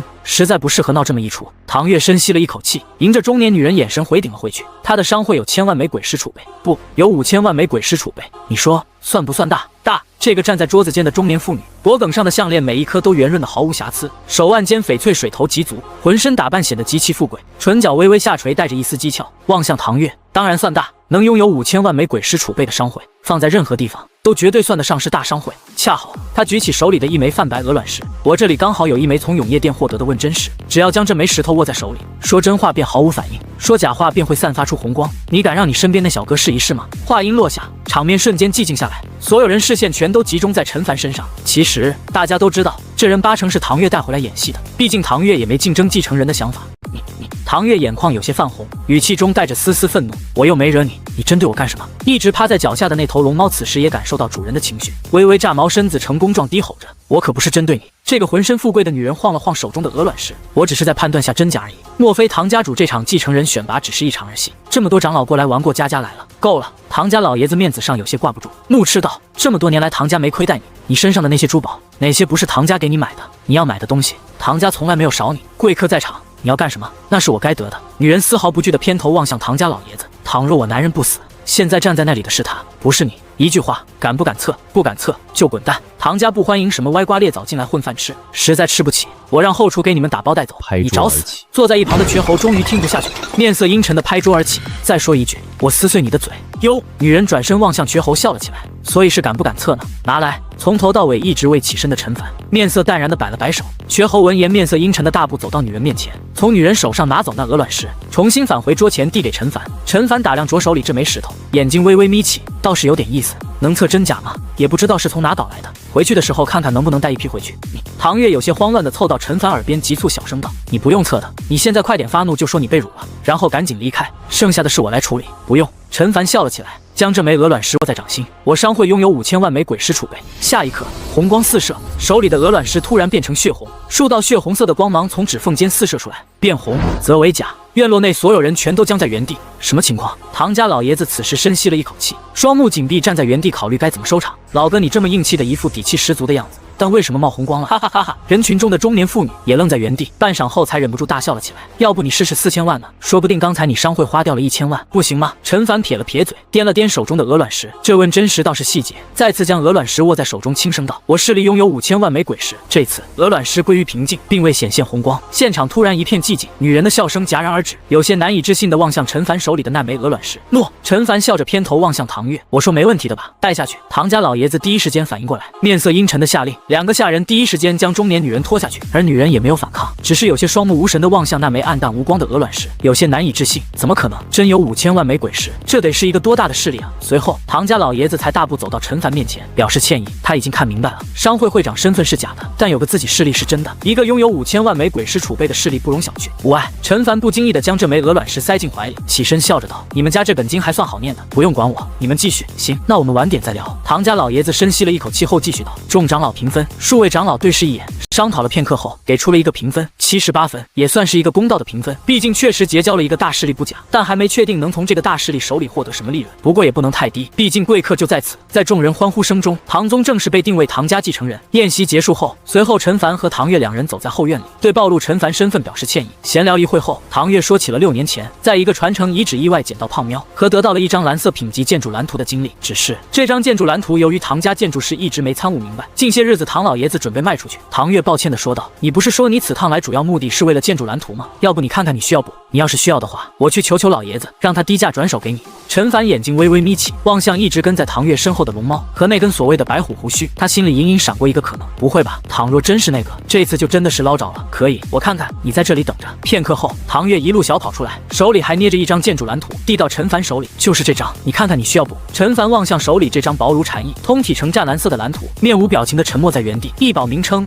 白虎炮，异宝效果：蓝色，异宝品级。建筑蓝图，城防建筑，真是瞌睡来了送枕头。4大神炮之一白虎炮就这么轻飘飘地出现在他手里。呼，他深吸了一口气，随后才高声道：“唐家老爷子，出来吧，谈价。”下一刻，唐家老爷子身形从阁楼里显现出来，直入正题：“陈会长，我也就不打马虎眼了。这张建筑蓝图是唐家唯一一张蓝色品级的建筑蓝图。陈会长，你应该也知道蓝色品级建筑蓝图的价格，但是你既然和我女儿是朋友，我就不问你要鬼石了。有一事，小女。”话音未落便被打断。2000万枚鬼石。唐家老爷子注意到陈凡手上的储物戒，瞳孔微缩。2000万枚鬼石，这个价格将他接下来要说的话全都堵死了。2000万，不墨迹，一手交钱，一手交货。陈凡再次强调了一遍，他不是不理解唐家老爷子的意思，但夜长梦多，此时这张蓝图就在他手里，他已经不想交出去了。成。话音刚落，数万枚高级鬼石突然凭空浮现在半空中，然后跌落在地面上。你点点。陈凡咧嘴笑了起来，当即将手里这张白虎炮的蓝图塞进怀里，已经开始考虑要不要返程的事情。唐家老爷子望向地面上的数万枚高级鬼石僵在原地，他现在可以确定一点，那就是陈会长背后的势力绝对不会只有5000万枚鬼石，一个能随身携带2000万枚鬼石的人，这得是什么人啊？不会是前线公子哥吧？那个。半晌后，唐家老爷子才反应过来，语气有些沙哑道：“陈会长，你还需要其他蓝色品级的蓝图吗？我知道有些势力也有没参悟明白的图纸，也准备脱手了，我帮你去低价收购，多多益善。”陈凡笑了起来，所有蓝色品级的蓝图，我都给你1000万枚鬼石，无论你以多少枚鬼石收到手的，我都给你1000万枚鬼石。如果有更高级别的，我可以给你1个亿，乃至更高级别的。唐家老爷子先是微微一愣，随后有些苦笑道：“这个应该是没了，蓝色品级上面不会有更高品级了，至少我别说见过了，连听也没有听过，说不定会有呢。”陈凡笑着道：“他也不抱什么期望，他已经知足了，剩下的都是意外之喜。”陈凡并没有在唐家久留，和唐月以及唐家家主告别后，就在玄武城里找了一间客栈住了下来。他准备等将唐家家主收购一批建筑蓝图后，再带着蓝图一起回去。白虎炮客栈内，陈凡从怀里掏出白虎炮的建筑蓝图，当场撕碎，很快便在可打造建筑的列表里看到白虎炮的选项，有些心痒的想快速返程，在繁域打造一门白虎炮看看效果。而另一边则是出了一点小小的状况，黄泉口区域如往常一样结束了晨练，从远处溜达了一圈跑回来，再次将青色玄武甩远远的鬼皇95。此时正面色难看的望向手里的鬼谷从手下口中得知，栖息之地那边开了地震，大批鬼潮再次降临至永夜西部玄武1号前线海域外，代替了他的存在，准备攻打前线。而且这次甚至来了3尊巅峰鬼皇。只是奇怪的是，鬼族都打了这么多年了，每个坑里一个萝卜都占满了，栖息之地还有没降临的鬼族，这3尊巅峰鬼皇和这批鬼潮又是从哪来的？算了，95摇了摇头，没再想这些。现在的变化他也有些看不懂了，不过他没打算将这个消息泄露给樊玉，这算泄密。日后鬼族战胜后，他这种行为是必定要被清算的。鬼一，今天入夜后派点鬼潮去黄泉口防线溜达一圈，明白？样子得做做，这样等这道前线告破后，到时候过来看见了他，也知道他是真的在攻打这座黄泉口防线。3日后，陈凡几人坐着骷髅马车快速驶出玄武城，来到那个峡谷深处，钻进非洲里，准备回家。就这样，再次奔波3日后，陈凡等人再次回到无名山，还是这里熟悉啊！陈凡站在江北防线上，双手搭在躲墙，望向远处的海面。狱主一旁的王奎走过来汇报道：根据您的吩咐，樊玉会派出部分人员，以商会的名头渗入永业大陆腹地各个区域，平日主要负责收集消息，并在日常承担收购天材地宝、建筑蓝图等职责。只要借助玄武平原唐家的势力，我们能很轻松的在玄武平原扎下根，然后朝四周渗透。陈凡轻点了下头，唐家势力会成为他商会的天然背书，这样玄武平原的势力对他们的商会天然具备一定的信任度，否则一个陌生商会驻扎玄武平原，肯定会有一些阻力。这个商会就叫江北商会吧。随后陈凡才望向永业领主面板上的可打造建筑之一白虎炮，消耗1万枚鬼石将其打造出来，紧接着便开始升级。白虎炮升至2级，该建筑升级并无升级方向可选，每次升级威力都会得到提升，也无法通过其他手段获取任何升级方向。升至下1级所需3万枚鬼石，继续升级数万枚鬼石而已。很快一口气便将这座白虎炮升至满级，也就是10级。陈凡眼睛微微眯起，望向摆在身旁的这座格外张扬的巨炮，有点帅啊！比起玄武炮来，这白虎炮才更像是一个蓝色品级的城防建筑。最主要的是，白虎炮造价更便宜，现在就看威力了。此时尚未入夜，没有一个可发射目标，但他已经迫不及待地想来一发，试试效果了。下一刻，这座体型极大的白虎炮炮身的能量纹路被快速点亮，暗蓝色的光芒快速在炮头汇聚而去，夸张的能量在炮口快速凝聚。他站在距离较远的地方，都感觉到了一股扑面而来的死亡感。蓄力时间很久，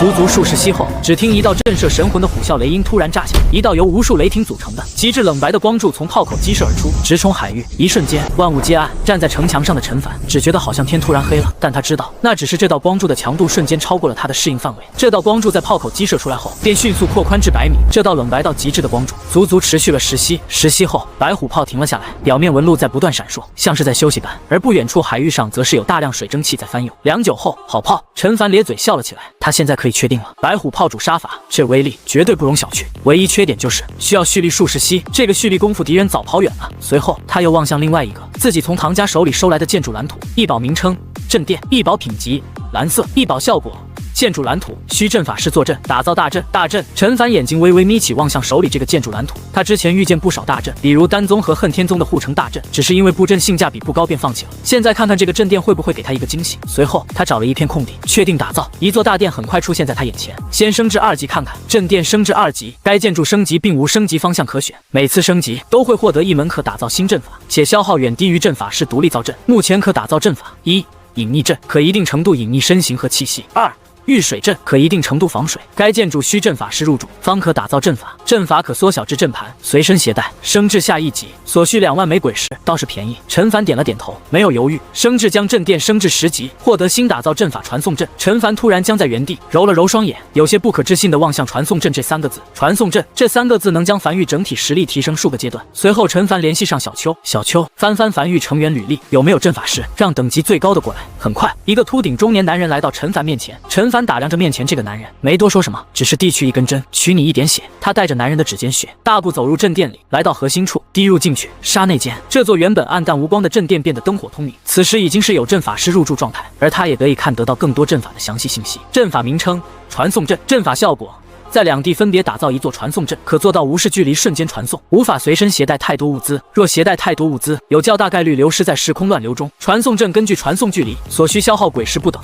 陈凡深吸了一口气，缓缓闭上双眼。这次玄武平原之旅让他意识到了一件事情，那就是永业腹地有大量机缘，都是处于一个无人识取的状态。随后他拿出传音符，再次联系小邱，把樊玉成员剩下10个阵法师的详细履历都带过来给我。他要让镇殿快速运作起来，然后投入使用。紧接着，陈凡望向身旁的那个秃顶男人，开口道：即刻起，梵域成立新阁镇阁，由你担任第一任代阁主。接下来一段时间，镇阁的主要任务是打造一批求天大阵前往新大陆，并在新大陆和梵域以及一些特殊点位打造传送阵。我需要尽快看到效果。是。这个名为张千秋的秃头男人点头应下，便火速离开。而求天大阵是镇殿升至7级时获得的，也是那位留在无名山的大阵。7日后，陈凡站在一座阵法前，听完张千秋正的介绍后，陈凡眼睛微微眯起，当即站在这座传送阵上，心念一动，身下这座传送阵瞬间被点亮，那些神秘纹路散发出阵阵绿色光芒，数道绿色光柱冲天而起。下一刻，他只觉一阵微微晕眩感传来，眼前的世界突然变得模糊起来，但仅仅持续了刹那间，很快面前的世界便变得清晰起来。等他感觉彻底清晰之后，发现周围已不再是梵域港口，而是新大陆1号站点城池内的一间院落内。没多久留，他再次通过传送阵回到梵域港口。当周围世界再次变成模糊并快速清晰起来后，他重新看见了张千秋、瘸猴等人。不错，陈凡笑了起来，望向张千秋，做得很不错。接下来在各个重要位置都铺设一座传送阵。就这样，1年过去了，年底雨季已过，来到了冬季。永业西部玄武1号前线防线上的气氛明显轻松了许多。1年多了，他们几乎没怎么见过鬼潮，甚至都没见过鬼物。只是前线负责人，这个曾经带着陈凡参观了前线的中年男人，此时站在城墙上，面色凝重地望向黄昏下的深海。最近一段时间，他明显感觉到氛围不太对了。前线的氛围在这1年里变得渐渐轻松了起来。夜里守夜时，大家开始有说有笑了，处于一个有些懈怠的状态，让他有些隐隐不安。就在这时，邱老身旁一个男人大步跑来，低声道：“派出去的非洲已经回来了，海面上没有任何动静，看起来可能真的没鬼潮了。”总负责人沉默着没有讲话，继续派非洲入夜后前往海域探查。是。男人微微迟疑，但还是很快应了下来。永业大陆某处被黑暗笼罩的区域，2条鳄鱼趴在地面上百无聊赖地发着呆，而一个中年男人盘膝坐在地面上闭目养神。突然，男人睁开眼，抬头望向头顶的黑暗，面色微变，只见周围的黑暗突然快速消散，如坠入油锅里的黑暗般。这团困了他数十年的黑暗，正以肉眼难以捕捉的速度快速消融着。等周围黑暗已全部逝去后，他正身处一座小岛沙滩上，四面环海，而头顶是血红夕阳。即将入夜，大阵被解除了。这家伙主动解开了大阵，不知为何，一丝隐隐不安感出现在他心头。那位黑暗褪去，一团看不见人形的阴影，浑身缠绕着雾气，以一种从未有过的语气望向中年男人，复杂了。我们的游戏到此结束了，我不再需要新大陆的坐标了。在去年的雨季中，栖息之地原始大陆遭到了入侵，一批鬼潮占领了栖息大陆，并在雨季里对鬼潮进行了洗牌重组。如今各个前线都是他们的鬼潮，他们的实力强大至你无法想象。今夜便是总攻之日。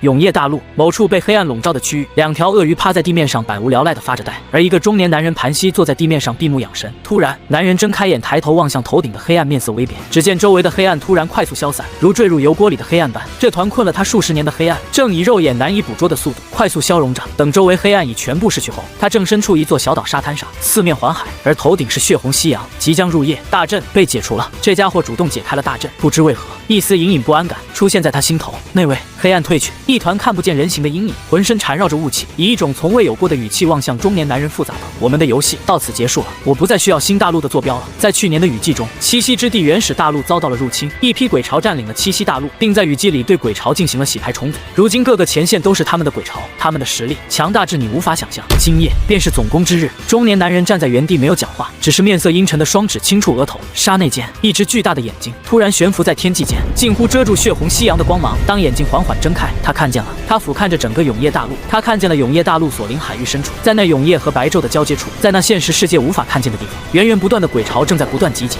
那些鬼潮无论是数量还是强度，都比永业大陆之前所面临的鬼潮强出数倍。他看见了，他又看见了以前他所在的那片大陆被鬼潮沦陷的那一天，正如现在这般。他看见了永业大陆沦陷，看见了最后一道鬼火熄灭，最后一道防线碎裂的样子。为什么会突然这样？他面色微微煞白，忍不住出声询问。出了变数，面前这道被黑暗笼罩的阴影缓缓道：“实际上，在去年雨季初期，鬼族便发现原始大陆裂隙延伸的速度开始骤增，必须找到新的大陆，留给鬼族的时间真不多了。这个时候，鬼族已经放弃天道了，放弃拥有一个属于鬼族的天道了。你身为天道，你应该知道天道意味着什么。天道意味着你能接收来自这个世界的生命，意味着你能往更高的地方走一步，意味着真正被这个世界所接纳。鬼族只有杀死永业大陆上的所有人类，彻底占领永业大陆，才能诞生属于鬼族的天道。因此，在去年雨季的前10天，几乎没有一处前线沦陷。鬼族第一次派出高层和永业殿高层进行了一次正式长谈。鬼族希望永业殿能割让出永业大陆一片底盘，让鬼族栖息。这种栖息，鬼族是诞生不出属于鬼族的天道，依旧不被这方世界所认可，但至少生存了下去。永业殿拒绝了，谈了10次，拒绝了10次。鬼族每次都做出了新的让步，直至去年雨季中旬，原始大陆被入侵，一批鬼潮，他们自称自己是皇族，当然其实也是鬼物，实力比我们强得多，手段也比我们多，短短时间内便占领了原始始大陆，并将鬼族内部清理重新整合。严格意义上来讲，我现在应该是皇族的一员，鬼族已经不复存在了。而如今他们已经整合完毕，开始集结兵力。今夜这一战将会是永夜大陆最后一战。我在此地困了你这么多年，这最后一战就不困你了，回家看看吧，以后就没有江北了。中年男人面无表情的右手伸出，无数灵气从体内汹涌冒出，并快速在手里凝聚成一柄巨大的锤子。他站在锤柄上，右手虚脱，将身旁2条鳄鱼卷起，没留下一句话，便以极快的速度冲上云霄，消失在天地间。他要先将这个消息告诉永夜殿高层，再回江北。当他看见那一幕的时候，他就知道永夜大陆的结局已经注定了。只是和上一次不一样，上一次他只能观战，这一次他要自己上场，他要尽可能的守住永夜大陆。在中年男人走后，这个被黑暗笼罩的阴影，周遭黑暗才缓缓散去，露出自己的本体，是一个身材矮小的红皮鬼。此时正站在原地望向那位离开的背影，呢喃着：结束了。他们入侵了永夜大陆2次，打了数百年，一直无法拿下。他一直坚信，过不了几年，永夜大陆便会被鬼族彻底占领。直至栖息之地被入侵，他们第一次感受到了无力感，对方就像是正规军一样，流程熟练的征服一个又一个大陆，而这份胜利，这份荣耀却和他无关。樊玉，雨季刚过，陈凡有些恍惚地站在城墙上，只见不远处，一个老者正牵着一个小姑娘，端着饺子碗坐在城墙石阶上，彼此笑谈着。那是大鱼和公羊一月。在看见这一幕后，他不由微微笑了起来。距离第一次见大鱼已经是很多年前的事情了。大鱼如今已经是个小孩，寿命没几年了。无论是新大陆的赐福，还是江北的赐福，守夜人都无法吸收。守夜人像是被这个世界所排斥的存在一样，但这2人看得也开。平日里就在西洋城种种地，倒也热闹。今年雨季过得很安静。根据永夜殿那边传来的消息，今年雨季没有任何一道前线沦陷，但他总感到有些隐隐不安。所有看似平静的海面下方都是暗流涌动，都是更狂暴的暴风雨来临的征兆。不过这次雨季结束了，又有1年的发育期。陈凡长吐了一口气，伸了个懒腰后，准备回无名山。今晚好好睡一觉。又是1年过去了，制定下今年的发展计划。永夜西部玄武1号前线总负责人正站在城墙上，望向防线外的黑暗。一盏茶前，他派出了1艘非洲前往海域。此时永夜降临，倘若这片海域的鬼潮真的全部退去的话，那此时应该差不多有消息传来了。他有些忐忑地握着手里的子母石。就在这时，手里的子母石突然开始发烫。这里是永夜殿总战略部，通知永夜西部玄武1号前线负责人，一族有变。今夜是永夜大陆的最后一战。消息来得有点晚，但应该也够大家和自己的家人告别了。感谢诸位这么多年来为永夜大陆的无私付出，很遗憾没有看到胜利的那一天，让我们带着遗憾在地狱相见。这是永夜殿下达的最后一条命令，再次感谢诸位多年以来的付出。感谢。负责人愣在原地，一时有些没反应过来，手中的子母石已经切断通讯。紧接着，他手里的子母石再次传出一道急促且惨烈的声音：鬼潮，鬼潮，好多鬼潮！这里是派出去的那艘非洲的州长。一击戒备！长达108公里的永夜西部玄武1号前线上，一座座炮塔表面的纹路开始快速泛起亮光，大批人快速回到自己的位置上，忐忑等待着。明明已经过了雨季，怎么会突然进入1级戒备？紧接着，他看见了近乎无穷无尽的鬼潮踏浪袭来，无论是数量还是强度都远超之前的鬼潮。其中3尊巅峰鬼皇眼里冒着凶光，冲在最前方。鬼皇带队冲锋，此前他们从未见过有鬼皇发起冲锋，而且这3尊鬼皇明显更猛。这里是1号前线，联系江北樊玉。负责人望向眼前这一幕，眼前闪过一丝慌乱，快速将刚才永夜殿告诉他的消息复述了一遍。下一刻，轰！2个1米多高鬼皇停在半空中，双臂张开，昂头站在空中，头顶分别凝聚出一颗猩红光球，光球在不断膨胀，散发出一阵威慑的气息。而另一尊体型巨大，足足有数十米高鬼皇，则是手持巨斧，冲在最前方，眼里满是暴虐凶光，硬抗炮塔轰炸狞笑着，重抡下巨斧。轰！光球和巨斧近乎是同时砸在一片区域，彼此配合极其默契。仅此一击，永夜西部玄武1号前线这座9级防线，这片城墙便开始摇摇欲坠。紧接着，又是2道猩红光球和巨斧砸在同一处区域。轰！这片城墙出现了一个缺口，源源不断的鬼潮顶着炮火轰炸，以一种近乎癫狂的疯狂顺着这个缺口开始疯狂涌入。这道从未有失手记录的防线，迎来了他第1次沦陷，也是最后一次沦陷。而在鬼潮中，一个身材矮小、被黑袍所包裹的鬼物，正缓缓张开双臂，散发一道道幽绿色光芒，光芒范围之大，几乎笼罩了所有鬼潮。所有被光芒所笼罩的鬼物速度更快，眼里凶光更甚。樊玉原本温和的气氛瞬间消散，警报声响彻在各个角落。刚准备入睡的陈凡，此时面色凝重的快速穿衣，前往洞穴内的战略室，望向摆在桌子上的沙盘。他已收到了永夜殿的信息，永夜西部玄武1号前线也给他送来了信息，准确的说，是1号前线即将告破的消息。鬼族突然迎来一股势力极强的增援，在今夜发起了总攻。他有想过鬼族会发起总攻，可他没想过会来得这么突兀，近乎没有一点征兆。停顿了数息后，快速下达一个个指令：启动樊玉导弹储备基地，紧急支援永夜西部玄武1号前线，启动江北临时防线，我亲自带着防线前去暂时堵住缺口，后勤阁则将其他区域人口全接至江北，其余人准备随时启动火种计划。火种计划是他很早就开始为之准备的一个计划。假设前线战局真的突然恶化到一定程度，那新大陆就是他的最后一个退路。退至新大陆，炸毁海底隧道。永夜殿传来的消息充斥着一股绝望感，但他还不知具体情况，总得先打一打再说，说不定没那么绝望。下一刻，无名山后山，沉寂许久的繁育巡航导弹储备基地，那一根根整整齐齐矗立在地面上的通天柱突然被依次点亮，地面开始剧烈震动。伴随着第一根通天柱升空，越来越多的通天柱开始齐齐升空，爆发出刺眼炽热蓝白光，没入黑暗。什么情况？黄泉口区域，鬼皇95正在美滋滋地享受着自己的退休生活，除了每天早上都要被迫晨跑一趟之外，这样的生活没有什么不好的。但刚才他的下属突然告诉他说，繁育黄泉口防线突然进入高度戒备状态，所有炮塔都被点亮，处于随时启动状态。这是唱的哪门子戏？这1年以来，我们和繁育相处得很融洽，彼此井水不犯河水，怎么突然要开战的样子？但下一刻，他突然看见到一道炽热的白光从天边依稀出现，并不断逼近。还没等他反应过来，他看见了更多炽热白光刺穿黑暗，如同流星雨一般从他头顶上空快速划过。那每一道白光都携带着一种极其恐怖的气息，近乎令人窒息。近了，近了，越来越近了！躺在院落里的鬼皇95，此时已经下意识翻身缩在院落角落里。天上的那炽热白光距离他越来越近了，他看清楚了，那是一道道散发着恐怖气息的白光，身后绽放着的是蓝白色的雷电，如雷公之怒般，数十道白光正划破夜空，朝远处激射而去。一眼望去，足足有数十道，此时已经快速划过头顶，消失在夜空尽头。不是冲我来的！鬼皇95面色煞白的从院落里蹦起来，白光发射的方向是永夜西部玄武1号前线。军师，军师！大王，我在这里。不等身形再稳，便开始快速分析情况。永夜西部玄武1号前线是9级防线，正常来讲不会危及到让繁育消耗底面支援，除非出现意外情况。而这个变数很有可能便是去年雨季上面下达命令，让大王你偷渡来清除繁育这个源头。栖息之地内出了变故，上面的人有了一笔强有力的支援，具体支援哪里来的不知道，但专门挑雨季过后重前线放松警惕的时刻发起总攻。今夜鬼族可能发起总攻了啊！这么快？鬼皇95面色微变，他没想到总攻这一天来得这么快。他原本在永夜西部玄武1号前线海域里还留了一批鬼，但这批鬼物从去年开始就联系不到。对我们有何影响？不会有太多影响。鬼族本就占优势，此时又获得了支援，用不了多久，永夜大陆应该就要彻底沦陷。届时我们再回归鬼族就好。这样啊，那我们要不要现在开始全力进攻繁育防线？这样日后回归也能有个说法。万万不可！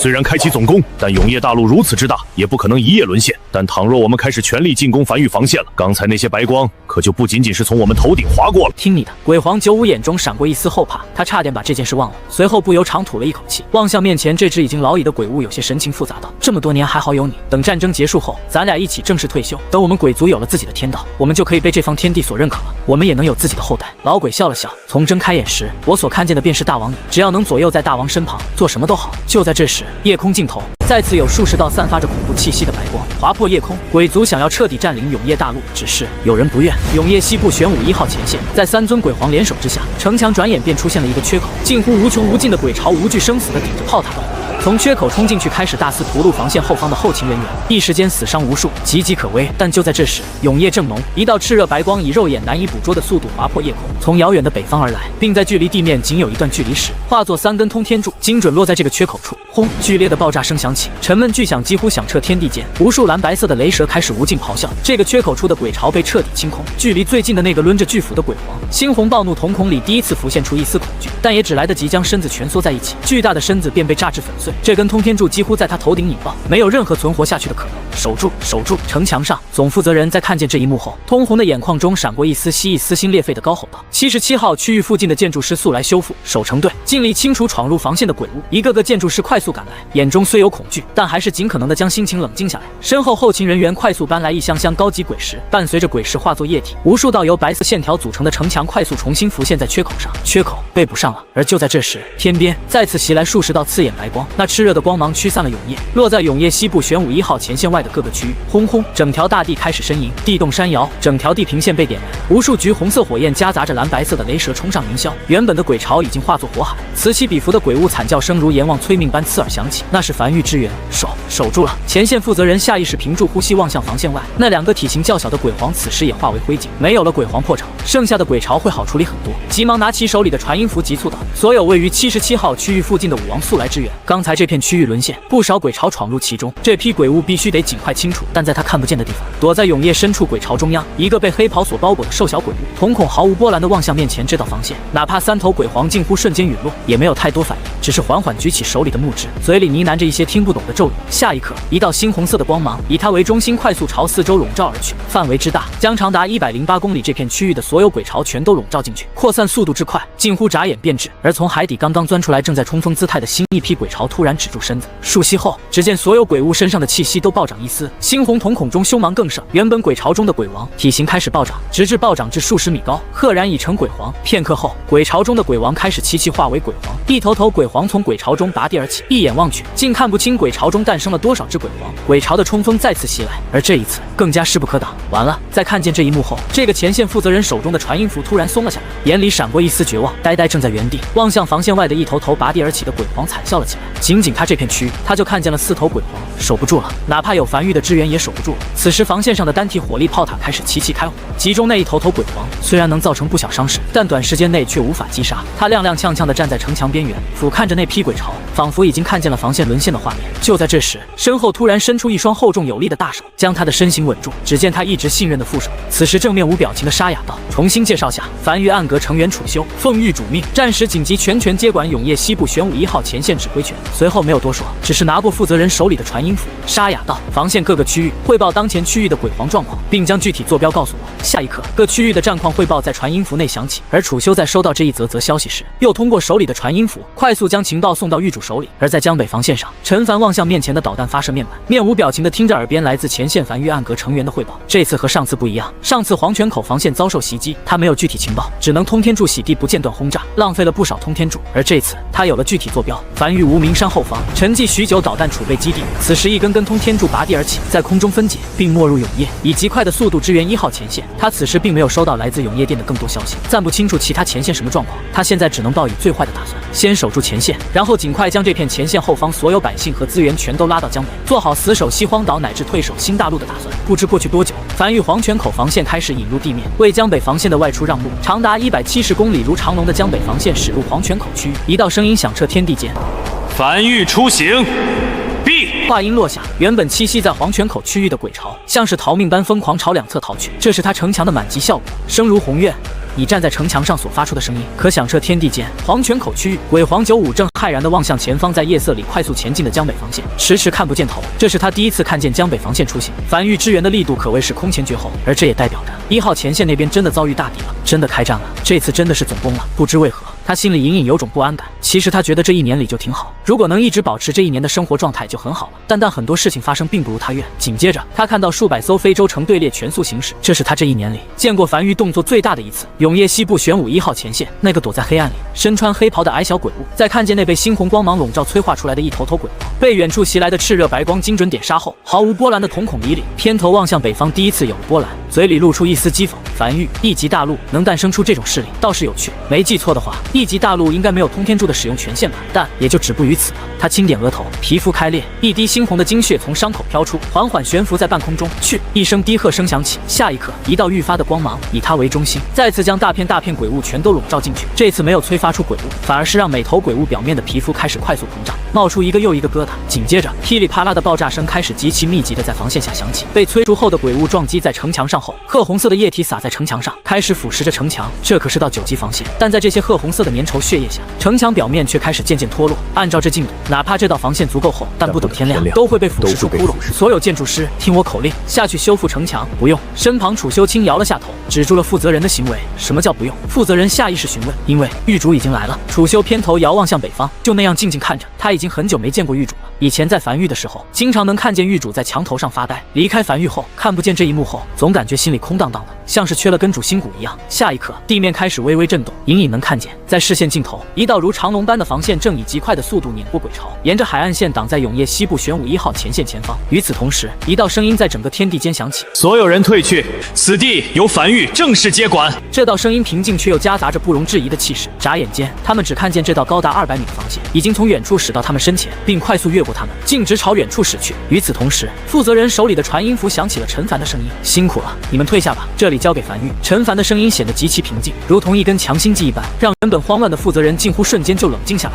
随后，这道防线上的式神炮处于启动状态，一枚枚猩红光球重重砸在鬼巢中，清空着江北防线和永业西部玄武1号前线2道防线之间的所有鬼巢。无数猩红血蟒在鬼巢中横冲直撞，哐！当江北防线的手段重重撞在连绵山脉上时，宛如卡扣精准上锁一般，牢牢矗立在海岸线上。此时2道防线之间的鬼巢已经清理完毕，坐落在江北防线上的数千座式神炮开始咆哮开火，一枚枚猩红炮弹如同不要钱一般落入鬼巢中，而这些鬼物自爆后的粘稠血液对城墙造成的腐蚀近乎为零，而好不容易腐蚀出来的那些缺口，在铜管的修复下眨眼便完好无损。江北防线不仅仅是一座10级防线，还是一座鬼血纹路吸收了数年的10级防线，实际强度要远超寻常10级防线。终于赶来了，陈凡站在城墙上，面无表情地望向前方鬼巢，在永业西部玄武1号前线摇摇欲坠，即将沦陷前，他赶来了。这批鬼巢强度更高，数量也更多，但根据暗格成员的回禀，这批鬼巢时不时会被一阵光芒所笼罩，每次光芒笼罩，这批鬼巢都会加强。在鬼巢中央有一个类似于祭祀的鬼物，在增强这批鬼巢。他已经大概猜到了坐标，范围性的 buff 加持，大概率位于防线对面鬼巢的中心位置。他望向面前的面板，手指微动，远在繁育无名山后山的10数根通天柱开始拔地而起，猛地腾空并解体。目标：永业西部玄武1号前线中段77号区域鬼巢深处。那只瘦小的鬼物正坐在一只高大鬼物肩膀上，身旁海浪不断翻涌，面无表情地望向这道从远处疾驰而来的防线。一道10级防线，看来今夜这道前线是攻不进去了。等明晚吧。他距离防线极远，倒是不担心那通天柱波及到他。明明距离极远，但他的视线仿佛能穿过无数鬼巢，清楚看见那道防线。就在这时，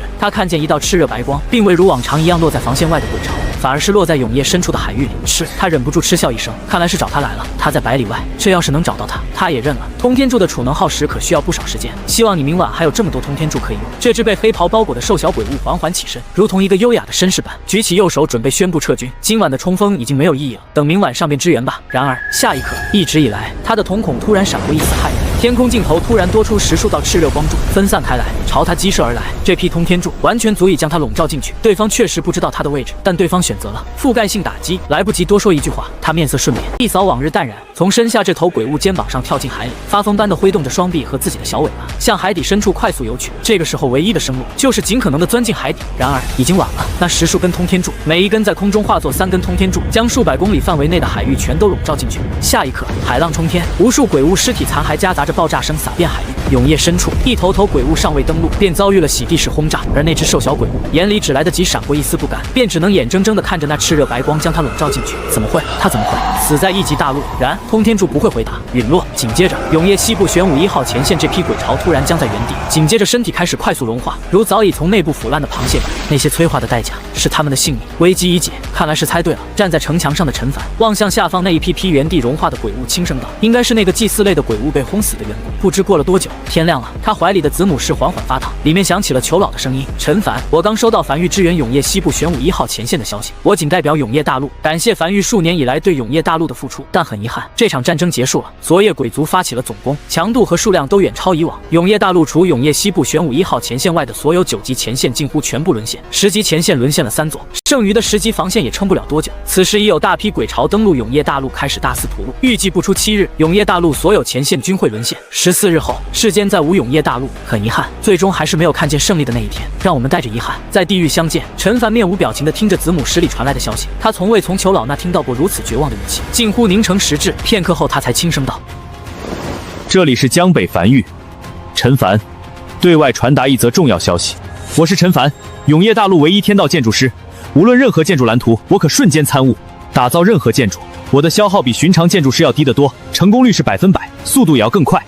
繁育县启动火种计划，申请永业店配合。即刻起，永业大陆所有人口、所有资源，请无限量供应繁育。繁育将会在西黄岛打造出最后一道防线，战争不会结束，人类不会输，永业大陆不会沦陷，繁育将会死守西黄岛。”子母石那边沉默了许久，约莫过了数息后，才再次传来声音，只不过已不是裘老的声音，而是一个他从未听到的声音：“我是永业店12店长之一叶巡，永业店收到，我们还有时间。前线沦陷，腹地还有时间撤离，我会尽快安排将人口和资源全都送到西荒岛。不知繁育最多可接纳多少人？”所有人。陈凡继续平静道：“江北繁育坐拥一座没有鬼巢的新大陆，可容纳永业大陆所有人。只要能撤到西荒岛，哪怕西荒岛守不住，也可退守新大陆。”好，对方答应得很快，甚至没有询问更多。永业店会全力配合江北繁育的火种计划，前线会尽可能撑住，为后方争取撤离时间。剩下的就交给樊玉了。如果可以的话，尽量守住西荒岛。只要西荒岛没有沦陷，永夜大陆就没有真正的沦陷，我们的天道就不会灭亡。天道灭亡，我们所有人都会沦为无根之水，所有建筑师等修行者的手段都会被剥夺，再无希望。只要守住西荒岛，我们就还有反攻的希望，永夜大陆就还有希望。子母师挂断的瞬间，一场极其简短的会议在永夜殿的核心高层12殿长中快速结束，紧接着一条条命令快速下达出去。永夜大陆所有势力开始配合樊玉执行火种计划，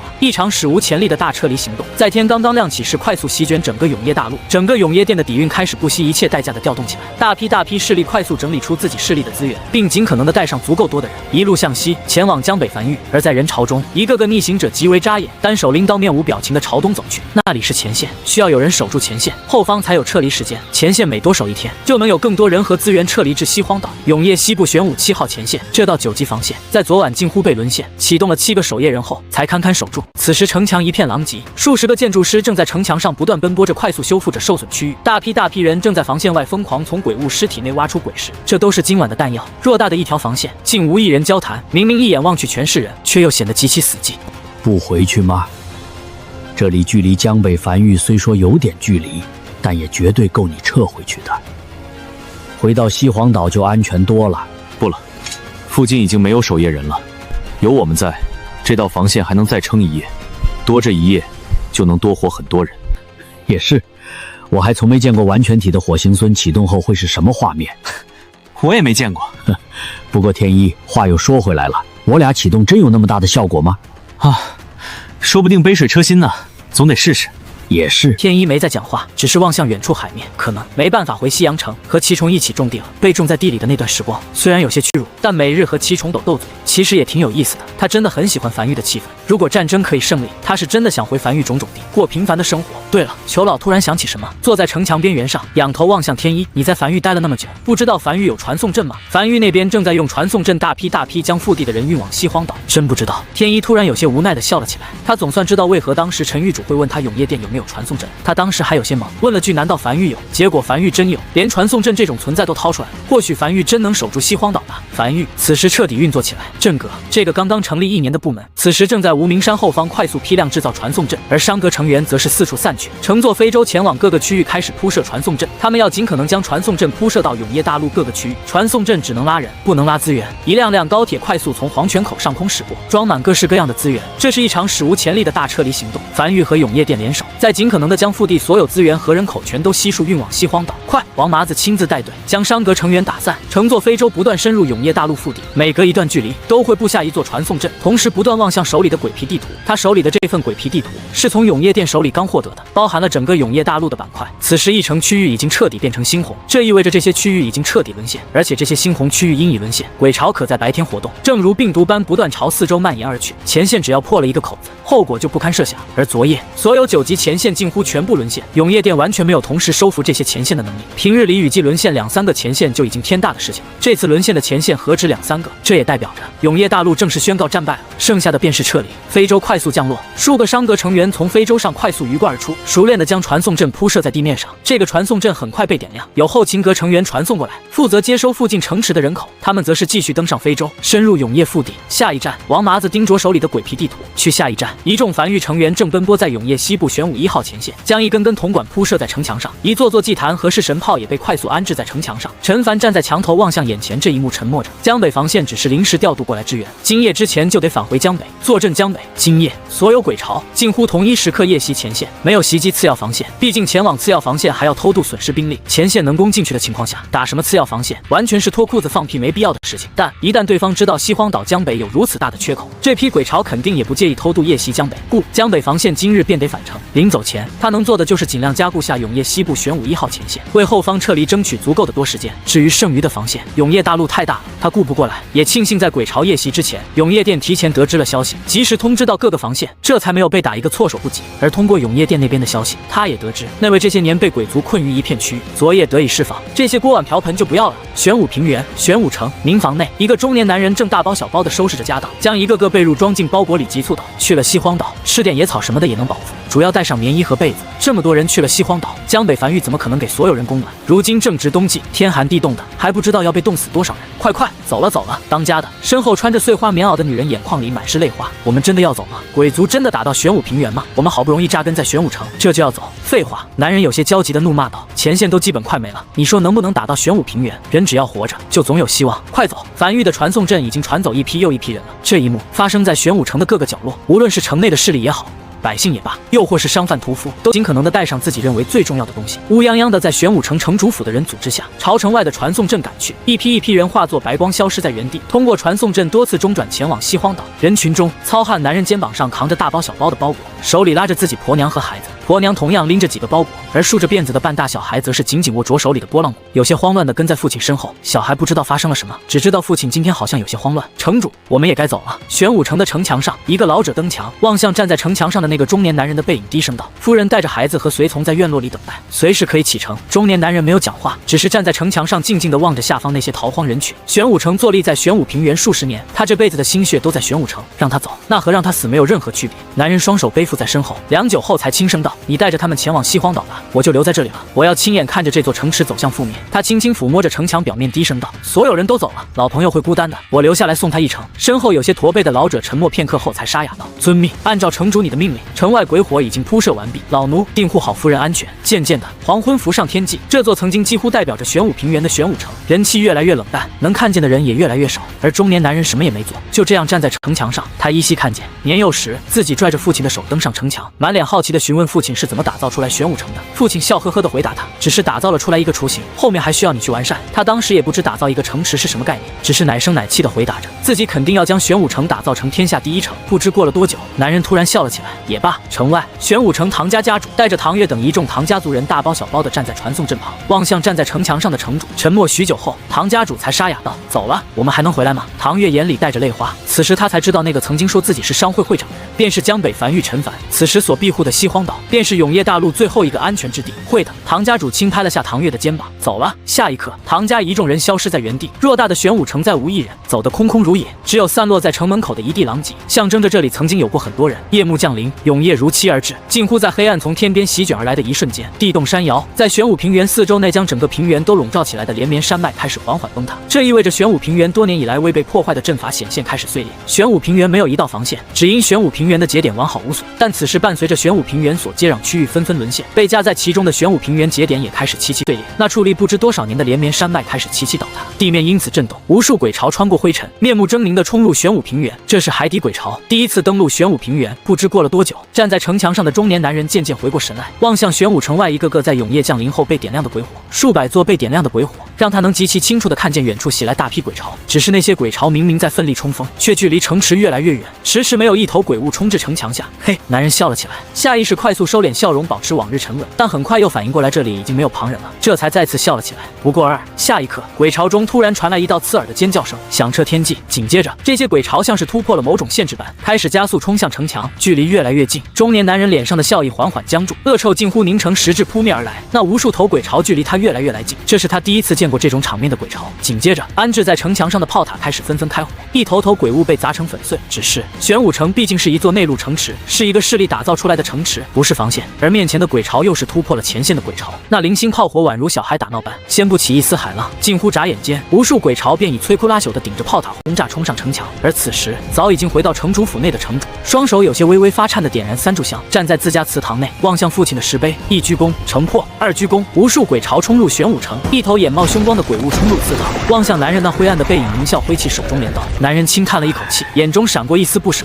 三鞠躬，冲天火花从玄武城中央冒起，整座城池铺在地面上的青砖快速浮现出一条条被点亮的猩红纹路。刹那间，整个玄武城被炽热橘红烈焰所笼罩，无数鬼潮惨叫嘶吼声响彻天际。从此世间再无玄武城之名，无数鬼潮为其陪葬。玄武平原宣告沦陷。西荒岛夜已深，但繁育黄泉口防线却极其忙碌，今日接收了大批资源和人口，大量后勤阁成员操控着巨鬼在兴起的一道10级防线上快速铺设着铜管。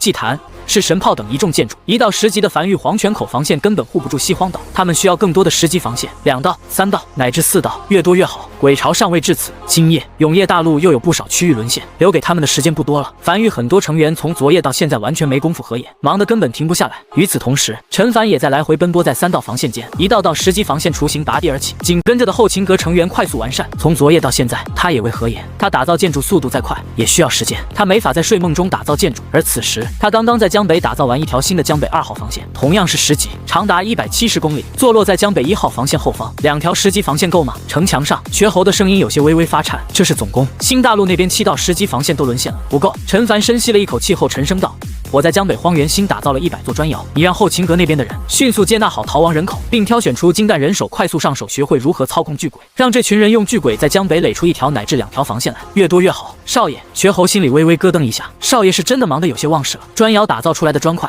强度很低，根本拦不住鬼巢的。我知道，陈凡望向绝喉，但只要高度达到200米，便可以将其伪装成10级防线，让鬼巢感觉有些棘手，暂缓进攻，给我们争取足够多的时间。我们接收资源和消化资源都需要时间，打造防线也需要时间，只要先唬住鬼巢一段时间，我们就能将假防线变成真防线。明白？绝喉瞬间便明白过来什么情况，当即转身吩咐下去。好在樊玉经历过不少大场面，樊玉成员也个个身经百战，哪怕此时西荒岛突然涌入如此多的人口，陷入一片混乱，但樊玉依旧能维持运转，不至于被一瞬间冲垮。很快，数千头巨鬼开始踉踉跄跄地行走在江北荒原上，夜色下有些颠颠撞撞，但很快便走得越来越稳。坐在江北荒原的砖窑开始生产一块块巨砖，这些砖块个个巨大，比人都要高出几倍。除了用巨鬼，寻常人根本不可能搬得动。长达170公里的假防线，这是一个极其庞大的工程。这个工程甚至比陈凡打造1道真防线还要大得多。但此时西荒岛什么都不多，唯独人多。伴随着越来越多的巨鬼走出来，一道长达170公里的假防线渐渐拔地而起。站在城墙上的陈凡望向这一幕，面无表情的沉默着，没有讲话。接收人口可以动用传送阵，但接收资源就必须用非洲和高铁，速度要慢得多。此时他并没有接收到多少资源，更多资源都在路上，还尚未抵达樊玉。他必须先拉出一个假把式出来，免得鬼巢打算先处理掉樊玉，宁愿大代价偷渡也要来西荒岛，那就有些难以处理了。至于有用没用，他也不知道，先试试再说。通往新大陆的传送阵快速多次运作，将老弱妇孺全都运到新大陆。3年期限已过，未淋过金雨的人也可以前往新大陆，剩下的青年壮丽则是被樊玉快速吸收，派往各处。此次鬼巢非比寻常，他必须做好海底隧道可能被摧毁的准备。一旦海底隧道被摧毁，2座大陆之间就只能依靠传送阵来往了。但传送阵只能传人，难以穿物资，这意味着粮食什么的基本就运不过来了。他没多想，从怀里掏出一瓶丹药，取出1粒清凉丹丢进嘴里，瞬间清醒了不少，才乘坐非洲朝关东平原的7号防线。他需要再打造1条10级7号防线。就在这时，一道袖珍清风突然从天边疾驰而来，稳稳当当停在陈凡面前。永夜大陆夜已深，但今夜不如往日，哪怕已经入夜，也依旧有大批非洲和高铁驶入西荒岛方向。永夜店几乎出动了所有非洲，这些非洲只有一个任务，那就是将资源运到西荒岛。平日难得一见的非洲，在黄泉口区域上空铺天盖地的不断往返。而在极远处，永夜大陆南部，永夜南部白虎4号前线，一个身穿青袍的中年男人正站在已沦为废墟的防线上，身旁2只体型巨大、伤痕累累的鳄鱼趴在地面上大喘着气。早已沦为废墟的防线上堆满了无数鬼物尸体，而在前方是从海底登陆愈来愈多的鬼巢，只是没有发起冲锋，而是集结在一起。怎么称呼？鬼巢中走出一个体型巨大的鬼皇，而坐落在其肩膀上一个身材矮小的鬼物跨越数千米望向中年男人，声音响彻天际：“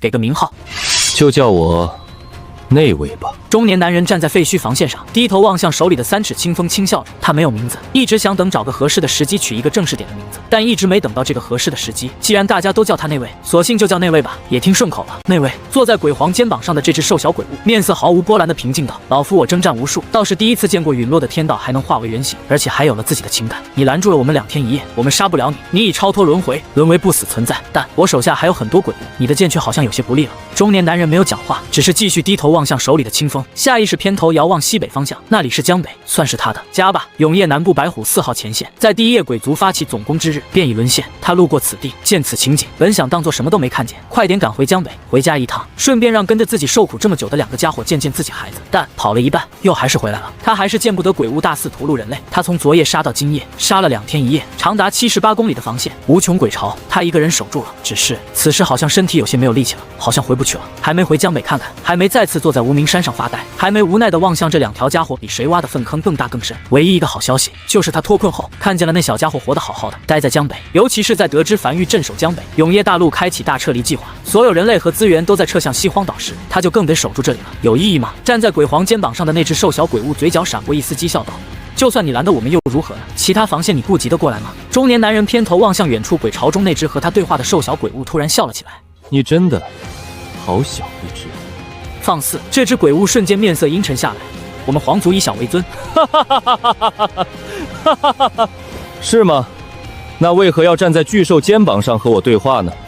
是怕我看不见你吗？这个站在鬼皇肩膀上的鬼物眼里凶光更甚，但还是迟迟没下令继续冲锋。海底那些没有灵智的鬼巢根本不敢冲击这个男人，他只能让自己手下大军冲锋。但他手下的鬼物死一个他都很心疼。算了，他突然也笑了起来。口舌之快一直是你们人类更擅长一点。既然你愿意在这里耗着，那我就跟你耗着，我不着急，咱们慢慢玩。又错了，我可不是什么人类，这是一错。我没打算跟你在这里耗着，这是二错。你距离我太近了，这是三错。这只站在鬼皇肩膀上的瘦小鬼物脸色瞬变，几乎是第一时间便跳下鬼皇肩膀，快速朝鬼巢深处逃去。这2天1夜，他明明判断出男人最远的攻击范围波及不到他这里才对，但已经晚了。他突然感觉被阴影笼罩，下意识抬头望去，只见一柄极其巨大的锤子正突兀悬浮在他头顶上空，朝他重重砸下来。轰！地动山摇，一个巨大的锤坑浮现在鬼巢中央。那只瘦小鬼物，包括那只被遗弃的鬼皇和范围内的一众鬼巢，在这一锤下被齐齐砸成肉酱。一击之下，身旁鬼巢纷纷朝海里逃去，如往日他坐镇江北那般。中年男人望向眼前这一幕，眼中闪过一丝笑意。终于等到你露头了，小小一只说话还挺狂。远处的锤子快速缩小，并朝他击射而来。男人一把抓住，塞进怀里，才重新拎着手里的3尺清风，朝下一道防线走去。今夜暂时不需要管这道防线了。而在天边，不知何时浮现出红云，那红云刺穿永夜，洒落着血雨。天地间隐隐有悲音传来。男人见状，撇了撇嘴，不就是燃烧了一点天道精血吗？这种天地异象整得他快死了一样。而且他真的很想辟一个谣。首先，只有灵智的鬼王。鬼皇陨落后才会有天地异象，海底的那群鬼王鬼皇陨落后是不会有天地异象的。最重要的，到底是谁传的？那天地异象是天地为鬼王陨落而起，这不纯扯淡？这里的天道是永夜大陆的天道，怎么会为鬼王陨落而起？那是开心好吗？真的是，也不知道是谁乱传的谣言，还天地而泣，他一个鬼物也配？喂，真不用将你俩送回去。他偏头望向跟在自己身旁的2条鳄鱼，别叫我们喂。其中一条体型较大的鳄鱼有些不爽的闷声道。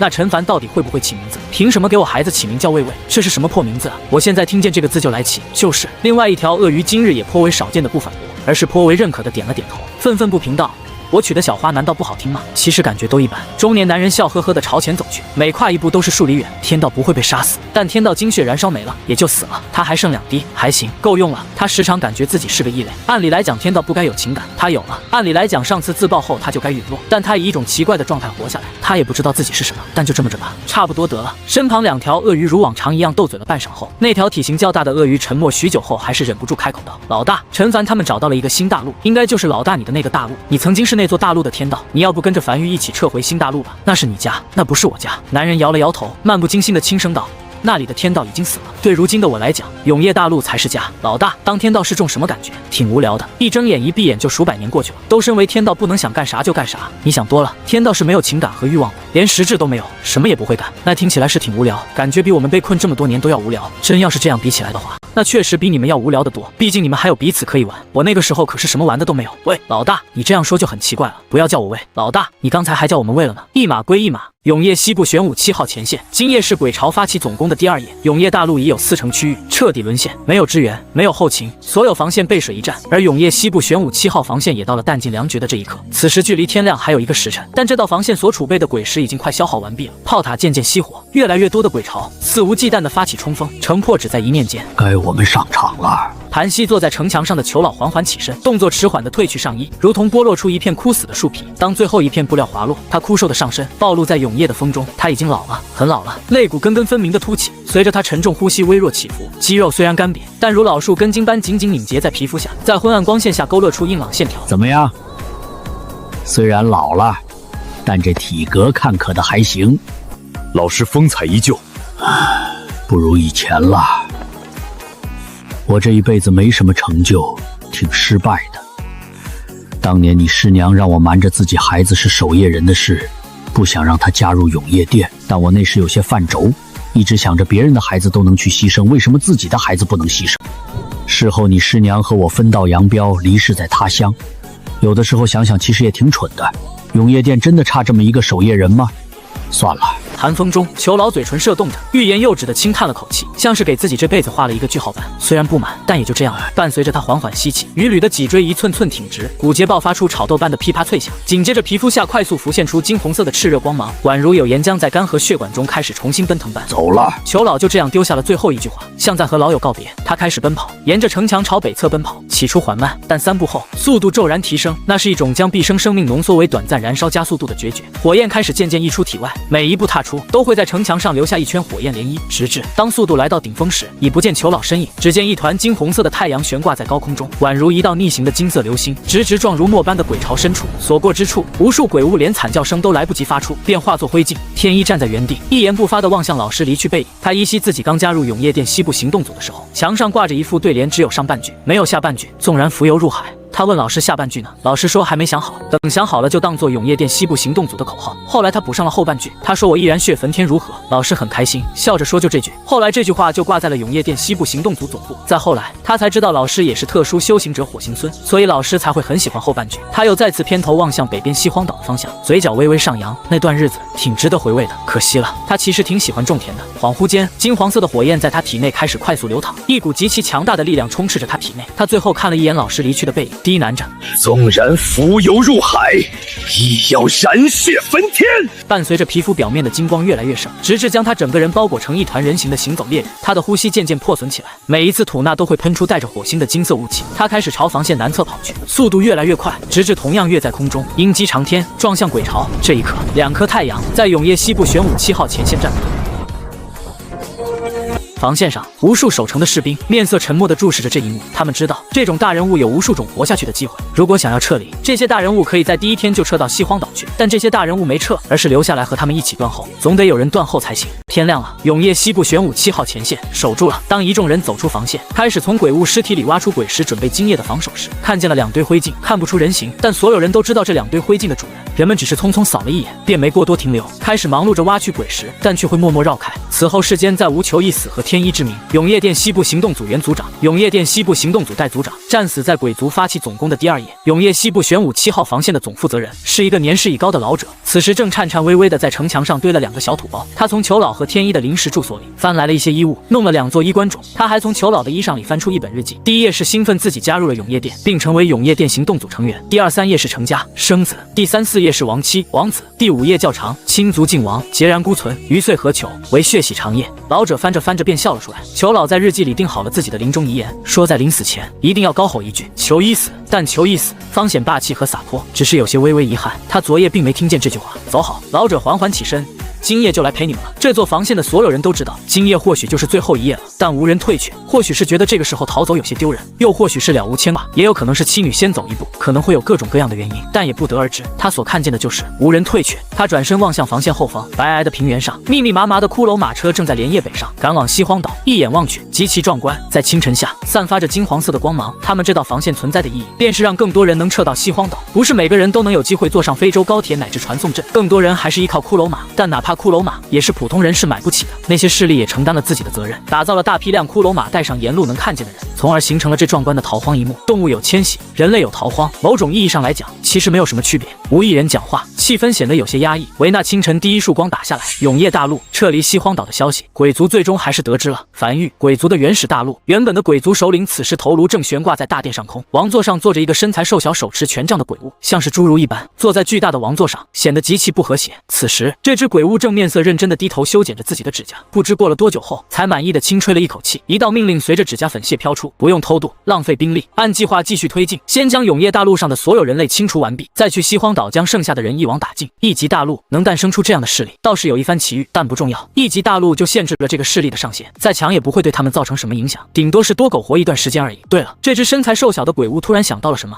那个自称自己叫那天的鬼皇，从监狱里拉出来吧，放到前线去。那几个最难啃的前线，让他去打主攻，明白？大殿下方传来一道沙哑的声音。这个自称自己叫那天的鬼皇，私自放走那位，从而让永夜殿提前知道消息，有了防备。虽然不影响大局，但一点惩戒肯定是少不了。随后，这头鬼物才在怀里摸索了许久后，掏出一个铃铛。紧接着，他的声音在大殿内悠悠响起：“请问，将整座永夜大陆围在中间的那道雷雨海域是何物？”他们皇族是通过鬼族原始之地出现裂缝，先入侵了原始之地后，才来到这永夜大陆。他们皇族也算是征战数数年，曾经沦陷2座大陆，但从未见过此等情形。那雷雨海域让他隐隐感觉有些不安。他晃了晃手中的铃铛，很快，一道毫无感情的声音从铃铛内响起：“天机不可泄露，无法告知。”这只坐在王座上的鬼物眼睛微微眯起，他没想到连问天灵都无法给他答案。他没见过的地方出现在1级大陆，那就意味着这是机遇。他继续询问：雷雨海域是为了保护永夜大陆，还是囚禁永夜大陆？天机不可泄露，无法告知。我若沦陷永夜大陆，这道雷雨海域可会迁怒于我。天机不可泄露，无法告知。有点意思。他舔了舔嘴角，继续询问：可有人通过雷雨海域？有。这次问天灵终于给了答案，不再是天机不可泄露了。通过雷雨海域的成功率是多少？10成。他眼中闪过一丝茫然，有些不可置信的再次询问一遍，得到的答案依旧是10成。这个雷雨海域的具体来源连问天灵都不知晓，他还以为是个什么厉害的东西，结果通过雷雨海域的成功率竟然是10成。10成，那不就意味着是个人就能通过吗？可他明明从那个雷雨海域中察觉到了一阵很危险的气息，当即也不再停留，随我降临永夜大陆，前往雷雨海域。海域深处，不远处阴云近乎压在海面上，海浪翻涌，无数鬼物在海浪中翻涌，而空中是无数道闪电在漫天飞舞。你带队进去。这只手持权杖的瘦小鬼物踩在一只鬼皇的肩膀上，命令身旁一个鬼皇带队前往雷雨海域。只见这鬼皇只是瓮声应道，便踩着海浪冲向雷雨海域。在进入那片区域的一瞬间，惨叫声陡然响起，只见一道急粗无比的雷电从天而降，将这头鬼皇径直劈进深海里。他嘴角微微抽了抽，再次掏出问天灵晃了晃。现在成功率是多少？10成。那里失败了一个，没死。他不说话了，难道没死就不算失败吗？好吧，可能确实不算，只是暂时被困在这里。至于什么时候出来，那就是天知道了。据说进入这片区域的鬼物会自动获得长生，近乎永垂不朽，唯一缺点就是余生都会活在痛苦中。先拿下永夜大陆，再回去问问看有没有见过这种东西。这只手持权杖、身材瘦小的鬼物耸了耸肩，将问天灵塞进怀里，重新回到原始大陆。他手里这问天灵可是好东西，就是消耗大了点。离去前，他又问了句：你认为皇族有必要让西部鬼巢放弃攻打前线，偷渡前往西荒岛吗？是先拿下永夜大陆整个板块，还是先拿下西荒岛？随便。什么意思？问天灵只知过去，不知未来。这个雷雨海域是过去的，你怎么不说呢？天机不可泄露，无法告知。废物。5日后，刚入夜，陈凡站在江北防线上，遥望黑暗下的翻涌海面，呢喃着。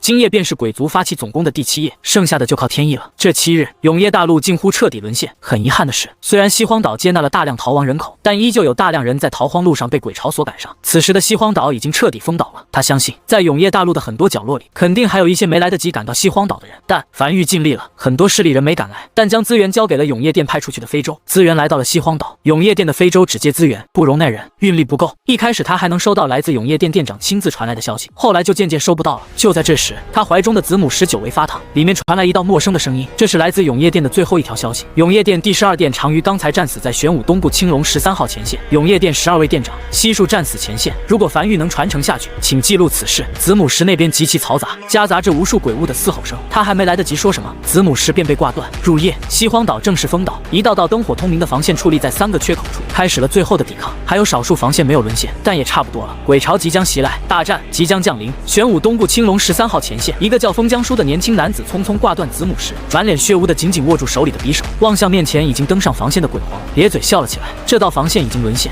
登上城墙的鬼皇面无表情地望向面前这只举起匕首的男人，随意挥手拍死了数只冲上去的鬼物后，才从怀里同样掏出自己的佩刀。鬼族向来喜欢人类的文化，也同样钦佩人类这种明知必死却勇往直前的决然。他自认鬼族和皇族不一样，一个人类在没了防线的屏障后，根本不可能是鬼皇的对手。数息后，他手中的佩刀插进男人胸口，低声道：我叫那天。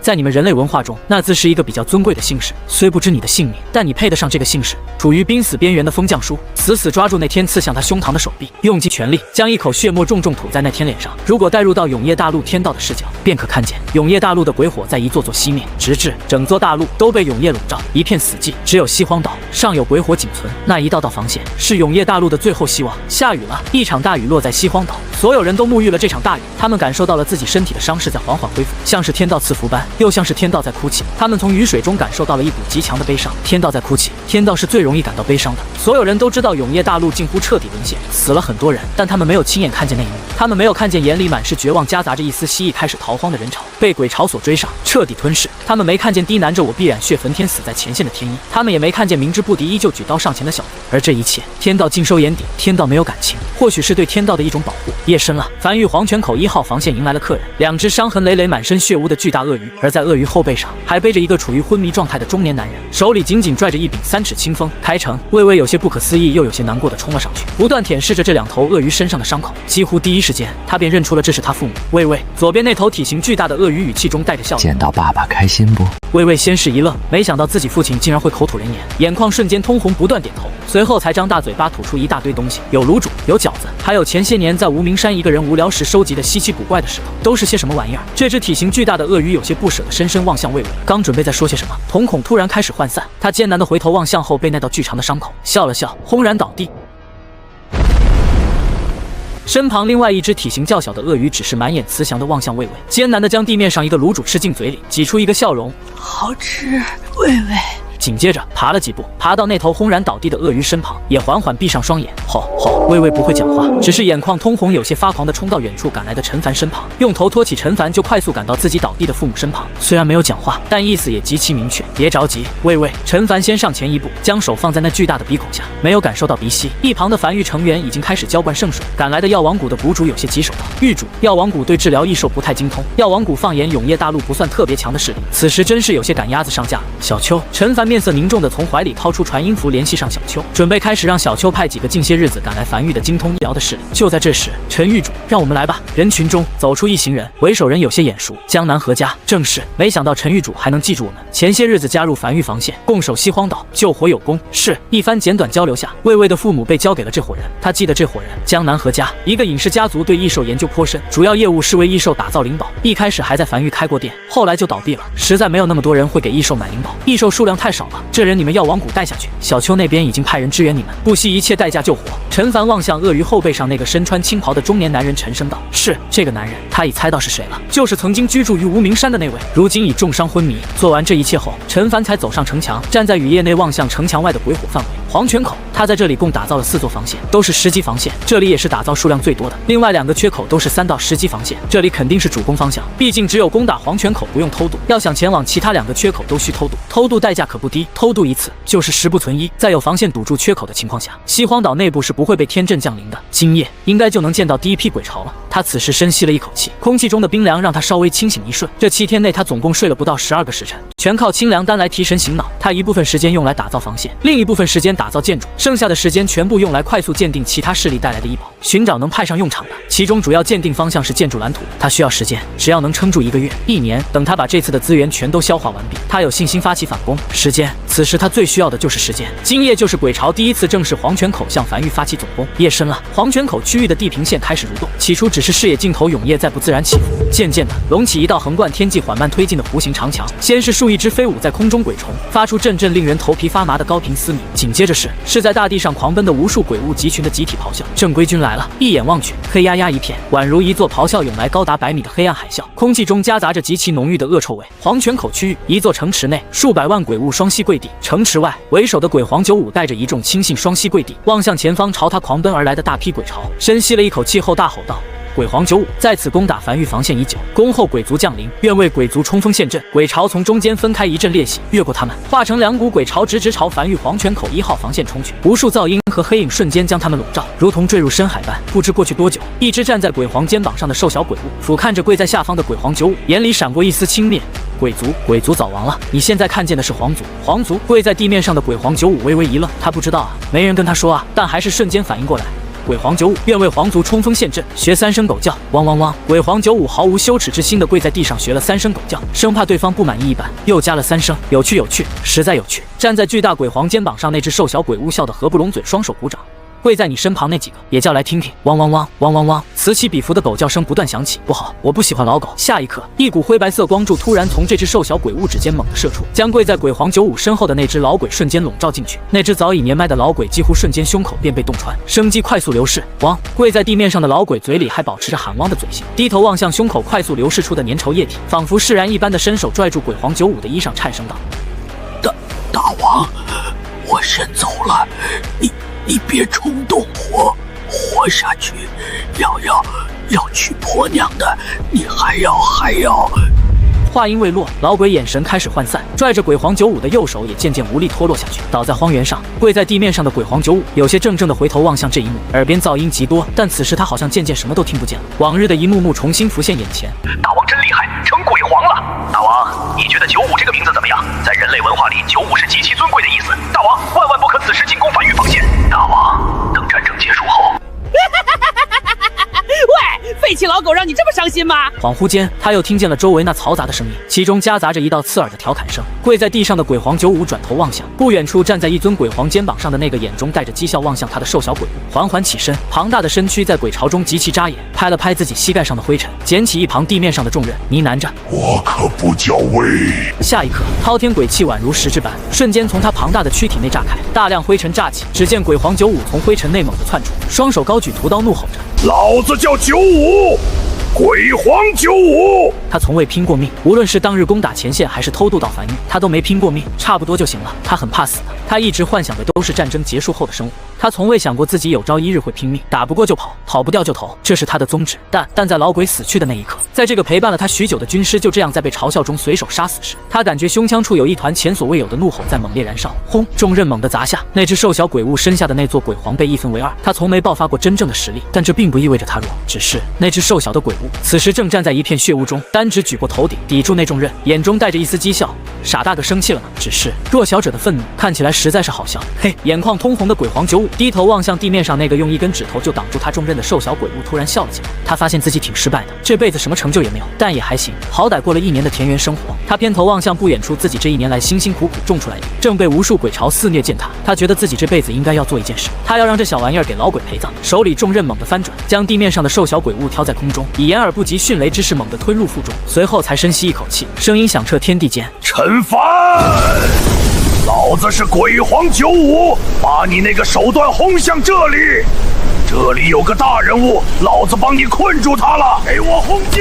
老子要他一起陨落！”声音刚落，鬼皇95突然腹部剧痛的轰然倒地，身子蜷缩在地面上，双手死死捂着肚子，撕心裂肺的高吼道：“轰他妈的，老子要他陪葬！”腹部的血洞越来越多，剧烈疼痛让他忍不住剧烈挣扎。不远处，原本跪在地面上的一众鬼巢早已起身，而最前面的鬼皇95轻信低头看了眼老鬼尸体，低吼一声，开始奔跑，冲至鬼皇95身上，将鬼皇95压在身下。越来越多的鬼巢开始发起冲锋，将鬼皇95牢牢压在身下。远远望去，只能看见一个巨大的肉球，那是一个由数万鬼物组成的肉球，并且还在不断增多。嘿嘿，透过缝隙，最下面的鬼皇95看见了划破天空的3道冷白光柱，感受着体内生机渐渐逝去，有些得意的呢喃着：“不叫唤了，兄弟，下面等我。婆娘没给你娶到，但我给你带了一个好东西。”下一刻，巨大的爆炸声响彻黄泉口区域，无数鬼物碎片飞舞在空中，3根通天柱化作9根，对黄泉城进行覆盖多次打击。不，那只瘦小鬼物在绝望的惨叫声中湮灭。鬼皇95亡。只是这一幕不影响鬼巢整体，大批鬼巢携带着漫天恶臭，势不可挡的朝繁育黄泉口1号防线发起冲锋。这将是繁育有史以来遭遇过的最大一次鬼巢。鬼皇95死了，漫天鬼巢涌过黄泉口区域，依旧宛如浪潮般席卷整个大地，无人在意鬼皇死亡。而在95死后，那只巨大的虚幻玄武缓缓消散，化作白点彻底消散在天地间。近了，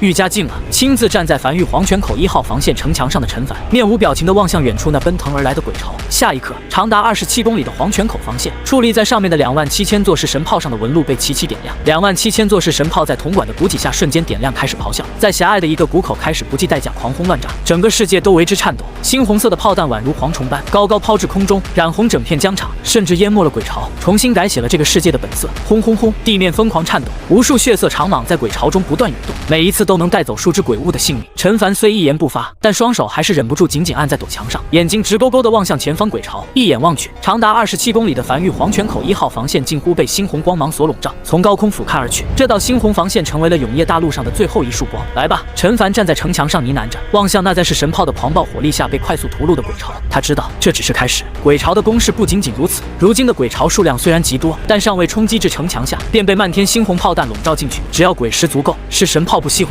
鬼巢就永远冲不上来，甚至摸不到防线以下。大战一触即发，这种火力绝对是鬼巢的噩梦。但他并没有因此得意，他在等鬼巢的下一步动作，尤其是在光环覆盖之后，鬼巢的整体强度都会产生质变。他知道这只是鬼族的试探。防线前方，所有鬼物死后的鬼石、异宝、蓝图等都会被一道微弱的白光所包裹，悬浮在空中，以极快的速度朝方向后方激射而去，并落入一座仓库中。而在防线后方，27座造型宛如雕塑的建筑正散发着微弱白光。建筑名称：腐蚀雕塑。建筑品级：蓝色。建筑等级：10级。建筑效果：可自动吸收1000米范围内的所有鬼物掉落的鬼石异宝等，但需鬼物死亡是营地内城防建筑所杀。满级效果：腐蚀即逝，该建筑可外置仓库，自动收纳。天道赐福效果：都是我的，拾取过程无法被中断阻拦。陈凡望向防线后方的那27座腐蚀雕塑。这7日，永业大陆的大量资源汇聚到西荒岛，往日各个建筑都参悟不透的压箱底建筑蓝图，在临大难全送到梵域。所有人的希望都是陈凡那句“永业大陆唯一天道建筑师，江北梵域护众生”。他这些日子一部分时间都在快速查看挨个异宝的蓝图，能用得到的快速投入前线。比如这座腐蚀雕塑便是其中一件，而其中最重要的便是青龙炮。建筑名称：青龙炮。建筑品级：蓝色。建筑等级：10级。建筑效果：城防建筑。满级效果：青龙现世4大神炮之一，同时打造出4门神炮，可融合为天道炮。天道赐福效果：青龙领域。被青龙炮所命中的敌人都将感受到极具痛楚。他试过了，被青龙炮命中的敌人，哪怕当场未死，也会使一切疗伤效果失效。他已派人前往新大陆，他要试一试青龙炮的绝对死亡能否杀死雷雨海域里那群长生不死的鬼物。还差一个朱雀炮，只需找到这门朱雀炮，便可获得天道炮。天道炮绝对是他最大助力之一。少爷，就在这时，一旁的瘸猴带着几人，搬着2个大箱子，快速走上城墙，里面铺满了一张张图纸。陈凡轻点了下头，挨个拿起蓝图开始查看。他宛如一个人形机器般，开始快速翻阅着手里的一张张蓝图。他这些日子看见的蓝图，最高品级的也仅仅只是蓝色、白色、绿色、黄色、蓝色，蓝色就到顶了。但天道炮是紫色品级的建筑，他需要一门紫色品级的建筑来镇场面。此时他最想要看见的建筑蓝图就是朱雀炮，但一张一张又一张，依旧迟迟未见朱雀炮蓝图。很快，几大箱子蓝图都被鉴定完毕，还是没有发现朱雀炮的蓝图。难道朱雀炮的建筑蓝图不在永业大陆？陈凡站在城墙边缘上，望向防线外无数迎着炮火发起死亡冲锋的鬼巢，呢喃着。天渐渐亮了，永业已经退去，在黄泉口区域，鬼巢依旧在发起冲锋。黄泉口区域已彻底沦陷，鬼物可在白日下正常活动，只是数量已经少了不少。那批数量可怖的鬼巢近乎全部死完了。半个时辰后，鬼巢空了，只有零零散散的鬼物向防线发起冲锋。来自鬼族的第一次冲锋无疾而终，草草收尾。陈凡眼中夹杂着疲惫，站在城墙上，望向防线外的遍地血水。他大概猜到是什么情况了。鬼皇95说困住的那个大人物，应该就是本次鬼巢的指挥官了。在缺少指挥官的指挥和光环，鬼巢一触即溃。95死前也算给他准备了一份大礼，可惜他低声轻叹了一口气。擒贼先擒王，他不知道鬼族想不想杀死他，但他很想杀死那个所谓皇族的头。这样虽然不至于让皇族溃败，但足以让皇族因内部争权给他足够的发育时间。为此，他今夜专门光明正大地站在城墙上，也是抱着一丝能不能引来躲在后方的那个头出来对话的可能。随着鬼巢第一波进攻，他们顶住了，防线上响起了欢呼声，欢呼声震耳欲聋，人群眼里少了许多恐惧，甚至多了一丝向往，开始幻想已经发起反攻，重新收复永业大陆。不过陈凡眼里没有太多喜悦，只是紧了紧身上的衣物，蜷缩进一旁的藏兵洞里，准备先睡一会儿。与此同时，永业大陆一道已经沦陷废弃的防线，一个手持权杖戴着王冠的鬼物从高大鬼皇肩膀上跳下来，踩在废墟上，望向四周，露出一丝满意的笑容。这将是我们皇族所征服的第3座大陆。他已经收到消息，对西荒岛发起的第1次进攻无疾而终。指挥官在开战前就被梵域通天柱所头轰死，导致从一开始这场进攻就注定失败。废物早点死也好。这只身材瘦小的鬼物对此并没有太多波澜，本来也只是派出去试探的，真正的大军还在集结。不过在此之前，随我前去黄泉口区域。他望向四周笑了起来，他对那个新大陆很感兴趣。如果可以得到新大陆的具体坐标，那皇族就可以征服4座大陆。最主要的是，那座大陆肯定在雷雨海域外面。他对梵域是如何穿过雷雨海域这件事情很好奇。半黄昏，陈凡醒来，刚睁开眼，便看见旁边新的3箱子建筑蓝图。他快速挨个查看建筑蓝图，并快速分类。就在这时，地面隐隐震动，梵域黄泉口1号防线上顿时响起阵阵警报声。鬼巢来了，来了！陈凡停下手中动作，起身抬头望去，鬼巢袭来，没有发起冲锋，而是像散步一般缓慢逼近。为首的数百头身材巨大、足足数十米高的鬼皇，极具威慑感的大踏步朝防线走来。比起昨夜毫无秩序的冲锋，今天这批鬼巢明显有准备多了。但紧接着，这批鬼巢突然齐齐停在距离防线数千米远的地方。鬼巢中传来一道慵懒声音：“喂！”对面的下等生物把陈凡喊来，本座是皇族的王知天，和他聊聊。话音落下，站在防线上的陈凡心脏突然开始剧烈跳动。来了，真来了！对方真的亲临前线了。这个底牌只能使用1次，只要他真的来了，我有信心让他死在这里。少爷，你别冒头，他没见过你，我假装是你和他对话。不用。陈凡将翡翠手杖还有那个琉璃小人全都揣在怀里，起身站在城墙上，高举梵域旗帜，望向数千米远的鬼巢，深吸一口气，声音洪亮响彻天地间：江北梵域陈凡在此，行不更名，坐不改姓，知天小儿何在？东躲潜藏，宛如鼠辈。鬼巢中传来一道轻笑声，紧接着，只见矗立在鬼巢最前方的数百只鬼皇开始快速奔跑，形成两列，并单膝跪地低下头颅，而身后无穷鬼巢也纷纷单膝跪地。一个身材矮的鬼物从鬼巢中走出，很快，织天走至最前端，遥望向站在防线上的陈凡，眼里闪过一丝笑意。本座便是皇族的王织天。昨夜你所遭遇的鬼巢仅仅只是先锋军罢了，如今你所看见的这批鬼巢也仅仅是皇族大军的一部分，更多大军还在集结，沦陷西荒岛只是分分钟的事情。3座10级防线很不错，可惜只是以卵击石，但本座愿意给你们一个活命的机会，你们撤离新大陆，弃守西荒岛，皇族只占永夜大陆，可你们互不干涉。他此趟来的目的很简单，假装弹劾来套取新大陆的信息。只是他不知道的是，站在防线上的陈凡紧张到身体都在发颤，他甚至都没太听清对方在说什么，他只想确定一个事情，对方究竟是不是皇族的王。机会只有一次，只要成功便是斩首。他意念一动，在3道10级防线后方，一道只有10几米长的城墙开始快速移动，在和一道10级防线贴合后，宛如蛇头般带着这道防线开始缓缓移动。他尽可能的降低城墙移动速度，让噪音降至最低，声音因过于激动有些隐隐发颤。如果皇族愿意给我们一个活下去的机会，那最好，但我怎么确定你是皇族的王？怎么确定你说的话有没有用？呵呵。站在鬼巢前方的矮小鬼物眼里闪过一丝愠怒，他察觉到对方在拖延时间，这让他有些隐隐愤怒。他偏头望向远方，没有通天柱袭来的迹象。他不知道梵域通天柱储备数量，但对方如果认为通天柱就能杀死他的话，就把他想得太简单了。算了，他突然笑了起来。胜利者在面对失败者时应该要保持风度。看来你不是很有诚意，那我换个说法，如果你此时打开防线，让我们登陆西荒岛，并将穿过雷雨海域前往新大陆的方式告诉我们，皇族愿意留你们性命，但倘若是皇族打进去，西荒岛鸡犬不留。看来已经差不多可以确定了。站在城墙上的陈凡望向着远处的那大批鬼巢，呢喃着，掌心因紧张满是汗水。他也不知道行不行，但至少得试一试，就像他的那批架防线也没派上用场一样。他不是每个决定都能扭转乾坤，但至少得试一试，说不定就成了。下一刻，陈凡深吸了一口气，面色涨至通红，身子紧绷，用尽全身力气挥舞着手里的梵域旗帜，怒吼道：“风起，风起，风起！”刹那间，伴随着陈凡声音落下，一道炽热光柱突然从黄泉口区域边缘地带冲天而起，紧接着2道、3道、4道。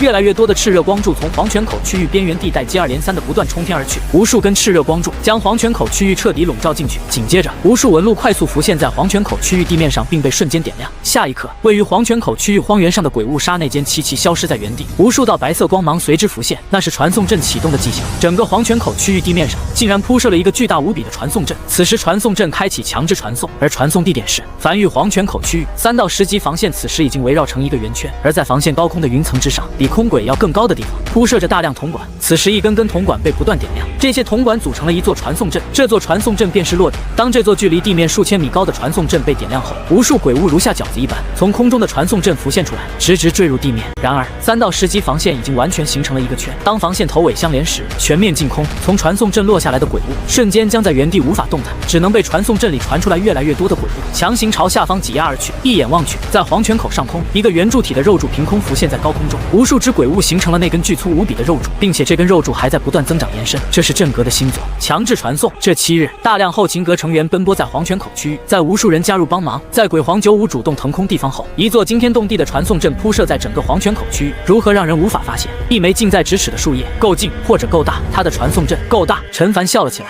笑得很痛快，笑得近乎撕心裂肺。记住了，这里是江北梵域，老子的地盘。什么狗屁皇族的王，天王老子来了也得跪着见我！下一刻，长达81公里，已经围成一个巨大圆圈的梵域防线，伴随着铜管快速传递着鬼火，一座座式神炮被快速点亮，开始扬起炮管，一座座防空炮开始被点亮。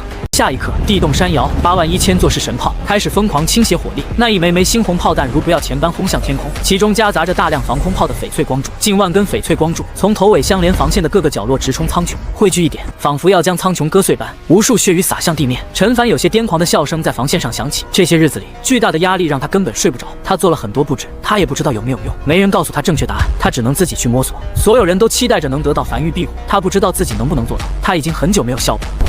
天意，你们看到了吗？但此时他终于可以痛快大笑一场了。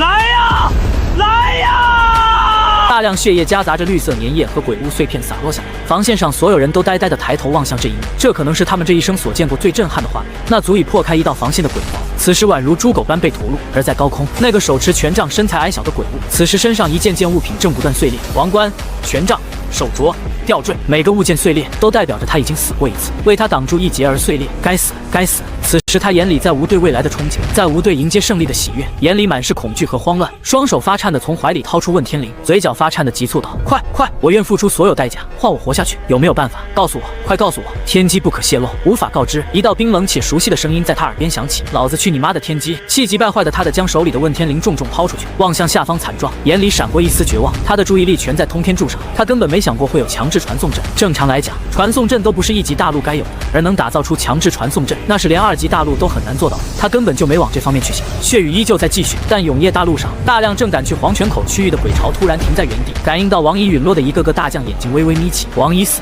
不用快速集结，也不用先拿下西荒岛了，他们需要先选一个新王，而这个新王，他们都挺想当。玄武平原，阴云覆地，无穷鬼潮正在狂奔，直指黄泉口区域。但下一刻，当最前方一只站在鬼皇肩膀的鬼物举手示停后，偌大鬼潮整齐一致的齐齐停下，宛如被按下暂停的电影般，几乎没有任何碰撞。王最前方站在鬼皇肩膀的那只鬼物眼睛眯起，望向西荒岛方向。他感应到王死了，王怎么会突然死在西荒岛？大意了，他低头望向手臂，手腕处一道红线正渐渐浮现，这是他们皇族天道在召唤。先王已死，并无继承人，也无遗嘱，需选出一个新王，由新王带领皇族继续发展壮大。原地待命。他声音沙哑地下达了最后一个命令后，紧接着数十个鬼物开始在地面上铺设传送阵。当传送阵铺设完毕的那一刻，他上前一步消失在原地。等眼前视线再次恢复后，已出现在原始大陆。整片大陆被无尽漆黑所笼罩，但不影响他视线。此时大殿内已经有数十位大将先他一步来此，所有鬼默不作声，无一人开口，静静等待所有鬼的到齐。皇族的所有高层鬼物身子基本都不高，约莫到正常人类大腿高一点的位置，平日出行都会踩着一只高大鬼皇肩膀。很快鬼到齐了，主持会议的人是一个胡须泛白的老鬼，此时正站在大殿王座身旁，沙哑道：“皇族的王死了，死在樊玉的陷阱中。樊玉在黄泉口区域铺设了一个巨大的传送阵，王没有察觉，中了埋伏，意外陨落。我们需要选出一个新王，继续带领皇族前进。皇族自诞生以来，一直是先王担任，并无选取新王经验。今日主要商讨的是从哪些方向来选拔新王。”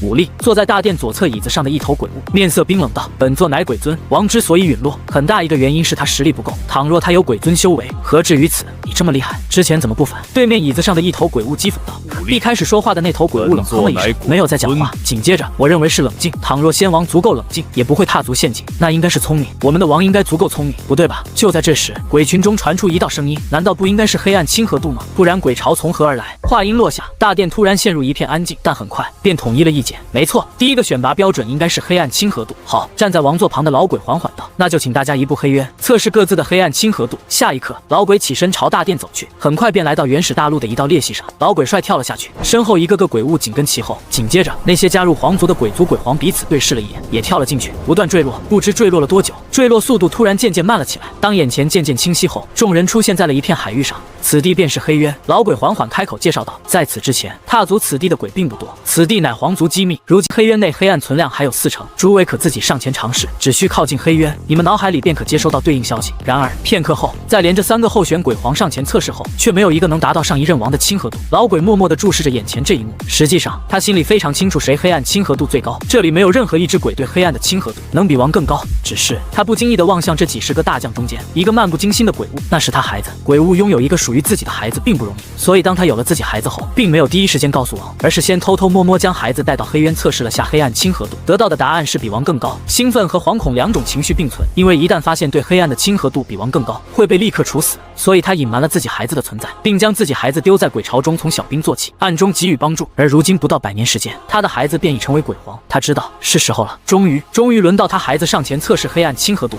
那只明显比其他鬼高了1圈，约莫成年男人那么高的鬼物眼中闪过一丝诧异。我打造一只伪人鬼，只需0.4黑暗亲和度，好像比先王还要更低。恭贺新王诞生！当其他鬼物还没来得及反应过来时，那只一开始主持会议的老鬼已经眼眶泛红的嘶吼道：“魁夷大将，即是鬼皇，黑暗亲和度比先王还要更高，武力和黑暗亲和度都很不错，当之无愧的新王人选，其他人可有异议？”话音落下，一众鬼物面色复杂的沉默下来。急什么？一开始在大殿内开口的鬼尊有些面色微微不善道：“这不还有几个没测完吗？就开始宣布结果了。而且黑暗亲和度不是仅仅只是选拔条件之一吗？老鬼低下头整理了情绪，他知道自己流露出的情绪有点多了，尽可能让自己回到平日的状态，继续沉声道：“也是。”紧接着，剩余几个还没测试的大将纷纷上前，但黑暗亲和度都不如亏一。黑渊旁边站在原地看热闹的那天，有些面色复杂的望向不远处那漆黑的海面。此时他第一次认识到正规军和业余的区别。他们鬼族的主要鬼潮来源是大海深处形成的鬼潮，按照老鬼的说法，那是天地自然生成的，而皇族是可以自己批量生成鬼物的。对比一目了然。就在这时，站在不远处的皇族鬼物望向他们，示意他们这批投降的鬼族鬼物也上前测试一下。他们自然知道，哪怕他们测试出来的黑暗亲和度再高，也不可能成为皇族的王。很快，所有人都测试完毕，但大部分人面色都没有太多波澜，不知酝酿着什么。诸位随我回原始大陆，继续下一项选拔。老鬼开始继续主持，传送阵渐渐启动。就在所有人消失的一瞬间，原本已经归位平静的漆黑海面突然开始继续翻涌，冒出阵阵黑气，并开始快速凝聚。这次凝聚出来的不是伟人鬼，而是一只体型几十米高的巨大鬼皇。这只站在海面上的鬼皇望向自己的双手，呢喃着：“老天爷都不收我啊！老子95命也太硬了吧！”他确定他死过一次，但不知道过去多久。他感觉自己处于一片极致漆黑中，并且脑海里收到许多信息。然而，不等他消化这些信息，便感觉到一大堆鬼来了。通过这些鬼的聊天，他知道皇族的王被樊玉弄死了，他们正在通过黑暗亲和度的方式选取新王。只是他生成一只伟人鬼只需0.1黑暗亲和度，比在场所有鬼物都低。还有一个黑暗圣体，他不知道，但他看懂了那个信息中的死亡权柄。他用这个权柄复活了自己。紧接着，伴随着海面上黑气快速凝聚，一个个鬼物浮现出来。大王，一个渐渐凝聚起来的老鬼有些恍惚地望向四周，竟然还真有阴曹地府。有个屁！95眼眶泛红的咧嘴笑了起来，将老鬼拎起放在掌心，又望向一旁渐渐凝聚起来的鬼物。鬼1、鬼2还有3哈，大家都回来了，现在不是叙旧的时刻，此地危险，先快点跑路。下一刻，大批量鬼物快速凝聚，而花爹钱不心疼，他不知道什么叫黑渊黑暗存量只有40%，反正不是他的，他能通过黑暗圣体来吸收黑渊中的黑气，来转化成自己的鬼潮大军。一炷香的功夫，黑渊彻底空了，而换来的是近乎看不见边际的鬼潮大军。跑路了！95扫了眼周围，选好一个方向，大手一挥，有些意气风发的高吼道：“兄弟们，随我前往东方，如果运气好的话，我们可以找到一座小岛，然后正式退休了。这次不会再死了。”他不是傻子，那黑暗圣体4个字他看得很清楚，他知道只要自己踏上征战之路，肯定会闯出一片天地。但那又如何呢？就算占领的地盘再大又如何呢？他现在什么都不想管，一门心思打定主意要退休。庞大鬼潮开始在海面上狂奔，从太阳挂在空中跑到落日。此地很神奇，哪怕在白天，鬼物也可正常生存。越跑越远，鬼皇95一马当先的跑在最前面，他跑了7天7夜，直至海面已经渐渐不再是流体，跑不动了，就开始游，不嫌累。他从未感觉自己如此畅快过。这里根本不在永业大陆附近的海域，至于在哪，他也不知道。但管他的，鬼皇95笑了，笑得很开心。他看见了远处有一座荒岛，无人荒岛，浩浩荡荡的鬼潮登陆。鬼皇95站在荒岛高山最顶端，有些意气风发的在一众老部下的簇拥中宣布：“诸位，从此以后大家都退休了，今日起正式建立种族为养老一族。现在大家可以开始享受自己的退休生活。”只是他不知道的是，在遥远海面上，一具大型虚幻玄武此时正面色漠然的在海面上狂奔，方向正是95所在的这座小岛。虽远必诛，使命必达，此乃玄武，只要被锁定，哪怕死而复活，也会再次锁定。而在江北繁域，陈凡此时正满脸笑意地站在防线上，距离坑杀皇族的王已经过去7日了。这7日内，鬼潮没有再一次发起攻击，给了他们很长一段消化资源的时间。最显著的成果便是将这些日子收集来的建筑蓝图全都鉴定完毕。在今天，也就是第7天，他找到了朱雀炮的建筑蓝图。是的，齐了，天道炮齐了。而现在到了4合1的时候了。陈凡深吸了一口气，望向安置在身旁的4门蓝色品级的神炮，在灵魂深处的建筑面板上点下融合选项。下一刻，青龙入九霄，玄武震天地，白虎吼山涧，朱雀鸣八方。这4座炮塔仿佛活过来一般，开始快速融化，并渐渐凝聚成一座极其夸张的重炮。建筑名称：天道炮。建筑品级：紫色。建筑等级：10级。建筑效果：城防建筑。满级效果：万物刍狗。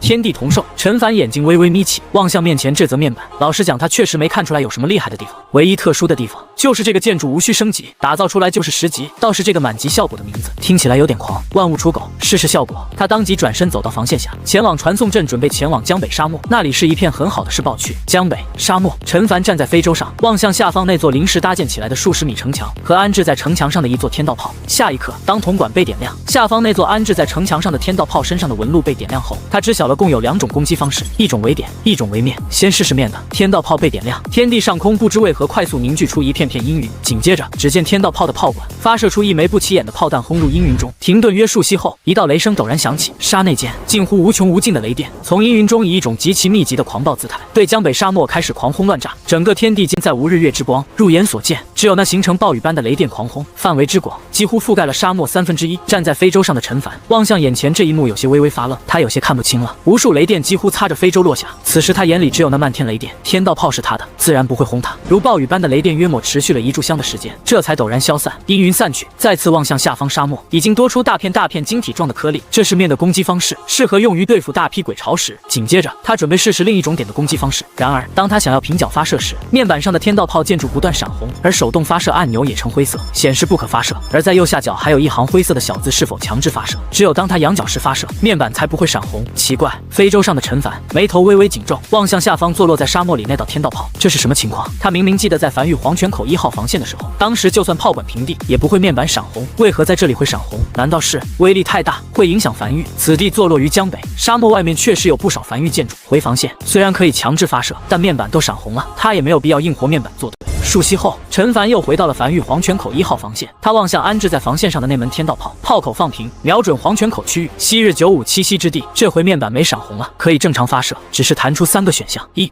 天炮，需消耗100万枚鬼石；2. 道炮，需消耗1000万枚鬼石；3.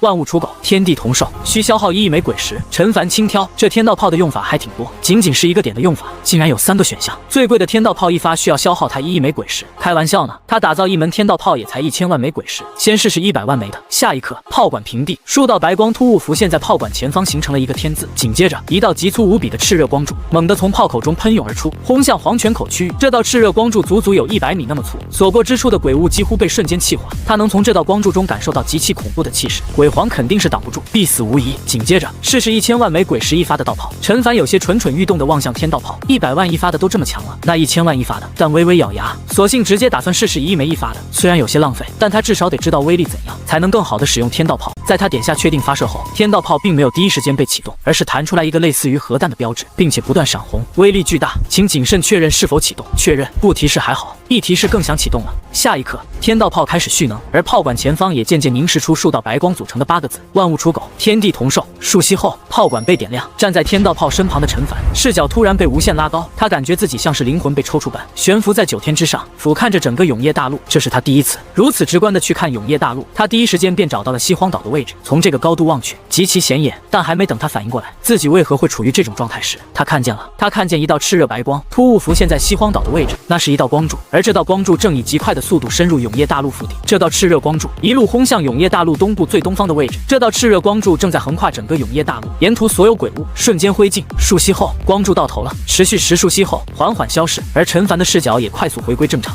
陈凡沉默了，身旁的瘸猴齐越沉默了，防线上的人所有人都沉默了，所有人的视线齐刷刷地望向防线前方那一条绝对笔直、绝对平滑、宽度约为20公里的虚无带。这条虚无带自防线延伸，无视一切地形阻碍，贯穿山脉，截断山河，撕碎云层，以一种无法形容的速度快速延伸至大陆彼端。理论上来讲，如果鬼石足够多，能够在永夜大陆每隔20公里打造一门天道炮，然后齐齐发射，均选择1亿枚鬼石的万物刍狗，天地同寿，只需刹那间，整个大陆上的鬼物便会被悉数清空。当然，代价就是永夜大陆会变得比较平坦。陈凡呆呆地望着这一切，直至怀里的传音符不断传来药王谷谷主的声音，这才回过神来。狱主，那位我们救活了。好，我这过去。他深吸了一口气，大步朝身后传送阵走去。他隐隐想到了一个能收服永夜大陆的办法，只要将所有鬼物聚在一条线上，他几发天道炮下去就全清空了。但要如何让这些鬼族聚在一起呢？他一边走着，一边摇了摇手里的问天铃，有办法让鬼族都聚在一条线上吗？天机不可泄露，无法告知。陈凡撇了撇嘴，重新将手里这个铃铛塞进怀里。这是7天前那场大战结束后缴获的异宝之一。对于这个异宝，他的评价是很好用，虽然很多问题都是无可奉告，但也很好用。樊玉，西阳城，一个中年男人正在药田内疗伤，如往日的天一般。此时正面带笑意的望向不远处打闹的魏魏和魏魏父母。魏魏，那陈凡当时怎么给你取了这么一个名字？你就没反驳一下的吗？吼！魏魏低吼着，口吐人言，这个事儿是老大教我的，我也教不了你。而且你一头鳄鱼老想着开口讲话干什么？这不好。就在这时，陈凡带着瘸猴走来，望向趴在地面上互相撕咬翻滚的3条鳄鱼，身上的疲惫也随之泄气不少，轻笑着。魏魏的父母被救活了，虽然伤势还没完全修复，但死不了。江南和家那批研究了几辈子的异兽的人，真有一点东西。魏魏此时正在跟父母道别，见陈凡走来，有些开心的爬到陈凡脚边翻了滚后，才一溜烟的朝西阳城外跑去。魏魏这几日很忙的，只有时不时来看看父母的情况，大部分时间都在收服那群异兽。是的，永夜大陆大逃亡的不仅仅是人类，还有那些平日躲在各个角落的异兽，也在随着人群逃往西荒岛。去吧，魏魏。陈凡目送魏魏离去后，才拄着翡翠手杖走至已经痊愈的中年男人面前。怎么称呼？先生，就叫我那位吧。那先生身体状况如何？还行，有点无力。我们去走走。江北防线上，陈凡和中年男人并肩走在防线上，从死亡线上挣扎着逃回来一遭的中年男人，此时单手背负在身后，望向荒原上来回奔波的人类，有些恍惚道：“我的身份你已知晓，你有什么想要问的，都问吧。”永夜大陆遭此大劫，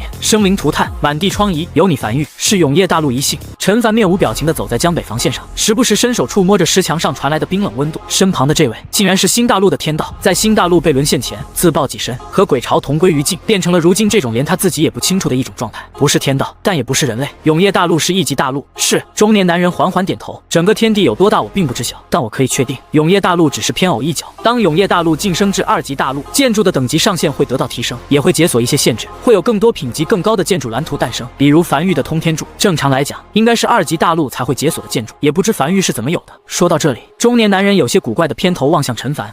以及我刚才感应到了永夜大陆的变故，那是天道炮留下的痕迹，这个也是2级大陆才有的建筑，你都没得到授权，哪来的授权吗？陈凡默默地思索着，没什么授权，面板上有融合2字，他点了，然后就融合了，没感觉到有什么限制。不过他很快反应过来了，其他人又没有面板，当然是点不了融合。现在看来，面板更像是一个随身天道，还是一个权限全开的天道。侥幸所得，他跳过这个问题，继续询问到天道的主要作用和职责是什么。好问题。中年男人长吐了一口气，天道本身没有情感，也没有意识，起一个承上启下的作用。这方天地有一个总天道，当一块大陆满足晋升至2级大陆的所有条件，这块大陆的天道便会将这个消息上报给总天道，然后总天道就会降下天道赐福，将大陆晋升至2级大陆。陈凡久久没有回话，只是和中年男人并肩走在江北防线上。片刻后，继续询问：“那先生，永夜大陆想要晋升至2级大陆的条件是什么？”中年男人并没有第一时间回话，而是深深看了陈凡一眼后才继续道：“1级大陆升至2级大陆的条件并不简单，需要有一个完成大一统的势力，且该势力拥有20个满级建筑，并确保鬼火被升至10级，完成君临天下任务，完成以上条件，便可晋升至2级大陆。”不对，陈凡眉头微微皱起。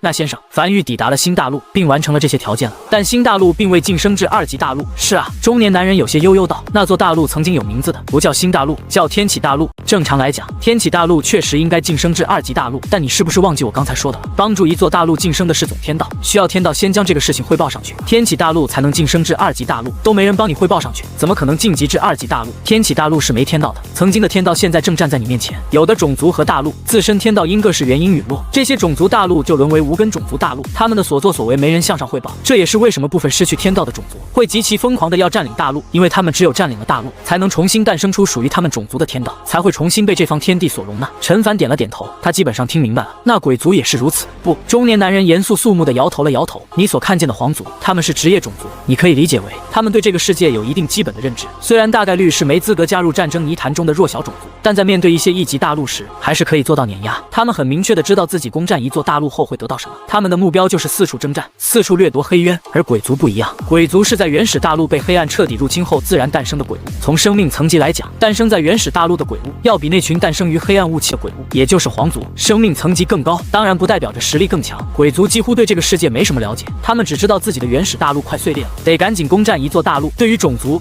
大陆、黑渊、战争泥潭这些基本都不知道，甚至鬼族对天道的认知仅仅局限于有了天道他们就可以生孩子了。原始大陆又是什么？陈凡眉头微微皱起，这个就得归宿很久很久以前了。中年男人有些恍惚道，很久很久以前，这片天地只有一座大陆，除了人类之外还有很多种族。后来黑暗入侵，原始大陆碎裂，天地间一片又一片的大陆承载了曾经的种族，而原始大陆也碎裂成数百个散落在黑暗中。原始大陆的碎片价值极高，倘若出现在战争泥潭里，能引起无数势力展开疯狂对轰。鬼族所在的原始大陆便是数百个碎片之一。如果可能的话，樊玉若是占领并吸收了鬼族所在的那个原始大陆，对樊玉日后的发展助力是极大的。陈凡眉头紧皱，消化着这些消息，这是他第一次如此直观的了解这方天地。但皇族好像并不在意那原始之地，他们更在意永夜大陆，他们懂个屁啊！中年男人有些无奈道，他们连战争泥潭都没资格加入的低级种族，只能在外围打打秋风，哪里知道什么原始大陆。还有一个问题，陈凡问出了自己最关心的问题：战争泥潭是什么？中年男人像是陷入回忆一般呢喃着，那是一片极其混乱的地方，该怎么形容呢？樊玉的通天柱在那里算是常规的试探武器，天道炮对轰也并不少见。那个天道炮可不是10级天道炮，是20级乃至30级的天道炮，每天都有种族和大陆加入，当然每天也有种族和大陆被彻底打碎屠戮干净。一旦进去了，就如泥潭一般，深深陷入其中，很难全身而退。想要加入那里的必要条件，假如是大陆的话，必须是2级大陆，且在大陆边缘都打造出一道防线，防线必须是清一色的20级防线，才勉强有加入资格，否则刚进去就被波及成碎片了，甚至都没人主动攻击你，你自己就碎了。大陆可以移动，陈凡敏锐捕捉到了话里的隐藏信息。当然，中年男人笑了起来。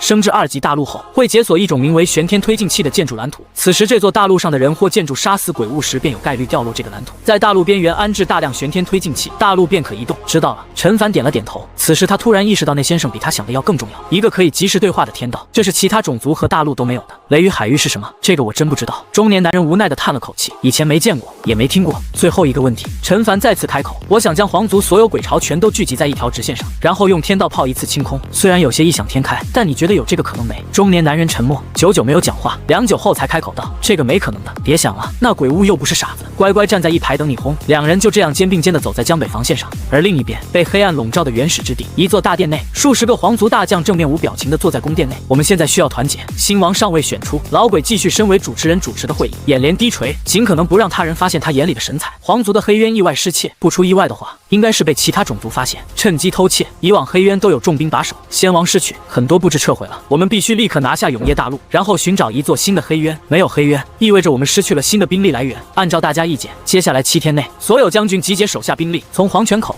江北、关东平原3个防线齐齐发起总攻。第一个踏上防线的将军即为皇族新王，诸位意下如何？话音落下，大殿内一众鬼王彼此对视了一眼，都看见了彼此眼里的想法。这个好，这样他们都有机会成为王，否则按照谁黑暗亲和度高，谁就是王，难免感觉有些不公平。那就这样，7日后发起总攻。黑暗中，一只鬼物率先发声响应，紧接着越来越多鬼物出声响应。大殿内，在一众鬼物退去后，老鬼才急忙上前，左顾右盼了一圈后，拽住亏一的衣袖，眼底深处闪烁着多年以来压抑的兴奋。亏一，我是你爹。正准备走出大殿的亏一，面色瞬间阴沉下来，望向这个拽住他的老鬼，沙哑道：钱老，我敬重你身为先王心腹，尊你一声钱老，但你是不是有点过分了？你的意思是我想坐上这王位，需先认你做父？老鬼也没在意，只是深吸了一口气，讲述出了一个远古秘闻。大殿内，老鬼的声音缓缓响起，讲述着一桩皇族秘闻。许久后，亏一听明白了，满脸茫然地站在原地。饶他如今已是鬼皇，但在得知自己突然多了一个爹后，还是有些难以接受。他就说，怎么感觉测试过程中，先王心腹好像对他有些优待？这个事你知道就行了，暂时不用改口。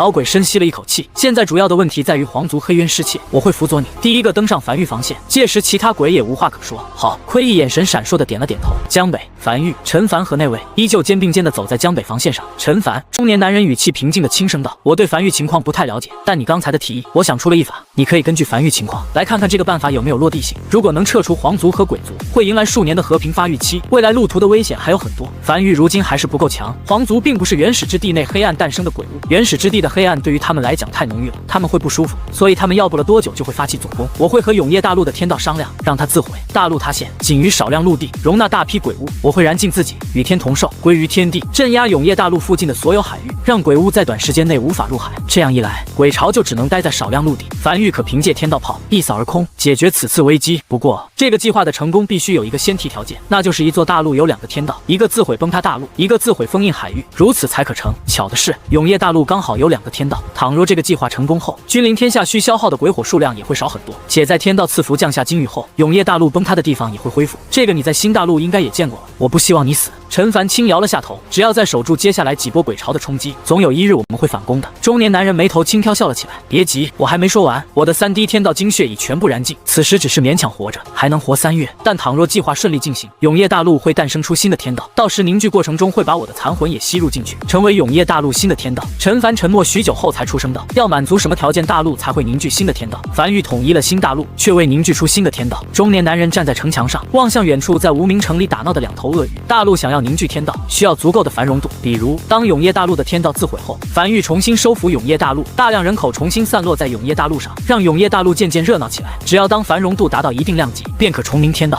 你也不用想着让新大陆繁荣起来，在新大陆凝聚新的天道。中年男人缓缓道：凝聚不出来的，如今在新大陆上的人都不是新大陆土生土长的人是不计入繁荣度的。陈凡没有讲话，只是静静走在城墙上。他听明白了，大陆凝聚天道需要繁荣度，且必须是这座大陆土生土长的人。看起来像是不鼓励大陆之间彼此攻战。既然如此，这个计划依你。好。中年男人长吐了一口气，笑着道，似托孤一般继续嘱咐着。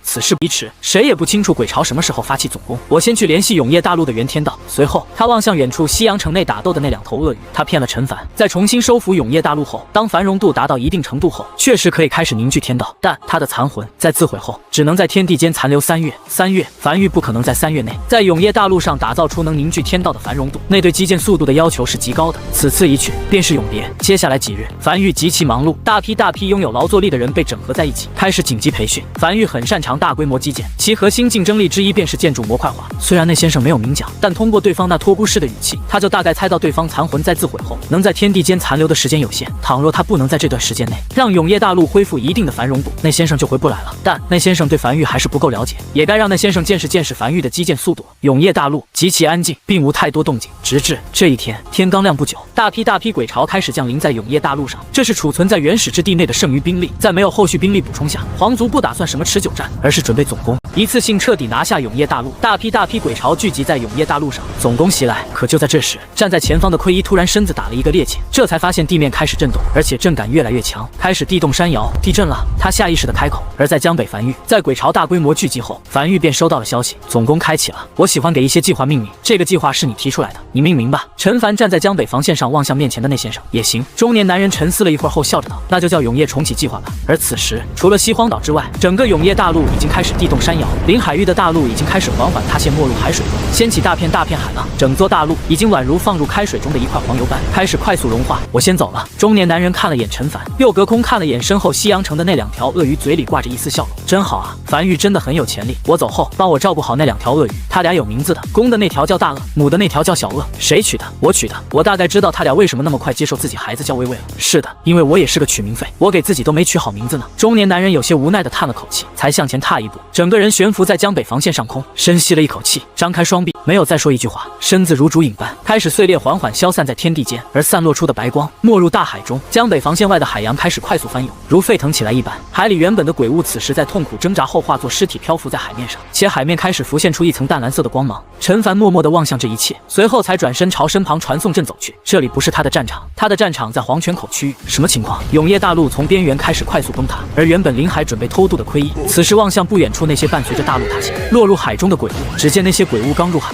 又很快被弹到大陆上，像是海里装着无数根弹簧般。这是天道自毁，大陆崩塌。老鬼快速解释道，有的大陆在被灭亡前，天道会自毁大陆。那海里那些蓝光是什么情况？不知道。老鬼快速摇头，如果王的问天灵在，应该就知道是什么情况了。情况不太对。奎一面色难看地望向四周，先回鬼族所在的那片大陆。下一刻，传送阵快速布置在脚下，但却无法激活，空间被封印了，无法传送。我们回不去了。奎一面色更难看了，不知为何，他心里隐隐泛起一阵强烈的不安感。黄泉口区域防线两侧的连绵山脉开始缓缓塌陷，每塌陷一段落，就有防线填补其缺口，最终从原本27公里的缺口扩大至81公里的缺口。无数梵域成员站在这道防线上，这道81公里的防线是由原先3道10级防线所组成的一道防线，望向永业大陆腹地。陈凡和其他人一样，站在防线上远眺天边，这是他第一次见到天道自毁。天空开始变暗，他能清楚听到天地间传来大量类似玻璃碎裂的声音，一层褐黄色的浓雾覆盖着整个大陆上空，一场猩红大雨洒在永业大陆。永业大陆的天道下了很多场雨，这是第一场为自己下的雨。在悲鸣，一座座山峰倒塌，一座座湖泊翻涌，大陆开始崩塌，无数裂缝浮现在地面上，成块的沉入海底，而大批鬼巢也被迫一直赶在那些仅存的陆地板块上，直至黄昏来到。在过去了近乎一整天，永业大陆彻底崩塌完毕。如今仅存的永业大陆就像是一条德芙巧克力一般，极其规整。在这块细长的大陆板块上堆积着无数鬼物，而在梵域黄泉口防线上，5门满级天道炮正安安静静地矗立在城墙上，站成一条直线了呢。陈凡望向眼前这一幕，轻声呢喃着：2个天道的自毁，完成了这个几乎不可能的计划。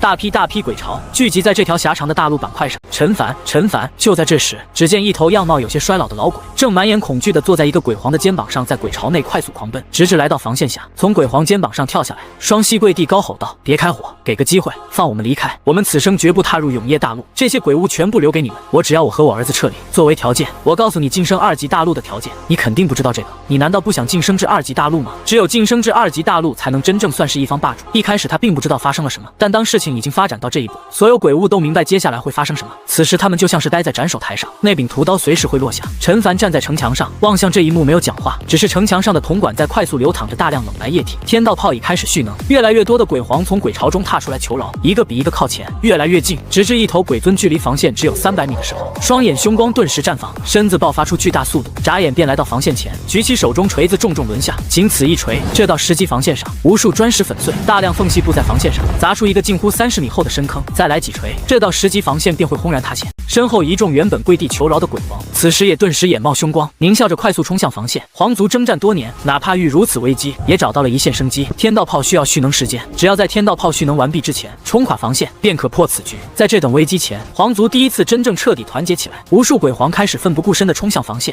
身后一众鬼巢也开始狂奔，目标直指樊玉黄泉口防线。然而近乎下一刻，刚才被破坏的防线那处便开始快速修复，数息后已完好如初。陈凡站在城墙上，面色漠然地望向城墙外那如洪流般朝防线狂奔而来的鬼巢，数量之多近乎令人窒息。皇族确实找到了最后的机会，只是天道炮已充能完毕。他停顿了片刻后才轻声道破。下一刻天突然暗了下来，坐落在防线上的5座满级天道炮瞬间启动，5根极其粗壮的炽热光柱几乎瞬间便将城外所有鬼巢全都笼罩进去。炽热光柱彻底覆盖了剩余大陆板块，沿途被炽热光柱笼罩进去的所有鬼物在剧痛中开始痛苦挣扎。鬼皇实力以下的鬼物瞬间蒸发，这就是天道炮，万物刍狗，天地同寿。假若神有名字，那神的名字或许便是天道炮。这座晋升至2级大陆后才有权限获得的建筑，此时完全展现出了他的恐怖统治力。这不是一场战争，这是抹除那些本就不该存在于永夜大陆的存在。数息后，炽热光柱缓缓消失，足足再次过了数十息，众人的眼睛才重新适应如今的亮度。狭长的陆地上没有一丝鬼物残留痕迹，近乎不见一丝血肉，被净化得干干净净，只有铺满整座大陆的大量鬼尸和掉落异宝。战争结束了。下一刻，近千架非洲陡然升起在樊玉防线上空，形成一字大阵，向永夜大陆腹地深处飞去。收集者战利品。而在非洲群中，数百艘商格非洲将一座座满级鬼火被快速安置在地面上，为君临天下做准备。而此时，阵阵声音中夹着哭泣声的欢呼声才在樊玉防线上爆发出来。赢了，赢了，我们赢了，可以回家了。樊玉赢了，永夜大陆赢了。渐渐的，欢呼声响彻整个永夜大陆乃至新大陆。没有人想到战争结束的这么快，也没有知道为了这场战争，永夜大陆付出了什么代价。陈凡站在防线上望向东方，他就这样静静地站在这里，直到夜幕降临，永夜再次席卷整个永夜大陆。他看见了一座座鬼火被点亮，在不断朝永夜大陆幅度推进。那一座座散发着黄色光芒的鬼火，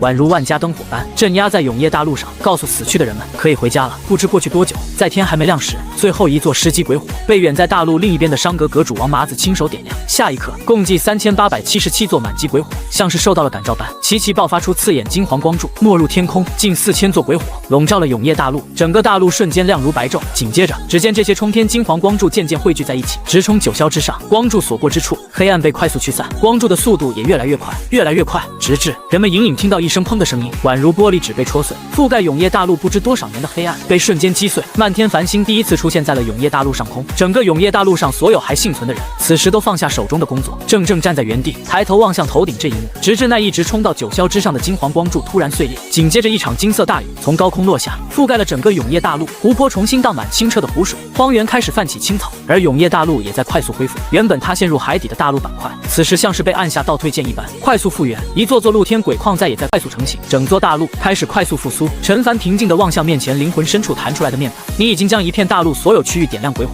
获得特殊奖励君临天下。在接下来的3年里，这片大陆将会不断汲取永夜能量形成鬼矿，土壤肥沃。在3年内，这片大陆将不会被鬼物侵袭。不知过了多久，他突然笑了起来。这场战争结束了，无论是鬼族也好，皇族也罢，结束了。3年内，没有任何鬼物能干扰永夜大陆。下一刻，数百架满配非洲装满鬼石向大陆边缘疾驰而去。这批非洲的任务是前往原始之地探测剩余鬼物数量，并清除还在原始之地内的所有鬼物。紧接着，樊玉并没有沉浸在战胜的喜悦中，大批樊玉成员乘坐着骷髅马和非洲快速驶出防线，并开始大量铺设铜管。陈凡没忘记，如今的永夜大陆虽然已经重启并收复，但却处于没有天道状态。他必须以足够快的时间，让永夜大陆拥有足够的繁荣度，才能重新凝聚天道，以及将那位重新拉回来。战争已经结束了，剩下的事情就交给樊玉吧。永夜新历01年2月初，距离永夜大陆重启已经过去了1个月整。樊玉发布了新的永夜年历，如今的永夜大陆早已将版图完全恢复。大批人重新散落在永夜大陆各地，开始忙活着。今时今刻，这座大陆已经被梵玉近乎完成大一统，已完全满足晋升2级大陆的所有条件，只需天道凝聚出来，将此件事汇报上去，永夜大陆便可正式完成晋升。玄武平原，数百人正在平原上快速兴起一座大城。玄武平原又回来了，曾经和陈凡有过一段交易的唐家主，此时停下手里的忙碌，抹去额头汗水，抬头望向眼前这座拔地而起的玄武城，又望向城池内的一处玄武城遗址，有些感慨。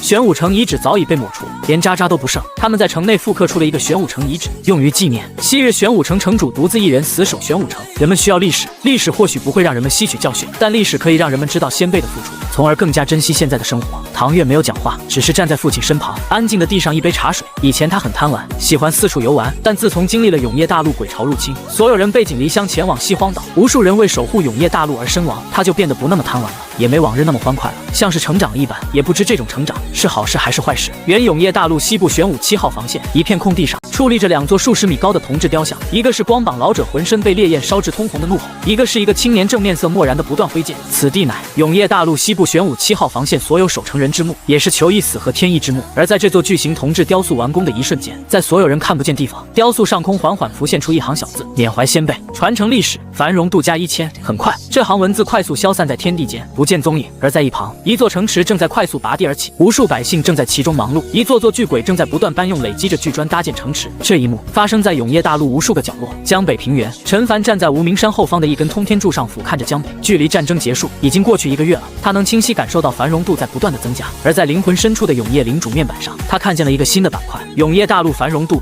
180.76万，凝聚天道所需繁荣度300万。如今的江北和往日已经大不同，毋庸置疑，这里将会成为日后永夜大陆绝对的繁华地带。另外一边，原始之地，一边无际的黑暗中，数百辆非洲正在清扫着待在原始之地内的剩余鬼物。在下方贫瘠的土地上，一个约莫半米高、明显未成年的鬼物满眼恐惧的慌不择路奔跑着，嘴里还大声喊着：“我叫奈千玺，我叫奈千玺，我父亲叫内天，他是鬼族高层，别杀我，别杀我！”身后一架非洲正在快速袭来，然而一个身穿梵玉制服的中年男人站在甲板上望向眼前这一幕，眼里没有丝毫仁慈，冷嗤道：“别叫了，你爹叫啥都没用。”下一刻，轰！搭载在非洲上的是神炮轰出的猩红炮弹，毫不留情地为其送了最后一程。然而，这只瘦小鬼物上却陡然浮现出一道白色光膜，挡下了这一击。紧接着，浮现出一只鬼物虚影。通过鬼物虚影留下的信息得知，这个叫那天的鬼物曾和天道做过交易，天道便降下一道光幕在他儿子身上，光幕会清除他的记忆，且昏迷3日。他醒来只会记得自己名字那千玺。随后，鬼物虚影留下最后一道信息，沿着标记一直走，那里是栖息之地的一处裂隙，通过这个裂隙可前往一处茫然大海。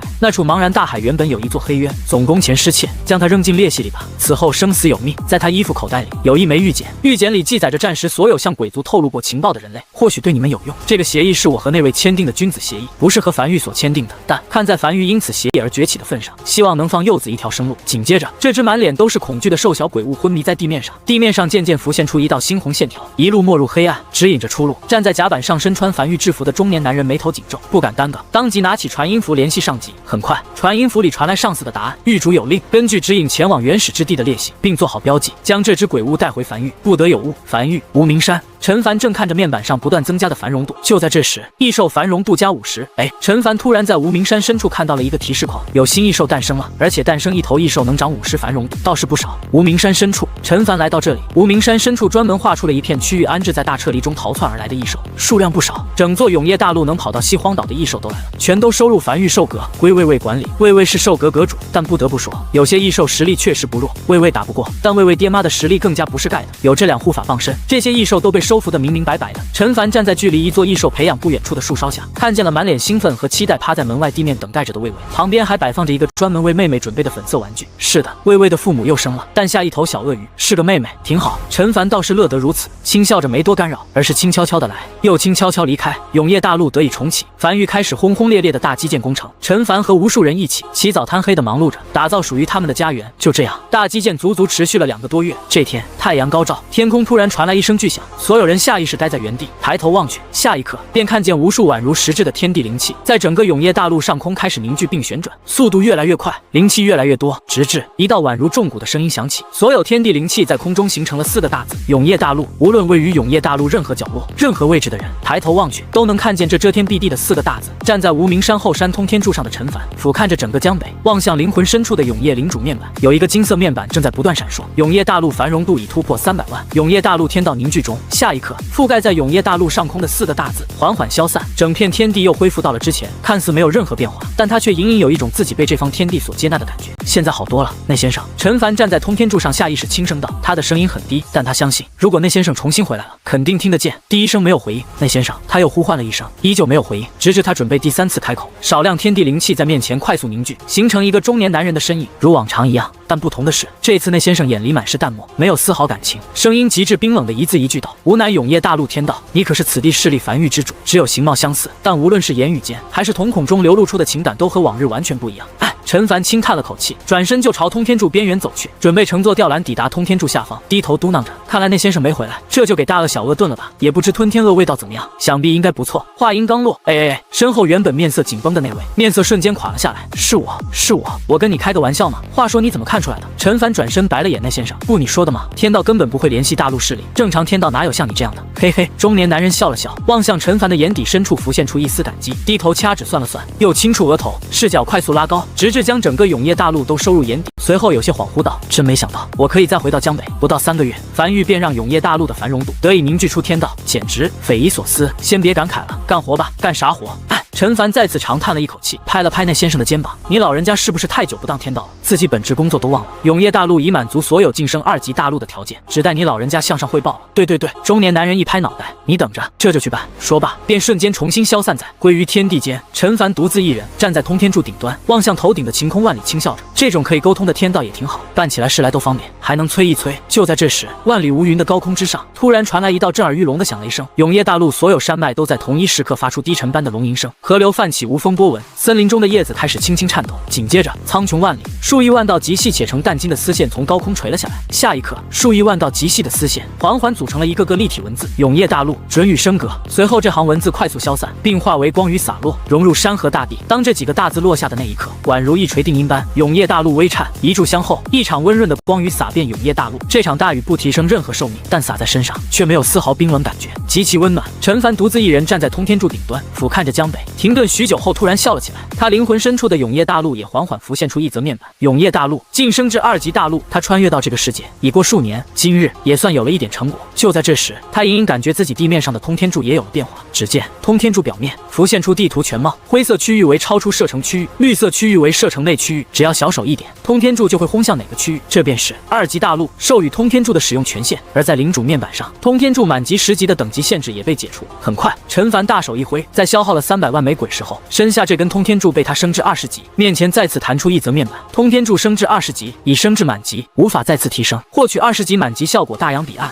当通天柱的坠点并非永业大陆时，伤害提升2倍。繁育第一根20级通天柱，随后他又将防线城墙一口气升至了15级，城墙升至16，需5万枚鬼石加一捧其他大陆的泥土。陈凡长吐了一口气，看来一些建筑的升级只能暂时搁置。不过接下来他要做的就是在这3年永业大陆的保护期内，尽可能的发展大陆，并且商哥可以再次踏上探索的征途，争取找到一座和他们一样的大陆，也是属于人类阵营的。看看其他大陆是怎么发展的。时间缓缓流逝，不知不觉距离大战结束过去了6个月。这一日，商哥全体成员开始撤离新大陆，属于他们的任务已经完成了，他们将要回归本职工作，去探索新大陆。而在给商格全体成员举办了送别宴后，陈凡一个人先回到了繁育，那边还有很多事情需要他处理，比如繁育近期打造了许多私塾，大战结束后清点出来了一张建筑蓝图，现已升至满级。建筑名称：私塾，建筑品级蓝色，建筑等级20级，建筑效果在私塾内思维会更加敏捷，记忆力更佳。10级满级效果，升堂入室，在升至20级后可融合运灵阁。20级满级效果，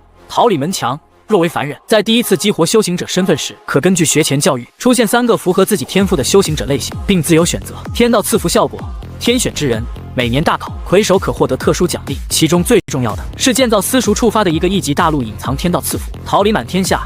完成大一统后，建造1万个私塾。就在这时，王奎从身后走来汇报道：狱主，按照你的规划，如今已经打造了9982座私塾，预计明天剩余18座私塾便可顺利搭建完毕。好，陈凡轻点了下头，眼中浮现出一道笑意。一直以来，他总觉得这个世界有点不太公平，所有人在16岁那年都可通过1枚鬼石来觉醒成修行者，能觉醒成什么修行者都是完全随机的。若是觉醒到建筑师，那就是人上人；若是什么特殊修行者都没觉醒到，那就是完全普通人。现在有了私塾，就可以在3个修行者类型中做选择了。如今，大批14、15岁的孩童以及成年人在私塾内接受学习，前者是未来，后者是中间，私塾对他来讲极其重要。随后，陈凡站在通天柱边缘，安安静静地望向下方凡城。距离大战结束已过去了6个月，在接下来的2年半里，永夜大陆不被鬼物侵蚀不会有什么危险，但他需要在这2年半里做好足够的准备。毕竟雷雨海域里还待着大批鬼物，谁也不知道雷雨海域什么时候会突然消散。雷雨海域里的那批鬼物可比皇族要更厉害，7到10级防线也依旧挡不住。而之前从那先生口中得知，1级大陆的隐藏天道赐福共有5个，在永夜大陆晋升至2级大陆后，他完成了2个大一统。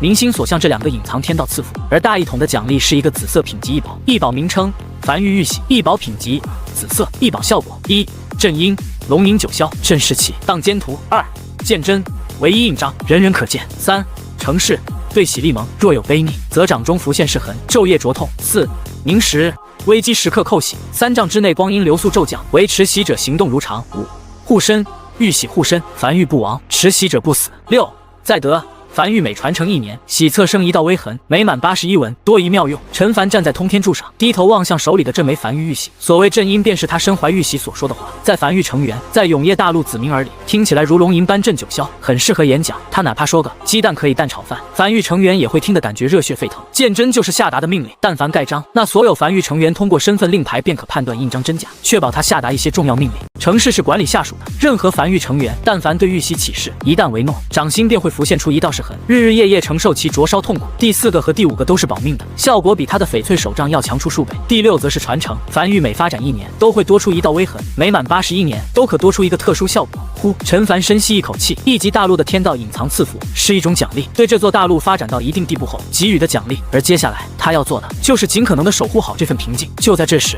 身旁王奎怀里的传音符突然微微发烫。狱主，下面的人找到天潜木了。陈凡眼睛微微一亮，笑了起来。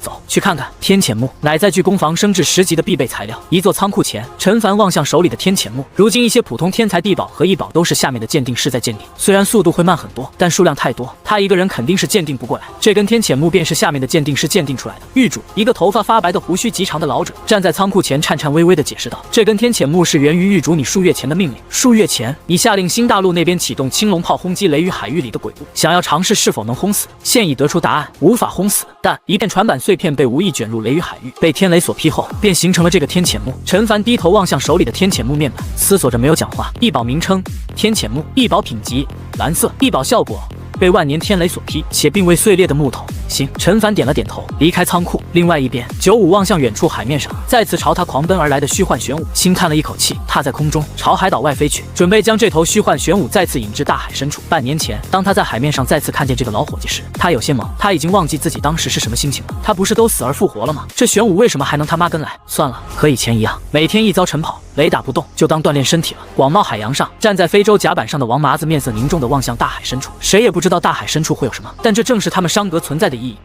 探索这方天地，探索这个世界。永夜大陆江北，陈凡望向面前这座已被他升至10级的载具攻防，多了一个可打造载具。载具攻防升至10级，新增可打造载具绝地傀儡，可在地底进行挖掘工作，打造所需1000枚鬼石。陈凡很快消耗了1000枚鬼石，打造出了一个绝地傀儡。一声下令，这个绝地傀儡便开始工作，抡起铲铲就朝地底铲去，很快便挖出一个小土坑，将自己埋了起来。这个不错啊！陈凡眼中闪过一丝亮光。挖掘速度没有微微快，但胜在可批量打造，这意味着可以大兴基建，地底隧道什么的无需魏亲自出马了，直接打造一批绝地傀儡就可以了。不错，陈凡笑了起来。载具攻防升至11级，除了1万枚鬼石以外，还需要消耗1枚天潜木，暂时升级不了。看雷雨海域那边什么时候能再次诞生一个天潜木吧。另外还获得了10级满级效果，载具攻防10级满级效果。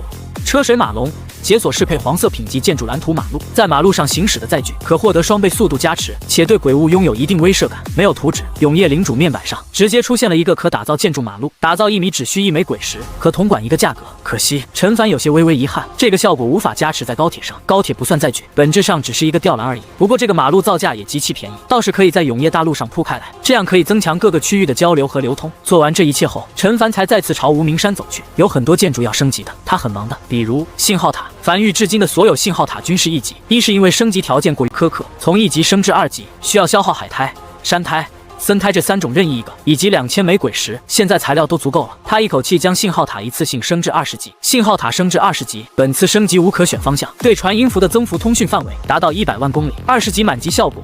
音号不绝，可设定最多3个关键词，在通讯范围内，所有使用传音符提到该关键词的传音都可被截获。毕业，彻底毕业，100万公里，挤一挤，够塞下近100个永夜大陆了。这么广的一片通讯范围，很长一段时间已经完全足够用了。不过这个新获得的20级满级效果很有意思。思索了一会儿后，开始输入1级大陆、2级大陆、永夜大陆。100万公里的通讯范围，肯定会有其他大陆和种族。这3个关键词可以帮他获得更多的外界消息。很快，在灵魂深处的永夜领主面板上，以及信号塔表面的一片铜质镜面上，开始快速划过一道道消息。这些消息都是通讯范围内用传音符提及到关键词的传音。陈凡快速查阅着，没有关于永夜大陆的消息。看起来外界应该并不知道永夜大陆晋升至2级大陆，或者说压根不关注。陈凡思索了一会儿后，将永夜大陆这个关键词替换成黑渊，随后才掏出传音符联系少秋，让暗格派个人过来。每日工作就是负责查看这些所截获的情报，然后上报，经少秋汇总后呈给他。黑渊仅会出现在海域上神秘存在，乃浓郁黑气所凝聚之处。鬼族在此刻大肆召唤鬼物，而人族在此也可如此，可快速获得众多鬼石，乃兵家必争之地，相当于一个超级顶配版的鬼炮。如果可以的话，他虽然短时间内不会和其他大陆产生碰撞，毕竟他觉得可能有点打不过永夜大陆，还是太弱了。但若是有可能的话，说不定可以捡个漏之类的。距离大战已经过去半年了，江北防线，陈凡站在城墙上远眺海边，一些2级大陆方可解锁的建筑蓝图，他还有很多没获得，比如玄天推进器仅解锁了全线，需要死在永夜大陆的鬼物或永夜大陆的人所杀死的鬼物有概率掉落。近些日子，永夜大陆上没有一具鬼物，自然无法获得。附近海域里也不再凝聚鬼物了，整个世界都安静了不少。内先生，他偏头望向站在一旁的内先生。原始大陆碎片融合的如何了？他没忘记要融合原始大陆碎片，也就是原先鬼族的栖息之地。融合原始之地完全是天道的工作。樊玉已经在那座原始大陆碎片里插满了鬼火，彻底占领。这意味着樊玉已经彻底占领这片大陆，天道方可开始融合。将鬼火插满原始大陆碎片的时候，没有天降金雨，也没有3年保护，什么都没有，像是什么都没发生一样。快了，快了！那先生咂舌道，预计再有半年差不多就好了。毕竟要融合一座原始大陆的碎片，还是比较费功夫的。具体有什么好处？陈凡再次反问。这个不好讲。那先生摇了摇头，短时间内肯定是没有任何好处的。原始大陆的碎片会被彻底打散，融入永夜大陆，土地面积也不会增加。具体的我不清楚，我可以讲一讲我知道的。原始大陆是天地间在黑暗入侵之前的一座大陆，也是天地间唯一一座大陆。换句话说，这座大陆代表着这方天地的正统性。任何融合了一片原始大陆碎片的大陆，都会具备正统性。这个你暂时用不到，但当你以后能用到的时候，你就知道这3个字有多值钱了。你也会知道为什么那么多大陆会疯狂对轰，只为抢夺一块原始大陆的碎片。陈凡没再讲话，只是耸了耸肩，拄着翡翠手杖在城墙上漫无目的的走着，吹吹海风。樊玉如今各方面都在发展，唯独最重要的天道炮和防线还迟迟没升级，实在是所需消耗的资源太多了。如今樊玉根本没有大陆对轰的资本。不知不觉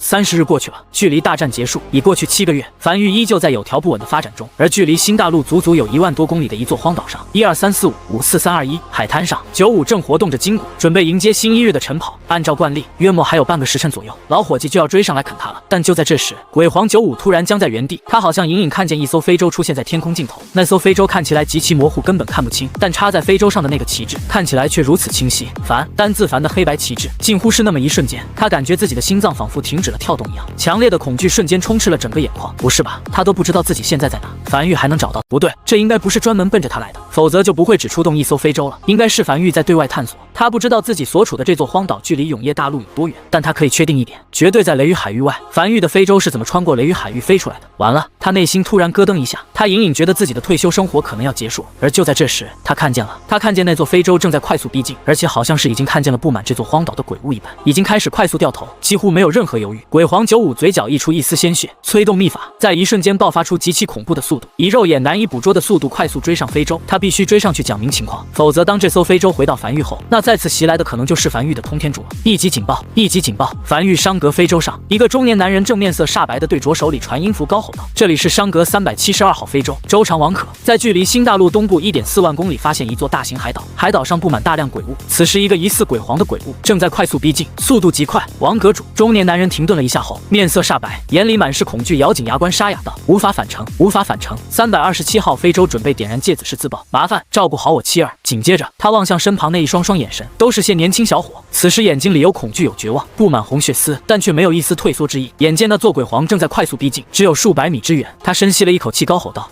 诸位准备训报。然而就在这时，鬼皇逼近，仅仅一只手便拦下了非洲，数十米高的身躯跪在高空中，同样满眼恐惧的撕心裂肺高吼道：“樊玉饶命，是我95，半年前我还帮你们引导炸死了一批鬼巢的指挥官，还记得我吗？先别急着动手，听我解释啊！”正准备引爆装在芥子室内鬼石的中年男人，望向非洲前方，仅仅一只手便将非洲拦停的鬼皇，眼里恐惧骤然升至顶峰。这是他第一次如此近距离接触一尊鬼皇，但在听见对方喊出的话时，瞬间懵逼在原地，求饶。不过他突然好像隐隐明白了什么，这鬼皇不是惧怕他这艘非洲，而是惧怕樊玉旗帜。此地距离新大陆足足有1.4万公里，这里也能有听过樊玉名声的鬼物。别激动，大家都别激动，冷静一点。鬼皇的声音再次响起，只见足足有数十米高的鬼皇95，此时正大喘着气，尽可能的挤出一个有些丑陋的笑容，表达自己无恶意，颤声道：“你好，能不能帮我联系下樊玉高层，就说我是鬼皇95，他们肯定知道我是谁的。他好不容易的退休生活，不能就这么没了吧？”鬼皇95此时急得已经快要哭出来了。那个，你先别哭。中年男人下意识的望向前方鬼皇，一时有些不知所措。就在这时，传音符里响起王麻子急促的声音：“王可，汇报当前撤离路径，支援即将抵达，收到立即回复。”中年男人微微一愣：“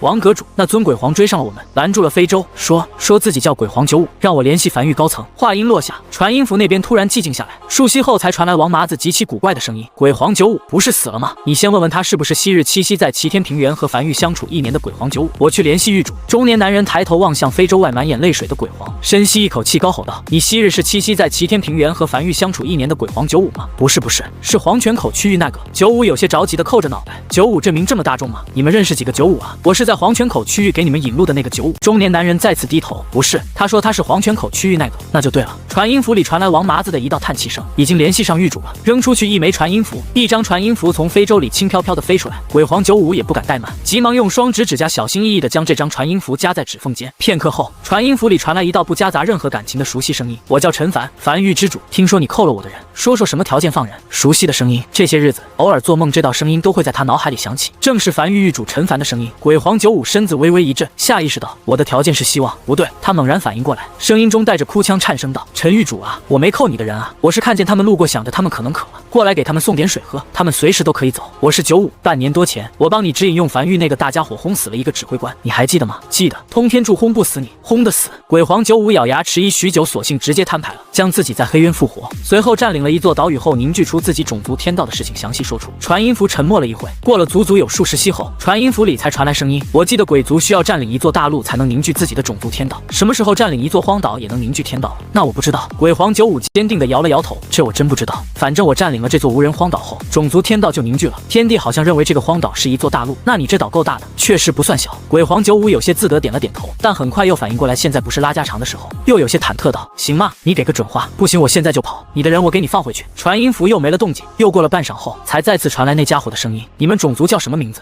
鬼皇95突然有些不好意思的低声道：“养老一族。”“好，樊玉和养老一族将会如往日一样互不干涉，但养老一族需允许樊玉登陆这座大陆，并对这座大陆展开探索。这是樊玉启动探天之旅以来探索到的第一座大陆，无论是纪念意义还是实际意义都不容错过。”闻言，鬼皇95长松一口气，突然咧嘴笑了起来，将胸脯拍得震天响：“随便探索，随便来，实在不行，要不樊玉你直接收了这片大陆吧，我们内入你名下，以后跟你混。”“那不用。”这艘非洲渐渐远去，留在原地的鬼皇95望向急速远去的非洲，不断挥手高吼道：“路上一定要注意安全啊，千万不能死了！传音符一定要保持全程畅通啊，万一遇到危险了，一定要表明和我们没关系啊！”也不知道对方听没听见，他有些担忧地望向这艘非洲，随后才轻松了一口，嘀咕道：“樊玉还是比较守信的，上次1年内确实秋毫不犯，这次应该也没问题吧？”江北防线，陈凡站在城墙上微微皱起眉头，一旁的那先生率先开口道：“这座大陆有可能是护翼大陆，之前也是开启了永夜重启计划，不过他们失败了。鬼皇95所占领的那座荒岛，应该就是护翼大陆的残余板块，海底应该能找到不少好东西。黑暗圣体你知道吗？”陈凡眉头微皱：“不知道。”那先生摇了摇头：“没听过，但95能因此复活，肯定不容小觑。我曾经说过，鬼族是诞生于原始大陆，由黑暗凝聚而成的鬼物。论生命层级，鬼族是要高于皇族的，能诞生一个特殊存在，属于情理之中。正常来讲，必须要扼杀在摇篮里，但这种人都有大气运护身，若是有心踏上征途，必能闯出一片天地来。但对方好像有些道心破碎，一心只想退休，如若没有绝对能将将对方弄死的手段，不如依了对方，将其在那片大陆软禁监视起来，免得彻底结仇。他又死而复生一次，这次身怀复仇之心，踏上征战之路，未来可能会成为梵域大敌，是吗？陈凡眼睛微微眯起，不知道转生塔能否克制他的复活能力。7日后，一批批非洲，目标明确的从新大陆起飞，直直前往护翼大陆。陈凡此时就跻身于其中一艘非洲上，站在甲板上望向远处海面。就在这时，站在身后的齐月沙哑道：“狱主，路程尚远，距离恶霸大陆还有很长一段距离，你要不回船舱歇息着，外面有我照看着。”趴在甲板栏杆上的那先生回头看了眼齐月，有些叹气道：“那是护翼大陆，不是恶霸大陆。陈凡，你的这私塾开明智计划，目前看来还有很大的发展空间啊。”陈凡伸了个懒腰，颇为慵懒的同样趴在栏杆上，没有多讲话。爱叫啥叫啥吧。来，瘸猴一溜烟的从船舱里跑出来，海风寒深，刚泡的热茶，少爷你尝尝。这是夏天，哪来寒气啊？那先生又有些无奈的吐槽道：“后宫不得干政。”瘸猴白了眼那先生，我说那先生，你一个永业大陆的天道，不好好待在永业大陆，整天瞎跑什么？自从那先生来了之后，少爷经常跟那先生待在一起，跟他待在一起的时间都少了。此趟本来不用他跟来的，他死皮赖脸硬要跟来，再不来，他还是那个少爷第一心腹吗？你啊！陈凡无奈摇头笑了笑，接过茶水轻抿了一口。就在这时，甲板上爬出2条大鳄鱼来，哼哼唧唧道：“老大本来就是个碎嘴子，我都不知道他怎么能装正经装这么久，现在看来已经快要装不住了。你是不知道，当初我们被关起来的时候，老大那个嘴碎啊，还说什么？”正在开口的大鳄突然感觉嘴巴被一股强有力的力量禁锢住，一句话说不出来，只能眼巴巴的看着几人。大鳄、小鳄也跟上来了，出门溜达一圈就当完了。一路玩闹下来，这5天感觉过得也不算慢，很快就到了。终于，陈凡走在非洲甲板上，望向远处那座巨大的荒岛，确实不算小。在靠近后，才发现荒岛上聚集着无数鬼物，并且这些鬼物竟然还彼此训练有素的聚在一起，汇集成几个大字：热烈欢迎梵域莅临指导。陈凡眼睛微微眯起，训练有素啊，看起来比昔日鬼巢要听指挥多了。很快，非洲缓缓落在这座荒岛边缘上，落地瞬间便看见鬼皇95正满脸谄媚地站在原地望着他。鬼皇95足足数十米高，身子极具压迫感，而旁边还有一头跪在地上的鬼皇。陈狱主，请。陈凡眉头轻挑，也没多说什么，只是走上这头鬼皇肩膀，伴随着身下这头鬼皇起身。如今他的高度和鬼皇95也在一个高度。见状，鬼皇95长松了一口气。陈狱主，这应该是我们第一次正式见面，有不到位的地方，你多多含含。陈凡眉头微皱，而鬼皇95耳朵里传来老鬼歇斯底里的高吼声：“大王，是海涵，你发音错了，说错了，说错了。”95面色微变，急忙改口：“多海涵，多海涵。”陈凡没有讲话，只是站在身下这头鬼皇的肩膀上，望向不远处的鬼巢，面色平静的并无讲话。他内心还在思索，要不要处理掉这个意外因素。黑暗圣体，非我族类，其心必异。此等人物一旦放出去成长起来，转头对付梵域，必成为心头大患。他停顿了许久后才开口道：“你的属下身上好像没有那种鬼巢特有的恶臭味。”95嘿嘿一笑，有些自得道：“我教会他们洗澡和刷牙了，挺好。”陈凡轻点了下头，笑着望向95：“天生黑暗圣体，倘若你踏上征战之路，必定会有一番成就。你真就甘心栖身于这座小岛上，小吗？”鬼皇95挠了挠头：“我觉得挺大的，我拢共也才几十米高，要那么大的地盘干什么？而且什么倘若踏上征战之路，必有一番成就，这话也就说说罢了。皇族那么厉害，不也是死在了梵域手里？哪怕黑暗圣体真的很厉害，但这方天地间肯定还有比黑暗圣体更厉害的东西。一旦遇见，我还不是的死？哪有什么绝对厉害的东西？那巅峰之路又岂是那么好走呢？我是死了一遭的人，重新复活后，我很多东西都想明白了。如今这样，我就已经很满足了，挺好。”陈凡停顿了许久后，才突然再次笑了起来：“95啊95，其实你我有很多相像的地方，我所求的也不过是一片安心之地，安心度过余生。我陈凡在此可给你一个诺言，只要你不踏上征战之路，不与梵域兵戈相见，梵域和养老一族互不干涉。但倘若未来有开战的那一日，就各凭本事了。相信我，你没有第2次复活了。有陈狱主你这句话足够了。”鬼皇95深吸了一口气后，膝盖重重砸向地面，单膝跪地，声音响彻天地间，震耳欲聋道：“鬼皇95，今对天地发誓，自此刻起，一不犯梵域防线，纵一砖一瓦；2不犯梵域子民，纵老弱妇孺；3不犯梵域道统，纵星火微光。若为此事，身死魂灭，永不复生。”这座荒岛上的所有鬼物在这一刻齐刷刷的下跪，面朝陈凡所在的方向下跪，表示臣服。陈凡面色平静的这一幕，他此刻脑海里突然想到了一句话：生命会自己寻找自己的出路。永业大陆已经完成大一统，鬼族亡了，皇族亡了，而鬼皇95仅仅只是鬼族的一个大喽啰而已，却活到了最后。起来吧，他轻笑道，提前庆祝你的退休生活能如你意，也希望我们不会有兵戈相见的那一天。好，鬼皇95兴冲冲地站起身来。谈判结束后，一座9级建筑工坊在护翼大陆沿海处凭空升起，紧接着一架架前海船从载具工坊生产出来，准备探索海底护翼大陆的沉陷区域。陈凡带着瘸猴进入一艘前海船，开始在湛蓝的海洋不断下潜。陈凡站在窗边，望向船外被鬼火所照亮的海域，这是他第一次潜入大海深处。下潜100米，有散发着微弱光芒的水母从船前飘过；下潜300米，温度骤降，隐隐有凉意深入船内。能依稀看见远处黑暗中好像有如小山般的黑影流过，远超正常生物的体型，是深海巨山鬼。瘸猴面色微变，开口解释道：“我在私塾里学过关于这种鬼物的知识，是一种常见于深海的鬼物，体型巨大，攻击性较强，哪怕白日也可出现，但只能在深海里深处，无法登陆。正常来讲，深海巨山鬼会生活在海底1000米至4000米的位置，海底这个位置也被称为午夜区，光线完全无法抵达，环境黑暗、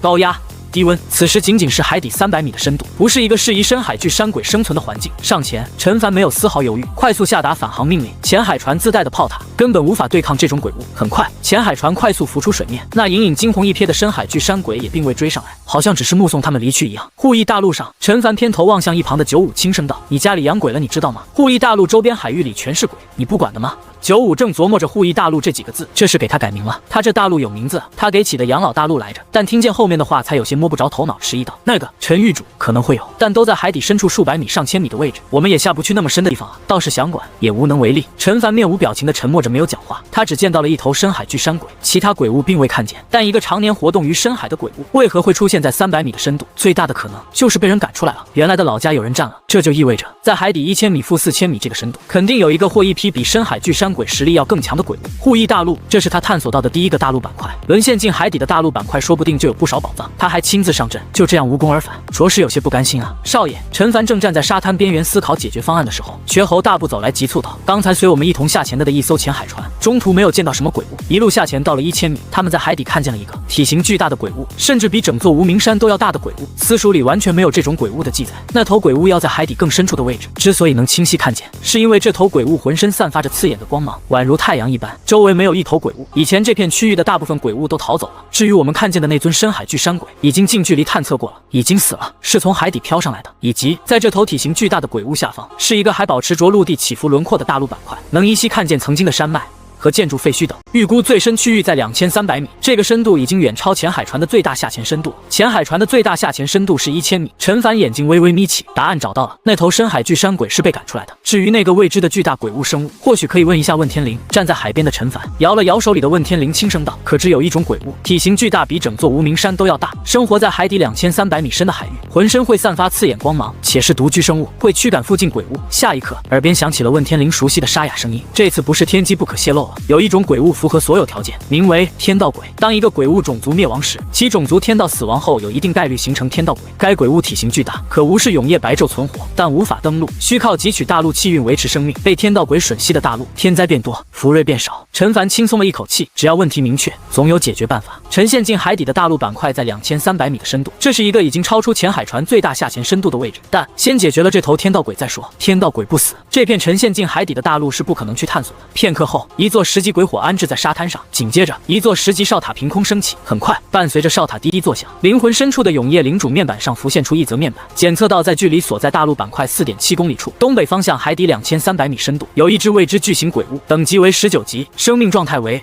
完好无损。19级的天道鬼，陈凡低声呢喃着，这回心里有数了。紧接着，一艘非洲停靠在他面前，然后他默默在原地打造了一座10米宽的10级城墙，开始挨个打造玄武炮、朱雀炮、青龙炮、白虎炮。下一刻，这4门神炮开始融合，缓缓形成一门小巧的20级的天道炮。随后，陈凡将这门20级的天道炮移植在非洲上，这才大功告成。他望向灵魂深处的永夜领主面板，建筑名称：天道炮，建筑品级：紫色，建筑等级：20级，建筑效果：城防建筑，10级满级效果：万物刍狗，天地同寿；20级满级效果：99归一，天地悲鸣。天地悲鸣，陈凡眉头微微皱起。天道炮的满级效果介绍总是有些模糊，看不明白什么意思，但不出意外的话，应该也是一个增强威力的效果。在完成了这一系列工作后，陈凡长吐一口气，望向正站在面前等待命令的一个中年男人笑了起来。别紧张，怎么称呼？回禀狱主。这个中年男人有些紧张且忐忑道：“属下叫王可，隶属于繁玉商阁，担任327号非洲的州长一职。”好，陈凡轻点了下头，指向不远处已走上非洲开始忙碌的后勤阁成员。接下来说的话，你要认真记。你需要乘坐非洲抵达深海天道鬼上空，然后启动天道炮，将其诛杀于海底。不过，所搭载在327号非洲上的是20级天道炮，繁玉如今威力最大的武器，其后后坐力不是一个非洲所能承受的。在天道炮的启动瞬间，这具天道炮连同非洲都会粉碎。我为天道炮设置了一个3息延迟，当你确定启动后，天道炮会在3息后延迟启动。后勤阁成员已在你非洲甲板上布好传送阵，你需在这3息内快速通过传送阵回到护翼大陆。至此，任务顺利完成。可有其他意义？没有了。这个名为王可的中年男人眼里带着丝丝狂热，脖梗青筋暴起的高吼道：“保证完成任务，那就去准备准备。”陈凡笑了起来，拍了拍王可的肩膀：“去吧。”很快，护翼大陆沙滩边，一个个繁育成员动起来。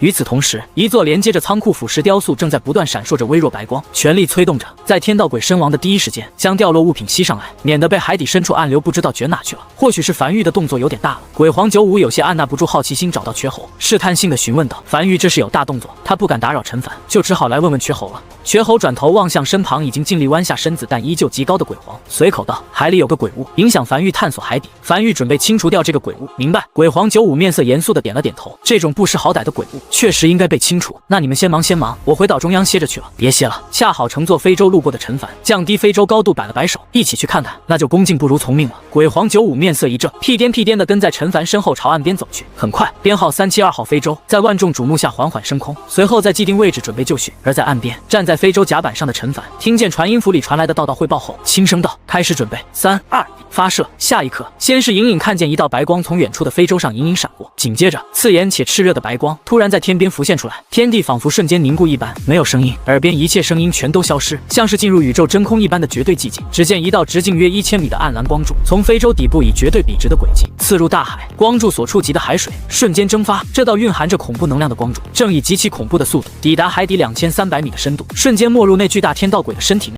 天道鬼宛如太阳般在海底散发着刺眼的光芒，但这一刻他看见了真正的太阳。几乎瞬间，天道鬼连一丝反抗挣扎都没有，开始快速瓦解。光柱能量在天道鬼体内瞬间爆发出来，海底诞生了一颗直径50里的炽热太阳。紧接着，海水开始剧烈翻涌，海水温度开始快速上涨，强烈的光芒从海底冲出，照亮了护翼大陆东侧天空。冲击波以固体的形式在海水中快速传播，所过之处，海底山脉被踢平，板块被掀起，一炷香后，余波渐息，海面上出现了一个直径超数10里、持续旋转的巨大漩涡。此等震撼场面难得一见。而站在非洲上的陈凡面色毫无波澜，望向眼前这一幕，则是平静轻声道：“繁育热爱和平，但一些不听话的存在，只能让其永远安息了。”站在一旁，脑袋和非洲齐平的鬼皇95，此时整个人身子控制不住的抖若筛糠，眼里满是浓郁到实质的恐惧。陈凡不经意的看了眼鬼皇95的神情，眼里闪过一丝笑意。清除天道鬼是主要目的，但顺便杀鸡儆猴一下，再敲打一下95也是顺便的事情。现在看起来效果还不错，两个效果都挺好的。过了许久，海面才渐渐平息下来。从始至终，鬼皇95都不清楚海底到底有什么鬼物，值得繁育如此大阵仗的诛杀。陈凡也没有解释的打算，只是站在原地安静的看着这一幕。这是繁育20级天道炮第一次试爆，当他亲眼看见这一幕时，他就知道伤害溢出了。实际上10级天道炮应该也够用了，但也无所谓，一是为了稳妥，二是为了试爆，看看威力如何。不过他还是不知道满级效果99归1的天地悲鸣是什么意思，再问问问天灵吧。很快，问天灵给出了答案：天道炮20级满级效果99归1，天地悲鸣。当大陆晋升至3级大陆后，99座20级天道炮可合成一座红色品级的大陆级战略武器天眼轨道炮，消耗代价巨大，全力催动之下，可轻而易举摧毁一座不妨较弱大陆。陈凡眼睛微微眯起，这回就解释得清楚多了。如果没有问天灵，谁能猜到是这个意思？而且还多送了他一个消息，让他知道了比紫色品级更强的一个品级是红色，而红色品级就已经是大陆级的战略武器了。一旦启动，往往意味着一座大陆陨落，也意味着惨烈到极致的最终决战开启。那是得快点拥有一个大陆级战略武器了。陈凡低声呢喃着，目前繁育的对外探索仅仅发现了鬼皇95所在护翼大陆，并没有发现其他种族和大陆。但万一附近有一个拥有大陆级战略武器的3级大陆呢？对方要侵占永业大陆呢？他就只能束手就擒。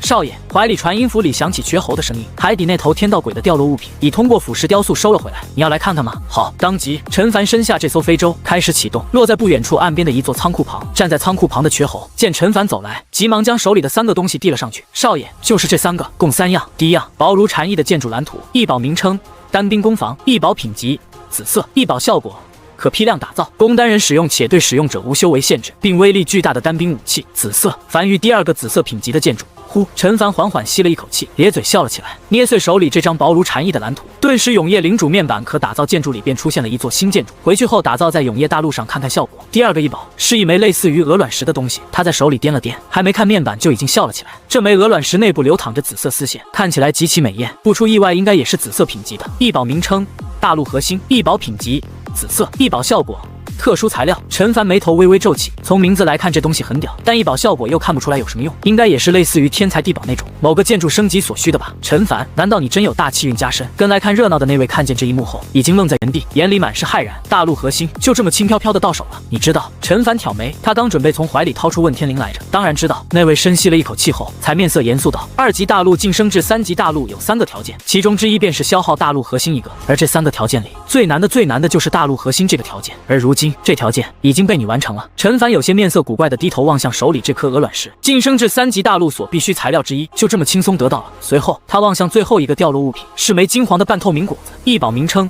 天运，异宝品级紫色，异宝效果服用后可获得1缕天运，这1缕天运可在关键时刻让服用者运气大幅提升。这是天运。那先生像是一个导游般在旁边咂巴着嘴开口解释道：“吃过鱼子酱吧？这个天运就类似于天道鬼的鱼子酱。天道鬼在吞噬了大陆气运后，会在体内形成天运，然后慢慢消化，有的时候还没消化完被杀死了，所积累的天运便会成为掉落物品，吃了它能给自己增加气运。”就在这时，身旁的王麻子眼中闪过一丝迟疑，有些不确定，上前一步开口道：“狱主，这个柿子价值很高吗？我好像吃过这个柿子。你疯了？”那先生望向王麻子，有些无语道：“天运只有从天道鬼体内获得，你从哪吃啊？你家后院柿子树里能长出来天运来啊？”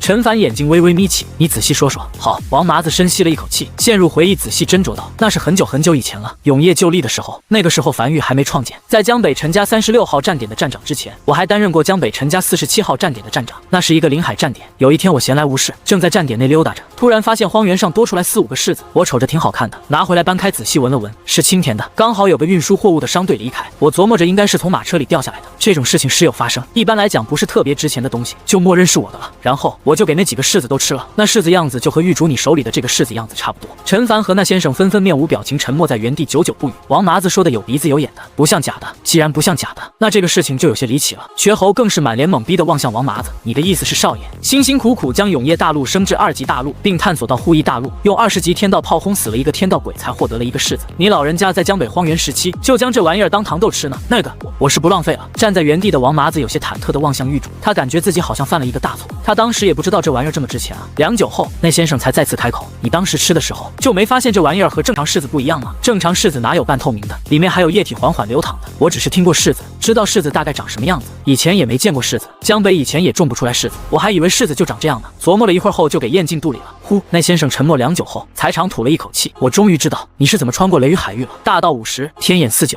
人遁其一，这天地下没有绝对必死的困境，哪怕是雷雨海域，也一定有一条能正常通过的路径。不过这道路径在不断变化，几乎无法通过。而你在天运护身下，恰好通过，还一来一回穿了2次。你能跟我说说，你当时吃了几颗补？太久了。”王麻子有些硬着头皮小声道：“4颗、5颗，我忘了，反正感觉吃完后挺饱的。”得，我怎么感觉不仅仅是陈凡你天命所归呢？就连你这手下王麻子也是天命所归啊！陈凡轻笑着拍了拍王麻子的肩膀：“没事儿，放轻松，这叫天命所归。樊玉，没有你的这次贪吃，樊玉也发现不了新大陆。发现新大陆对于樊玉来讲，那可是大功一件。自樊玉成立以来，樊玉成员立下的功劳大小无数，但发现新大陆绝对算得上首功，其重要性对樊玉是颠覆性的作用。”在听见狱主这话，王麻子这才稍微放松了一点。当然，陈凡话锋一转：“你既然忘记你吃了几颗天运，也不知道用没用完，以后做事还是要稳妥起见，不能仗着自己吃过天运再去作死。”明白。王麻子重重点头应了下来。做完这一切后，陈凡才远眺海边。天道鬼已死，护翼大陆最大的危险已经清空，但如何探索海域下方，塌陷进海底的大陆却是一个问题。浅海船抵达不了这么深的海域，他们人就更下不去了。思索间，他眉头轻挑，想到了一个办法，当即笑了起来，转身朝一旁非洲走去。他准备返航了，回永业大陆研究下这次的收获，至于剩下的事情交给这边的人就可以了。在陈凡离去后，永业大陆和护翼大陆几乎同时行动起来，从新大陆开始在海底挖一条新的海底隧道，直通护翼大陆。数日后来了，护翼大陆上，瘸猴望向天边大批袭来的非洲，伸了个懒腰后，有些兴致勃勃道：“把这条海底隧道修建好后，樊玉的势力范围就又大了许多。海底隧道不仅仅意味着更便捷、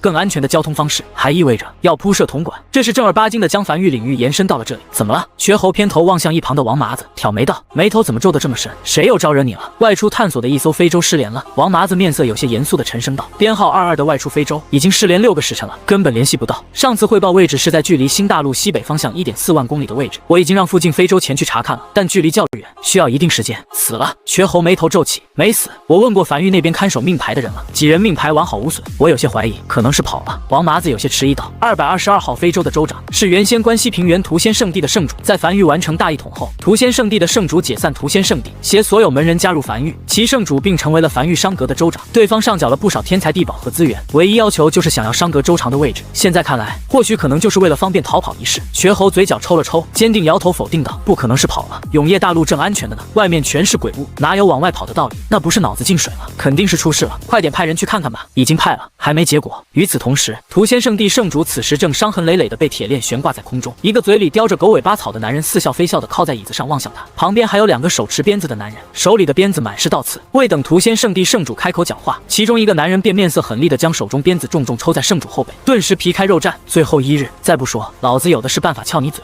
嘿嘿，屠仙圣地的圣主被痛至闷哼了一声，咧嘴笑了起来，将一口血痰重重吐在男人脸上。有什么花样都端上来，看看你爷爷这骨头软不软，看看你爷爷这嘴硬不硬，找死！身穿势力制服的男人将手中皮鞭扔在旁边2人怀里，大步朝审讯室外走去，恼羞成怒的阴狠道：“给老子继续打，打到他喊疼为止！”啪！刺耳的音爆声在室内陡然响起。数十鞭后，如何？审讯室外，一个双目失明的老者正安安静静地坐在椅子上，望向审讯室内隐隐传来的鞭子声音，缓缓道：“他还是没有透露他所在大陆的具体坐标吗？至少大陆名字应该透露了吧？”没有。中年男人面色有些惭愧地低下头来，小声道：“老师，学生无能，进展有些慢。不过从他们所在的非洲内找到了一面旗帜，上面印着梵字，他们所在的大陆应该是和梵有关的，是我们未曾见过的旗帜。除此之外，在非洲芥子市内还找到了不少鬼石、传音符。”以及一些生活用品。传音符一直在不断闪烁，有人在一直联系他们。那传音符是加密过的，我们无法接听，并且通过对非洲芥子市内的鬼石消耗状况来看，他们应该在海上行驶了有一段时间了。从目前获得的情报判断下来，对方可能是2级大陆，有点意思。老者轻点了下头，低声呢喃着：“一座从未听过的大陆，竟然在我们附近。继续审，我要知道更多信息。”是。审讯室内，屠仙圣地的圣主此时正神情恍惚地低头望向脚底血泊，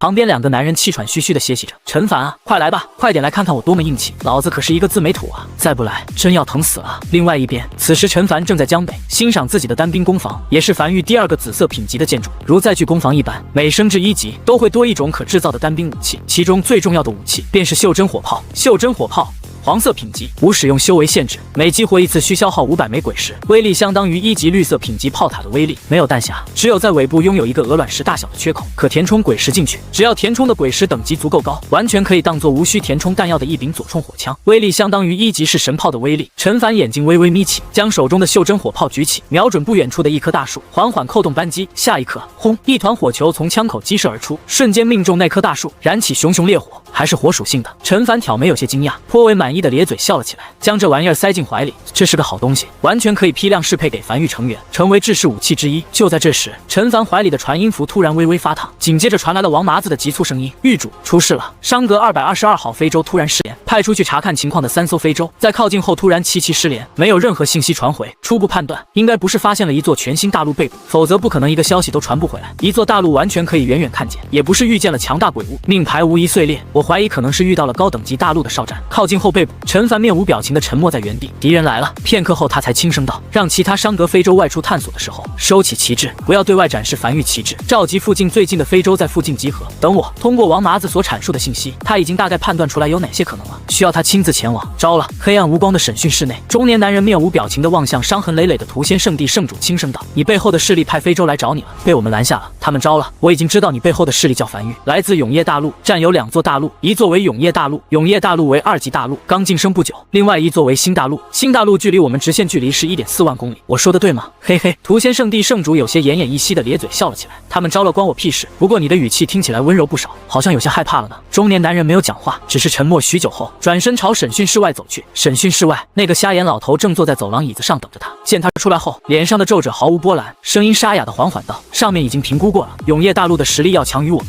上面决定将人全都还给永业大陆，尽可能的和平解决此事，以及需要一个替死鬼。”中年男人面色微变，此时才发现审讯室外的走廊不知何时站着2个戴着黑色斗笠、浑身散发着冰冷气息的男人，声音略微发颤的一字一句道：“老师，我跟你很长时间了，上行的人不是我，是下面的人。”双手拄着拐杖的瞎眼老头缓缓摇了摇头，他们分量不够，而你身为冯奇亚大陆行电3组组长，分量勉强够了，不过也不是没有回转机会，就是可惜了。老者有些长叹了一口气，低声呢喃着：“如果是一座1级大陆就好了，那会让冯奇亚大陆晋升至3级大陆的可能性更大。”与此同时，一艘艘非洲开始快速速聚集，直至聚集至数十艘，附近能赶来的非洲都来了。最前端的一艘非洲甲板上，王麻子指向前面那片海域，又在鬼皮地图上画了一个圈。根据那几艘非洲失踪的位置，就是在这片区域突然断联。陈凡面色平静地望向前方这片海域，万里无云，海水平静，入眼所及之处没有一丝荒岛，看起来就是一片无人海域。他没多讲，只是轻敲了一下翡翠手杖的顶端，很快由无数白色线条组成的一座10级鬼火和一座20级哨塔开始在甲板上快速凝成，紧接着灰雾快速朝前方笼罩而去，那是哨塔的探测范围，足足有万米。下一刻，下方海域被灰雾所笼罩的地方，突然像是褪去伪装一般，不再是空无一人的海域，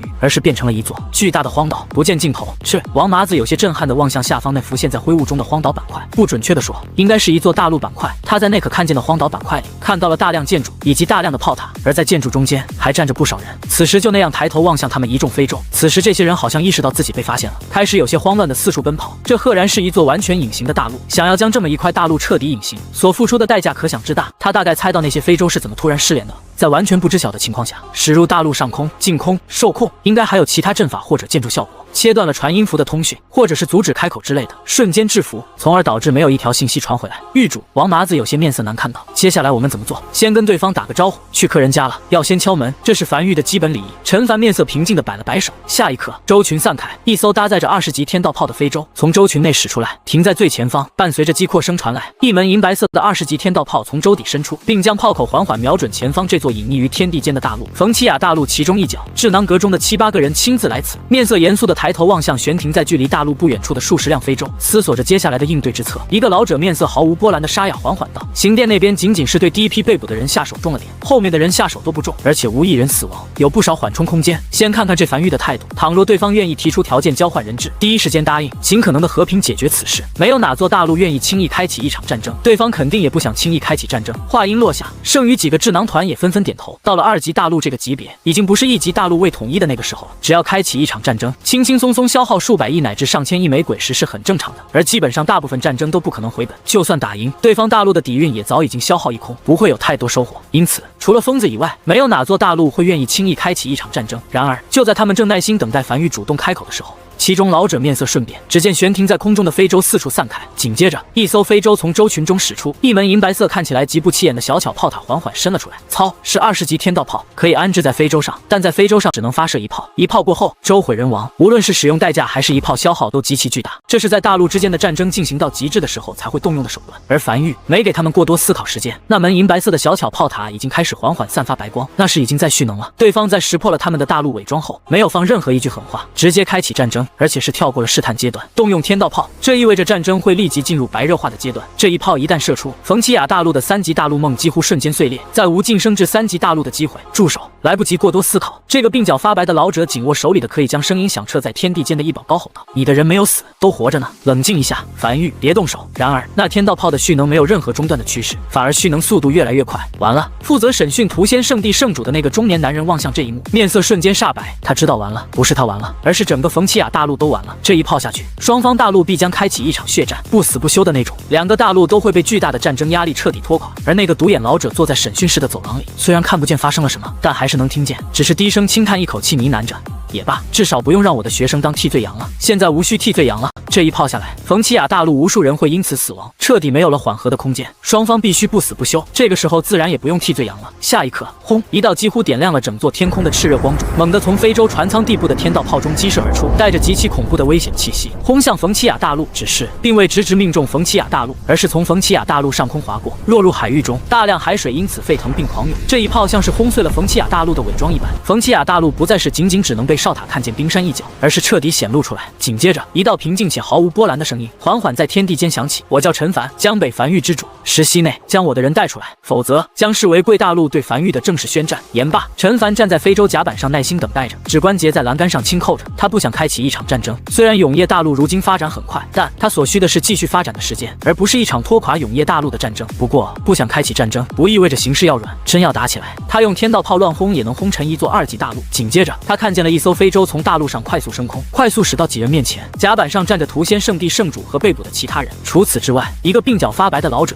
此时正面色急促地高举一枚传音符，高吼道：“见过梵域之主，我是冯奇亚大陆的智囊阁成员。”手里这枚传音符直连冯奇亚大陆之主。很快，传音符里响起了一个老者的声音：“陈域主好魄力，刚才那一发攻击至少消耗了40亿鬼石，为了救几个手下，他们当真值这个价。”陈凡面色平静地轻声道：“既为我梵域成员，理当受梵域庇护，伤他们一分一毫，都是对梵域的挑衅。梵域不惜一切代价，必诛杀之。”话音落下，原本正满脸得意站在敌方非洲甲板上的屠仙圣地圣主，此时身子微微一僵，抬头望向陈凡，内心一处突然被触动了。浑身伤痕的圣主望向陈凡，咧嘴笑了起来，感觉身子也不痛了。如果正儿八经跟着这么一个老大，好像也不错。说白了，有几个人在落难的时候，会有人不惜消耗40亿枚鬼石来救你一命的。这辈子真要遇到这样的一个老大，死也值了。紧接着，非洲甲板上已经被捆绑起来当做替罪羊的中年男人，此时僵在眼底，有些难以置信的抬头望向陈凡，眼底深处闪过一丝信仰的崩溃。梵域为了救自己的几个手下，不惜消耗40亿枚鬼石，而他为冯奇亚大陆兢兢业业了一辈子，他主子二却在最后时刻被当成替罪羊送了出去。随后，敌方非洲的上老者手里的传音符传来一道冰冷的声音：“人，你带走。”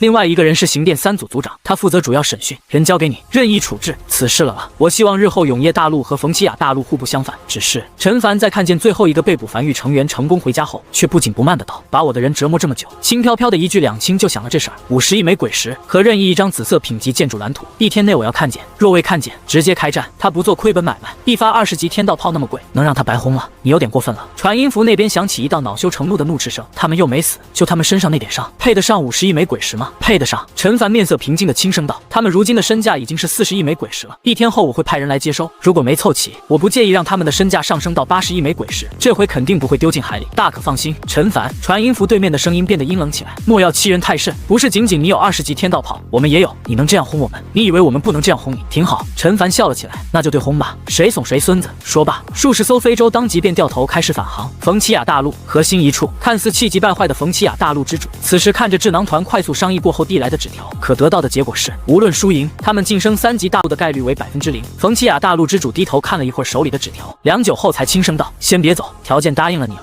，50亿枚鬼石可以，紫色品级的建筑蓝图不可能，最多送你一个紫色品级的异宝。”返程路上，陈凡站在甲板上迎着海风轻笑着，还行，这笔买卖还是划算的。不过让他奇怪的是，屠仙圣地在关西平原可是以软出名的，但此次却展现出格外的硬，不仅仅是圣主一个人硬，哪怕是下面的人也很硬，硬的有些出奇。故而也是受刑最重、受刑最久的人。这个势力内部的风气倒是有些古怪，或许是平日一直软，生怕别人觉得自己是真软，所以一旦遇到一些关键时期，就一定得硬，宁死也要硬。狱主。就在这时，其余几个被捕的梵域成员，此时满脸羞愧地走上前来，低声道：“我们没事儿。”陈凡摇了摇头，没太在意。等会儿将你们吐露出去的内容汇报给少秋，让少秋总结一下，看看冯奇亚大陆都知道我们一些什么，以后大胆透露，能被你们知道，其实不算什么重要消息，透露了也无碍，少受点苦，只要活下去，梵域肯定会来救你们的。少秋此趟也跟来了，正在疯狂拿笔记录着。做完这一切后，陈凡才不经意地扫了眼甲板角落内负责审讯的那个中年男人，任由他们处置。他自然知道这是替罪羊，他从对方眼里看到了一种信仰的崩塌，以及一种不甘。从此人嘴里，或许可以知道关于冯奇亚大陆的具体情况。目前为止，在永业大陆对外探索的这些日子里，还没有一个像皇族、鬼族这样的大型鬼潮种族，但如今没遇见，不意味着以后不会遇见。他要为种种可能会诞生的事情做好应对之策。而且这个大陆的名字真的很奇怪，他一开始以为可能会是女王之类的，结果势力之主是个老者。第二日，少爷陈凡站在非洲甲板上，正在返程路上，身旁瘸猴大步走来汇报道：留在原地等候的222号非洲已成功接收到50亿枚鬼石和一个紫色品级的异宝。只不过瘸猴有些隐隐愤怒道：冯奇亚大陆那边所支付的鬼石都是最低级别的鬼石，数量足有50亿枚，一艘非洲根本装不下，需要动用至少20艘非洲才能将这批鬼石装下，他们就是故意的，在耍我们。陈凡面色平静地站在非洲甲板上，双手撑着栏杆远眺天边，没有第一时间回答，只是指关节轻扣着栏杆。这是最简单的膈应，没有意义，但对方为何会这么做？单纯为了膈应他一下，还是想试试他的底线到底在哪里？怎么办？少爷，瘸猴从未如此愤怒过，甚至有些越想越气。思索片刻后，陈凡轻摇下头，这个八成不是冯奇亚大陆之主这样位置的人做出的事，这种举动没有任何意义，应该是下面人的小动作。我不适合回去了，爹面，你这样吩咐下去，就放那吧。梵域不愿轻易开战，但倘若对方真蹬鼻子上脸，那就打一场吧。与此同时，冯奇亚大陆边缘，一个满脸横肉的中年男人正站在一座高如小山般的鬼石面前，脸上满是笑意，眼里却是一副看热闹的讥笑。都在这里了，50亿枚鬼石，一个不少，要不你数数。话音落下，周围忍不住响起一阵阵低笑声。一想起几十艘非洲开始搬运这么多鬼石的画面，他们就感觉这笔战争赔款支付的也颇为解气了起来。哦对，这个满脸横肉的男人装模作样的一拍脑门，从怀里掏出一个紫色品级的异宝，恭恭敬敬地递到屠仙圣地圣主手里。这是另外一件赔偿的紫色异宝，你收好。屠仙圣地圣主按住了准备发怒的大长老，面无表情地接过这枚异宝塞进怀里，然后站在原地等待狱主的指示。见屠仙圣地圣主没有任何表情，这个中年男人有些略微无趣地撇了撇嘴。片刻后，圣主怀里的传音符响了，在听见命令的那一刻，他笑了起来。10息后，他满意地望向自己手里这枚刚写好的木牌子，大步走至这座如小山堆起的鬼石山面前，将牌子插进地面。凡狱所属，少一枚，开战。狱主有令，不太好拿，就放这儿了，由你们保管。屠仙圣地圣主拍了拍手，笑着望向面前这个面色有些难看的中年男人，要保管好，一旦发现少了一枚，那就准备开战吧。希望你们冯奇亚大陆的天道炮也能如此精准地轰在永夜大陆。说罢，没有丝毫停留，他带着那枚紫色品级的异宝，转身朝身后非洲走去。凡狱的人是走了，但中年男人面色却极其难看。这51枚鬼石组成的小山，此时已经成为了一个烫手山芋，而且目前处理这件事情看起来好像有些很难体面了。联系上面，他微微咬牙，这件事已经超出他的处理范围了。放肆！放肆！冯奇亚大陆之主正面色愤怒地指着前来汇报消息的手下怒吼道：“全大陆官员彻查！我倒要看看，我的命令下达下去后，竟然不能被完全执行。比起这件事带来的后果，他更愤怒的是，他亲自下达的命令，竟然有人敢篡改。下面的人已经听调不听宣了，必须彻底整治。是。7日后，陈凡在城墙上看着下方被带回来的那个中年男人，将他带来上马。很快，这个中年男人被带上城墙，见到陈凡后，挺着脖子，面色冰冷的一字一句道：“你从我嘴里问不出任何消息。我曾对圣上玉玺起誓过，不会对外泄露关于冯奇亚大陆的任何情报，否则掌心是痕，剧痛终生。而且你不是一个合格的势力之主，倘若你让你的手下对着你的玉玺起誓，我们很难审讯出关于梵玉的情报。你连这一点都没想到。”陈凡轻笑了起来。当初这个男人还在敌对方舟上的时候，他就看见这个男人眼里的信仰崩塌，这是一个很好的利用点。他上下打量着中年男人良久后，才笑着随意道：“或许你对自己大陆的忠诚度完胜于梵玉成员对我的忠诚，但有一点可以确定，那就是梵玉永远不会将自己的成员当成替罪羊送给敌对势力，这个是永远不可能的。可惜了，你这一身才华，若是生在梵玉，必定有更大的发展空间。”话音落下，中年男人突然低了下头，心里的防线明显已经动摇。良久后，中年男人才眼眶通红地抬起头望向陈凡：“如果我能生在永夜大陆，为你效命，那是我的荣幸。你是一个完美的主子。”我说完后，给个痛快。随后，男人将关于冯奇亚的信息全盘托出，从何时建立，到如今拥有几座大陆和多少鬼矿。随着中年男人不断讲解起来，他掌心也渐渐泛起一道黑色矢痕，他心理防线已经彻底被攻破。足足讲了半日后，中年男人紧紧握住右手手腕，强忍着剧痛，嘴唇干裂的强行挤出一个笑容：“陈狱主，有点疼，送我一程吧。”就在这时，222号非洲赶回来了。屠仙圣地的圣主一溜烟跑到城墙上，先是看见浑身颤抖的中年男人，随后才收回视线，从怀里掏出一枚袖珍狮子泥塑的东西递给陈凡：“狱主，那51枚鬼石已按你所说处理妥当。这个紫色品级的异宝是本次冯奇亚大陆赔偿的异宝。”话音刚落，原本还强忍着剧痛的中年男人突然咧嘴笑了起来：“陈狱主，你被冯奇亚大陆耍了。这个异宝很早就获得了，这么多年过去，没有一个鉴定师能鉴定出这个异宝。别说效果了，连名称都不知道。如果不考虑收藏价值的话，其价值甚至不如一个白色品级的异宝。”陈凡低头望向手里这枚异宝的面板，沉默良久后，才有些忍不住笑了起来：“挺好，这么好的东西就这样送给他，早点说送给他这个，他鬼石都不要了。”陈狱主，没等陈凡过多查看面板，忍受着剧痛的中年男人紧咬牙关，身子微微发颤：“给个痛快，疼。”好。陈凡轻点了下头，偏头望向一旁的屠仙圣地圣主，带他下去，给他个痛快。随后他才仔细望向手里这个袖珍狮子泥塑的面板，异宝名称：天狮，异宝品级紫色，异宝效果：镇戮之宝，激活后无法移动，将会镇压大陆一方气运，使其风调雨顺，无法被天道鬼窃天炮等任何手段所偷取气运，3级大陆方可鉴定。陈凡满是笑意地看着手中的袖珍狮子，随后才转身走向一旁的传送阵，准备回梵域。片刻后，站在江北荒原上的陈凡将手里的紫色品级异宝天狮缓缓抛在空中，下一刻，手里的狮子泥塑开始在空中迅速变大，直至变成一座高有数十米的巨大狮子雕塑，重重砸在江北荒原上。紧接着能看见无数道泛绿色的光线，宛如蜘蛛网一般，瞬间从狮子雕塑为中心朝四周快速蔓延而去，数十息功夫便笼罩了整个永夜大陆，随后瞬间没去。至此，这座镇戮之宝彻底扎根至永夜大陆，镇压永夜大陆一方气运，确保永夜大陆的气运不会流失和被偷盗。时间就这样一点一点流逝，永夜大陆一点一点发展，稳步就班。狱主陈凡裹着袄子站在江北防线的城墙上，翻阅着手里的竹简，而王奎同样穿着一个厚袄子汇报道：距离永夜大战已结束1年，今年雨季已过，一整年过去了，马上要迎来第2年了。这1年内，永夜大陆风调雨顺，而且也马上要迎来我们梵域私塾的第1年春考了。按照狱主拟定的9门学科来选出9个榜首。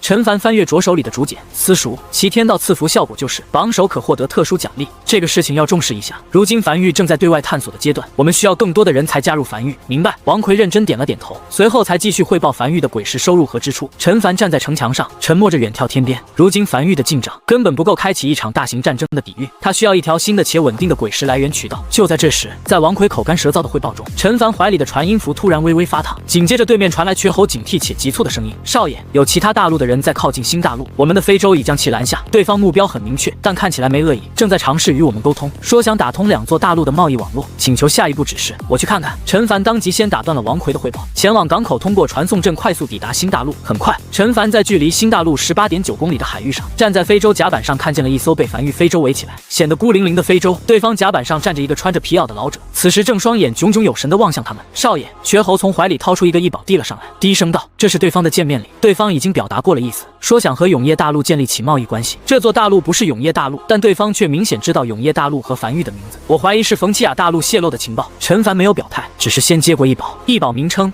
明察令，异宝品级紫色。光看见这2行字，陈凡便眼睛微微眯起，这已经足以说明诚意了。这份见面礼能买冯奇亚大陆的命了。他喜欢这么有诚意的人。他继续往下看去，异宝效果会判断持有者智力的综合情况。梵域通过铜管和吊篮的组合建造了梵域高铁，若梵域同意，天地间可诞生梵域高铁建筑蓝图，无需铜管和吊篮，通过建筑蓝图可直接做到梵域高铁的效果。梵域可获得天地的特殊奖励。这个陈凡没有讲话，若有所思地思考了3息后，将怀里这个异宝收进怀里。现在不是仔细思考这个的时候，抬头望向不远处那艘非洲的未知来客，双臂笑了起来。远道而来，一路奔波辛苦了，来，我们下去喝茶。片刻后，陈凡坐在茶桌前，亲自为这位从未谋面的老者沏了一杯茶后，才笑着道：“来，尝尝。”对面的老者先是端起茶杯抿了一口后，才赞叹道：“好茶。”随后也没绕弯子，长话短说道：“我来自于黑鬼大陆，位于冯奇亚大陆正北边5000公里的方向，一座2级大陆，并不是太强，只是根据我们获得的信息，认为永业大陆是一座极具潜力的大陆，希望在首次见面表达足够高的诚意，以及我们黑鬼大陆是一座热爱和平的大陆。如今我们已经和4座大陆建立了长久的贸易关系，本次前来主要目的想近距离了解下永业大陆，并且互通2座大陆的信息，尝试和永业大陆建立起一段贸易关系，彼此互通有无。”说完后，老者盯着陈凡，等待着陈凡的回应。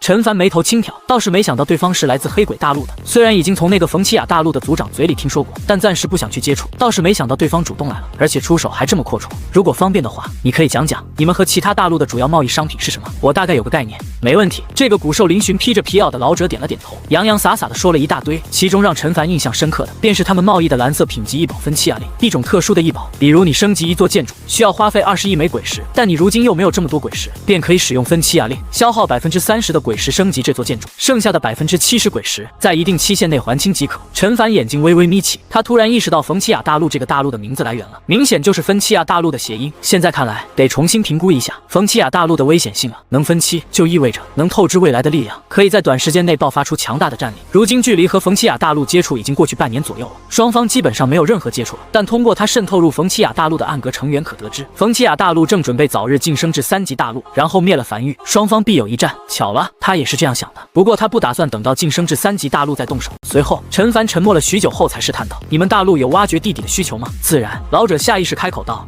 哪座大陆没有挖掘地底的需求？无论是挖掘上古时期留下的鬼矿，还是发现一座无人大陆，又或是基建等，都会有挖掘地底的需求。”陈凡拍了拍手，很快，不远处走来一头绝地傀儡，二话不说开始挖地，很快便挖出一个小坑，身子没入坑内，效率极高。骨瘦嶙峋的老者看见这一幕后，眼中闪过一丝茫然，这是什么异宝？他怎么从没见过？有了这东西，对于一座大陆来讲，简直不要方便太多，很多地方都能用到。说价，老者声音下意识急迫起来。陈凡眼帘下垂，不紧不慢地抿了一口茶，简单介绍了绝地傀儡的制造难度和稀有程度。下一刻，1万枚鬼石。对面的老者皱眉思索了一会儿后，重重点头，值这个价，可以作为长期贸易商品。他深吸了一口气后，从怀里掏出一个储物袋，放置在桌子上。这里是100万枚鬼石，你可以让下面人点点，先预定100个绝地傀儡。紧接着，陈凡打开储物袋，意识进入到一片极其宽阔的区域，望向那一枚枚鬼石，突然僵在原地。100万枚，不多不少，不是他数的，是储物袋区域上方有容量显示，清清楚楚标注着，最多可容纳100万枚鬼石，现容纳100万枚鬼石，已达上限。只是怎么是3级鬼石啊？100万枚3级鬼石，那就是1亿枚鬼石。等等，他突然反应过来， 1级鬼石数量太小了，对于2级大陆平日和其他大陆的大宗贸易来讲，可能都已经默认3级鬼石是基础鬼石单位了。所以对方所说的1万枚鬼石是1万枚3级鬼石。他尽量不经意地吸了口气，平复了下心情后，才继续漫不经心道：“不用点，我信你。”陈玉主大气。这个骨瘦嶙峋的老者自此有些佩服地竖起大拇指。我们黑鬼大陆是极其注重诚信的，有空了，陈玉主你还是让人点一点，绝对不会少1枚鬼石的。陈凡没有讲话，从这句话他可以判断出来，对方应该是看不见储物袋空间内那个面板的，他完全没有提及鬼石等级的问题，就让这个美妙的误会持续下去吧。随后，陈凡继续不经意的随口道：“这储物袋怎么卖的？我们永业大陆出品的储物袋容量没这么大。”这个老者低头看了眼摆在桌子上的储物袋，若有所思的点了点头，随后才咧嘴笑了起来。陈玉主，这个也是我们黑鬼大陆的特产，有不同品级的，缺点是只能容纳鬼石，特点是容纳的数量足够多，名为鬼石储物袋。如果凡玉需要的话，可以批量购买。像这种可容纳100万枚鬼石的鬼石储物袋，是蓝色品级的鬼石储物袋，价格是……老者也缓缓竖起了一根手指。1枚鬼石，老者嘴角微微抽了抽。陈玉主，你说笑了，价格是1000枚鬼石，10个储物袋可换1个绝地傀儡，我们可以以物换物，倘若哪一方需求的多一点，也可以用鬼石购买多余所需量。陈凡眼睛微微眯起，没有讲话，半晌后才突然笑了起来。成交。对方说的1000枚鬼石，也就是10万枚鬼石，10个储物袋换他1个绝地傀儡，他肯定是不亏的，毕竟他的绝地傀儡制造出来也就消耗1000枚鬼石而已，赚麻了，要少了。在陈凡果断答应的一刻，老者内心突然咯噔了一下，他知道自己明显要少了，但很快又觉得很满足了，毕竟这是生活工房升至17级后所可打造的产物。对方现在明显是大陆刚晋级，很多建筑还没升级起来，连生活工房都没升级，等对方日后将生活工房升级起来后，这笔买卖就做不成了，所以如今能多赚一点是一点。想到这里，他突然又笑了起来，紧接着一老一少都满脸笑意地望向彼此，眼里写满了满意。这次接触，双方都很满意。在确定了储物袋和绝地傀儡这2个可以大宗贸易的商品，闲聊了一阵后，这个骨瘦嶙峋的老者所乘坐的非洲再次升空，踏上返程的路途。他站在甲板上，望向渐行渐远的新大陆，眼里满是感慨。他是真没想到这次示好，竟然可以又建立一条稳定的贸易体系，也没想到凡玉真的有商品，也有财力。新大陆，陈凡站在岸边，拄着翡翠手杖，一路注视着消失在视线里的非洲，忍不住笑着感慨道：“这是好人。黑鬼大陆一看就是一个充满友善的大陆，我喜欢这座大陆，挺好。”良久后，陈凡转身望向身后的1号据点城池，这是他在新大陆上打造的第1个临时据点，如今已经发展到颇有一定规模，也不知道暗格那边进度如何了。他收回视线，小声嘀咕着：“这些日子，暗格部分成员已经潜入冯奇亚大陆，从多方面打造消息。1日后，已经回到永业大陆的陈凡，正在后山研究着手里黑鬼大陆送来紫色品级的异宝。说白了，这个异宝的作用就是开源。原本铜管加吊篮组成的凡玉高铁组合是他的专属，如今只要开源，意味着所有大陆都可以用更轻松的手段来拥有高铁这个建筑，就连冯奇亚大陆都可以拥有，奖励是未知的。他在思索了一天，权衡利弊之后，他还是准备开源，同意。站在无名山后山的陈凡轻声道。下一刻，隐隐感觉天地微微一震，只见那先生突然出现在高空中，面色肃穆，开口高声禀报着什么，听不见声音，只能看见嘴巴在张合。无数天地灵气在永业大陆高空上汇聚，紧接着手里这枚明察令开始迅速发烫，随后令牌上才缓缓浮现出一行字：天地间可诞生凡玉高铁建筑蓝图，将1级黑渊一座，黑暗科技原点星号1。而他手里的鬼皮地图也开始不断闪烁，示意他开始标点，他在哪处标点，哪处便会形成一座1级黑渊。还没等他动手，那先生突然出现在他身边，尽量标在永业大陆附近。黑渊会吸引鬼潮，有雷雨海域保护着的永业大陆，任何鬼潮都进不来。陈凡轻点了下头，他也是这样想的，在距离江北不远处的海域上轻点了一下，如果从空中俯瞰，便会看见大量黑暗正被海量天地灵气像是在包丸子一样不断挤压摔打，直至彻底凝实，砸在那处海域上，一个黑渊缓缓形成。黑渊可以简单理解为大型鬼矿，鬼族可以在此批量生产鬼物，而人类或其他种族可在此开采鬼石，很不错的奖励。那先生笑了起来。一座1级黑渊在全部开采完毕后，能开采出110枚鬼石，只有这个奖励吗？没有别的奖励了，那其实还是感觉有些亏啊。算了，其实也不亏。陈凡没有理会在旁边自己嘀嘀咕咕的天道，而是眼睛微微眯起，望向灵魂深处的永业领主面板。开源后的建筑蓝图叫做凡玉高铁，是有凡玉前缀的建筑蓝图。如今它没有任何一个建筑是拥有哪个势力的名称作为前缀的，所以这个应该是比较稀有的，或说是非常稀有。而在面板上缓缓浮现出了一个额外板块，黑暗科技树，一个处于暗淡的大树，在大树的枝干和分叉上有不少暗淡的图标，而在大树最底部，一个暗淡的图标正在缓缓闪烁，闪烁速度极慢。大树右下角还有一行面板，黑暗科技原点剩余1点，用1点黑暗科技原点可点亮这个科技树上那个第一个暗淡的图标。黑暗科技名称：资源生成，黑暗科技品级5，黑暗科技类型：势力加成，黑暗科技效果：势力所属范围，自然诞生鬼矿概率增加10%，所需消耗黑暗科技原点1点。PS无法升级，相当于一个势力 buff， 类似于他完成隐藏天道赐福的一样。先点亮也没啥可选的，只有这一个图标能点亮。很快，在这个图标被点亮后，永业领主面板上也多出了这么一条信息显示。与此同时，他看见了下一个图标开始缓慢闪烁，黑暗科技名称：加速生长。黑暗科技品级5，黑暗科技类型势力加成，黑暗科技效果。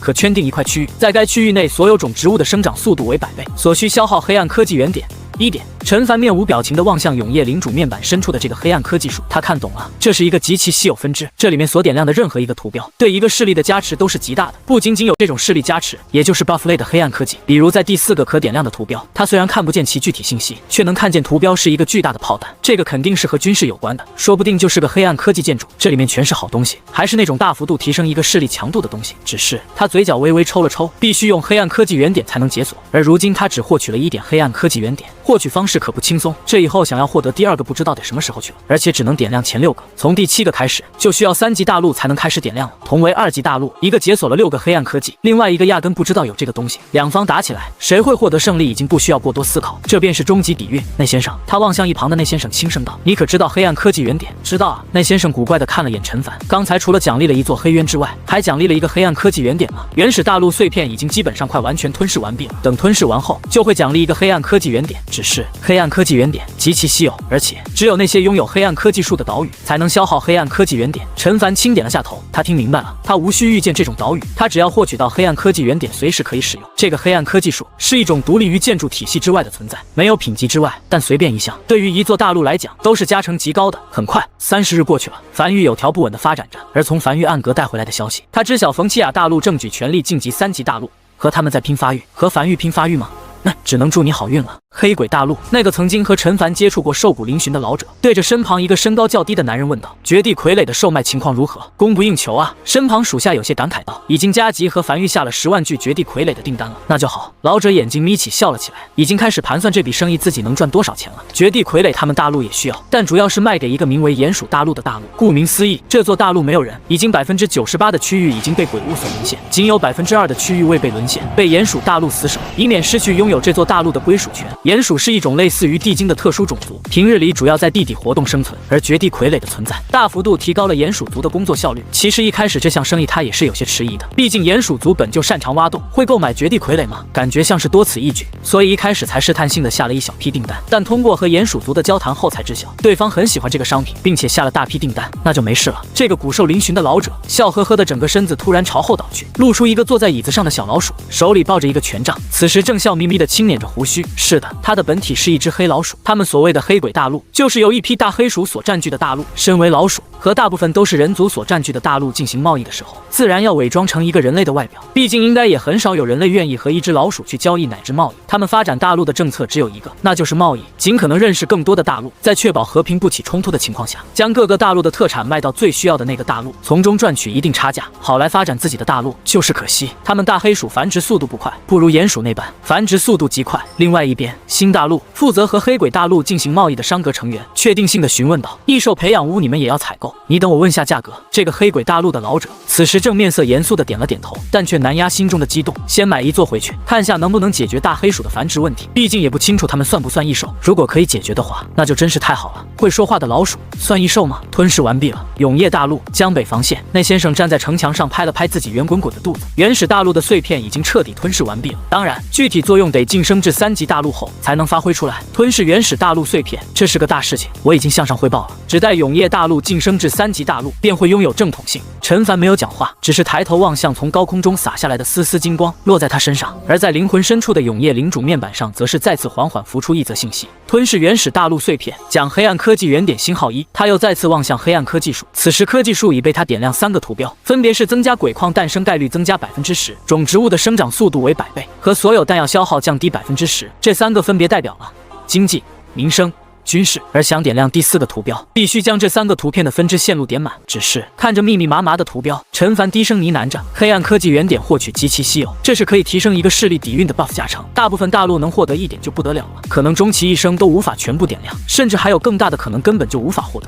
又或是获得了无法使用等等。”陈凡突然微微一愣，他反应过来个事情：黑暗科技原点是有实体的，是一个极其小巧类似于钢珠的银白色光球，这意味着这个东西是可以交易的。其二，大部分大陆获得黑暗科技原点后都没办法使用，只有恰好找到了含有黑暗科技树的岛屿后才能使用，这就意味着大部分大陆都无法明确这个东西的价值。那或许除了这个异兽培养阁之外，我再看看还有哪些需要的。新大陆1号据点城池的一座屋内，那个古兽嶙峋的老者正翻阅着手里的繁育商品册，而在对面，繁育商阁成员也在低头翻阅着蜀国商品册。这是黑鬼大陆势力的名字，名为蜀国。我看看，老者一边翻阅着手里的商品册，一边思索着。就在这时，咔，门突然被推开，陈凡拄着翡翠手杖，瘸猴紧随其后，当即将一枚玉简放置在老者面前。这枚玉简里所形容的商品，黑鬼大陆可有。陈玉主前来负责对接的这个古兽嶙峋的老者，面色认真的起身行了一礼后，才拿起玉简良久后，瞳孔里闪烁着复杂光芒，抬头望向陈凡。有，但黑鬼大陆这些年来仅获取2个，获取方式极其苛刻，且直白一点来讲，至今尚未鉴定出其作用和名字。凡玉知晓其作用，开价。陈凡也没解释，直接干脆利落道：“这个我拿不定主意。”老者停顿了一下后，迟疑道：“能否允许我和我们的蜀国国王陛下商量一下？”可以。陈凡轻点了下头，望向老者手里的传音符，眼睛微微眯起，手指在背后不经意的轻晃了几下，瘸猴瞬间会意退了出去。紧接着，在无名山后山的一座20级信号塔，则是快速设定了3个新关键词：繁育、永业大陆、交易。随着这个老者传音符刚刚挂断的一瞬间，陈凡便从瘸猴手里接过了一张纸条，上面清晰的写着刚才窃听到是老者和黑鬼大陆联系的大致通讯内容。通过通讯内容能知道，对方虽然不知道黑暗科技原点是什么，但知道价值很高。不过黑鬼大陆不打算藏着掖着，再高的价值也得发挥起来也才能生效。要卖，但是要卖个高价，能卖。在商量完毕后，这个古兽嶙峋的老者缓缓比起一根手指，面色认真且带着一丝恭敬望向陈凡。陈玉主，我们蜀国的报价是1粒100亿枚鬼石，这个价格或许是高了点，但比起获得它的过程，这个价格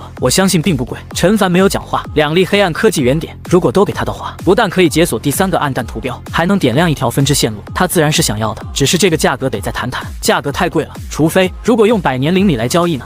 老者突然面色大变，你怎么知道？这是蜀国的核心机密。黑鬼大陆的蜀人，他们虽然觉醒了智慧，但却有一个极大的弊端，那就是寿命只有3年左右。唯一能延长寿命的手段只有一种，那就是服用灵米。只是灵米在黑鬼大陆一直是稀缺货，你们能有多少100年灵米？这个古兽嶙峋的老者眼里满是警惕的发问道：“2吨吧，2吨100年灵米，换取这2个银色光球，如何？2吨？”老者瞳孔骤缩，这还是他第一次见用吨这个词来作为100年灵米的单位。起身跑至角落里和传音符嘀咕了半天后，才重新走回来。好，国王陛下同意了，1吨100年灵米换取1个银色光球，一手交钱一手交货。这个不急。陈凡停顿了一下，继续道：“这些日子的贸易，我觉得繁育应该还是有点信誉度可言的。这批100年灵米已有99年，还有1年尚可彻底成熟。你要不先将那2个银色光球给我，我等这批水稻成熟后，将这批100年灵米一丝不少盛上来。先赊吗？”披着长袄的老者微微一愣，随后才下意识的继续走到角落里，通过传音符联系自己的上级。正常来讲肯定是不赊账的，但一方面是繁育的信誉度确实不错，另一方面是他们确实也很想要这批100年灵米。这次商量了足够久，久到这个极其瘦弱的老者身躯开始崩塌，紧接着露出一个坐在椅子上的小老鼠，手里抱着一个精致袖珍且小巧的手杖，胡须泛白。陈玉主，希望我的本体没有吓到你。在完成这次交易后，我们来往会更密切，彼此也会更信任。在此之前，我希望我们双方能更了解彼此。这只老鼠有些歉意道。一旁的瘸猴和繁育商阁成员们有些大眼瞪小眼的愣在原地，尤其是繁育商阁成员，压根没想到和自己谈了这么久的人，竟然是一个老鼠，还是那种胡须泛白、皮毛锃亮的民间大耗子。无碍，陈凡轻笑着，没有太多意思。通过情报窃听，他已知晓了所谓蜀国正是由一堆老鼠所组成的国家，和他们人类不同的种族，像是觉醒了灵智的异兽，但却有数量规模，并已成了气候。好，这只站在椅子上的小老鼠有些微微诧异陈凡的淡定，但还是面色认真的沙哑道：“陈玉主，王已经同意了其要求，可赊账1年，我们会先行送来2个银色光球，1年后繁育完成正式交付，但需总共交付3吨100年灵米，多交付1吨作为延时的补偿。”可以。陈凡起身笑着伸出右手，答应的极其爽快。毕竟在点亮了黑暗科技树上的第2个图标之后，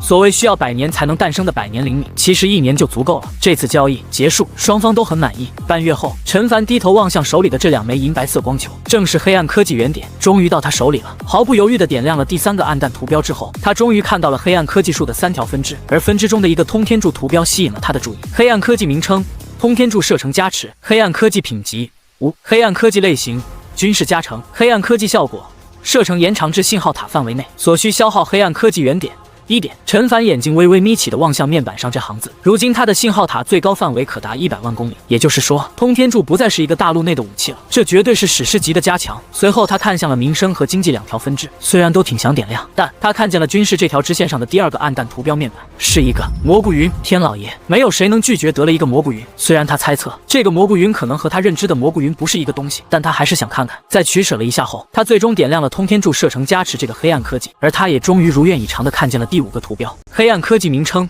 蘑菇云，黑暗科技品级 5. 黑暗科技类型，军事加成，黑暗科技效果。通天柱可吸收城防建筑全力一击的伤害并储存，可储存50%的伤害效能，并在通天柱被启动时爆发出来。所需消耗黑暗科技原点。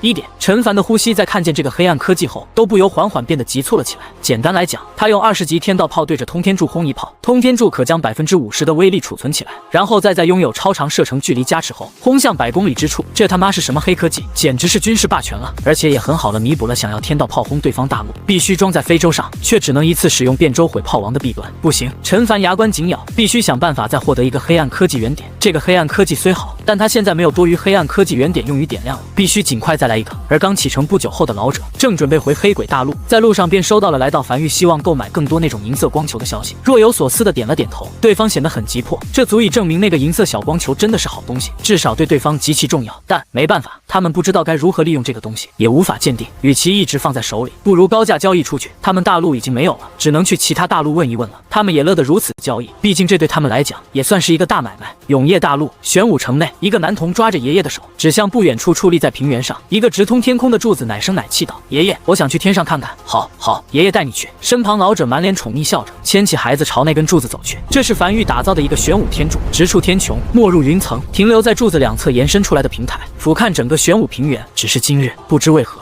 玄武天柱入口处并未如往常一样排起长队，而是被拉起了一道警戒线。数个身穿梵域制服的成员正面色冰冷的双手背负在身后，拦住周围人群。官爷，这是。老者挤进人群，望向一个面色冰冷的梵域成员，试探性的询问道：“老先生。”这位负责维持秩序的梵域成员摸了摸老头怀里男童的脸蛋，低声道：“今天上面来人视察，暂时不对外开放了，改天带着孩子来吧。”明白，明白。老者颤颤巍巍的道了句谢后，才将孩子放在地上，拉着孩子朝外走去。位于玄武天柱33层平台上的陈凡，将下方这一幕全都收入眼帘，嘴角微微上扬，轻笑着没有讲话。他自然是乐于看见民间和谐的，这意味着他治理有方。他脚下的玄武天柱，名义上只是玄武平原的一个地标性建筑，但实际上却是梵域的第一次对外探索，对天空的探索。铜管可以一直累积，只要加以时间，就可以通过吊篮累积一个足够高的高度。正常来讲，从地面朝天上上升1万公里的高度，已经进入外太空了。但这座玄武天柱的高度已经来到了1.4万公里，而这个高度竟然完全没有进入外太空，甚至还发现了一个隐藏信息，那就是20级信号塔的有效传音距离100万公里，是平面距离。当高度超过1万公里时，便会失效。这就意味着它可以在距离地面1万公里高度的位置打造一座20级信号塔，让它的核导弹在1万公里以上的高度飞行，这样哪怕敌人有什么侦察手段，也发现不了。当发现的时候，一切已经都晚了。随后他来到通天柱最顶端，陈凡望向四周风景，走至边缘处，稍微身子前倾看了一眼，这里往下能看见的已经只有云层了，根本看不见地表建筑。没多说，他打造了一座20级的信号塔，安置在这处平台。几日后，站在江北防线上正发呆的陈凡，怀里的传音符突然开始嗡嗡发烫，是玄武城那边来的消息。在收到消息的一瞬间，陈凡眉头紧皱，没有丝毫犹豫，转身朝不远处的传送阵走去。一炷香后，陈凡再次出现在了位于玄武平原上的玄武天柱。就在这几日，玄武天柱已被修建至2万公里的高度，并且搭建了一个平台。他现在就站在这个平台上，只是此次联系他，却不是让他来搭建信号塔。在旁边的铜管顶端，10几个身穿制服的梵域成员正尝试性的继续往高处搭建铜管，只是当搭建上去的一根1米长的铜管，立刻便化作灰烬消散。狱主，玄武城城主有些忐忑道：“你看这是？”陈凡眉头紧皱，看了一会儿后，才挥手示意周围的梵域成员退去，亲自重新制造了一根崭新的铜管，和最顶端的铜管所相连。他可以确定铜管没有问题，但眼前这一幕确实是他也不理解的。下一刻，他亲自打造出来的这根铜管也化作了灰烬，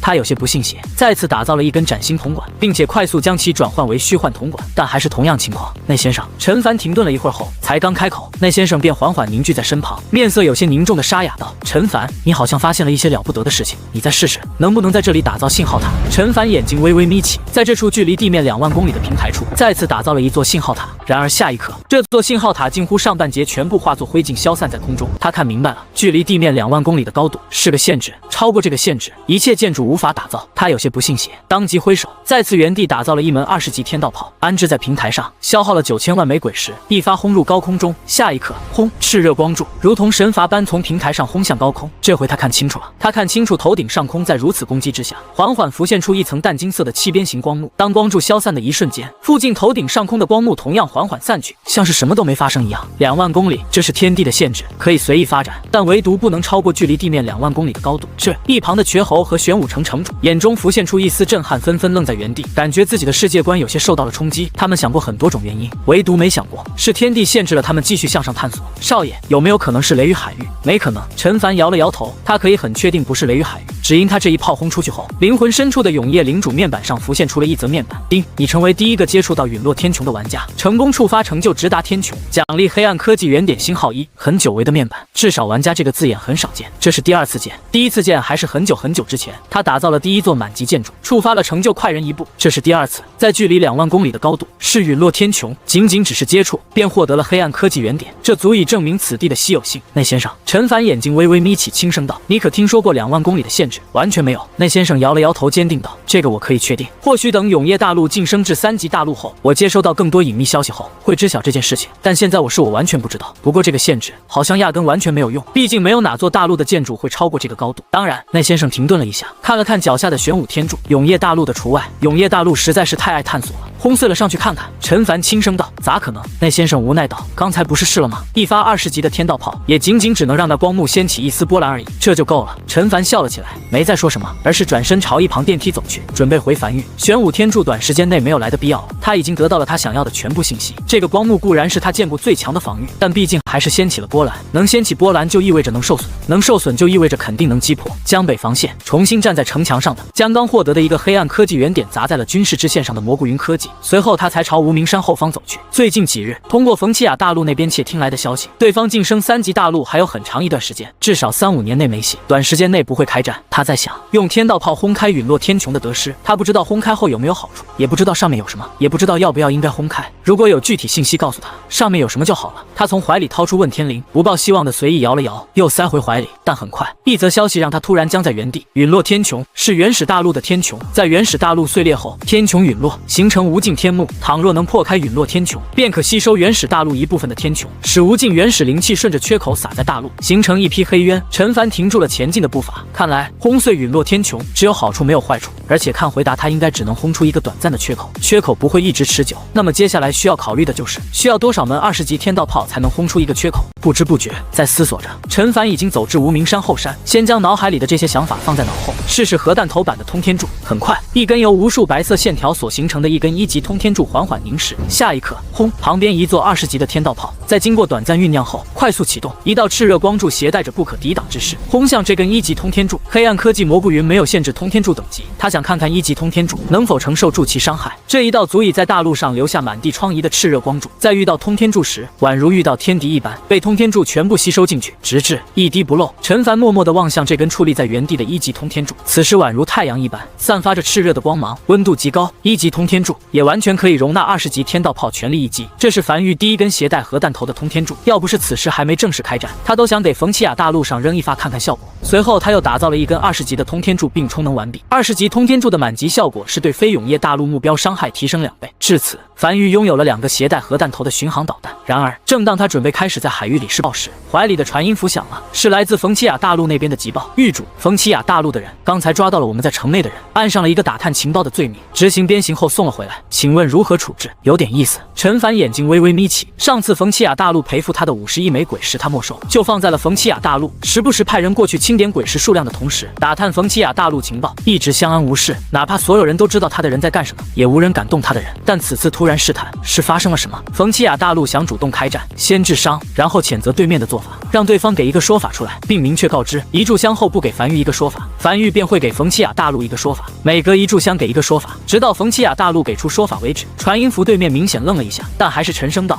收到，狱主。在挂断传音符后，陈凡才突然笑了起来，抬头望向面前这2根已经充能完毕的通天柱，这下有可以试爆的地方了，顺便还可以试试通天柱的巡航能力，一举两得。冯奇亚大陆，此时冯奇亚大陆之主，一个白发苍苍的老者，正坐在王座上，面色阴沉地敲击着扶手，像是在等待什么信息一样。周围一众臣子无一人妄动，整个宫殿内显得极其压抑，寂静无声。冯奇亚大陆晋升至3级大陆，只差最后一个隐藏天道赐福。和一枚大陆核心便可完成晋升。隐藏天道赐福还好说，但大陆核心他们完全不知该如何获得。最后经过智囊阁的商量，觉得既然名为大陆核心，那肯定是一座大陆凝聚的核心，理所当然应该彻底摧毁或占领一座大陆，方可获得。说白了就是要开战。不过既然要开战，那就肯定要找一个软柿子，周围都是些底蕴未知但极强的老牌2级大陆。想来想去，最后只能将目标定为梵域，一个刚晋升至2级大陆的新兴势力。虽然智囊团评价下来略强于自己，但现在想要晋升至3级大陆，那就不得不打了。就在这时，一个身穿黑袍的男人快速走进大殿，单膝跪地，沉声道：“梵域回应了。梵域谴责了我们的做法，并让我们给出说法。”一封书信被快速递上来。冯奇亚大陆之主在看完这封信后，紧皱的眉头突然缓缓舒展了开来，脸上浮现出了久违的笑容，将书信拿在手中，望向下方一众臣子，笑着道：“都传阅看看吧，文绉绉的读起来很有意思。”梵域终于露怯了。按照往日行事作风，不是应该派出一艘装载着天道炮的非洲前来轰一炮吗？现在却是要我们一炷香内给出一个合理解释。都下去准备准备吧，战前准备。片刻后，大殿内一个侍卫汇报道：“圣上，我们距离新大陆最近的一座载具工坊，此时已经生产出了数十艘非洲，每艘非洲上都安装了一门20级天道炮，随时可起飞。智囊阁早已制定好了作战计划，闪电袭击梵域新大陆，在梵域未反应过来之前，以最快速度占领摧毁新大陆，以获得大陆核心，并将大陆核心带回冯奇亚大陆。圣主，相关粮草兵马早已暗中调动完毕。”圣上，下方的臣子脸上也是洋溢着笑容。这些日子梵域的威慑压着所有人心里都憋着一口气，今日终于畅快了一回。好，听着下方一众臣子的汇报，坐在王座上的老者也是颇为畅快地捋着胡须。那就等一炷香。梵域不是说若逾期未达，当以一言相告吗？此言过后，每过一炷香，梵域便添一言。我等就静坐在这里，看看那梵域一炷香后能给个什么言。甚好，甚好。大殿内顿时一片笑声，显得其乐融融。与此同时，冯奇亚大陆边缘地带，一个暗阁成员沉默许久后，才将一封书信递了过去。另外几人，梵域谴责了冯奇亚大陆的做法，希望冯奇亚大陆给出一个说法，并无开战的打算。闻言，众人皆陷入了沉默。狱主不是一直找一个开战的理由吗？怎么会这样？男人也沉默了下来。他是梵域暗阁第一批老成员，他知道狱主一贯的强硬作风。或许现在的梵域需要的是发展，不是战争。狱主要操心的事情有很多，不仅仅是冯奇亚大陆。随后，他望向一旁缓缓燃尽的一炷香，从怀里掏出传音符。一炷香过了，冯奇亚大陆没有给出任何说法。我先回禀狱主，让狱主决断。就在这时，原本被油灯点亮、有些昏暗的帐篷内，突然变得极其亮堂，有刺眼强光顺着帐篷缝隙涌进帐篷内。紧接着，光线越来越亮，帐篷内也越来越亮。三人先是一愣，随后下意识冲出帐篷，抬头望向空中，只见远处海面上一根散发着炽热强光的通天柱，正以极快的速度朝冯奇亚大陆击射而来。速度极快，其携带的恐怖威力，哪怕只是惊鸿一瞥，也能清晰感觉到灵魂深处所传来的那种恐惧。等等，这个脸庞棱角分明的男人僵在原地，身子控制不住的浑身颤抖。我好像知道，狱主说一炷香内冯奇亚大陆不给说法，就给冯奇亚大陆一个说法。这句话里的说法是什么了？而这道携带着恐怖威力的炽热光柱所散发的光芒照在海岸线上，将整个海岸线照得无比通亮。轰轰轰，伴随着炮鸣声，无数道猩红光柱从冯奇亚大陆地面轰向高空。这是冯奇亚大陆的防空炮群，企图拦下这道突如其来的袭击。然而，这道光柱的速度太快了，这些猩红光柱根本来不及拦截，便被远远甩至身后，直至这道炽热光柱一路深入冯奇亚大陆，落在一处深山里，哪怕距离数百公里，也能清晰地看见大量火光冲入高空。紧接着是一团巨大的蘑菇云升起，数息后，震耳欲聋的爆炸声从天边传来，地面都在隐隐震动。没有人知道这道攻击是从哪来的，但所有人又都知道这道攻击是从哪来的。驻扎在冯奇亚大陆的梵域暗阁族长，此时正满脸震撼地望向远处高空那堵蘑菇云，并手持匕首，眼里闪烁着警惕，望向不远处看守鬼石的士兵，看起来是要开战了。他还没收到具体命令，不能轻举妄动，一旦收到正式开战的命令，或者是自由还击的命令，便是到了他们出手的时候了。而对面的那些士兵，冯奇亚大陆派下来负责看守51枚鬼石的那批士兵，此时也有些茫然地望向远处那朵蘑菇云。这是天道炮？不对，他们根本没见非洲使过。那这是什么？这是什么攻击手段？为何是他们从未看见的？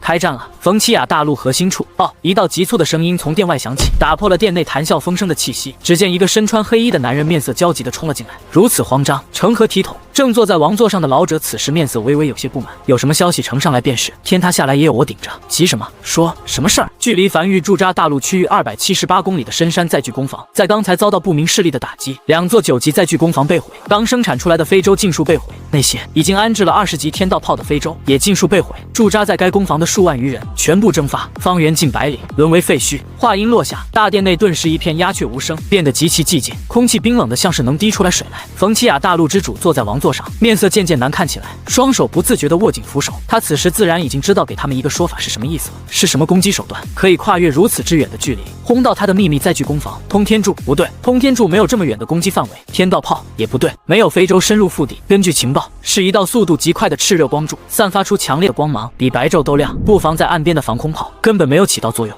那是什么？他不知道，但他知道是来自于梵域的威慑，对自己军事火力的展示，以及对情报能力的展示。这座载具攻防是秘密打造的，为了就是在不被任何人所知晓的情况下，打造大批非洲对新大陆发起突袭。这梵域又是怎么知道的？如此隐秘的情报，是梵域那几个人就能探测到的。大殿内所有人都有些坐立不安。梵域既然知道他们的秘密载具攻防，那说不定也知道他们这里的位置。万一同样手段给他们这里来一发，那他们就可以宣告全部升天了。别急，哪怕发生了如此之大的事。冯奇亚大陆之主眼睛紧闭，沉默了许久后才睁开眼睛，沙哑道：“梵域驻扎在海边充当眼睛的那几个人，不可能收集到如此隐秘的情报。更何况我们这些日子有意无意的对那些人泄露了不少假情报，那边应该正在核查才对。这个信息肯定是从其他地方泄露的，可能是一种来自高空的侦测手段，也可能是对传音符的一种窃听，又或是其他。从现在开始，尽量进入陌生状态，使用传音符时少透露重要情报，对一些暴露在天地间的建筑进行隐蔽处理，并且快速整理一门传讯专用的暗语，对梵域求和，看看梵域什么态度。如果梵域非要打，不给我们一丝喘气的机会。”呼，老者轻呼了一口气后，浑浊的瞳孔中闪过一丝残忍。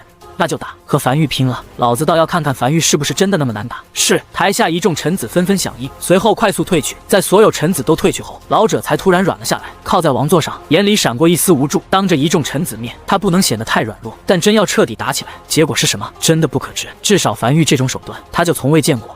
还不错，梵域。陈凡略微满意的听着耳边的汇报，刚才发射的是一根1级通天柱，威力他觉得很不错，最主要的是射程范围极远，可以跨海域打击到敌人。现在该试试这根20级的了，看看通天柱的满级效果会不会附加上去。如果会附加上去的话，那威力会变得更大。就在这时，狱主冯奇亚大陆来信。待会儿，陈凡摆了摆手，止住身旁人的汇报，随后才大手一挥，那枚矗立在无名山后方的20级通天柱缓缓拔地而起，并且快速升空，直至没入1万多公里的高空中，随后才朝冯奇亚大陆的方向激射而去。这回轨迹不一样，上一根的发射轨迹是低空发射，能让冯奇亚大陆清晰地看见发射轨迹，而这次是升入高空，然后在抵达目标区域的时候，从高空以俯冲角度直冲下，2发不一样的通天柱，试试效果，大概会总下关键信息。那边求和，愿给予战争赔偿。可以，允了。陈凡咂巴了下嘴，笑了起来。再加一句，就算在收到这封书信之前，一炷香时间又过了，马上就要抵达冯奇亚大陆了，请那边做好接收准备，免得误伤。挺好。他刚想准备试爆，冯奇亚大陆就跳了出来，给了他一个完美的试爆目标。一切发展的就像提前计划好一样，马上就能知道2根通天柱有没有差距了。不过他若有所思的点了点头。按理来讲，冯奇亚大陆如今最重要的应该是早日晋升3级大陆才对，为什么还会主动挑衅他们？晋升3级大陆的任务和挑衅他们没有什么关系吧？难道是什么隐藏天道赐福，或者是某个建筑需要挑衅他们？这个得看看能不能抽到相关消息。另外一边，这梵域他妈是什么意思？坐在王座上的冯奇亚大陆之主终于忍不住的怒骂了起来，但还没等他骂出口，一道急报再次传来：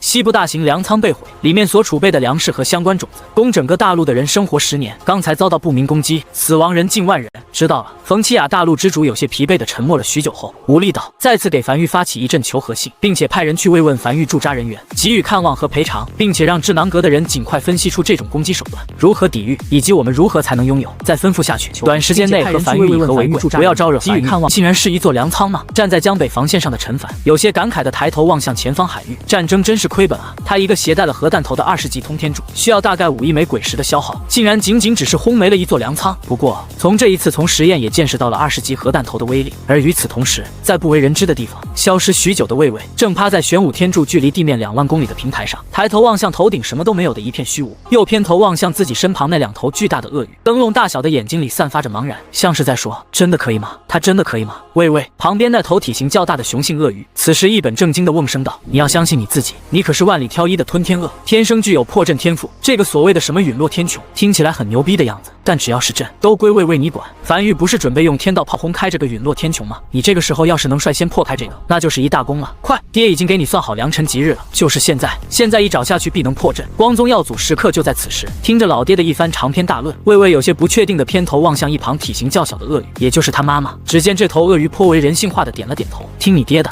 魏魏低吼了一声后，才张开血盆大嘴，深吸一口气，腹部微微鼓起，整个人宛如原地弹射一般，瞬间击射在空中，重一爪拍向什么都没有的空气中。就在这一爪即将落下时，空中浮现出了结界，由无数个气边形组成的天地结界，覆盖了方圆数千米。啪！魏魏低吼着全力一爪拍了上去。然而以往无不利的破阵手段，在这一刻仿佛失效了一般。以前无论是什么阵法，在魏魏面前都是一爪破之，如今这个陨落天穹结界却仅仅微微一颤，像是什么事都没发生一样。魏魏摔在地上，有些失落的呜咽了一声，显然想要靠他拍碎这个陨落天穹有些不现实，振作一点啊！身旁那个体型较大的鳄鱼有些恨铁不成钢道：“你好歹也是梵域兽阁之主，梵域高层之一，怎么还跟小孩子一样，遇到点难题就放弃了？昔日域主用天道炮轰向结界所造成的效果，不也是微微一颤吗？已经很可以了。你这一爪相当于帮梵域省了数亿枚鬼石，来继续，几十次、数百次之后，说不定就可以了。”魏魏闻言又重新振作起来，眼里散发着亮光，抬头盯着空中那缓缓消散的天地结界。就这样，在这个距离地面2万公里的凸起平台上，一条鳄鱼不断弹射跃在空中，用自己粗壮鳄爪拍向结界，而在旁边是2条不断鼓励加油打气的鳄鱼，3条鳄鱼再次显得极其热闹。域主，魏魏那边暂时还没什么进展传来。陈凡如许久前的雨季那般一样，在城墙上搭了一把摇椅，晃晃悠悠地坐在摇椅上翻阅着手里的书籍，听着身旁王奎的汇报，有一搭没一搭的随意点着头。他没阻拦魏魏，毕竟魏魏身为吞天鳄，天生具有破阵天赋，或许可以有奇迹发生。只是现在看来，不着急，不用过多关注。陈凡低头望向手里这本画本，有些漫不经心的随意道：“如今他得到的信息，魏魏一巴掌可以使得陨落天穹微微发颤，和他一发天道炮的威力差不多，刚好可以让魏魏试试陨落天穹的结界机制。比如这个结界是有一个承受伤害上限，且不会恢复，那魏魏只要消耗的时间足够多，总能破开这个结界。但如果这个结界会自我修复，必须在短时间内突破一个临界值，那就是消耗时间再多也没有意义的。具体哪种机制，他暂且不了解，但等魏魏一段时间后，就可以得出答案了。明白。”站在一旁的王奎应了下来后，又再次汇报道：“梵域第1届春考即将开始了，共9门学科，选出9个榜首。第1届春考举办地点就在江北樊城，于3日后正式开始。已经有很多学子赶往樊城，并且这些日还有陆续的学子赶往樊城。”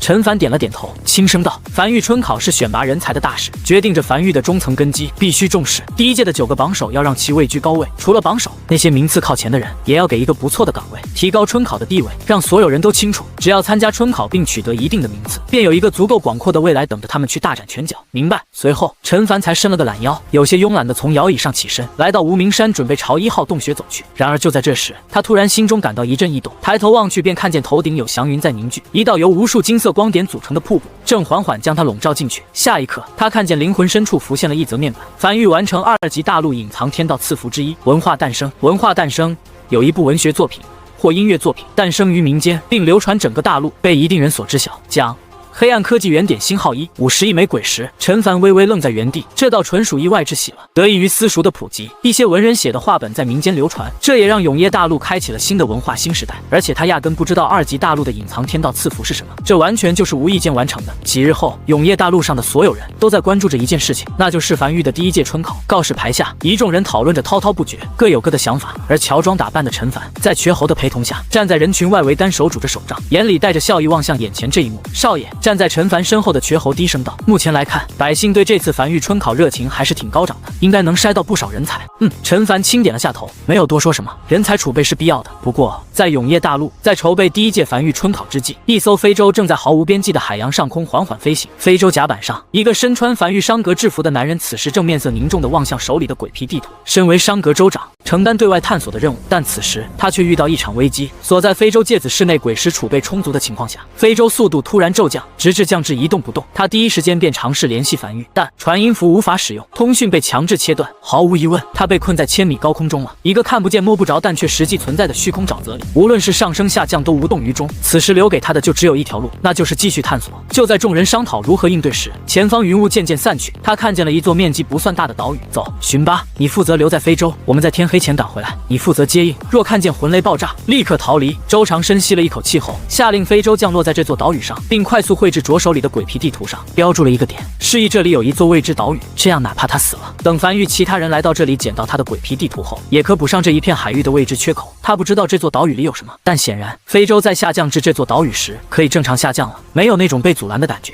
很快，非洲落在岛屿边缘，随后从非洲上走下来的4人，面色警惕地呈箭使队形朝海岛中央逼去。注意警戒！走在最前方的中年男人从怀里掏出一柄袖珍火炮，走进一片枯萎气息的丛林。为首的中年男人抬头望向头顶那至少有40-50米的枯树，没有树叶，正值黄昏，那一根根光秃秃的树枝看起来宛如张牙舞爪的幽魂一般。男人呼吸渐渐急促起来，跟在身旁的3人也无一人讲话，面色都有些紧张。这是一个完全未知的地方，在樊玉的记载里根本就没见过这种地方，一切都得靠他们自己。走在最前面的州长将火炮拎在手里，不断巡视着四周，地上没有一片落叶，也没有落叶腐朽的迹象，这意味着这片丛林很有可能一直保持着这种腐朽衰败的姿态。安静，极其安静，没有鸟鸣声，没有蟋蟀叫声，没有爬行动物划过泥土的声音，也没有野兽乱窜的声音，除了他们几人的脚步，几乎听不见任何一道其他声音。不知是不是错觉，又或是紧张所导致，他总感觉自己的心脏跳得越来越快，声音也越来越大，如雷声砰砰响起，近乎震耳欲聋，神经也在这一刻紧绷到了极点。下一刻，一道近乎不可察觉的异动在几人左侧响起，但在如此寂静的情况下，这点异动几乎瞬间惊醒几人。轰！几乎同一时间，4人齐齐转身，动作干脆利落地掏出手炮轰向左侧，猩红光弹射出，泥土被翻起，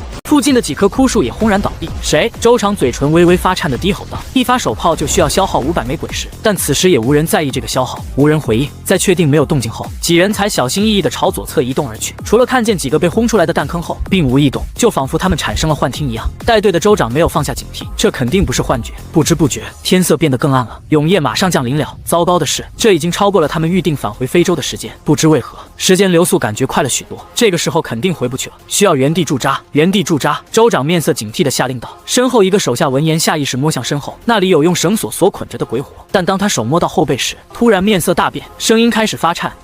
州长随身携带的3级鬼火不见了。说罢，州长面色瞬间难看起来，大步走到这个手下身后。此时背后哪还有被捆起来的鬼火，只有被切断随风飘荡的绳索。下一刻，其中一个男人精神彻底崩溃，满脸恐惧，高吼着朝丛林外快速狂奔而去，想要在天黑前逃回非洲。回来！州长有些焦急地低吼着。然而此时这个男人已经失去理智，充耳不闻地埋头狂奔，还发出一股夹杂着哭腔的吼叫声。州长也没再阻拦，只是面色难看地低头快速思索着。阁主曾经说过，越是这种情况越不能急。阁主当年能2次穿过雷雨海域，他就也能从这里活着出去。首先，他原本计划是在天黑前赶回非洲，但不知不觉当他反应过来的时候，天已经黑了。此时就算朝海边狂奔，都赶不回去了。如果不是时间流速被加快了，那就是某种生物或者说鬼物影响了他们的认知，让他们不知不觉度过了黄昏。再加上那么重的一个鬼火从手下后背上消失，手下竟然没有任何反应，更可以证明一点，所以左侧一开始的动静是吸引他们的注意力，其真实目光是夺走他们的鬼火。为何要夺鬼火？因为天要黑了，但能轻易割断10级缆绳的鬼物会惧怕鬼火。江北荒原上稍微强一点的鬼物都可以冲击鬼火，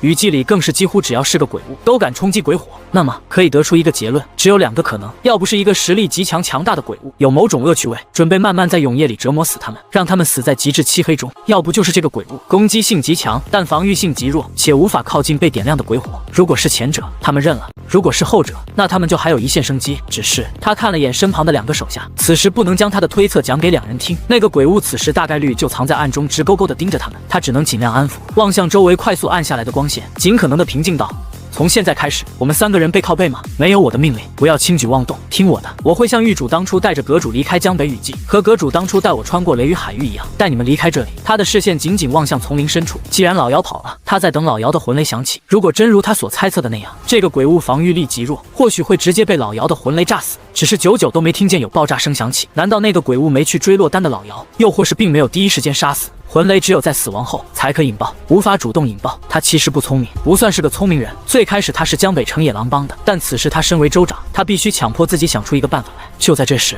永夜袭来了。他看见浓郁的黑暗如往日一样从天边快速袭来，眨眼间便笼罩了整个岛屿。呼，他轻呼了一口气，缓缓闭上双眼。这是他第一次在没有鬼火的保护下站在永夜里，那种极致的漆黑，哪怕是闭上双眼所带来的压迫感，也令他呼吸不由加快。他感受到了另外2人的后背紧贴着他，也在发颤。别慌，别慌！慌，他像是催眠般的安慰着自己，并且紧紧握住手里的手炮，对黑暗中那个未知的鬼物做着侧写。一个孤独的鬼物无法离开岛屿，岛上没有任何生物，也没有人路过这里，极其无聊，不知存在了多久。这种情况下猛然看见有人类登岛，第一反应肯定不是杀死，而是慢慢玩弄，来打发无聊。而他要抓住的机会，就是对方不打算第一时间杀死他，想要玩弄他的机会。就在这时，一阵微风拂过，夹杂着一丝顽童的取笑声，脖颈先是一阵冰凉，随后才后知后觉地传来一阵刺痛，温润的血液缓缓流下，伤口不深，更像是满眼爱意但却是女鬼身的妻子对丈夫的抚摸，温柔且致命。男人没有任何反应，只是站在原地，双眼紧闭，像是入定了一般。他这辈子从来没有神经如此集中过，他甚至有空杂想，他曾认为自己在面对死亡时，或许也会恐惧会崩溃，但没想到他表现得如此镇定，他都有些佩服自己了。下一刻，再次一道微风拂过，这次是右手臂，衣服被撕裂的声音响起，或许是他表现得最镇定的缘故。黑暗中的这个鬼物并没有伤害其他两人，反而是一直盯着他。这次他在隐隐约约的笑声里听见一丝不满，就像是人类用水圈起了一只蚂蚁，想要看蚂蚁四处碰壁，结果蚂蚁却待在原地视若无睹，一动不动一般。那种高级生物面对低级生物并没有按照自己剧本去发展的那种不满。很快微风再次拂过，这次有了破空声，他腹部多了一道皮肉绽开的伤口，这道伤口要重不少，鲜血开始控制不住的狂流不止。然而男人依旧站在原地一动不动，只是嘴角因剧痛下意识抽了抽，甚至都没有从怀里掏出治疗伤势的祭坛水。在大自然界，有很多生物在被自己强大敌人所捕获时不会挣扎，像是在等死般任由啃食，所等的就是敌人所放松的那一刻，爆发出所有余力，瞬间逃跑。他此时便是如此。微风再次袭来，多次袭来，速度和频率都越来越快，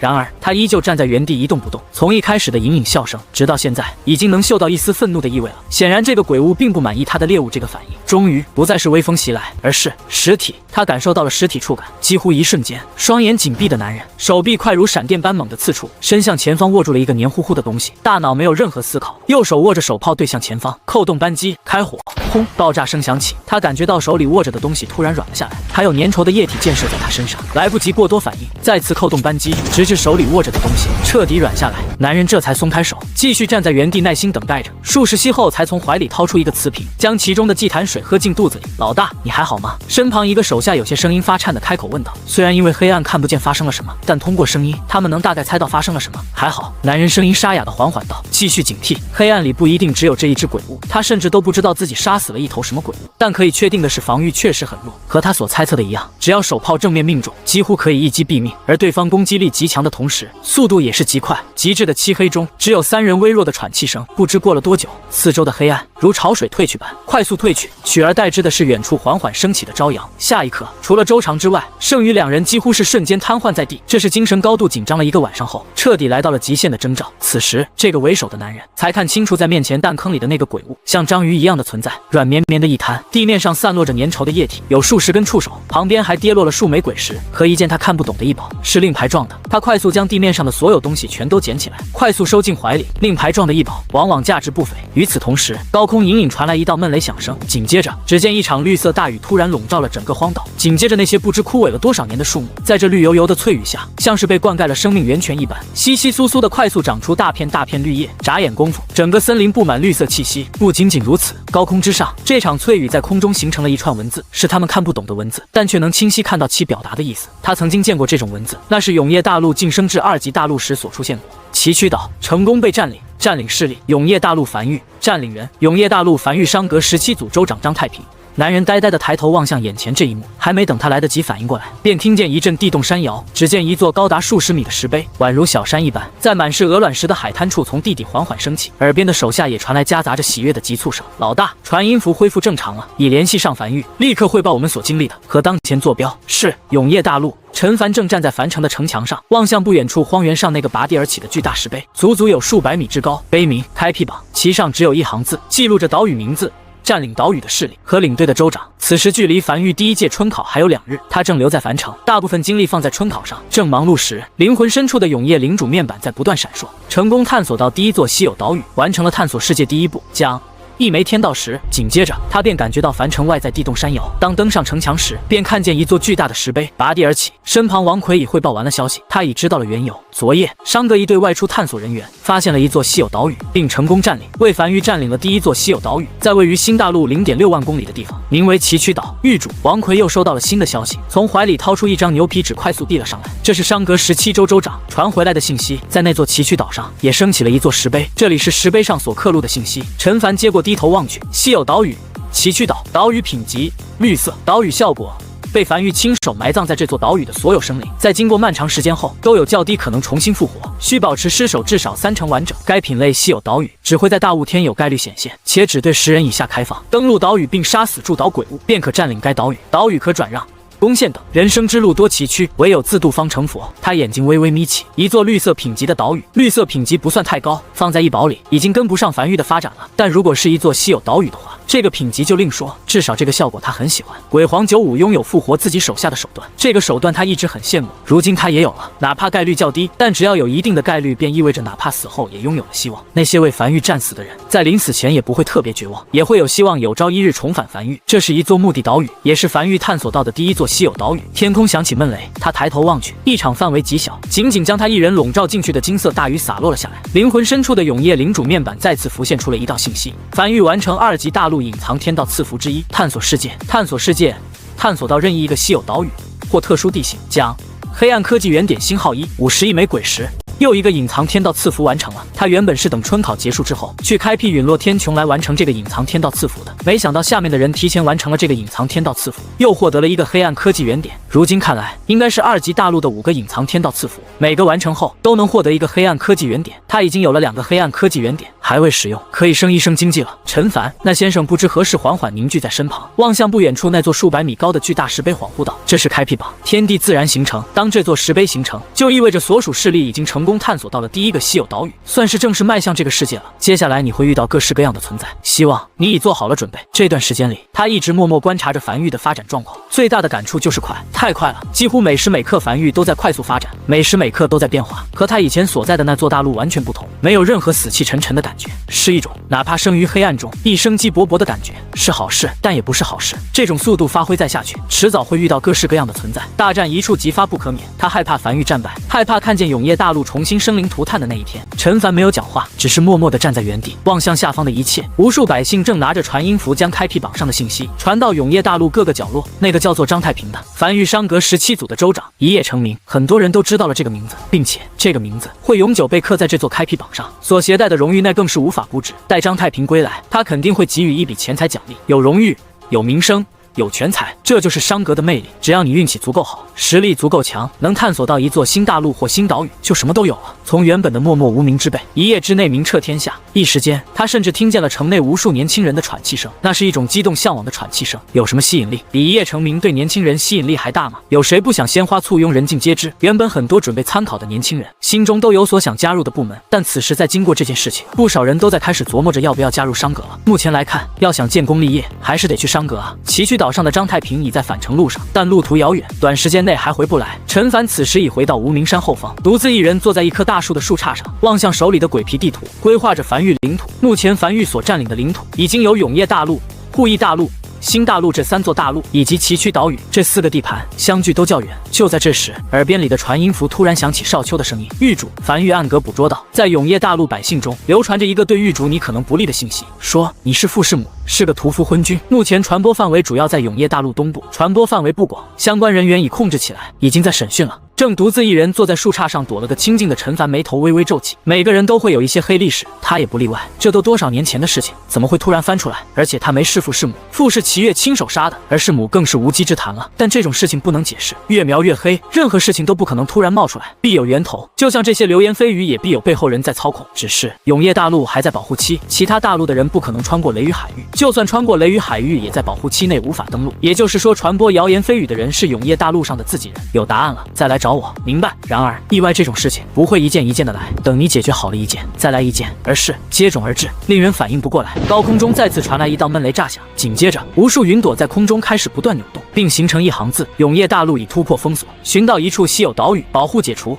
在看见这一幕后，他内心突然咯噔一下，涌出一阵不安感。果不其然，下一刻传音符里便响起新大陆那边传来的急促消息：域主，雷雨海域彻底崩塌，所囚禁的大批鬼物溃散，鬼潮冲击的方向是永夜大陆，并未前往新大陆。陈凡面色凝重的远眺天边，隐隐间仿佛已经看见大量恶臭涌向海边。永夜大陆的保护期还有2年，这些鬼潮肯定无法影响到梵域。只是他没想到雷雨海域会突然碎裂，而且他都认为雷雨海域是一种囚禁物，没想到竟然真的是一种保护。对永夜大陆的保护，可为什么这么久以来他只看见永夜大陆有保护，其他大陆怎么没有这种保护？现在唯一庆幸的是，这些鬼潮暂时没有去新大陆。紧接着一道道消息急促传来，基本都是雷雨海域突然碎裂的消息。他布置了大量哨岗用于监视雷雨海域的动向。此时大量哨岗正不断传来消息，直至夜深，永夜大陆已被大批鬼潮彻底围了起来。